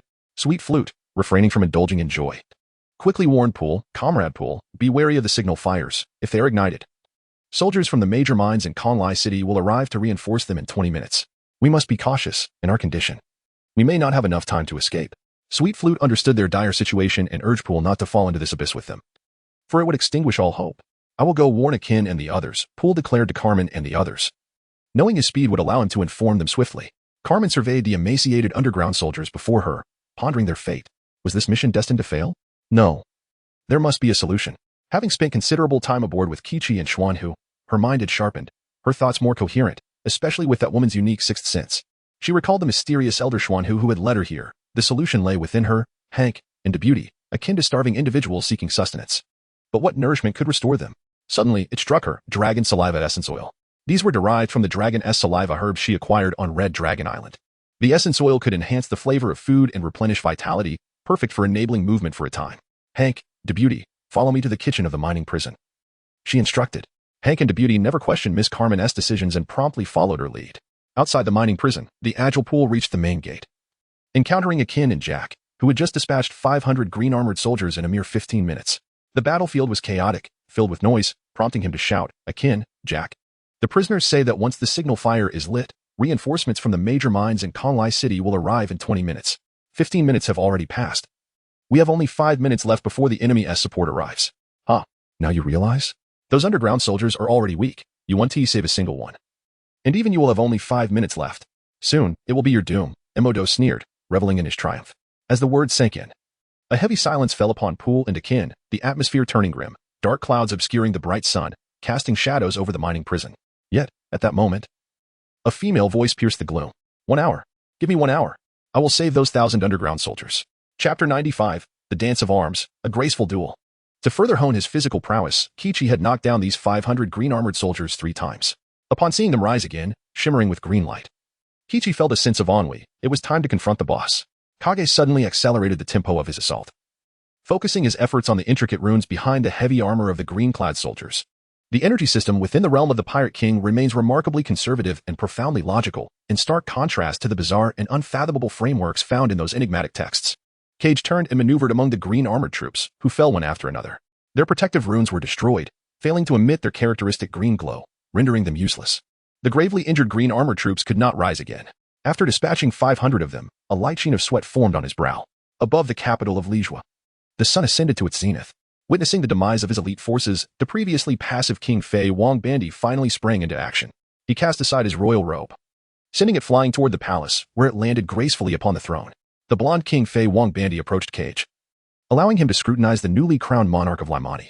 His hair was neatly slicked back, and his white shirt was left partially unbuttoned, revealing a clearly defined set of 8 abdominal muscles, reminiscent of a foreign special forces soldier's physique. Coming from the Eastern Sea. Allow me to engage you in a playful duel, Cage, declared King Fei Wang Bandi, his fist raised. Little did Cage expect that this king was also a master of martial arts, specializing in the art of the fist. Thus began a contest to see whose fists were the mightiest. The two exchanged blows like a torrential downpour, their fists crashing against each other with such ferocity that the stone pavement beneath them cracked under the weight of their power. Their garments were shredded by the impacts, leaving their upper bodies exposed. King Fei Wang Bandi's muscular physique was impressive, sculpted to perfection, akin to a character from an American comic book, embodying the ideal male form. In contrast, Cage's figure was leaner, resembling that of a martial arts film protagonist. He possessed strength and definition, yet lacked the pronounced bulk of King Fei Wang Bandi. In the port city of Tan Aisheng, Singer unexpectedly unleashed a green energy projectile from his left hand, obliterating Sate's cannon. The glove on Singer's left hand disintegrated under the barrage, leaving only fragments on the ground, and his mechanical arm was fully exposed. Instead of fingers, the end of his arm was replaced by a cannon capable of harnessing vitality for energy attacks. He continued his relentless assault, firing several rounds in pursuit of Sate. Utilizing a spring mechanism in his shoes, Sate leaped into the air to evade the rapid-fire artillery. However, Singer had absorbed enough vitality through his runes to accelerate his movement, catching Sate off guard.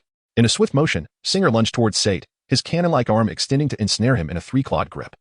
The green glow of the cannon intensifying as he gathered energy for a decisive strike. As the second-in-command of King Fei Wang Bandi's war division, he was resolute in his quest for victory, driven by gratitude for the king's investment in his recovery and mentorship. He refused to allow anyone to undermine King Fei Wang Bandi's reign. Mechanical reversal, Sate exclaimed as he witnessed Singer's charged attack about to be unleashed. In an instant, the armor encasing Sate transformed and enveloped Singer, effectively blocking the cannon's muzzle. Self-destruct, Sate declared. The armor, now wrapped around Singer, erupted in a cataclysmic explosion. With the cannon obstructed, Singer's own projectile detonated within him. In an instant, he was struck by dual explosions, collapsing to the ground, his left arm shattered, his skin marred by the soot and burns of the blast. Sate triumphed over the formidable cyborg, Singer, and approached him to investigate the secrets of their runes and the process of vitality utilization. Unconscious and unable to rise, the faint green glow of Singer's runes flickered and extinguished, indicating that the cannon fire had depleted the vitality he had stored within. Noticing the suction devices affixed to his shoes, it became evident that these were the very means by which the green armored troops and King Fei Wang Bandi's faction continuously siphoned the abundant vitality from the underground pipelines, allowing them to remain undefeated. However, with the green pearl pump mechanism of Tan Aisheng now destroyed, they had lost their source of underground vitality, and their own reserves were exhausted, leaving them devoid of any further resurgence. With Singer defeated, only the formidable traveler Bear Baidao remained to face the Longhand tribe's Maisha, while Xuanhu confronted the city's strongest warrior, Dao Shi. In the midst of their battle, the daylight revealed Baibao, clad in black, a striking figure in this form devoid of cloak and flight capabilities. Yet, he possessed remarkable defensive capabilities, effortlessly absorbing Maisha's strikes with his resilient attire, remaining unscathed. In this black attire, Baibao's speed and strength surged to 2.5 times their usual capacity, a synergistic effect that proved overwhelming for Maisha. The relentless barrage of Baibao's bear paw strikes left Maisha unable to mount any effective defense, ultimately forced into a passive stance. Where did this bear come from? How can one of Cage's bears possess such terrifying combat prowess? Maisha exclaimed, cursing as he endured the onslaught, despite his formidable runes and vitality. The absence of reinforcement from the now-defunct green pearl pump mechanism meant that Maisha's vitality would eventually dwindle. After enduring numerous powerful strikes from Baibao, he ultimately succumbed and fell. The once mighty foreign minister Maisha had anticipated defeat at the hands of a formidable foe, but never imagined it would be a bear that brought him down.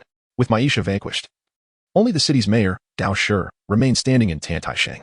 As the strongest combatant of the city, his body was a testament to rigorous training. In his assault on Xuanhu, he shattered stone sculptures and brick walls with ease. Seizing an opportunity when Xuanhu was cornered against a wall, Dao Shi unleashed a flurry of punches, sending Xuanhu crashing through the wall of a nearby tavern, creating a gaping hole. Good foundation, well trained, not wasted such talent, Xuanhu remarked as he emerged from the rubble, dusting himself off. He recognized Dao Shi as a martial arts prodigy with a background in dance. Indeed, Dao Shi had trained in dance and art form. Yet, Xuanhu, an ancient fox spirit, would not underestimate him. Dance and martial arts share a phonetic kinship, and both can be seen as expressions of physicality.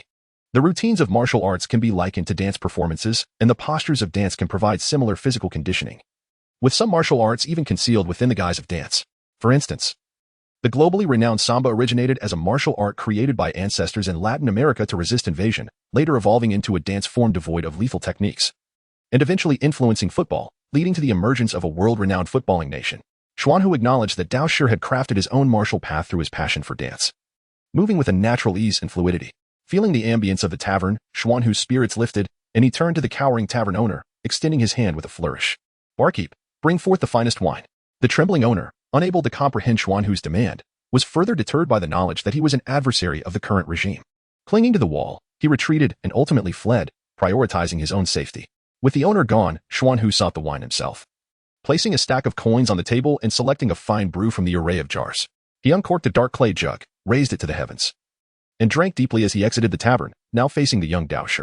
"A spirited duel it shall be," Xuanhu declared, employing the most elegant of martial techniques. As the wine seeped into his sorrowful heart, Xuanhu's body swayed, intoxicated yet steadfast. His gaze hazy yet his mind as clear as a mirror. This was the essence of drunken boxing. Previously, the skilled island master had performed a series of rhythmic dances, only to discover that Xuanhu was indeed fighting while inebriated. Was this a form of self-sabotage? Sensing an opportunity, the island master launched another attack. The drunken crane pivoted. Xuanhu, lightly swaying, deftly maneuvered behind the island master, leaning against him to take another sip of his drink. The drunken crane delivered a kick. A high, sweeping leg strike connected with the back of the island master's head, sending him flying a great distance. The drunken crane lay down to rest. Xuanhu reclined straight on his side, resting his right hand on the wine jug standing on the ground. As the island master approached once more, he thrust his hands forward with precision. The drunken snake strikes. Thrusting forward, Xuanhu retaliated with his snake-style punches, his hands resembling serpents emerging from the wine jug, boldly withstanding the island master's thrusts, his snake punches pushing back his opponent. The drunken snake coiled around Xuanhu, further ensnaring one of the island master's hands. The drunken monkey practiced Tai Chi with a swift motion. He effortlessly overturned the island master. "How can you be so strong?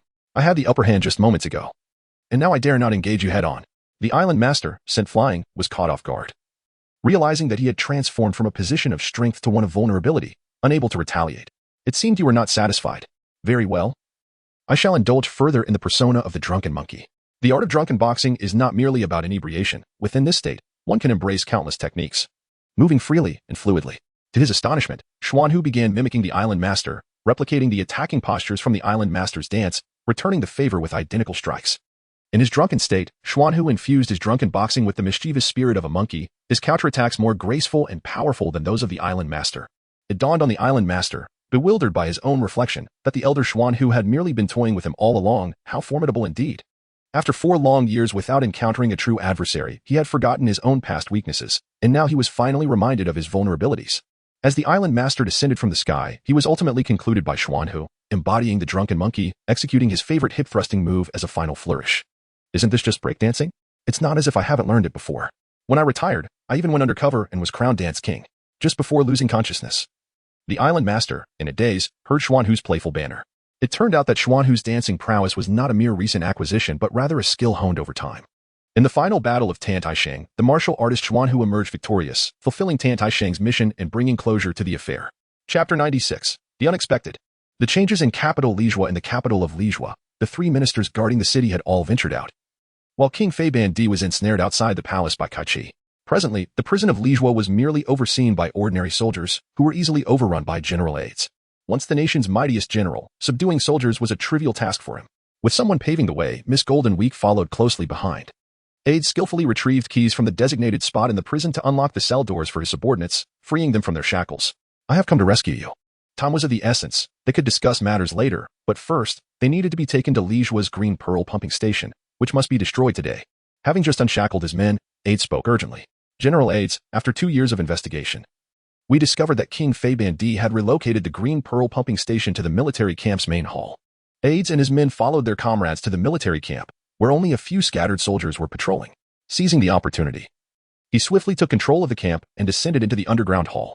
Just as they prepared to dismantle the Green Pearl pumping station, they entered the hall only to find an empty base, with pipes disconnected and removed. It was evident that the Green Pearl pumping station had once been there but had now been relocated by King Fei. Suddenly, a cacophony of footsteps echoed from behind them, cutting off their retreat and surrounding them with enemies. "Haha, Lord Bandi was correct. You would fall into this trap, and now I shall capture you all." From the encircling foes emerged a woman, the last aide of King Fei, Li Zijuning.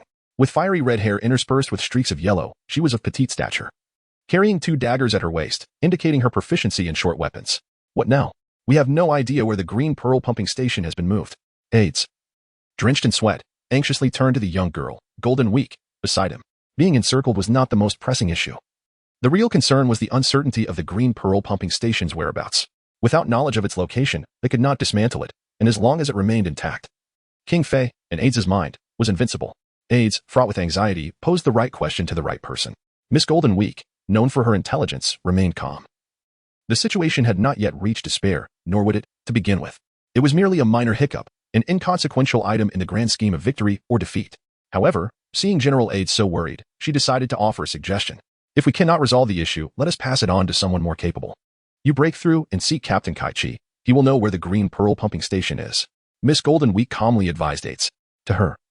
Having a powerful ally meant relying on them, allowing her to take a step back. The mention of Kichi sparked hope in Aides, who remembered him as a strategic genius. Very well, it seems we have no other choice. I shall go now. Aides, you cannot escape. Capture them all, commanded the patrol minister of the capital, Lizzie. As her patrol troops surged into the hall to apprehend Aides, Storm Fist time was pressing, and General Aides immediately unleashed his signature move. His heavy fist, propelled by a fierce wind, struck the encircling soldiers like raindrops in a tempest, causing Lizzie's patrol team to fall one after another. The valiant Aides swiftly advanced towards Lizzie but restrained his fierce onslaught. Lizzie drew her 2 daggers, gripping them firmly, her back illuminated by the green sigils of her aura. Facing General Aides, she was prepared to employ all her strength in battle. Yet Aides seized Lizzie's hands, forcefully restraining her, rendering her unable to strike. Lizzie. The fate of countless lives hangs in the balance. I have no time to engage you in a duel. Let us settle this after today. Leave her and the remaining soldiers to me. I shall not harm her. You must hurry to find Captain Kichi. Observing the unspoken tension between Aides and Lizzie, Miss Golden Week remarked, General Aides, you seem to have something unsaid. Hearing Golden Week's words, Aides turned to her, momentarily stunned. Thank you, he expressed, then, with newfound resolve. He grasped Lizzie's hands firmly, leveraging her strength to vault over her head, hastily departing the underground hall of the military camp. Lizzie skidded to a halt. Her anger flaring as she commanded her remaining soldiers, you must capture Aides. Leisurely green with the paintbrush in hand, Miss Golden Week swiftly applied hypnotic pigments to the soldier's armor, inscribing green symbols. An astonishing scene unfolded before their eyes. The previously disciplined soldiers suddenly sat down in unison, each savoring a cup of coffee, resembling office workers enjoying their leisure time after work. What have you done to my soldiers? Lily discerned that the little girl brought back by Adas was the one causing mischief. A dagger was poised to strike at Golden Week. The laughter of Lily, painted with yellow hypnotic pigment by Golden Week, echoed like she had just heard an exceptionally clever joke. After a minute, Lily managed to break free from the hypnotic state using the life force of her sigils, sensing that her opponent was serious and might resort to lethal force. The composed Golden Week would not gamble her life on the mercy of her foe. Miss Golden Week unveiled a new technique, painting a purple rabbit on her shoes. This technique, dubbed simulated purple rabbit steps, differed from her previous moves, as it was designed to hypnotize herself. Her pupils took on a faint purple hue, granting her unprecedented speed, akin to the swiftest of rabbits. Now, she embodied a fully agile entity, gracefully evading Lily's dagger strikes enhanced by vitality buffs. As Lily became overly focused on her assault, Bullfighter Red marked a red dot on the soldier who had just awakened from hypnosis, compelling Lily to eliminate her own commander. Left alone and outnumbered, Golden Week evaded Lily's exhausted attacks, swiftly maneuvering behind her to deliver a knockout blow to her neck. Despite the bounty of 29 million berries on Golden Week's head, her physique was unremarkable, overshadowed by her lethargic demeanor and scholarly disposition, which often led others to perceive her as a frail girl. Even at the Baroque Works, the only female member capable of overpowering her was Miss All Sunday Robin, alongside Miss Doublefinger and the transformed Mole Man, Miss Christmas. Thus, she had always played the role of a cunning wolf in sheep's clothing. Miss Golden Week had no inclination to concern herself with the relationship between Lily and Adas. She was no saint, nor did she intend to delve into Lily's tragic past. Observing Lily's frail stature, which contrasted with her own height, and noting the unhealthy yellow hue of her hair, indicative of childhood malnutrition, with the fiery red being a later dye, she assured her that things would improve after this day. There was no need to fret over General Adas's resurgence. He was not the type of person. Besides, with the presence of 2 formidable individuals, her nation would not revert to its former state. Get some good rest. Miss Golden Week instructed Adas's subordinates. Secure her tightly. If she wakes and attacks you, that's your problem. In the city of Conley, at the mountain prison, Akin climbed to the summit of a hill and spotted the first of the Feather King's elite, the armored Hummer leading 800 green-armored soldiers towards the prison for reinforcements, while the supporting forces from Conley were still out of sight. Jack, wait a moment. You and the underground army as Paul will block the soldiers coming from Conley. I will hold back the Hummer and green-armored troops from the major mine, buying time before the enemy arrives. With that, Akin leaped down the hill, brandishing his red double hammers as he charged towards the Hummer. Jack and Paul made their way to the main road between Conley and the mountain prison, lying in ambush, seeking the opportunity to hinder the enemy's reinforcement, aiming to delay them for at least an hour. Outside the mountain prison, a fierce battle raged on between Red Dragon Dean and the Hunter of Flames, Shark the Fisherman. And Madu. The Hunter of Flames delivered powerful punches that forced Red Dragon Dean back, while Dean's counterattacks were dodged by the Hunter's agile movements. Dean. Believe in your draconic physique. If you cannot even familiarize yourself with your own body, you will never master the art of life restoration. In that moment, Dean recalled the Captain's words during their recent training on the beast version of life restoration. Suddenly, he broke free from his frustration over being unable to strike his opponent and regained his composure. He soon realized that although the hunter had evaded all his attacks with apparent ease, his breathing had become labored, and his clothing bore signs of being soaked with sweat. Though he had been under pressure from the hunter's formidable punches, the injuries he sustained were merely superficial. The hunter had not breached his defenses. Free from the shackles of past fears, Dean recognized the true strength of his draconic form. He finally comprehended the might of his own physique. With claws reined in for precision, his strikes became more effortless and deliberate. His dragon eyes, calm yet piercing, and his sharp, half-retracted fangs, alongside his fierce yet dignified visage, transformed Dean back into the formidable, cunning apex predator of human legend, instilling a palpable sense of pressure upon the hunter. The hunter felt the intensity of the situation escalate. After dodging several rounds, he understood that this dragon was intent on exhausting his stamina. Cunning dragon. This was a battlefield, not a stage. There were no rules to pause and embrace, no time limits or referees, and no breaks between rounds. This was a genuine battleground, where combat would continue unceasingly until one side fell. Previously, the hunter had used his robust physique to intimidate others. Now he experienced the sensation of being overpowered. With agility, he lunged forward, unleashing a devastating right hook. As Dean braced himself against the hunter's onslaught, he retaliated with a series of headbutts, crashing into the hunter and leaving him bloodied, before executing a powerful tail strike that sent the hunter sprawling unconscious on the ground. Dean triumphed over the hunter, but the latter's final strike penetrated Dean's draconic armor, inflicting significant damage. Now, he could scarcely move, enduring excruciating pain as he sat on the ground to recuperate. The final battle at the mountain prison was also the most critical confrontation in the city of Conley. The strongest defender of Conley, Mada, faced off against the Fishman, Shark. Sumo wrestling and karate, two martial arts revered in their island, clashed in this moment. Both wielded knife hand strikes, and as Mada's and Shark's hands collided, sparks flew. Their arms, marked by the friction of their blows, emitted smoke, illustrating the intensity of their struggle. Upon witnessing Dean's victory over his opponent, Mada felt compelled to intensify his efforts. He could not afford to tarnish the Fishman's reputation. Adjusting his stance, he formed fists, one thrust forward and the other drawn back. Mada's upper body burst forth, muscles rippling, as the sigils on his back glowed to their zenith. The ultimate true palm of Madu, Conley's strongest force, struck Shark. However, Shark remained steadfast, absorbing the brunt of the two powerful strikes. An impressive attack, but alas, it is not of your own making. If you could temper your ambition and truly dedicate yourself to training, learning to cherish the people, you would make an exceptional general. Regrettably, with 5,000 Varesh punches, just as Mada prepared to unleash a third strike upon Shark, Shark countered with a direct punch that shattered Madu's hand bone. Emodo let out a scream as his bone shattered. He could hardly believe the strength of the man before him. Powerful enough that even with a full vitality enhancement buff, he could not budge him an inch. Yet Shank's assault was far from over. It was swiftly followed by a forceful, long-reaching punch, complemented by two piercing jabs. The four strikes rendered Emodo rigid, his eyes rolled back, and he collapsed, frothing at the mouth. This was the result of nearly 40 years of relentless training, a testament to formidable prowess. Even a mind occasionally dulled by fatigue could not diminish the mastery he had achieved. The prowess of a master, even a mere basic attack, was beyond the capacity of an ordinary warrior to withstand. Chapter 97. The crimson aura. The environment of the mining prison was far from sanitary, with water sources unfit for drinking. However, the kitchen was equipped with all necessary utensils and ingredients, most importantly, a large iron pot capable of serving the needs of 3 individuals, sufficient to prepare a nourishing meal for 1,000 people within an hour. The kitchen was stocked with ample supplies of rice, eggs, ham, and sugar. After surveying the ingredients, Carmen decided to make ham and egg fried rice, the most suitable dish for the current circumstances, as eggs are easily absorbed by the body and rice and sugar replenish energy rapidly. With the dish decided, the 3 collaborated seamlessly. Debuty and Hank washed the pot and cooked the rice while Carmen prepared the ham, removing the surface dirt and the bone, then cutting it into small cubes and slices. Once Debuty and Hank finished cleaning the pot, they proceeded to wash the bowls. However, with only 400 to 500 bowls available, they could only work in 2 batches, waiting for the first to finish before bringing back the clean dishes. Despite the large quantities needed and the time constraints, the trio worked methodically and in perfect harmony. As Debuty lifted the pot of rice, Carmen skillfully fried the ham in another pan. Debuty quickly transferred the cooked rice into Carmen's pan, stirring it together with the ham until evenly mixed and flavorful. Hank carefully monitored the heat while Carmen added eggs and slices of meat, stirring again to ensure the essence of the eggs melded seamlessly into the rice and meat, leaving no trace of the eggs themselves, as if they had never been added. Finally, a crucial drizzle of fragrant dragon saliva oil was added to complete the dish. Outside the kitchen, Sweet Flute and Bamboo Mountain organized the crowd in an orderly queue. The individuals shuffled forward, obediently following the instructions of the chief of staff. After 30 minutes, the first pot of ham and egg-fried rice was ready. Hank and Deputy filled bowls with the rice and spoons, passing them to the waiting underground soldiers.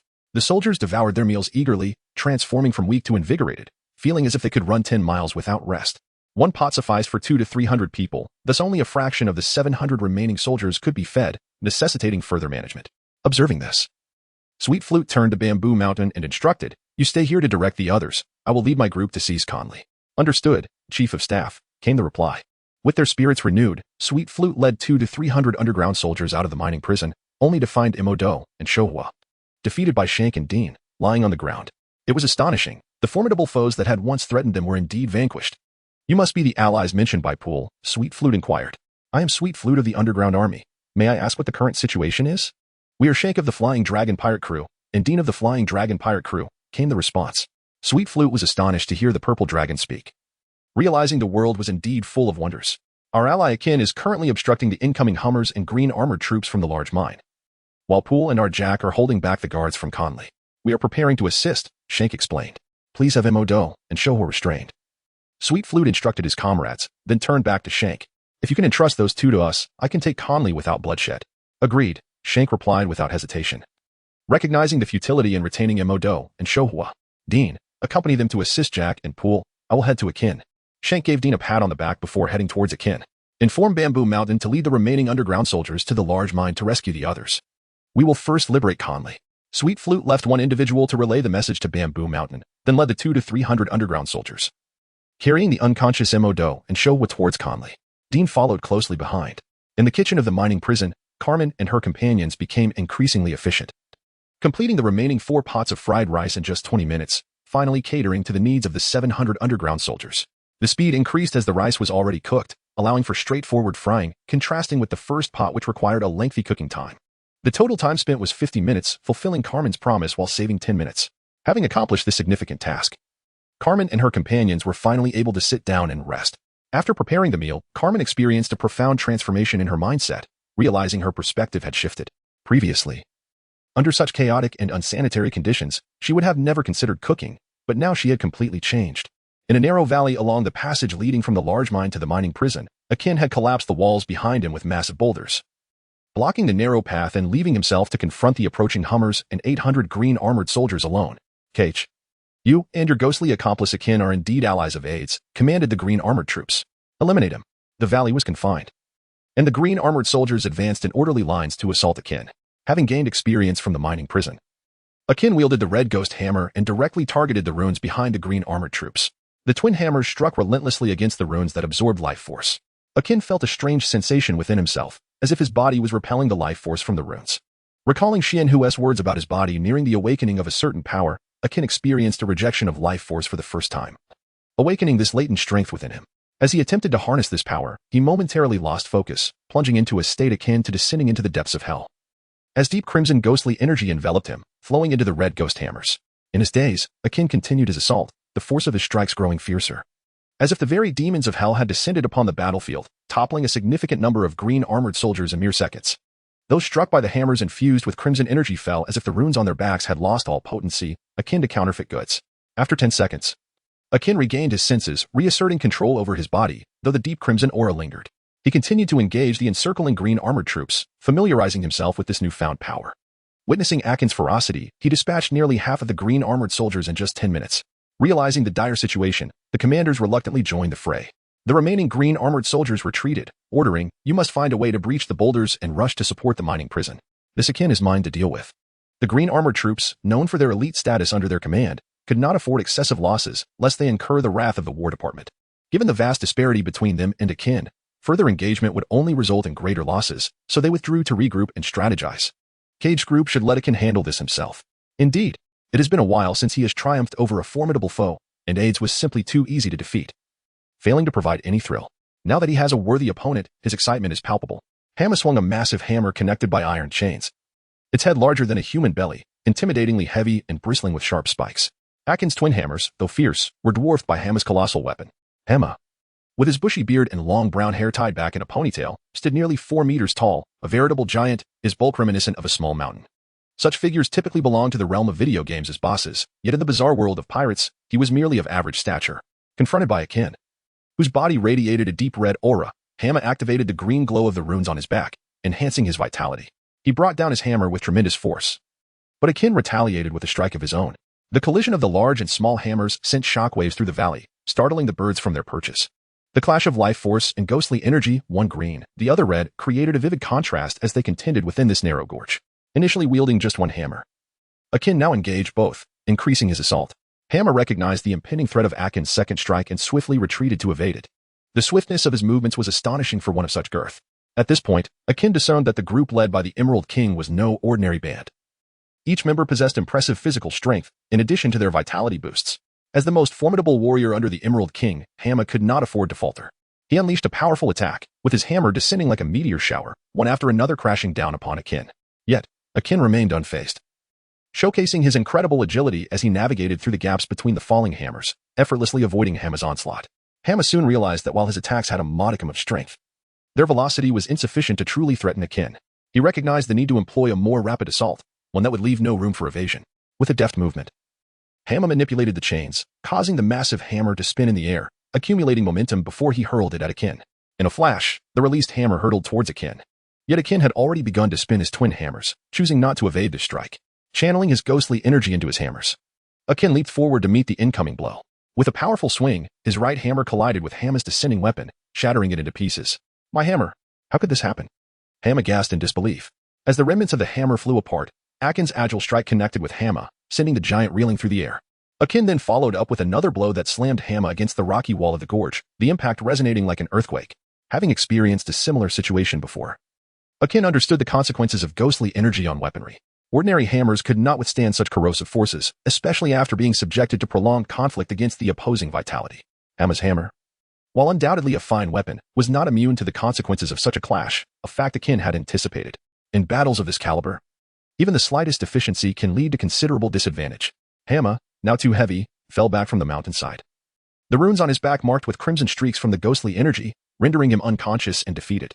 The vitality buff he had relied upon ceased to function, leaving him incapacitated. Akin had emerged victorious over Hama, the commander of the Rain-Moni Kingdom's military. Meanwhile, at a distance from the Rain-Moni Kingdom's turbulent waters, a major was leading 3 warships, hastily making their way toward the ongoing conflict. They estimated they would reach the embattled kingdom in 4 to 5 hours. What unforeseen developments would the Navy introduce into the clash between Cage's group and the Emerald King's entourage? Which direction would they steer the fate of this nation?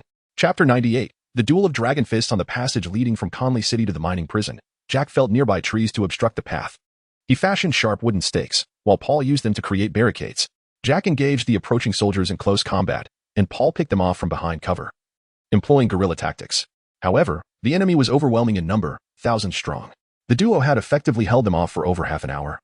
But their preset traps had been exhausted, leaving only one remaining, which was on the verge of being breached.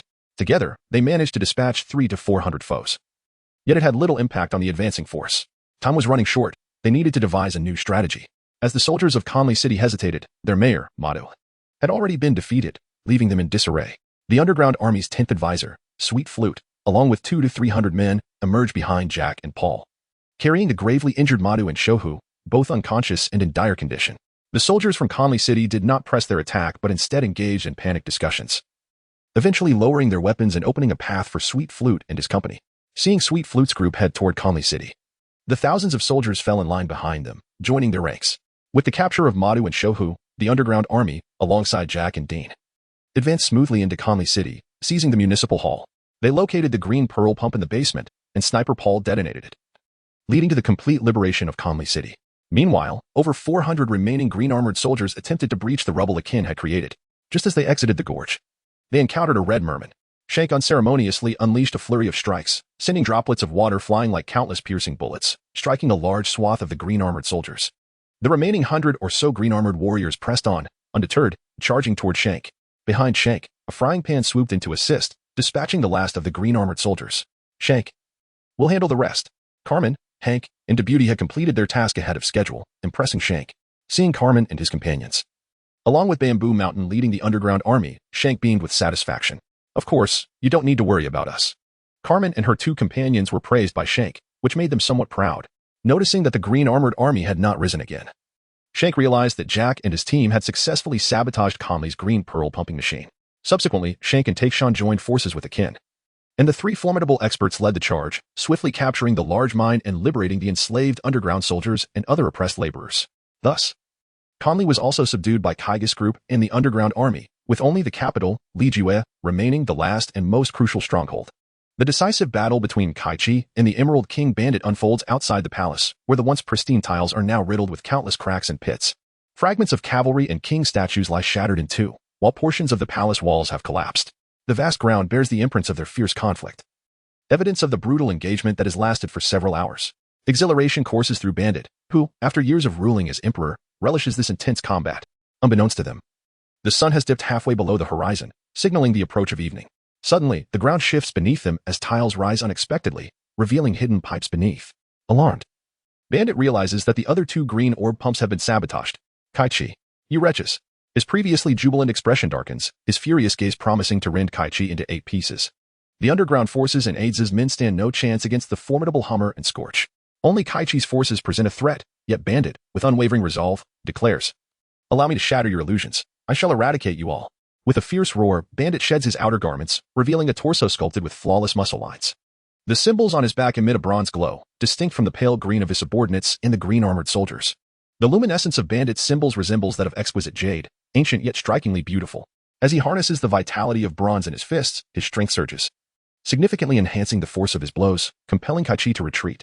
In what was a balanced confrontation, Bandit's newfound power tilts the scales in his favor, overwhelming Kichi with a series of punishing strikes. He condenses a wave of energy into his spherical form, launching a devastating blow that sends Kichi crashing into the palace's thick walls, creating a gaping hole and shrouding the area in dust. At that moment, Aides arrives, witnessing the scene where Bandit unleashes his bronze symbols, propelling Kichi away. Memories of the terrifying Bandit from over 4 years ago flood Aides' mind.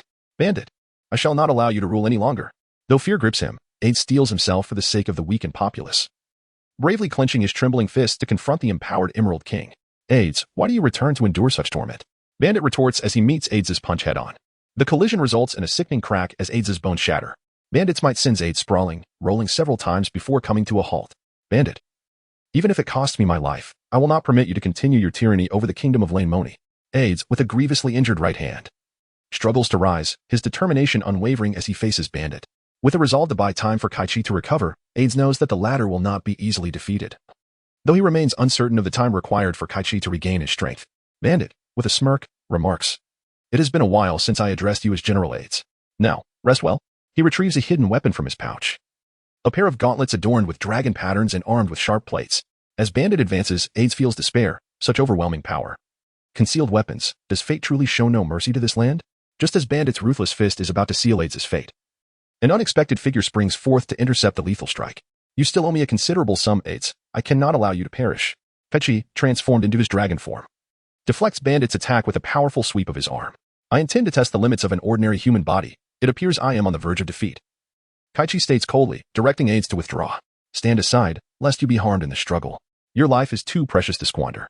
Aides, failing to value his own existence, inadvertently jeopardizes his future endeavors, igniting Kichi's irritation. Now, as a true battle ensues, the surroundings become irrelevant. "Oh, I must depart.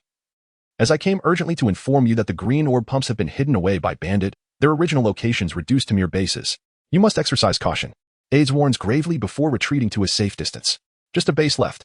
I was not mistaken. Bandit is indeed a cunning mastermind." Kichi responds confidently, "Leave the rest to me." With his dragon form towering over Bandit, he exudes an imposing presence that dwarfs his adversary, channeling his frosty might. A brilliant blue frost envelopes Kichi, contrasting with the bronze hue of Bandit, creating two opposing forces in the palace's outer courtyard. The confrontation escalates as Bandit makes the first move, his gauntlets coalescing dragon-shaped energy waves to launch an assault. Ketch, with his fist imbued with frost, formed a wave of energy that, instead of being unleashed as a ranged attack, remained steadfastly upon his hands. Both combatants had coalesced their energy into formidable forms, and without hesitation, their fists collided mercilessly against one another. A barrage of blows commenced, with 100 strikes followed by another wave of 1,000, unyielding in their ferocity. The dragon-transformed Ketch reveled in the exhilarating clash. This was what a true boss should embody. The prior encounters with Old Shah and Inul had been utterly vexing, their elemental transformations rendering the battles frustratingly constricted. In stark contrast stood King Fei, adorned with bronze sigils that gradually faltered under the unrelenting freeze and erosion of Ketch's frost-infused might. As his strength waned, he was forced back several paces, a trickle of blood escaping the corner of his mouth.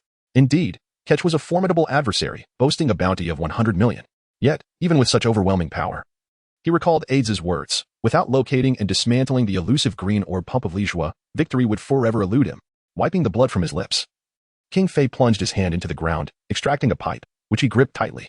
Drawing forth the life force contained within, his veins bulged, and his once blonde hair transformed to a vibrant green, while his pupils also shifted to the same hue, rendering his visage grotesque. With renewed vigor, King Fei coalesced his energy once again, forming two fearsome dragon heads with his fists. The air resonated with the sound of dragon roars as he raised his fist. The giant, menacing dragon head gaped wide, rapidly condensing a potent wave of energy, akin to a malevolent dragon unleashing its own orb of power. On the opposing side, Ketch prepared a similar technique, his prowess equally formidable, much to Ketch's astonishment. Ice Dragon Fist, Rampaging Dragon Charge. Cage Ice Dragon Counter unleashed a ferocious icy dragon that collided with the massive Dragon Pearl, the dragon's body absorbing the impact of the green source Dragon Pearl. The skeletal remains of the dragon persisted, continuing its assault on the formidable Wong Bandit. In response, Wong Bandit summoned another dragon head to coalesce a green source Dragon Pearl, which surged forth to confront the icy dragon's bones. The explosion of the second Dragon Pearl countered Cage's formidable attack. Indeed, the application of such fist waves is quite intriguing. It departs from the conventional styles of one's own fist cannon and ultimate moves, yet leans towards a distinct and captivating approach. Cage appeared to be inspired by this imitation. Chapter 99, The Second Era. What powerful individuals. Aides never anticipated that the two he invited would be so terrifying. The world has truly transformed, revealing an astonishing number of formidable youths. While Bandit is in the prime of his life, Cage, appearing merely in his teenage years, possesses such strength that his future accomplishments are immeasurable. General Aides observed with trepidation, the outcome of this evening's duel would determine the fate of his nation. Although he could not intervene, he remained a witness to the unfolding events, poised to behold the future of his country. The luminous crescent moon hung high in the night sky, while the citizens of the capital, Lijua, sheltered in their homes, cautiously peering out to witness the battle at the palace. They hoped that General Aides' champions would triumph over the corrupted Wong Bandit, establishing a new reign. The sound of dragon roars echoed as Cage, amidst the fierce combat, withstood 3 blasts of Wong Bandit's dragon waves, smoke billowing from his form. Yet, he stood effortlessly before Bandit, gradually manifesting dragon heads akin to those of his adversary. Your Dragon Pearl-like attacks are quite impressive. Allow me to give it a try. Upon hearing this, Wong Bandit recognized that the individual before him was merely toying with him, not engaging in a life-or-death struggle. How can you be so strong? Surpassing the power I obtained at the cost of my life. It is unjust. You gifted individuals effortlessly reach heights unattainable by ordinary beings. But I am not yet defeated. I can grow stronger. I will surely surpass you. With that, Wong Bandit crushed more marble slabs beneath his feet, extracting additional conduits from the ground, voraciously absorbing life force as the green source vitality surged into his being like a flowing river.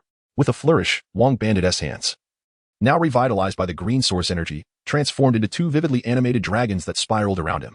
With a powerful stomp, his fists combined, the twin dragons followed suit. Racing towards Cage, the entwined dual dragons, imperious and unrivaled, carved a significant ravine in the earth as they advanced. Ice Dragon Fist, Frost Dragon Pearl Blast. Kage, employing a defensive technique reminiscent of Bandi's prior maneuvers, developed a similar counterattack against the Jade King Bandi. Within his dual-handed dragon's maw, he gathered 2 orbs of frosty blue turtle energy, which subsequently detonated, neutralizing Bandi's dual dragon assault. Kage countered and repelled Bandi's dual dragon assault with his twin dragon balls. Yet the dragon heads on his hands did not dissipate. Your Dragon Fist still possesses another application, Kage remarked with a sinister grin. Ice Dragon Fist, Frozen Beam. The dragon's head on Cage's hand once again opened wide, unleashing an extraordinarily swift beam of icy light that pierced through the unprepared figure of the Emerald King, Bandit. This beam encased his already frostbitten and towering form in a mantle of frost, rendering him utterly immobile. Cage approached him slowly. In a world where wealth reigned supreme, there would be no need to coerce the populace, for countless individuals would willingly comply. The only concern would be the inadequacy of the treasury. It is unfortunate that you find yourself in a realm that venerates freedom, having caused so much turmoil. Certainly, I am not a savior. Nor will I enumerate the transgressions you have committed against the people of the kingdom of Limani. I am neither a righteous knight of the church, here to teach you that this world must be just. Before I cast you aside, I wish to impart this. Had you not struck a bargain with the devil, but instead taken the time to genuinely hone your abilities, your reputation among the populace in your first year would have marked you as a commendable emperor. Cage had perhaps surmised where the green pearl pump of Licro was concealed by the narcissistic statue of Emperor Fei Wong Bandi. standing a majestic 20 meters high before the palace. What is wrong with a man harboring a touch of narcissism, especially one as ambitious as he? Moreover, many formidable bosses in the world of pirates share this peculiar penchant, so he is hardly unique in that regard. Initially, Cage believed it to be merely an ordinary colossal statue, but the arrival of aides awakened him to the realization that this Fei Wong bandy was a cunningly intelligent boss.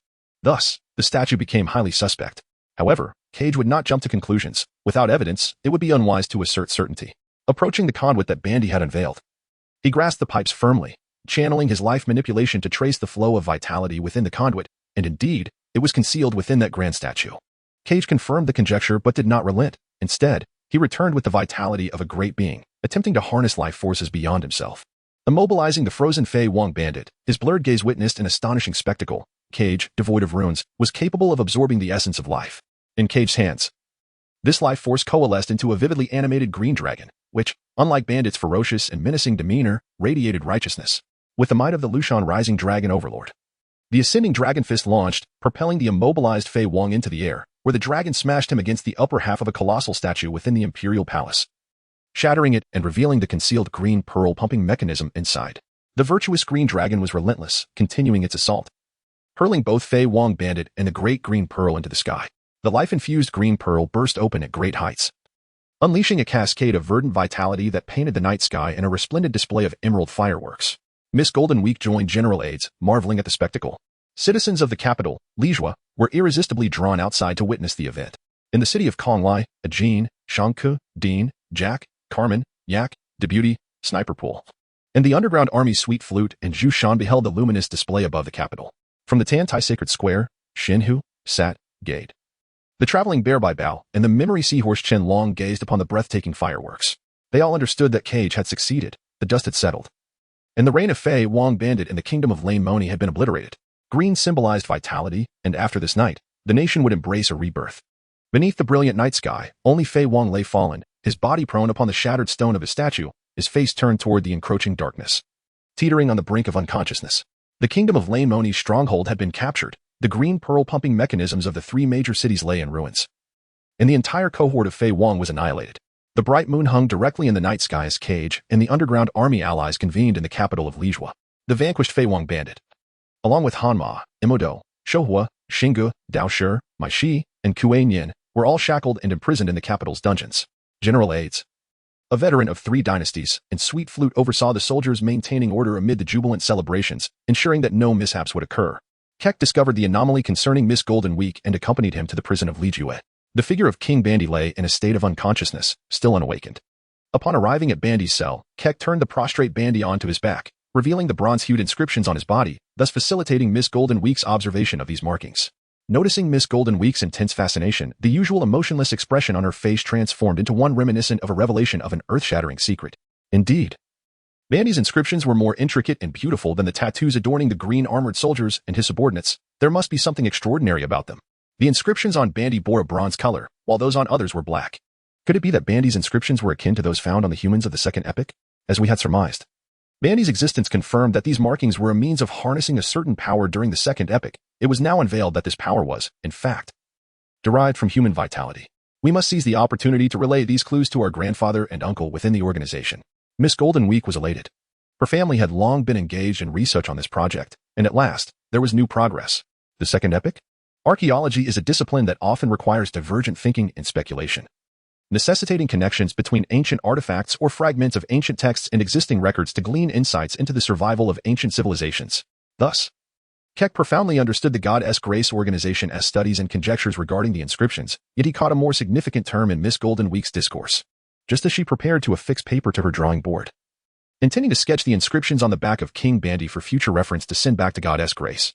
She recalled that this concept was familiar only to those well-versed within the organization and turned her head to respond to Keck's inquiry. Due to the celestial dragon's interference, archaeologists on the surface of the 4 seas were unable to delineate by chronological boundaries. They asserted that the monumental events and literature concerning the D-race and the celestial dragons during the past millennium had been predominantly under the control of the celestial dragons.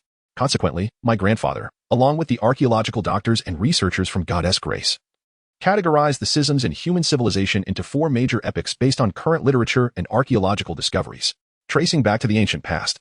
These epochs are delineated as follows: the era of celestial dragon dominance, known as the 4th epoch, the era of the mysterious empire behind the D race. Termed the Third Epic, the era of the supreme empire ruled by the dragon race, elves, and the ancient dragon-worshipping alliance, spanning millions to tens of millions of years. Recognized as the Second Epic, and the First Epic, existing billions of years ago, when primitive humanity thrived. With these four epics as a foundational framework, we sought to promote a unified reference for ordinary archaeological researchers studying human civilization, offering a new pathway for the civilian archaeological community within the permissible bounds set by the world government. Cage comprehended the situation. With the endorsement of the Yo family from the Pharisees, he was not concerned about human existence millions of years ago in the Second Era. However, he had heard an absurd number, billions of years? The First Era? Were there truly humans then? The literature preserved from the Second Era contained a few legends and myths, but the divine evidence was unsubstantiated. Initially, even his grandfather was skeptical, but his uncle, stationed at an Arctic research facility, discovered not only human remains dating back 1,000,000 years but also those from 1,000,000,000 years ago. The Divine Grace Organization had solicited physicists to conduct multiple carbon-14 radiocarbon dating tests on the hair of that individual, definitively confirming that the remains were indeed preserved from 1,000,000,000 years past. Miss Golden Week, while answering Cage's inquiries, revealed that the power behind her was quite formidable as well, given the existence of a research station in the frigid Arctic. It was enlightening to glean fresh knowledge from Miss Golden Week as the mysteries of the world began to unfurl. The devil lurking behind Bandy proved to be quite profound. Having learned about naval affairs from Adas and now the Second Era, the intrigue only deepened. Chapter 100, the resplendent duo 3 warships sailed towards the kingdom of Riamoni, led by a major who was receiving a report from a Navy soldier. Major, at our current speed, we shall reach the kingdom of Riamoni by tomorrow. Excellent. Let us maintain this pace. If we can assist the king of Riamoni as requested, I may earn the favor of that esteemed individual, potentially advancing my career. The major was already intoxicated by the prospect of success and the joy of securing alliances. After all, achieving the rank of major was no small feat. Given its significance among local officials, the rank of major was comparable to that of brigadier and rear admirals. However, a major could attain their position through merit and local governance, unlike brigadier and rear admirals, who required not only accomplishments but also combat evaluations. The Navy headquarters was reluctant to recruit those lacking combat prowess during major confrontations. Unbeknownst to the sailors aboard the 3 vessels, a whirling umbrella hovered above them. High above, a man's slender fingers flicked several booger and earwax bombs towards the 3 warships. Upon contact, these substances detonated, causing severe damage to the vessels. Who dares to attack the Navy with such audacity? The major was unable to discern the enemy amidst the thick smoke and darkness, and he shouted into the void, hoping to provoke a response from his adversaries. As the smoke cleared, a woman holding the flying umbrella folded it away, and both she and a man landed gracefully on the deck of the leading warship. The pair were none other than Mr. 5 and Miss Valentine. The astute individuals adept at leveraging intelligence, the major quickly recognized them as criminals involved in the Alabasta incident, members of Baroque Works under the notorious warlord Crocodile, who had escaped during transport. Just in time, I shall capture you now. Mr. 5, amused, noted the mention of Baroque Works. Miss Valentine. How amusing that the Navy is so out of the loop. They seem unaware that Baroque Works has long since ceased to exist. Miss Valentine continued her banter with the major. Listen well, Navy. Mr. 5 and I are now members of Blood of Lewis. Do not mistake us. Blood of Lewis? I have never heard of this organization, the major queried, puzzled by the emergence of yet another power in the dark world. Indeed, our leader, Lewis, has sent a message for you all. Since those expected have not arrived, do not feel the need to rush now that we have made our appearance. A moment's respite is permissible, Mr. 5 added. The major's anger surged at their audacity. Such arrogance. I will see your capabilities for myself. Soldiers, eliminate these audacious intruders. Hundreds of sailors from the leading warship surged forward to encircle and attack the duo. Finger gun. Mr. 5's fingertips swiftly struck the first assailant, resulting in an explosion that sent shockwaves through the surrounding sailors, toppling many. The destructive force of his explosive fruit was formidable. Any part of his body could serve as a bomb, including even the most trivial bodily secretions. Mr. 5, though newly trained in the 6 styles, lacked sufficient finger strength. Yet his explosive fruit abilities compensated for this deficiency. Paper art, finger gun. Miss Valentine, having altered her weight, evaded the oncoming sword strikes with grace. In a matter of seconds, her weight surged to 5,000 kilograms, an immense force. The sailors, unable to land a blow on her, resorted to using their fists against the massive Miss Valentine. The pain was excruciating. How could this woman be so formidable? With a heavy punch, the Navy personnel under Miss Valentine's command recoiled, nursing their swollen fists, rendered incapacitated and unable to mount a counterattack. The colossal trucks on the highway have repeatedly demonstrated that in collisions, it is the combination of hardness and mass that reigns supreme. The kilogram fruit compensates for the immobility and defensive deficiencies of the iron block, allowing those who inflict harm to weaken themselves. The iron block also addresses the insufficient defensive capability of the kilogram fruit. Miss Valentine and Mr. 5 are undoubtedly the most suitable candidates for mastering the 6 forms of combat. Discussions surrounding the pair often reflect the regret that they squandered the potential of their respective powers, the kilogram and explosion fruits. Hence, Kichi recognized their latent capabilities and decided to enlist them. In an instant, several Navy personnel found themselves in retreat. The flagship, which had sustained damage and was taking on water, sank even faster due to Miss Valentine's sudden increase in weight. Mr. Five unleashed his previously collected hair-based explosives, relentlessly bombarding the Navy soldiers. Under his explosive onslaught, the Navy's flagship sank more rapidly. This was Kichi's advice to Mr. Five, along with a recommendation to refrain from using boogers and earwax in combat against formidable opponents. Those substances were only suited for targeting inanimate objects. While the booger and earwax bombs may lack potency against strong adversaries, their insult is profoundly significant. Cage distinctly cautioned Mr. Five that should he employ these two formidable assailants, he would not extend his assistance if they were pursued by the powerful. The naval lieutenant, accompanied by other soldiers, retreated to the two remaining warships. He instructed his subordinates, informing them that they were devil fruit users and to procure sea-stone handcuffs and nets.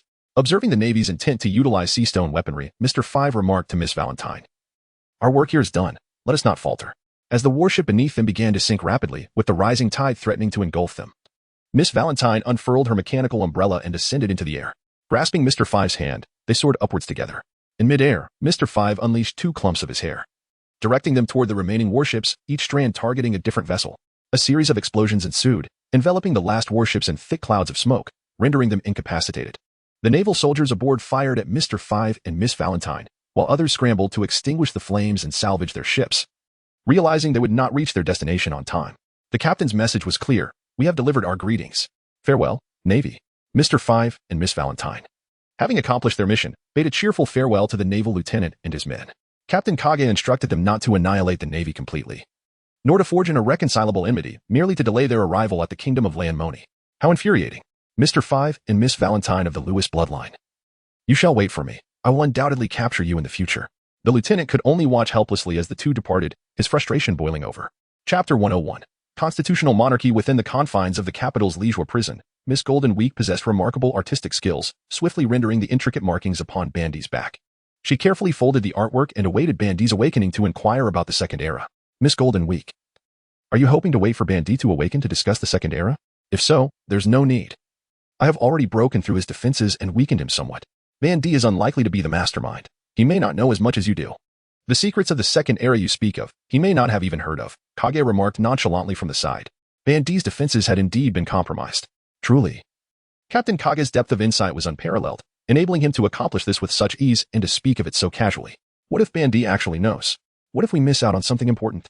Miss Golden Week lamented, reluctant to abandon her inquiries into Bandy. "Ah, you cunning little dark horse with a scheming mind. Perhaps you spent too much time with Jack, Dean, and Faraday.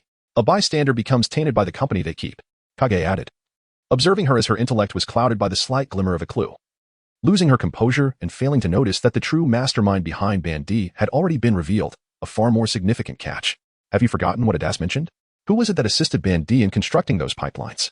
If they were not well versed in the markings of the Second Era, do you believe they would expend such effort on such a grand undertaking? Are you suggesting it was someone within the Navy? That would render the Navy a sieve." With Kage's reminder, Miss Golden Week quickly grasped the implication. The conspirators behind Bandy were indeed within the Navy. The Navy is a vast organization with numerous factions. It is quite normal for it to be compromised. "Well then, Adas is preparing a grand banquet for us. We must hurry back to the palace. Rest assured, this matter has a conclusion, and I will provide you with answers later. Alas, after a long day, I am nearly famished. Let us return and partake in a meal." Cage instructed the guard to relocate Bandy back to his cell, while he escorted Miss Golden Week out of the prison and back to the palace to partake in the evening banquet. The feast was lavish, with a 20-meter-long table adorned with an array of steaming delicacies. General Adas occupied the head of the table, one side occupied by the Underground Army's sweet flute, Jushan, and the sniper, Pool, while the other side was filled with Cage and his comrades, all gathered to relish this splendid meal following their triumphant uprising. As the dinner concluded, General Adas made his way to the room where Cage's group was resting, with the pivotal nation-building conference set for the following day. He sought to glean Cage's thoughts in advance to mentally prepare himself. "Captain Cage, how do you intend to govern this nation?" Adas, relying on others seldom yields favorable outcomes. "Your country is yours to transform. I have no time to manage it for you," Cage replied, tossing a segment of orange into his mouth. "Captain Cage, are you implying?" General Adas exclaimed, astonished as he pointed to himself. "Otherwise, do you wish to hand over the sweet flute to the Underground Army? Dream on. Who will safeguard my interests with that arrangement?" Cage retorted with a chuckle. "If you do not become king, how will you protect that girl, Liz?" Miss Golden Week has informed me of your leniency. I am aware you have confined Liz elsewhere. She is undoubtedly a victim of the former king's reign, correct? However, keeping her may prove beneficial, as she can serve as a formidable ally. Cage again tossed another segment into his mouth. What about the underground army? Will they acquiesce? Adas expressed his concerns, fearing that tomorrow's negotiations might falter, as peace was hard-won, and he dreaded the resurgence of conflict. Cage continued to peel a segment of the orange. Yet this time he refrained from immediately devouring it. Instead, he held the piece aloft, lost in contemplation. Aides was concerned that the underground army might refuse to comply, potentially reigniting hostilities, but such fears were unfounded. I remain present, and they would not dare to oppose us. However, the imbalance in the distribution of interests posed a risk for future complications upon our departure. Coupled with the enigmatic sniper pool, the notion of monopolizing the gains was unsustainable. It would be prudent to foster deeper collaboration with the underground army, particularly since Sartre had connections with them. In this constitutional monarchy, aides would assume the role of king, while Sweet Flute would serve as the prime minister overseeing governance. A suggestion assembly would be formed, comprising 3 factions: your subordinates, the underground army officials, and distinguished civilians. The king, the prime minister, and the parliament would embody a separation of powers. Cage articulated the intricacies of this constitutional framework to aides, ensuring that the king retained a substantial degree of authority, lest he become a mere puppet like those in the Empire of Moonrest. Aides, a veteran general steeped in political affairs, experienced an epiphany. Having long been entrenched in the political epicenter, he recognized the advanced nature of this system more than anyone else. His admiration for Cage, who could so swiftly propose such a framework, was palpable. He bowed repeatedly, expressing his gratitude for Cage's unwavering support throughout their journey. Cage felt somewhat embarrassed and waved his hand, indicating that it was merely a fundamental skill, a testament to the 9 years of compulsory education. Cage tossed the uneaten segment of the orange into his mouth, followed by the remainder of the fruit, dismissing his earlier languid demeanor as he continued to address aides. I support you, but apart from the 2 billion Balis, I require the Kingdom of Laimani to serve as a principal base for my organization. This nation is abundant in minerals, forests, and mountainous terrain, with distinct seasons and a diverse climate conducive to agriculture. I intend to establish 3 major factories in your country: an arms factory, a pharmaceutical plant, and a medicinal garden. I shall provide you with the necessary technology, and I will also furnish blueprints for household appliances to serve as a cover. You need only manage the operations, and I shall share the profits equally between you and the underground army. Beyond this, I will not interfere in the governance of this nation. Cage rose from his seat and approached the future king of aides, extending his right hand. Your Majesty of aides, would you accept this gesture? The king of aides hastily grasped Cage's right hand with both of his, fearing that a moment's delay might result in Cage withdrawing his hand.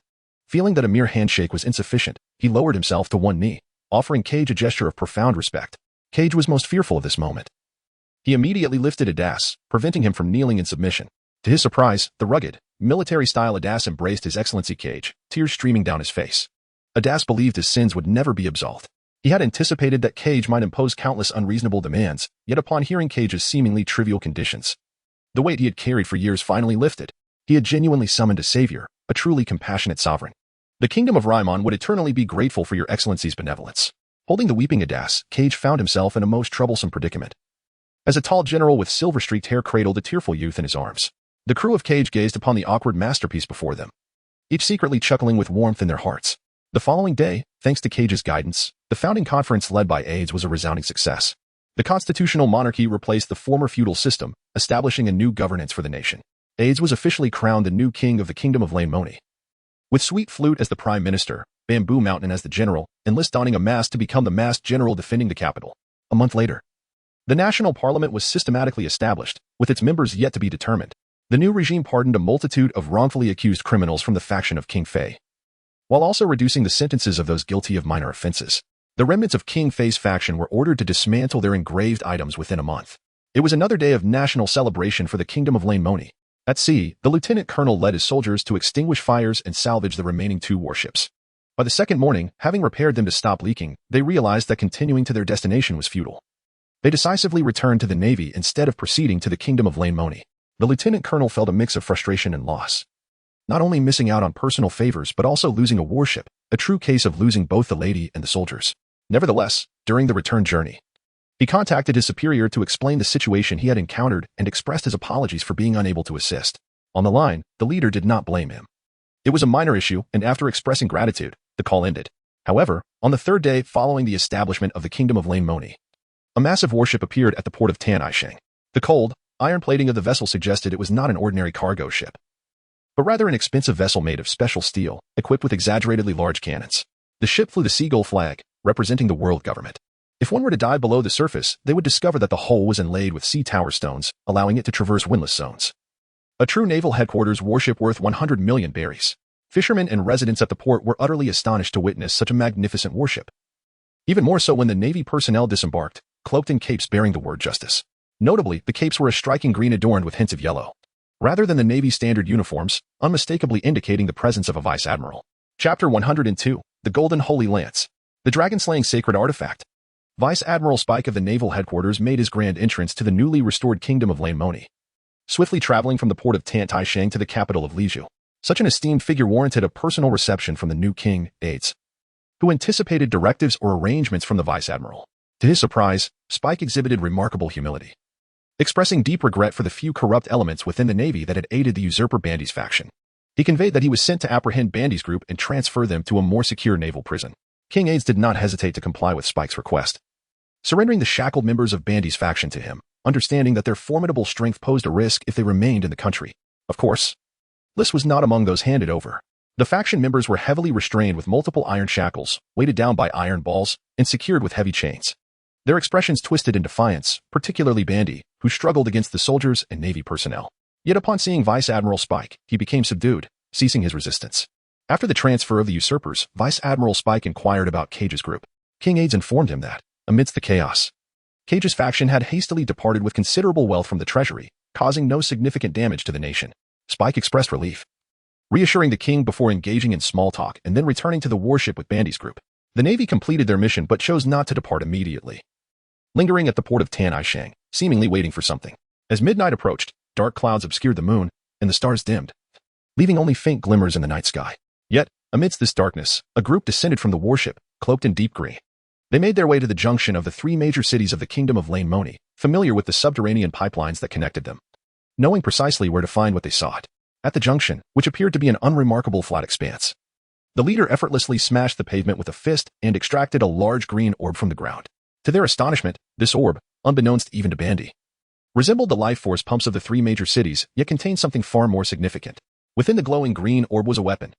The vibrant life force illuminated the face of the group's leader, revealing none other than Vice Admiral Spike, who had feigned humility before King Aides. Cloaked, Spike shattered the orb and perfectly retrieved the concealed weapon. The Golden Holy Lance was finally nurtured. This was the ultimate dragon-slaying artifact, marking a crucial milestone in their organization as objective. With a sinister smile, Spike admired the lance, its streamlined golden body etched with bronze dragon-slaying inscriptions. After savoring the moment, he reluctantly handed the Golden Holy Lance to his subordinate, instructing him to secure it in a prepared box. They swiftly lifted the box and vanished into the night, returning to their warship, fully embracing their naval status. Unbeknownst to them, atop a distant mountain ridge, Cage and his group lay in wait, passing signals to one another as Cage instructed Sart to prepare a large telescope. After all, vice admirals often possessed keen observation and armament hockey. Getting too close could lead to discovery. In truth, Cage's group had not departed. The Zhuiging was concealed within the maintenance facility of the Tanai shipyard, and it was Cage who had advised aides to convey such information. What a splendid golden lance! Captain Cage and his companions observed the concealed general spy and his cohort unearthing the golden holy spear, yet they were oblivious to the conversation, lacking the ability to read lips. "How can you be certain it is indeed General Spy?" inquired Miss Goldenweek. "It is evident from Bandit's reaction," Cage replied. During the moment when General Spy received Bandit outside the palace, Cage witnessed the unfolding events amidst the crowd. "Then how did you deduce that there were hidden elements within those pipeline works?" Sartre pressed on. "It is quite simple. The vitality they siphon from the populace does not correlate with their combat prowess," Xuanhu elucidated. "How can that be?" "They are formidable," Gade remarked. "How many inhabitants does the kingdom of Lane Moni possess?" Xuanhu patiently guided, noticing Gade's navet. "Perhaps 1,000,000? Jack hesitantly suggested. "Incorrect," Xuanhu corrected. "A rough estimate of the three principal cities alone would not yield fewer than 9 million, and when considering the additional smaller towns and villages, it undoubtedly exceeds 10 million. Even if Bandit and his group were to extract vitality from each individual just once, that amounts to 10 million lives. Such a vast quantity, when contrasted with your perception of Bandit's strength, reveals that their current physical prowess is a result of 3 years of nurturing through vitality. They were not as potent when they first established themselves 3 years ago. Thus, it can be inferred that Spy and his associates were aware of Bandit's limits from the outset, assisting in the formation of the Green Armored Army and providing his subordinates with simplified inscriptions were merely small sacrifices of vitality to Bandit, serving to obscure their true objective of nurturing that golden weapon." Miss Goldenweek, astute as she was, kept pace with the unfolding reasoning. Cage and Xuangu nodded in unison. Typically, those who engage in dealings with devils meet a grim fate. Early in the morning, Major General Spike, having acquired a significant artifact, departed from the port of Tanisheng aboard a colossal warship, leaving without a second thought. Within the cabin, the Emerald King Bandy, upon seeing his visitor Major General Spike, furrowed his brow, filled with trepidation. Despite being ensnared in a cage, he proactively extended his congratulations to his old acquaintance, Spike. I never expected you to rise from the rank of Brigadier to Major General. Truly, this is a joyous occasion. I wonder what favors Major General Spike might bestow upon me? There's no need for pleasantries, Bandy. The bounty hunter you once assisted had ulterior motives. Now that our objectives have been achieved, your utility has expired. Major General Spike revealed a dart from his palm, removing the cap from its barbed tip, which glistened with a sinister purple liquid, clearly a potent toxin. Without hesitation, he launched the poisoned dart at Bandy. You have witnessed our true forms, and despite your illustrious markings, your failure seals your fate.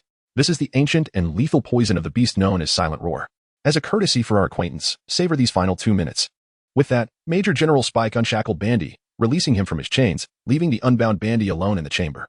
As the poison coursed through his veins, Bandy writhed on the ground in agony, his attempts to scream silenced by an inability to voice his despair. How formidable is the Silent Roar? Time slipped away, each second bringing him closer to death. The fervor to shout and rage dissipated, and he grew increasingly tranquil, crawling to the wall to sit against it. His thoughts drifted to his former bounty hunter subordinates, Ham, Madu, Shohua, Shinga, Daoshir, Maisha, and Kuei Yin. Memories of his most glorious moment resurfaced for years prior, when he claimed the King S had amidst a sea of foes, a night of unparalleled triumph that crowned him the new ruler, the Emerald King. Yet, the final image that lingered in his mind was his confrontation with Cage. The clearest words being those spoken by Cage. Did you gain recognition in your first year of rule? After ascending the throne and navigating countless trials, you ultimately realize that this life is fraught with haste and folly. Making a pact with the devil leaves no avenue for retreat, leading inevitably into a dead end. Perhaps had he taken the time to cultivate his skills and endured the long winter nights, he might have become a benevolent ruler beloved by the people. However, the past cannot be relived. This life has been eventful enough, has it, Emerald King Bandy? Aha. The one who truly understands oneself is the one who has defeated oneself. In his final moments, he yearned to laugh heartily. He opened his mouth, yet no sound emerged. Ultimately, he inscribed a few words upon his body, his head bowing gracefully with a smile. Chapter 103, Admiral Kichi and Robin as Major General Spike departed. Tranquility returned to the kingdom of Lanmoni.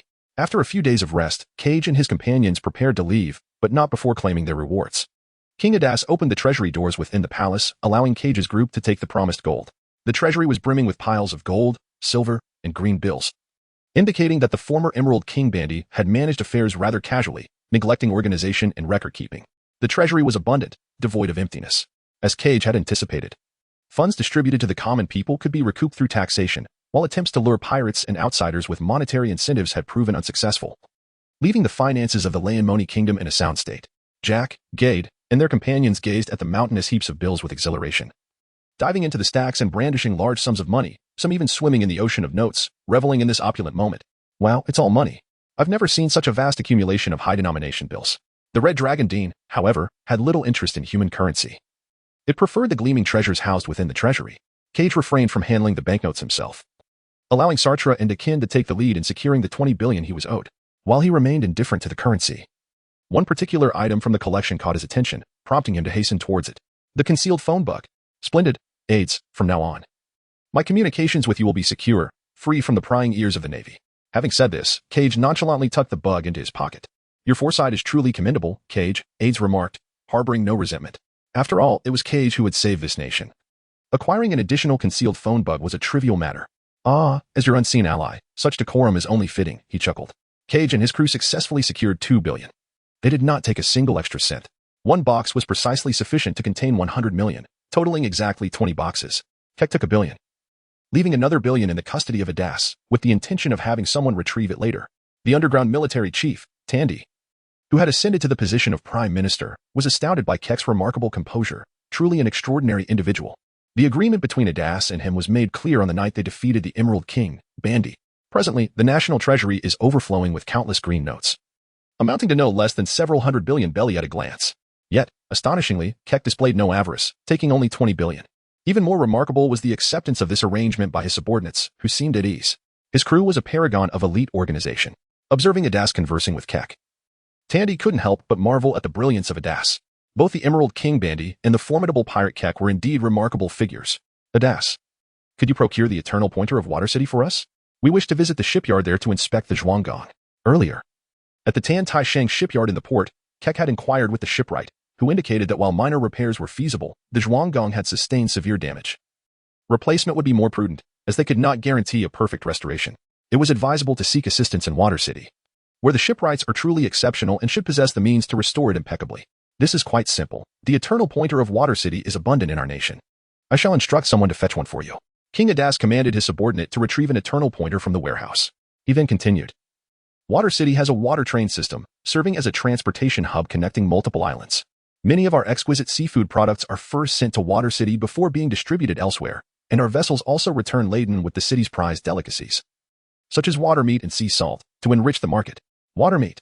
The thought of that exquisitely tender, glistening delicacy intensified Keck's desire to visit Water City. After obtaining the eternal pointer, Keck and his companions had successfully completed their adventure in the kingdom of Lianmuni, and the Zhuanggong was poised to depart from this one strange land. Aren't you coming aboard? Keck inquired upon spotting Paul, who had come to bid farewell alongside Tandy and Shushan. Are you certain you want a member of the underground military as a companion? Paul countered with a smile. Haha. Whether or not you are from the underground military is inconsequential to me. What matters is your prowess as a sharpshooter. Besides, your mission here has already concluded. What about the future?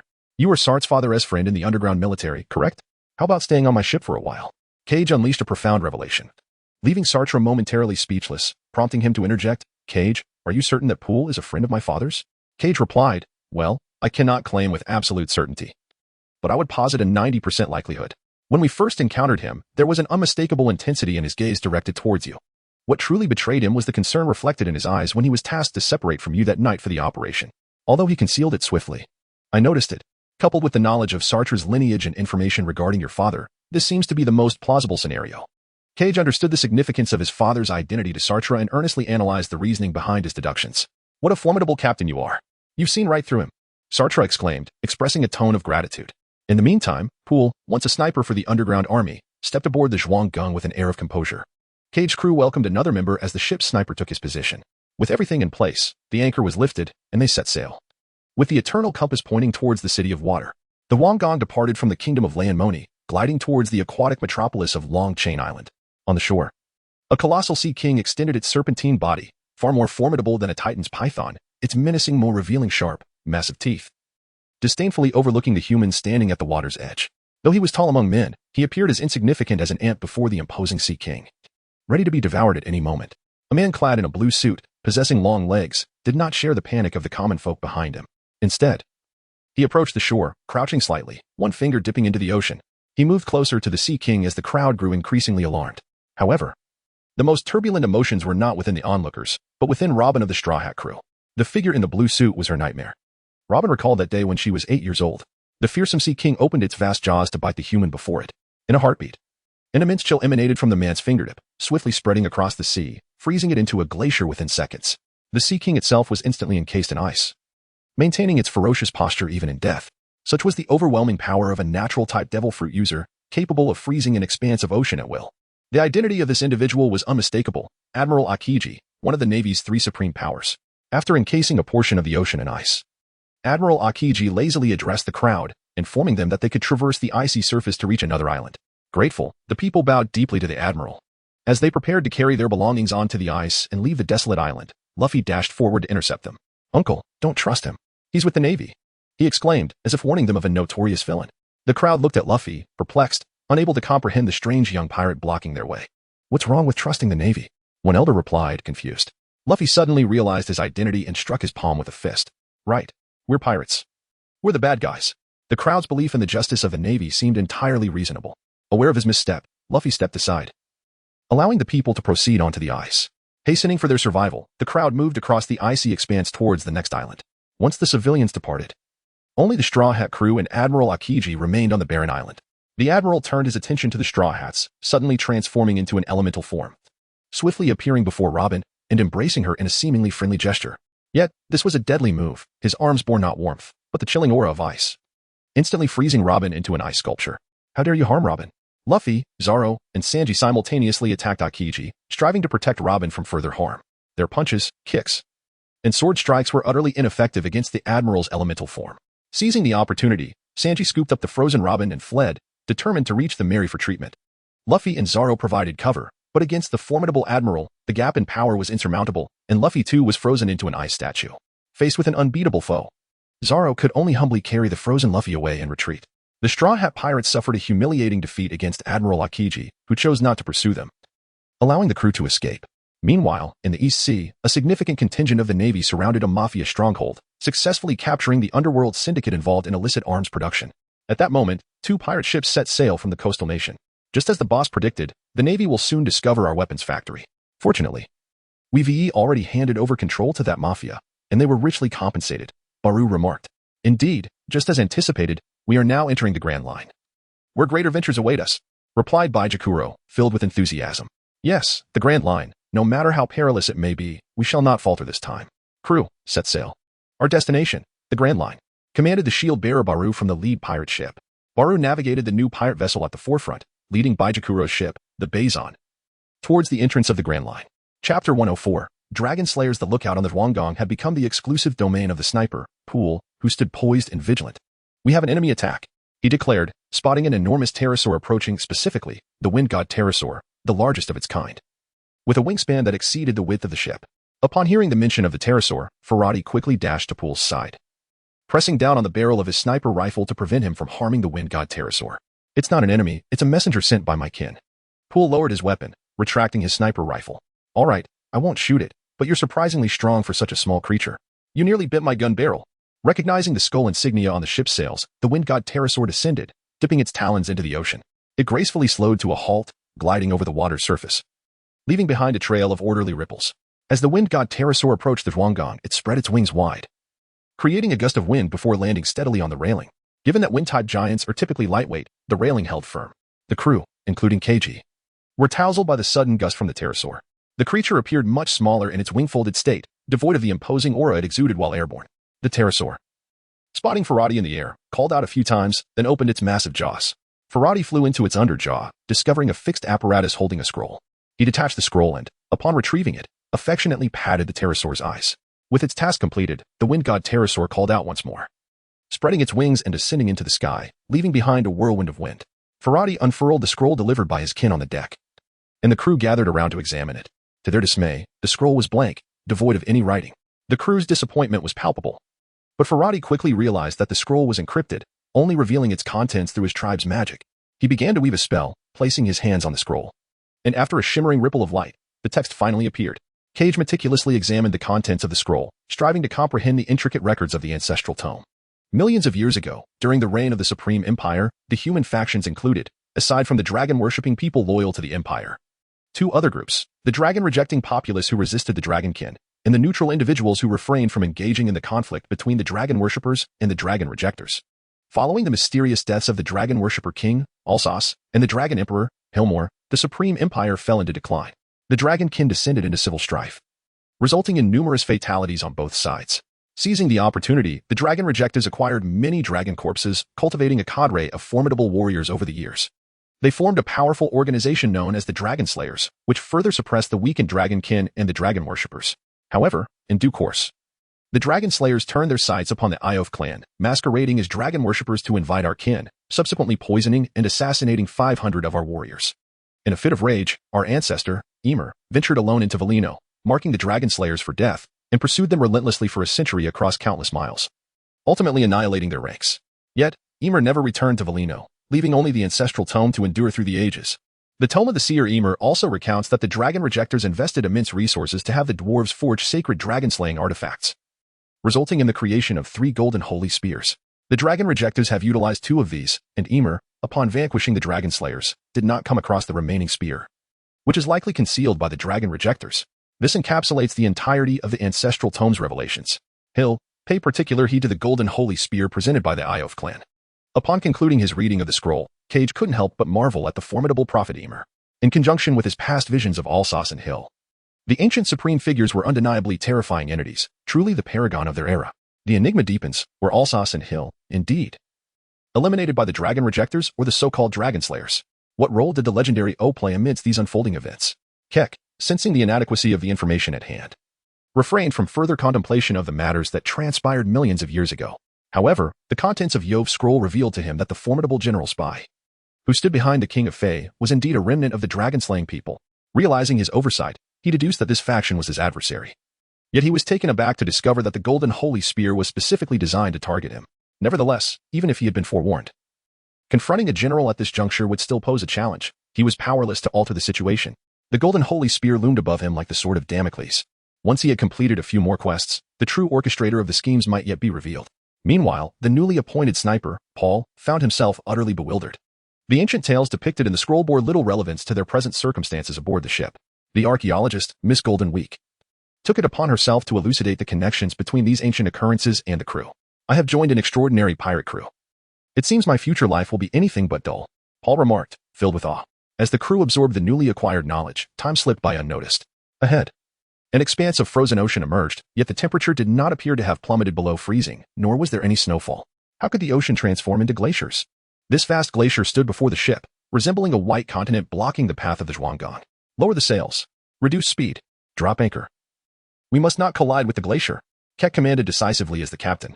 Akin and Shanka lowered the sails, while helmsman Jack reduced the speed and dropped the anchor, halting the Zhuanggang before the glacier. Lacking ice-breaking apparatus or land vehicles suitable for traversing ice, Keck's crew paused to deliberate on how to navigate this expansive glacial barrier. Indeed, the Grand Line was remarkable. Having not witnessed any snowfall or a drop in temperature until now, the sudden appearance of a glacier was a testament to nature's wonders. Nature is truly astonishing, exclaimed Navigator Gade. Indeed, the Grand Line is extraordinary. This is my first encounter with such a phenomenon. I have never experienced anything like this in the East Blue, helmsman Jack added, equally exhilarated by the anomaly. Let us not disparage the wonders of nature upon the Grand Line. It bears no blame for this peculiar occurrence. While the weather and climate here are certainly erratic, they do not account for such an absurd transformation of an entire ocean, Gade and Jack mused. You both are mistaken. This glacier is not a product of nature, but rather the result of human intervention, Keck interjected, aware of the truth. Human intervention. How could a single individual create such a vast spectacle? They questioned in disbelief. It is indeed possible. Paul, the sniper, had an inkling of who might be responsible. The underground army, as the arch-nemesis of the world government, was well acquainted with significant figures within the navy led by the world government. Could it truly be that prominent figure? Sate wondered, beginning to piece together the puzzle. Who are you referring to? Gade and Jack inquired, their knowledge of external affairs limited. Who else could orchestrate such a phenomenon? It must be Admiral Kichi, a user of the ice fruit and one of the Navy's 3 highest combat powers, Paul explained. Ah, that individual must be nearby. Likely engaged with someone, Keck mused, nodding in approval as he noted the crew's increasing intelligence. The presence of an admiral. Just moments ago, they had encountered a rear admiral. And now an even higher-ranking admiral loomed ahead, leaving him momentarily dazed. These figures were beyond his reach. He had never encountered such individuals during his lifetime in Seagull Town, where the disparity in social standing was stark. Kage approached the eternal pointer at the helm, reaffirming its direction once more. Allow me, he declared. Qianlong. You dive in and follow closely behind me. Dean, you will use fire from the air to melt the large chunks of ice. Understood. Responded the memory seahorse Qianlong and the red dragon Dean, taking their positions. The dragon, transformed into Kage, plunged from the heights into the glacial depths. His powerful, sharp claws sank into the ice, and his entire form collided fiercely with the glacier, creating a cacophony of impacts. Kage's formidable dragon body wreaked havoc upon the icy surface, carving a lengthy trench as seawater flowed into it, forming an artificial canal. The memory seahorse Qianlong inhaled, expanding his form as he followed the rushing seawater into the path created by the ship, shattering the larger ice pieces into finer fragments. Meanwhile, the red dragon Dean exhaled flames from above, melting the sizable ice blocks within the waterway. Together, the 3 dragons exerted their might, and a passage wide enough for the ship Zhuanggang was finally completed. Jack stowed the anchor and set sail. The Zhuanggang glided into the newly formed waterway, the hull occasionally rattling against stray ice chunks. The waterway was too extensive, and the sheer volume of ice made it impossible to eliminate every fragment. In the ship's kitchen, Carmen heard the sound of ice colliding with the hull. What is that noise outside?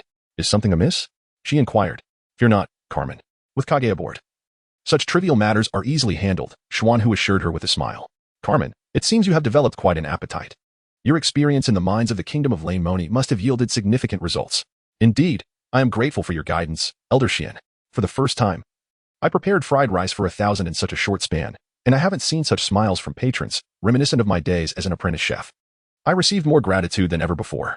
Such kindness and dedication are your due reward. There is no need to thank me. Your culinary talent is exceptional. Though previously your initial intent had strayed, this lack of focus is why I could not teach you. Now that your passion has rekindled, I can impart my Eastern culinary techniques to you. Chapter 105, Master Chef. The 3 points of culinary passion assessment are: first, observation.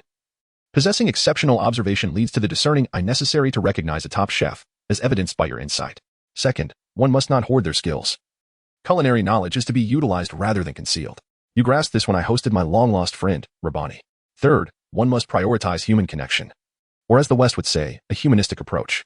The most crucial aspect is that when ingredients are present, no one should go hungry in front of you. This third point is paramount. Should you violate it, and I learn of it, even if I am across the world, I will seek you out and erase every memory you hold of my culinary lineage. Do you understand? As Xuan spoke of this third taboo, his previously gentle demeanor turned cold. Carmen, sensing the gravity, replied decisively, I understand. Good. Though you began as a Western chef, your recent high-frequency learning from top Western chefs is commendable. However, there are pitfalls to this. Western cuisine originated from serving the nobility, and you may inadvertently adopt undesirable habits, particularly an excessive pursuit of ingredient quality, leading to disdain for the common folk. Fortunately, your experience in Moni has brought you back to your roots, allowing you to complete the culinary passion assessment. My lineage descends from culinary gods, which is why I impose such strict standards. Chef God, Elder Xian. Are you a culinary god? Calm down, I am not yet a culinary god. I have studied extensively, reaching the level of master chef in my world. But my master is indeed a culinary god. Thus, my expectations of you are high. Xuan Hu recounted the hierarchy of chefs in his original world. 3-tiered chefs, 2nd-tier chefs, 1st-tier chefs, master chefs, special master chefs, and ultimately, the pinnacle culinary gods. Thus, Xuan Hu's claim of merely being a special master chef is a modest understatement. That level is already revered by countless chefs. Next, Xuan Hu addressed the clientele that his lineage does not serve, those who knowingly waste food in front of a chef, and those who disdain a chef for not wearing gloves. We, as practitioners of the culinary god's craft, maintain our standards. There are many chefs. If you do not trust me, you may seek another. This second point applies only to what I will teach you. Your original Western cuisine is yours to command. Having discussed much, we shall now formally enter the steps of my culinary tradition. First, cleanse your hands to show respect for the patrons. Second, clean the pots, regardless of whether they are yours or borrowed, ensuring you begin cooking with cleanliness. This not only respects the patrons but also protects yourself, as in our world. It is common for colorless and odorless poisons to be hidden in cookware. As Xuan Hu spoke, he filled the pot with water, igniting the flame to heat it before discarding the water. There is also a step of heating the pot, which is more complex. We shall cover that later. After so much discussion, it was time to address the most significant distinction between Western and Eastern cuisines, the method of cooking, particularly with stir-frying, which is scarcely utilized in Western cooking beyond fried rice. It holds immense importance in Eastern cuisine. Xuan Hu poured squid into the well-oiled pan, demonstrating the importance of wok hei, a concept deeply understood and developed by chefs in Eastern cuisine. They employ thickening techniques to enhance the rich flavors during stir-frying, incorporating starch water to create various consistencies. I've heard you have experience with fried rice. Let me demonstrate some dishes for you. The sizzling squid, kung pao chicken, yangzhou fried rice, stir-fried fish slices, and bitter melon with meat all emerged from the iron wok as Xuan Hu taught Carmen with great dedication. As the Huanggong slowly navigated the narrow waterway, the sounds of ice occasionally striking the hull persisted. After an arduous journey, Kage and his companions finally traversed the frozen ocean, feeling fatigued from the exertion. Kage's stomach growled in hunger. Fortunately, it was mealtime, and the famished Kage hurried to the head of the dining table. Today, in addition to the usual stews, grilled meats, and fish soup, there was a greater variety of stir-fried dishes, with half of the rice prepared as fried rice. He knew Xuan Hu had lent his hand, ensuring a delightful feast for all. As night fell, weary from the day's exertions, Sartre chose not to remain in the lab, retreating to his quarters for a well-deserved rest. The new arrival, Pool, found no spare room aboard the Huanggong and set up a hammock in Sartre's chamber. Lying in his bed, Sartre did not immediately succumb to sleep but turned to Pool, inquiring, Pool, Kage mentioned you are a friend of my father's. What kind of man was he in the underground army? Pool turned to Sartre, smiling wryly.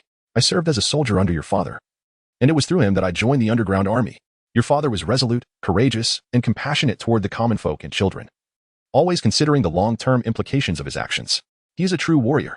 Is that so? Then that is reassuring. Upon hearing his father's affirmation, Sade understood that his father's efforts had not been in vain. As he spoke, Paul's voice trembled with emotion. Sade expressed his regret for not being by his father's side during the mission, unable to protect him. His father had perished alongside a CP9 member who had attempted to assassinate him. Paul, momentarily setting aside his tears, solemnly cautioned Sade, you must exercise utmost caution around CP9, especially the formidable figure known as Dragon. He is a ruthless individual. I have discovered that the CP9 member who died with your father was his brother, and he will undoubtedly seek revenge. If you encounter him, you must keep your distance. In the underground military headquarters, Sabo inquired, how are matters progressing with the Riamoni kingdom? Have we received a response? The revolutionary cadre, Kella, replied, the sweet flute has responded, their crisis has been alleviated, and the Riamoni kingdom is now under our control. However, an unexpected force has intervened. The notorious pirate, Catch, has become involved, but fortunately he appears to be an ally and has shown kindness towards the sweet flute. indicating that he is not an adversary. Sabo, observing the bounty on Catch, felt an uncanny familiarity with the name. Kella, who had always been by Sabo's side, expressed her astonishment. Is he not the infamous, grinning pirate Catch? He hails from the East Blue. Perhaps he is an acquaintance from before your memory loss. Sabo pondered the possibility, indeed. Since he did not clash with the sweet flute, he might well be a friend. Should our paths cross again? I shall engage him in conversation. Sabo, ever the optimist, maintained his cheerful demeanor. Noticing Sabo was slow to react, Kella took the letter from Sate and perused its contents.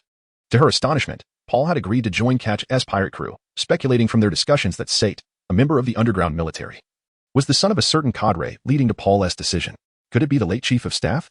Kella gasped, her admiration for the deceased chief of staff deepening. It must be so. Only the son of the chief of staff could influence Paul's decision in such a manner. As the conversation turned to the former chief of staff, Sabo's smile faded, replaced by a look of self-reproach. Had I not assigned Paul to the mission? He might have been able to provide adequate protection for the chief of staff. Perhaps then, the chief would still be alive. Kella comforted Sabo, embracing him. Sabo, this is not your fault. The blame lies with those deranged CP9 members. Paul will surely understand in time. Chapter 106, Water 7. The Water City, known as Water 7, stands as one of the most renowned cities along the Grand Line. Celebrated not only for its shipbuilding industry but also for its maritime railway connecting the city of Queen Spring, St. Popura, the culinary haven of Puki, the carnival city of Sanford, and various judicial locales. It serves as a crucial transit hub along the Grand Line. After a lengthy voyage, they finally arrived at Water 7. From a distance, Water 7 resembled an immense, magnified fountain, featuring a three-tiered design with hundreds of meters of elevation between each level. The most prominent feature was the colossal numerical signage at the docks, visible from over 100 meters away. Look over there. A remarkable frog, one that swims freely. Jack exclaimed, delighted by the peculiar creature and beckoning others to witness his discovery. It swims in freestyle. Perhaps it belongs to someone as a pet, Miss Golden Week speculated. What kind of person is capable of teaching a frog to swim freestyle? Gade marveled. The Red Dragon Dean and the Traveling Bear by Bao also expressed their joy upon spotting other unusual creatures. As Akin and the others gazed, they indeed saw a large frog swimming, not in the typical frog style, but in the human freestyle stroke, making its way toward Water 7. Ketch recognized the frog immediately. It was the sumo frog Yokozuna, a creature that could only swim freestyle. It was the pet of Tom, the legendary shipwright and founder of Water 7. As the Zhuanggong docked, Ketch and his companions disembarked and entered Water 7. With its three-tiered elevation and intricate waterways, Ketch and his group rendered a unique mode of transportation known as the Blue. The Blue, known for its strength, resides in the city's sewers and serves as the quickest and most efficient means for outsiders to traverse Water 7, albeit at a hefty price, 1,000 berries for a two-seater version. After securing their Blue, the group dispersed. Ketch's team was tasked with locating the best ship repair services at Carrera Company, specifically aiming for dock number 1. Having profited handsomely at our previous stop, we have the means. Money is no object. Ketch resolutely decided to treat the Zhuanggong to the finest maintenance package at Carrera's premier dock, honoring their steadfast companion. As they navigated the waterways of Water 7, various vendors lined the banks, selling delectable snacks, particularly the local specialty, water meat, available every few steps, proving to be highly popular. Tourists riding on the Blue could easily purchase these treats, making it exceedingly convenient. Ketch is a voracious eater, leading everyone as they meander past the stalls, purchasing an abundance of delicacies while indulging in their culinary delights. Kichi took a hearty bite, savoring the tender, springy texture and the fragrant, soft essence of the meat, which indeed deserved the high praise from Luffy. It was truly a remarkable value. The shui meat was also Bru's favorite delicacy. If travelers find Bru's pace sluggish, offering it shui meat can significantly enhance its speed, showcasing one of the delightful benefits of this dish. Upon arriving at the number 1 dock of the Carrera Company, one is greeted by the imposing gantry crane, with the G.C. ship mislabel prominently displayed in bold letters on the flags in the office building. Cage, Sartre, Ged, and Jack, guided by the personnel of the Carrera Company, arrived at the office of Iceberg, also known as Esbadu, the president of the Carrera Company. Cage had previously informed the receptionist of the Carrera Company that a significant business matter was at hand, and that he wished to have a direct audience with the president, which ultimately allowed for their meeting with Mr. Iceberg. Mr. Iceberg, with a demeanor of seriousness, quietly perused the planning documents and invoices laid before him, confirming their accuracy before affixing a signature. He noticed the entrance of Cage and his companions, setting aside his papers and looking up at the four of them. Sir, you are the president of the shipbuilding company, are you not? We have come to have our vessel, the Zhuanggong, repaired, and we trust you will ensure it is done impeccably, Jack exclaimed with effusive enthusiasm, his face aglow with a radiant smile as he approached Mr. Iceberg for a handshake. However, before Jack could reach him, Mr. Iceberg's assistant, Karifa, had already stepped forward, her long legs creating a flurry of motion. Bold. How dare you show disrespect to Mr. Iceberg? He is not only the president of Carrera Company but also the mayor of the city of Seven Waters. You must accord him the respect he deserves. After delivering her admonition, she gracefully returned to her poised stance, gently adjusting her glasses with her fingertips. I did not disrespect Mr. Iceberg. We did not utter a word. Why were we subjected to such treatment? The three of them lamented, nursing their bruised heads. Satyr and Gator, trailing closely behind Jack, found themselves unwittingly caught in the crossfire. Suffering the consequences of Karifa's elegant yet forceful display, Kage, possessing an acute understanding of character, retreated just in time. Evading a kick from Khalifa and standing unscathed behind Jack and the others, Khalifa, the stunningly beautiful secretary of the Iceberg Mayor, ranks among the most exquisite women Kage has encountered in the pirate world, alongside Nami, Robin, Princess Vivi, and the disguised Miss Doublefinger, as well as the slippery fruit user, Arlita. However, her most significant role is as an undercover agent of CP9, strategically placed beside Iceberg. Cage did not expose her true identity. The Iceberg adeptly seized the moment to mediate, graciously hosting Cage and his companions. It is no wonder he has ascended to the position of company president. As his interpersonal skills are truly commendable, Kaiji engaged in conversation with the Iceberg, directly requesting the most premium ship repair service available. Both the Iceberg and Khalifa were taken aback by how amenable this notorious pirate was. Suddenly, a cacophony of noise erupted from outside the window. The four individuals from Cage approached the window to witness the commotion outside, where a group of pirates was repairing their ship without any intention of payment. In Dock 1, they brandished weapons and instigated a disturbance, which quickly spiraled into chaos. Although half of the onlookers promptly dispersed, the other half, comprising long-time clients and residents, remained to observe the spectacle. Indeed, not long after, ropes, wooden beams, and hammers were mercilessly hurled at the unruly pirates' vessel. The five foremen, Barry, Lucci, Kaku, Piple, and Darius, swiftly subdued the unruly band, restraining them with ease. The familiar faces in the vicinity began to extol the prowess of Carrera Company S5 foremen, akin to fans celebrating their idols. Iceberg summoned one of the foremen, Barry, to assist in escorting the pirate ship, the Zhuang Gang, to Dock 1 for repairs. Despite their awareness of Cage's pirate affiliations, Iceberg and his crew continued to engage in business with him. This was due to the overwhelming presence of pirates in this world, which had become an integral component of its ecosystem. It was virtually impossible to avoid dealings with them. In fact, the pirate identity was not as disreputable in many regions. In some locales, pirates were even quite popular. Cage once believed the ratio of nefarious to virtuous pirates was 9:1, as suggested by online discourse. However, upon immersing himself in this world, he discovered the true ratio to be closer to 7:3. The malevolent pirates, characterized by their greed and their acts of arson, murder, and pillaging against civilians, constituted a significant 70%. Among the virtuous pirates, there existed two distinct categories. Both types shared the commonality of being engaged in illegal maritime activities while refraining from actively harming civilians or seeking personal gain through violent means. The divergence lay in their influence on the local populace's political landscape. The adventurer-type pirates, who embarked on treacherous voyages for personal scientific exploration, treasure hunting, and the discovery of new species and islands, tended to remain uninvolved in the political upheaval of the regions they traversed, resulting in a relatively low popularity. In contrast, the savior-type pirates actively engaged in the political struggles of the regions, often overthrowing corrupt regimes and rescuing local populations from dire circumstances, such as Luffy and his crew. They even offered refuge to the oppressed locals, shielding them from the tyranny of the celestial dragons, as exemplified by the likes of Whitebeard and Shanks among the four emperors. On the streets of Water 7, the presence of the Navy was anticipated. In the bustling streets of Water 7, Major Adamy walked alongside his old acquaintances, Captain Kobernik. Adamy, I have discovered that this city conceals numerous CP members. What do you suppose their intentions are? Kobernik inquired with curiosity. Aside from the rumored blueprints of the legendary shipwright Tom, it is said that Nico Robin, who has joined the Straw Hat crew, has also arrived here. The CP organization is likely here for her, Adamy replied nonchalantly, as if discussing mundane news while savoring a piece of watery meat. Oh, what explosive news. Both of which are forbidden by the world government. How could you divulge this so readily? Kobernik exclaimed. Indeed, just keep this to yourself. Do not discuss it with others. If the higher-ups catch wind of it, your promotion prospects may dwindle, Adamy cautioned. Haha, Adamy, I am quite content with my current rank and have no aspirations for advancement. So you need not worry about me. However, you, in your esteemed position, must exercise greater caution. Kobernik chuckled, finishing off the watery meat in his hand.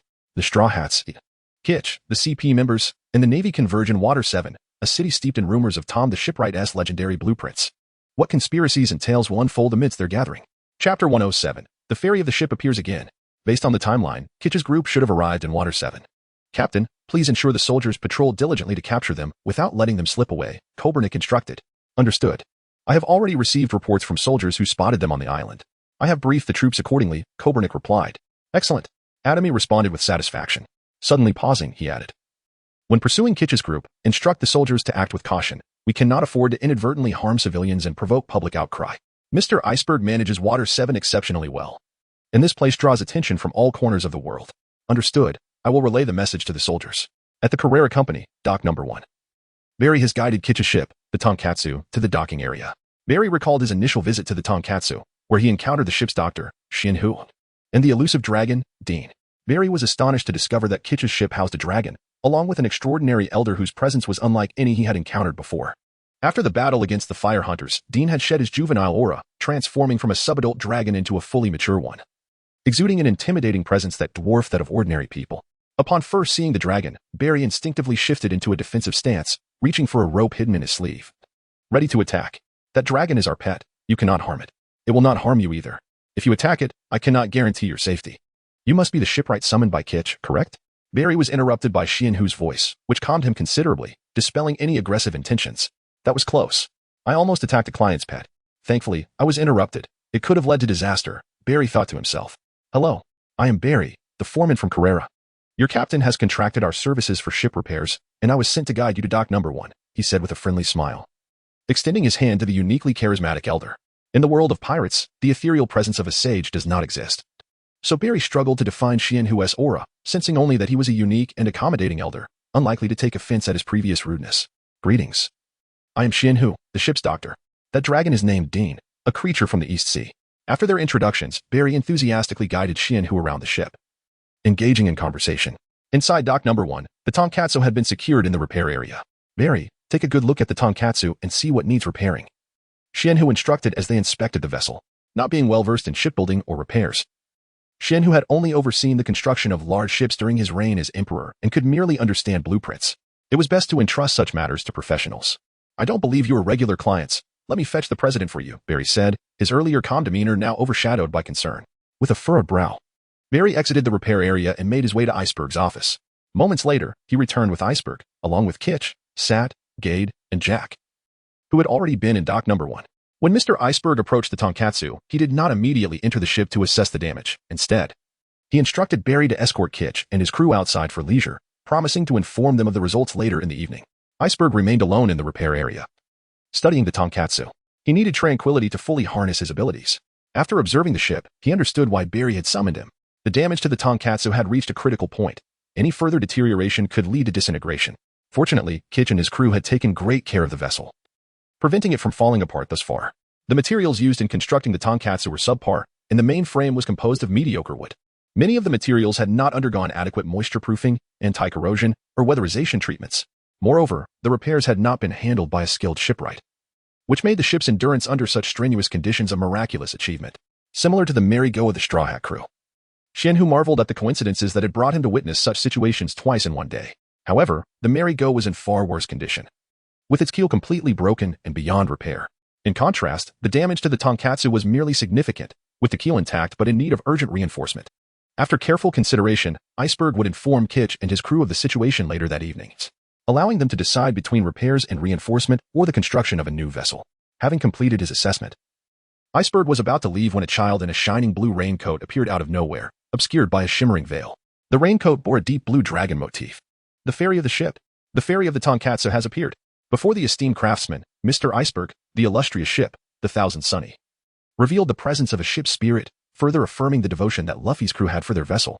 Meanwhile, Carmen rode the rented blue, leading the way along the waterways, with Debut and Hank riding the somewhat inflated memory seahorse, Chenlong in the middle, while the fishman, Shank, brought up the rear. Under the introduction of a little girl, they arrived at the stall of a trembling old man, where they savored delectable dishes. Indeed, this elderly gentleman possessed remarkable culinary skills. His trembling hands did not hinder but rather enhanced his cooking prowess, revealing him to be an unexpectedly masterful chef. Carmen, a lady with a fondness for animals, generously provided Blue with water and meat, endearing her to the creature, which also had a great affection for the memory seahorse, Chenlong. As the sun blazed at noon, Blue took Carmen and her companions to explore the urban sewers of Water 7, showcasing the place he called home. The sewers were neither filthy nor foul-smelling. They were merely dim and damp, providing a suitable refuge for Blue during his shifts and nighttime slumber. Meanwhile, Akin found himself wandering the streets alone when he unexpectedly encountered naval soldiers. He quickly evaded them, darting through several alleys until he finally escaped their pursuit. After eluding the Navy, Akin sought refuge in a tavern. There, he spotted Frankie, clad in a bikini, just emerging after refueling with cola. Bruno's tavern welcomed Akin, who had just indulged in some drinks prior to entering. In this establishment, the owner and bartender were one and the same, Bruno. Dressed in the classic attire of a bartender, Bruno's most distinguishing feature was his horn-shaped hairstyle, strikingly unique. Had Kage been present, he would have recognized Akin as having encountered Bruno, an undercover agent from CP9, hidden within the heart of Water 7. Chapter 108, Mountain Wind Kaku. Timni. In the lofty heights above Water 7, Kage unexpectedly encountered someone gliding gracefully through the sky. The only individual capable of such feats in this city was none other than Kaku, one of the 5 foremen of Dock 1. Kaku, a man who reveled in chasing the wind, adored the thrill of high-altitude gliding. His aerial exploits had become a familiar sight to the residents of Water 7, transforming into a unique spectacle, earning him the moniker Mountain Wind. Ketch retracted his dragon wings and ceased to soar. Instead, he emulated Kaku's gliding technique. As he experienced the exhilarating rush of wind pressure intensifying during his descent, Ketch found great delight in his body. In just a few attempts, he mastered the essentials of Kaku's gliding. Kage now understands why the undercover Kakudu is able to surpass Gabra after years of training, becoming the second most formidable member of CP9, just after Rob Lucci. Kakudu's method of gliding at reduced speed is a sophisticated technique that utilizes wind pressure to enhance physical prowess. It remains uncertain whether this approach was deliberate or accidental on Kakudu's part. As Cage glided beside Kaku, he observed the expression of enjoyment on Kaku's face. Seemingly unaware of its significance, it was merely a manifestation of his passion. Indeed, those who pursue their passions with unwavering determination often find themselves favored by fate. Kaku, who relentlessly pursued the wind, must also be in search of freedom, he mused. Would you care to join me on an adventure at sea? I am in need of a shipwright, and I find your skills quite appealing. What do you say? Are you interested? Cage inquired sincerely as he drew closer to Kaku. Pirate Cage, your kindness would be better directed towards other shipwrights. I am quite content working at the Iceberg's Carrera Company, and I have no intention of becoming a pirate. Kaku responded, as anticipated, declining Cage's offer. What a pity, Cage thought, but I believe that a soul yearning for freedom, regardless of the chains that bind them, will inevitably journey toward the open sea. Leaving Kaku with a riddle, Cage refrained from pressing further and took to the skies. At the residence of the Frankie family, often referred to as Frankie's dismantling house or shipyard. It is a little-known fact that many members of the Frankie family were candidates who had failed interviews at the Iceberg's Carrera Company.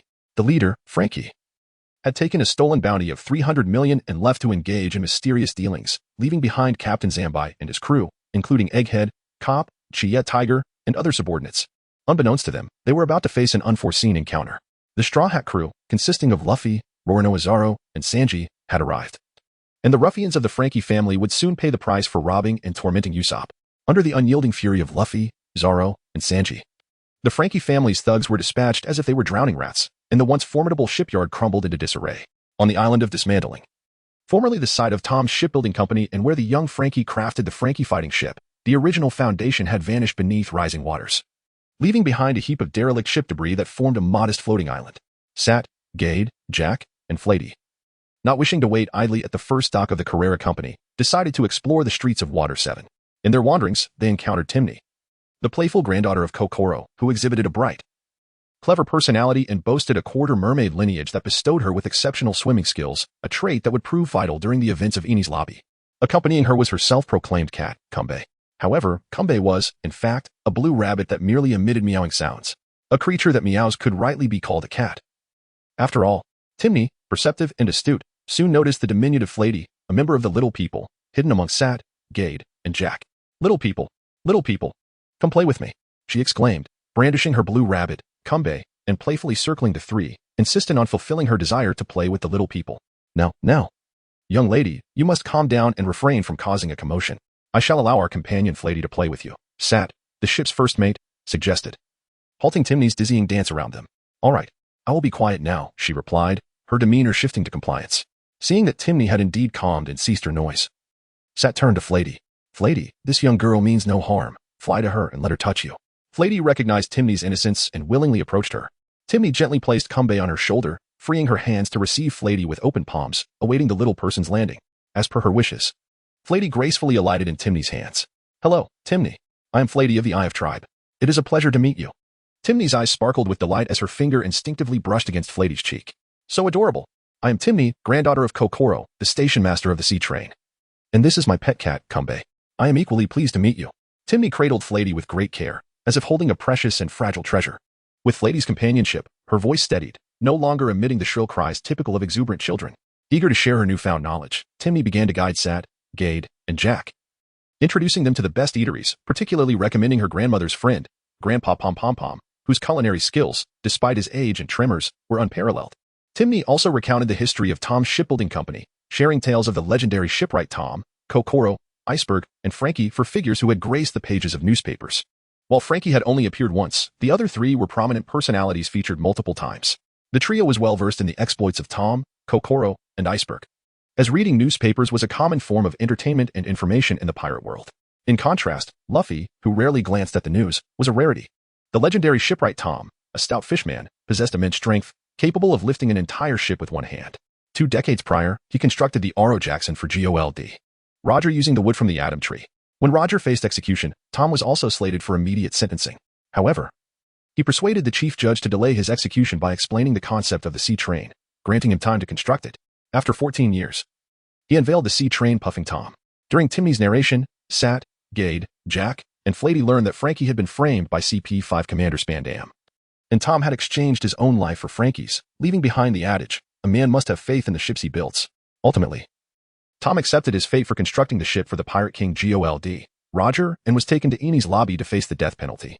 Kokoro, a fishwoman whose tail fin transforms into legs after the age of 30, had served as Tom's secretary and was now the station master of the sea train at Water 7. Revered among women, she bore a shell emblazoned with new bra, rumored to bring about the end of the world should it fall off, a mystery known only to the creator, Oda-sensei. Iceberg, Tom's chief apprentice, assisted in the construction of Puffing Tom and, after Tom's passing, extended the sea train's reach to more cities and islands. As the president of the Carrera Company, he integrated shipbuilding talent from Water 7 and established the renowned 7 Docks, propelling the shipbuilding industry to its zenith. Consequently, Water 7 became the preeminent center for shipbuilding and repair, earning the title of a sanctuary for shipwrights. In the city of Water 7, the city flourished even further under the governance of Iceberg, becoming yet another tourist destination and one of the largest cities along the Grand Line. Frankie, Tom's apprentice and the leader of the Frankie family, was the emperor of the underworld in Water 7. After discussing the shipbuilding company with Tom, Sate inquired about the unique aspects of Water 7. Upon hearing Sate's interests, Timney introduced him to the island of abandoned ships, where remnants of various vessels could be found, including some warships. Thus, Sate and his companions bid farewell to Timney and ventured to the island of abandoned ships. As they parted ways, Timney expressed her reluctance, suggesting that the small person, Falati, could visit her again in the future. On the island of abandoned ships, Sate and Gade did not focus on the shipwreck debris. Instead, they began to play with the weapons still attached to the shipwrecks. "This design is impressive," Sate exclaimed. Although the cannon was simplistic in structure, it was remarkably maneuverable and highly operational, boasting considerable firepower. Despite the rust and aging of the weaponry, their craftsmanship and design were evident. Bang! To their surprise, some of the cannons could still fire. Jack successfully discharged a shot from one of the operational cannons, prompting the other 3 to gather around him in excitement. In Dock 1 of the Carrera Company's reception room, Miss Golden Week sipped her hot coffee while accompanying the Traveling Bear, White Treasure, and the Red Dragon, Dean. Although Water 7 was neither excessively hot nor cold, it still did not provide the ideal temperature for the Traveling Bear. Fortunately, they had secured the reception area. And as Sate departed, he left behind a cooling device and a snow machine for White Treasure. The bear could step outside occasionally to observe the shipwrights at work, returning to the comfort of the reception room when tired. The Straw Hat crew, led by Luffy, arrived at the Carrera Company, their boisterous voices echoing through the streets. Golden Week, resting in the adjacent building, could not help but hear them. Shortly after the arrival of the Straw Hats, an even louder voice followed. "Straw Hat Luffy, you dare destroy my dismantling house and injure members of the Frankie family? You will pay dearly for this." A figure clad in swim trunks made his entrance. The emperor of the underworld, Frankie, had arrived at Dock 1. The battle between Frankie and the Straw Hats was imminent. Chapter 109, The Destruction of the Thousand Sunny. With ill-gotten gains in hand, revelers indulged in hot pot and song while shopping, only to return home and discover they had been robbed. Was there no law? Where was justice? This left Frankie, the emperor of the underworld in Water 7, utterly humiliated. Witnessing the state of his dismantling house, now in ruins, and seeing his underlings injured to varying degrees ignited his fury. As the emperor of the underworld, he could not allow such formidable adversaries to exist in Water 7. If anyone were to be formidable, it had to be him, Frankie. On the rooftop of Dock 1, Frankie's 2 female subordinates, Kiwi and Mozo, made their appearance. Like Usopp, they possessed elongated noses, albeit pointed. Their most notable feature was their square hairstyles, which, while often inconvenient in windy or stormy weather, they cherished enough to trademark. Following their report, Frankie, clad in swim trunks, struck several flamboyant poses before finally revealing his true self to Luffy. With a striking blue hairstyle, sporting swimming goggles, and robust forearms, Frankie declared, "Straw Hat, prepare to face my bullet barrage." He leaped from the rooftop, aiming his formidable arms at Luffy, and unleashed a torrent of bullets from concealed machine gun ports. However, Luffy, an adept user of the gum-gum fruit, remained unfazed. The round bullets, harmlessly rebounding off his rubbery body, left behind a multitude of rubber tendrils. Interesting. A devil fruit user. Huh? Watch me unleash my iron fist. Frankie's right arm split into two, launching his fist towards Luffy. Unyielding, Luffy retaliated with his own punch, resulting in a fierce collision that sent both combatants staggering backward. What incredible resilience! It's like hitting steel, Luffy marveled, as Frankie retracted his right fist. He swiftly launched another punch at Luffy. In a display of agility, Luffy leaped into the air, grasping the gantry crane of Dock 1, swaying in midair. Flame burst. Frankie unleashed a massive flame toward Luffy, who countered with his gum-gum rifle, a technique that allowed his fist to bend and curve, striking Frankie from an unexpected angle and sending him into the water. The water in Water 7 was drawn from the sea by a colossal pump at its center, flowing through a complex network of canals. To the untrained eye, the city resembled a grand fountain. This briny water posed a significant threat to devil fruit users, potentially rendering them helpless. Kiwi and Mozu, Frankie's subordinates, were unconcerned, while Zoro and Nami expressed worry for Luffy, fearing for Frankie's safety, as they were not yet mortal enemies. Just as Zoro was about to remove his shoes to jump in, Frankie erupted from the water, landing gracefully and tousling his wet, yet still striking hair. I am a powerful cyborg, not a devil fruit user who cannot swim. Behold the might of the cyborg, he proclaimed, ready to unleash his next attack. Wind cannon. Wind burst. Frankie transformed his fist into palms, revealing a barrel that unleashed an overwhelmingly powerful air cannon.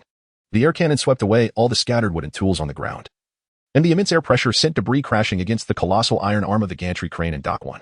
Luffy, being a rubber fruit user, suffered only minor abrasions from the air cannon. However, had it been someone else, they would have found it nearly impossible to withstand such a force. Observing the bent iron arm of the gantry crane, one could only marvel at the chaos this monster was causing if he continued his reckless antics. The losses could be incalculable. The 5 foremen, including Polly, stood by, deriding Frankie for his actions. Luffy, incensed, retaliated with ferocious punches. The two engaged in a fierce melee, their fists landing heavily upon each other, only to be sent flying back into heaps of debris, shattering several wooden crates in the process. The balance of power seemed evenly matched. Emerging from the piles of refuse, Luffy and Frankie glared at one another, preparing for another round, eager to settle their score. At that moment, news arrived from the workers of the Carrera Company, heralding a dire situation. Mr. Iceberg, the mayor of Water 7 and president of the Carrera Company, had been attacked and lay gravely injured and unconscious. The female suspect among the two assailants was none other than Nico Robin, the infamous daughter of the devil, and a member of Luffy's crew. Consequently, Luffy and his comrades were suddenly perceived as the culprits responsible for the assault on Mr. Iceberg. Upon hearing the news, the foreman, Polly, Lucci, and Kaku intervened in Luffy and Frankie's brawl. Polly's rope attack interrupted their clash, clarifying the situation, while attempting to detain Luffy and his crew until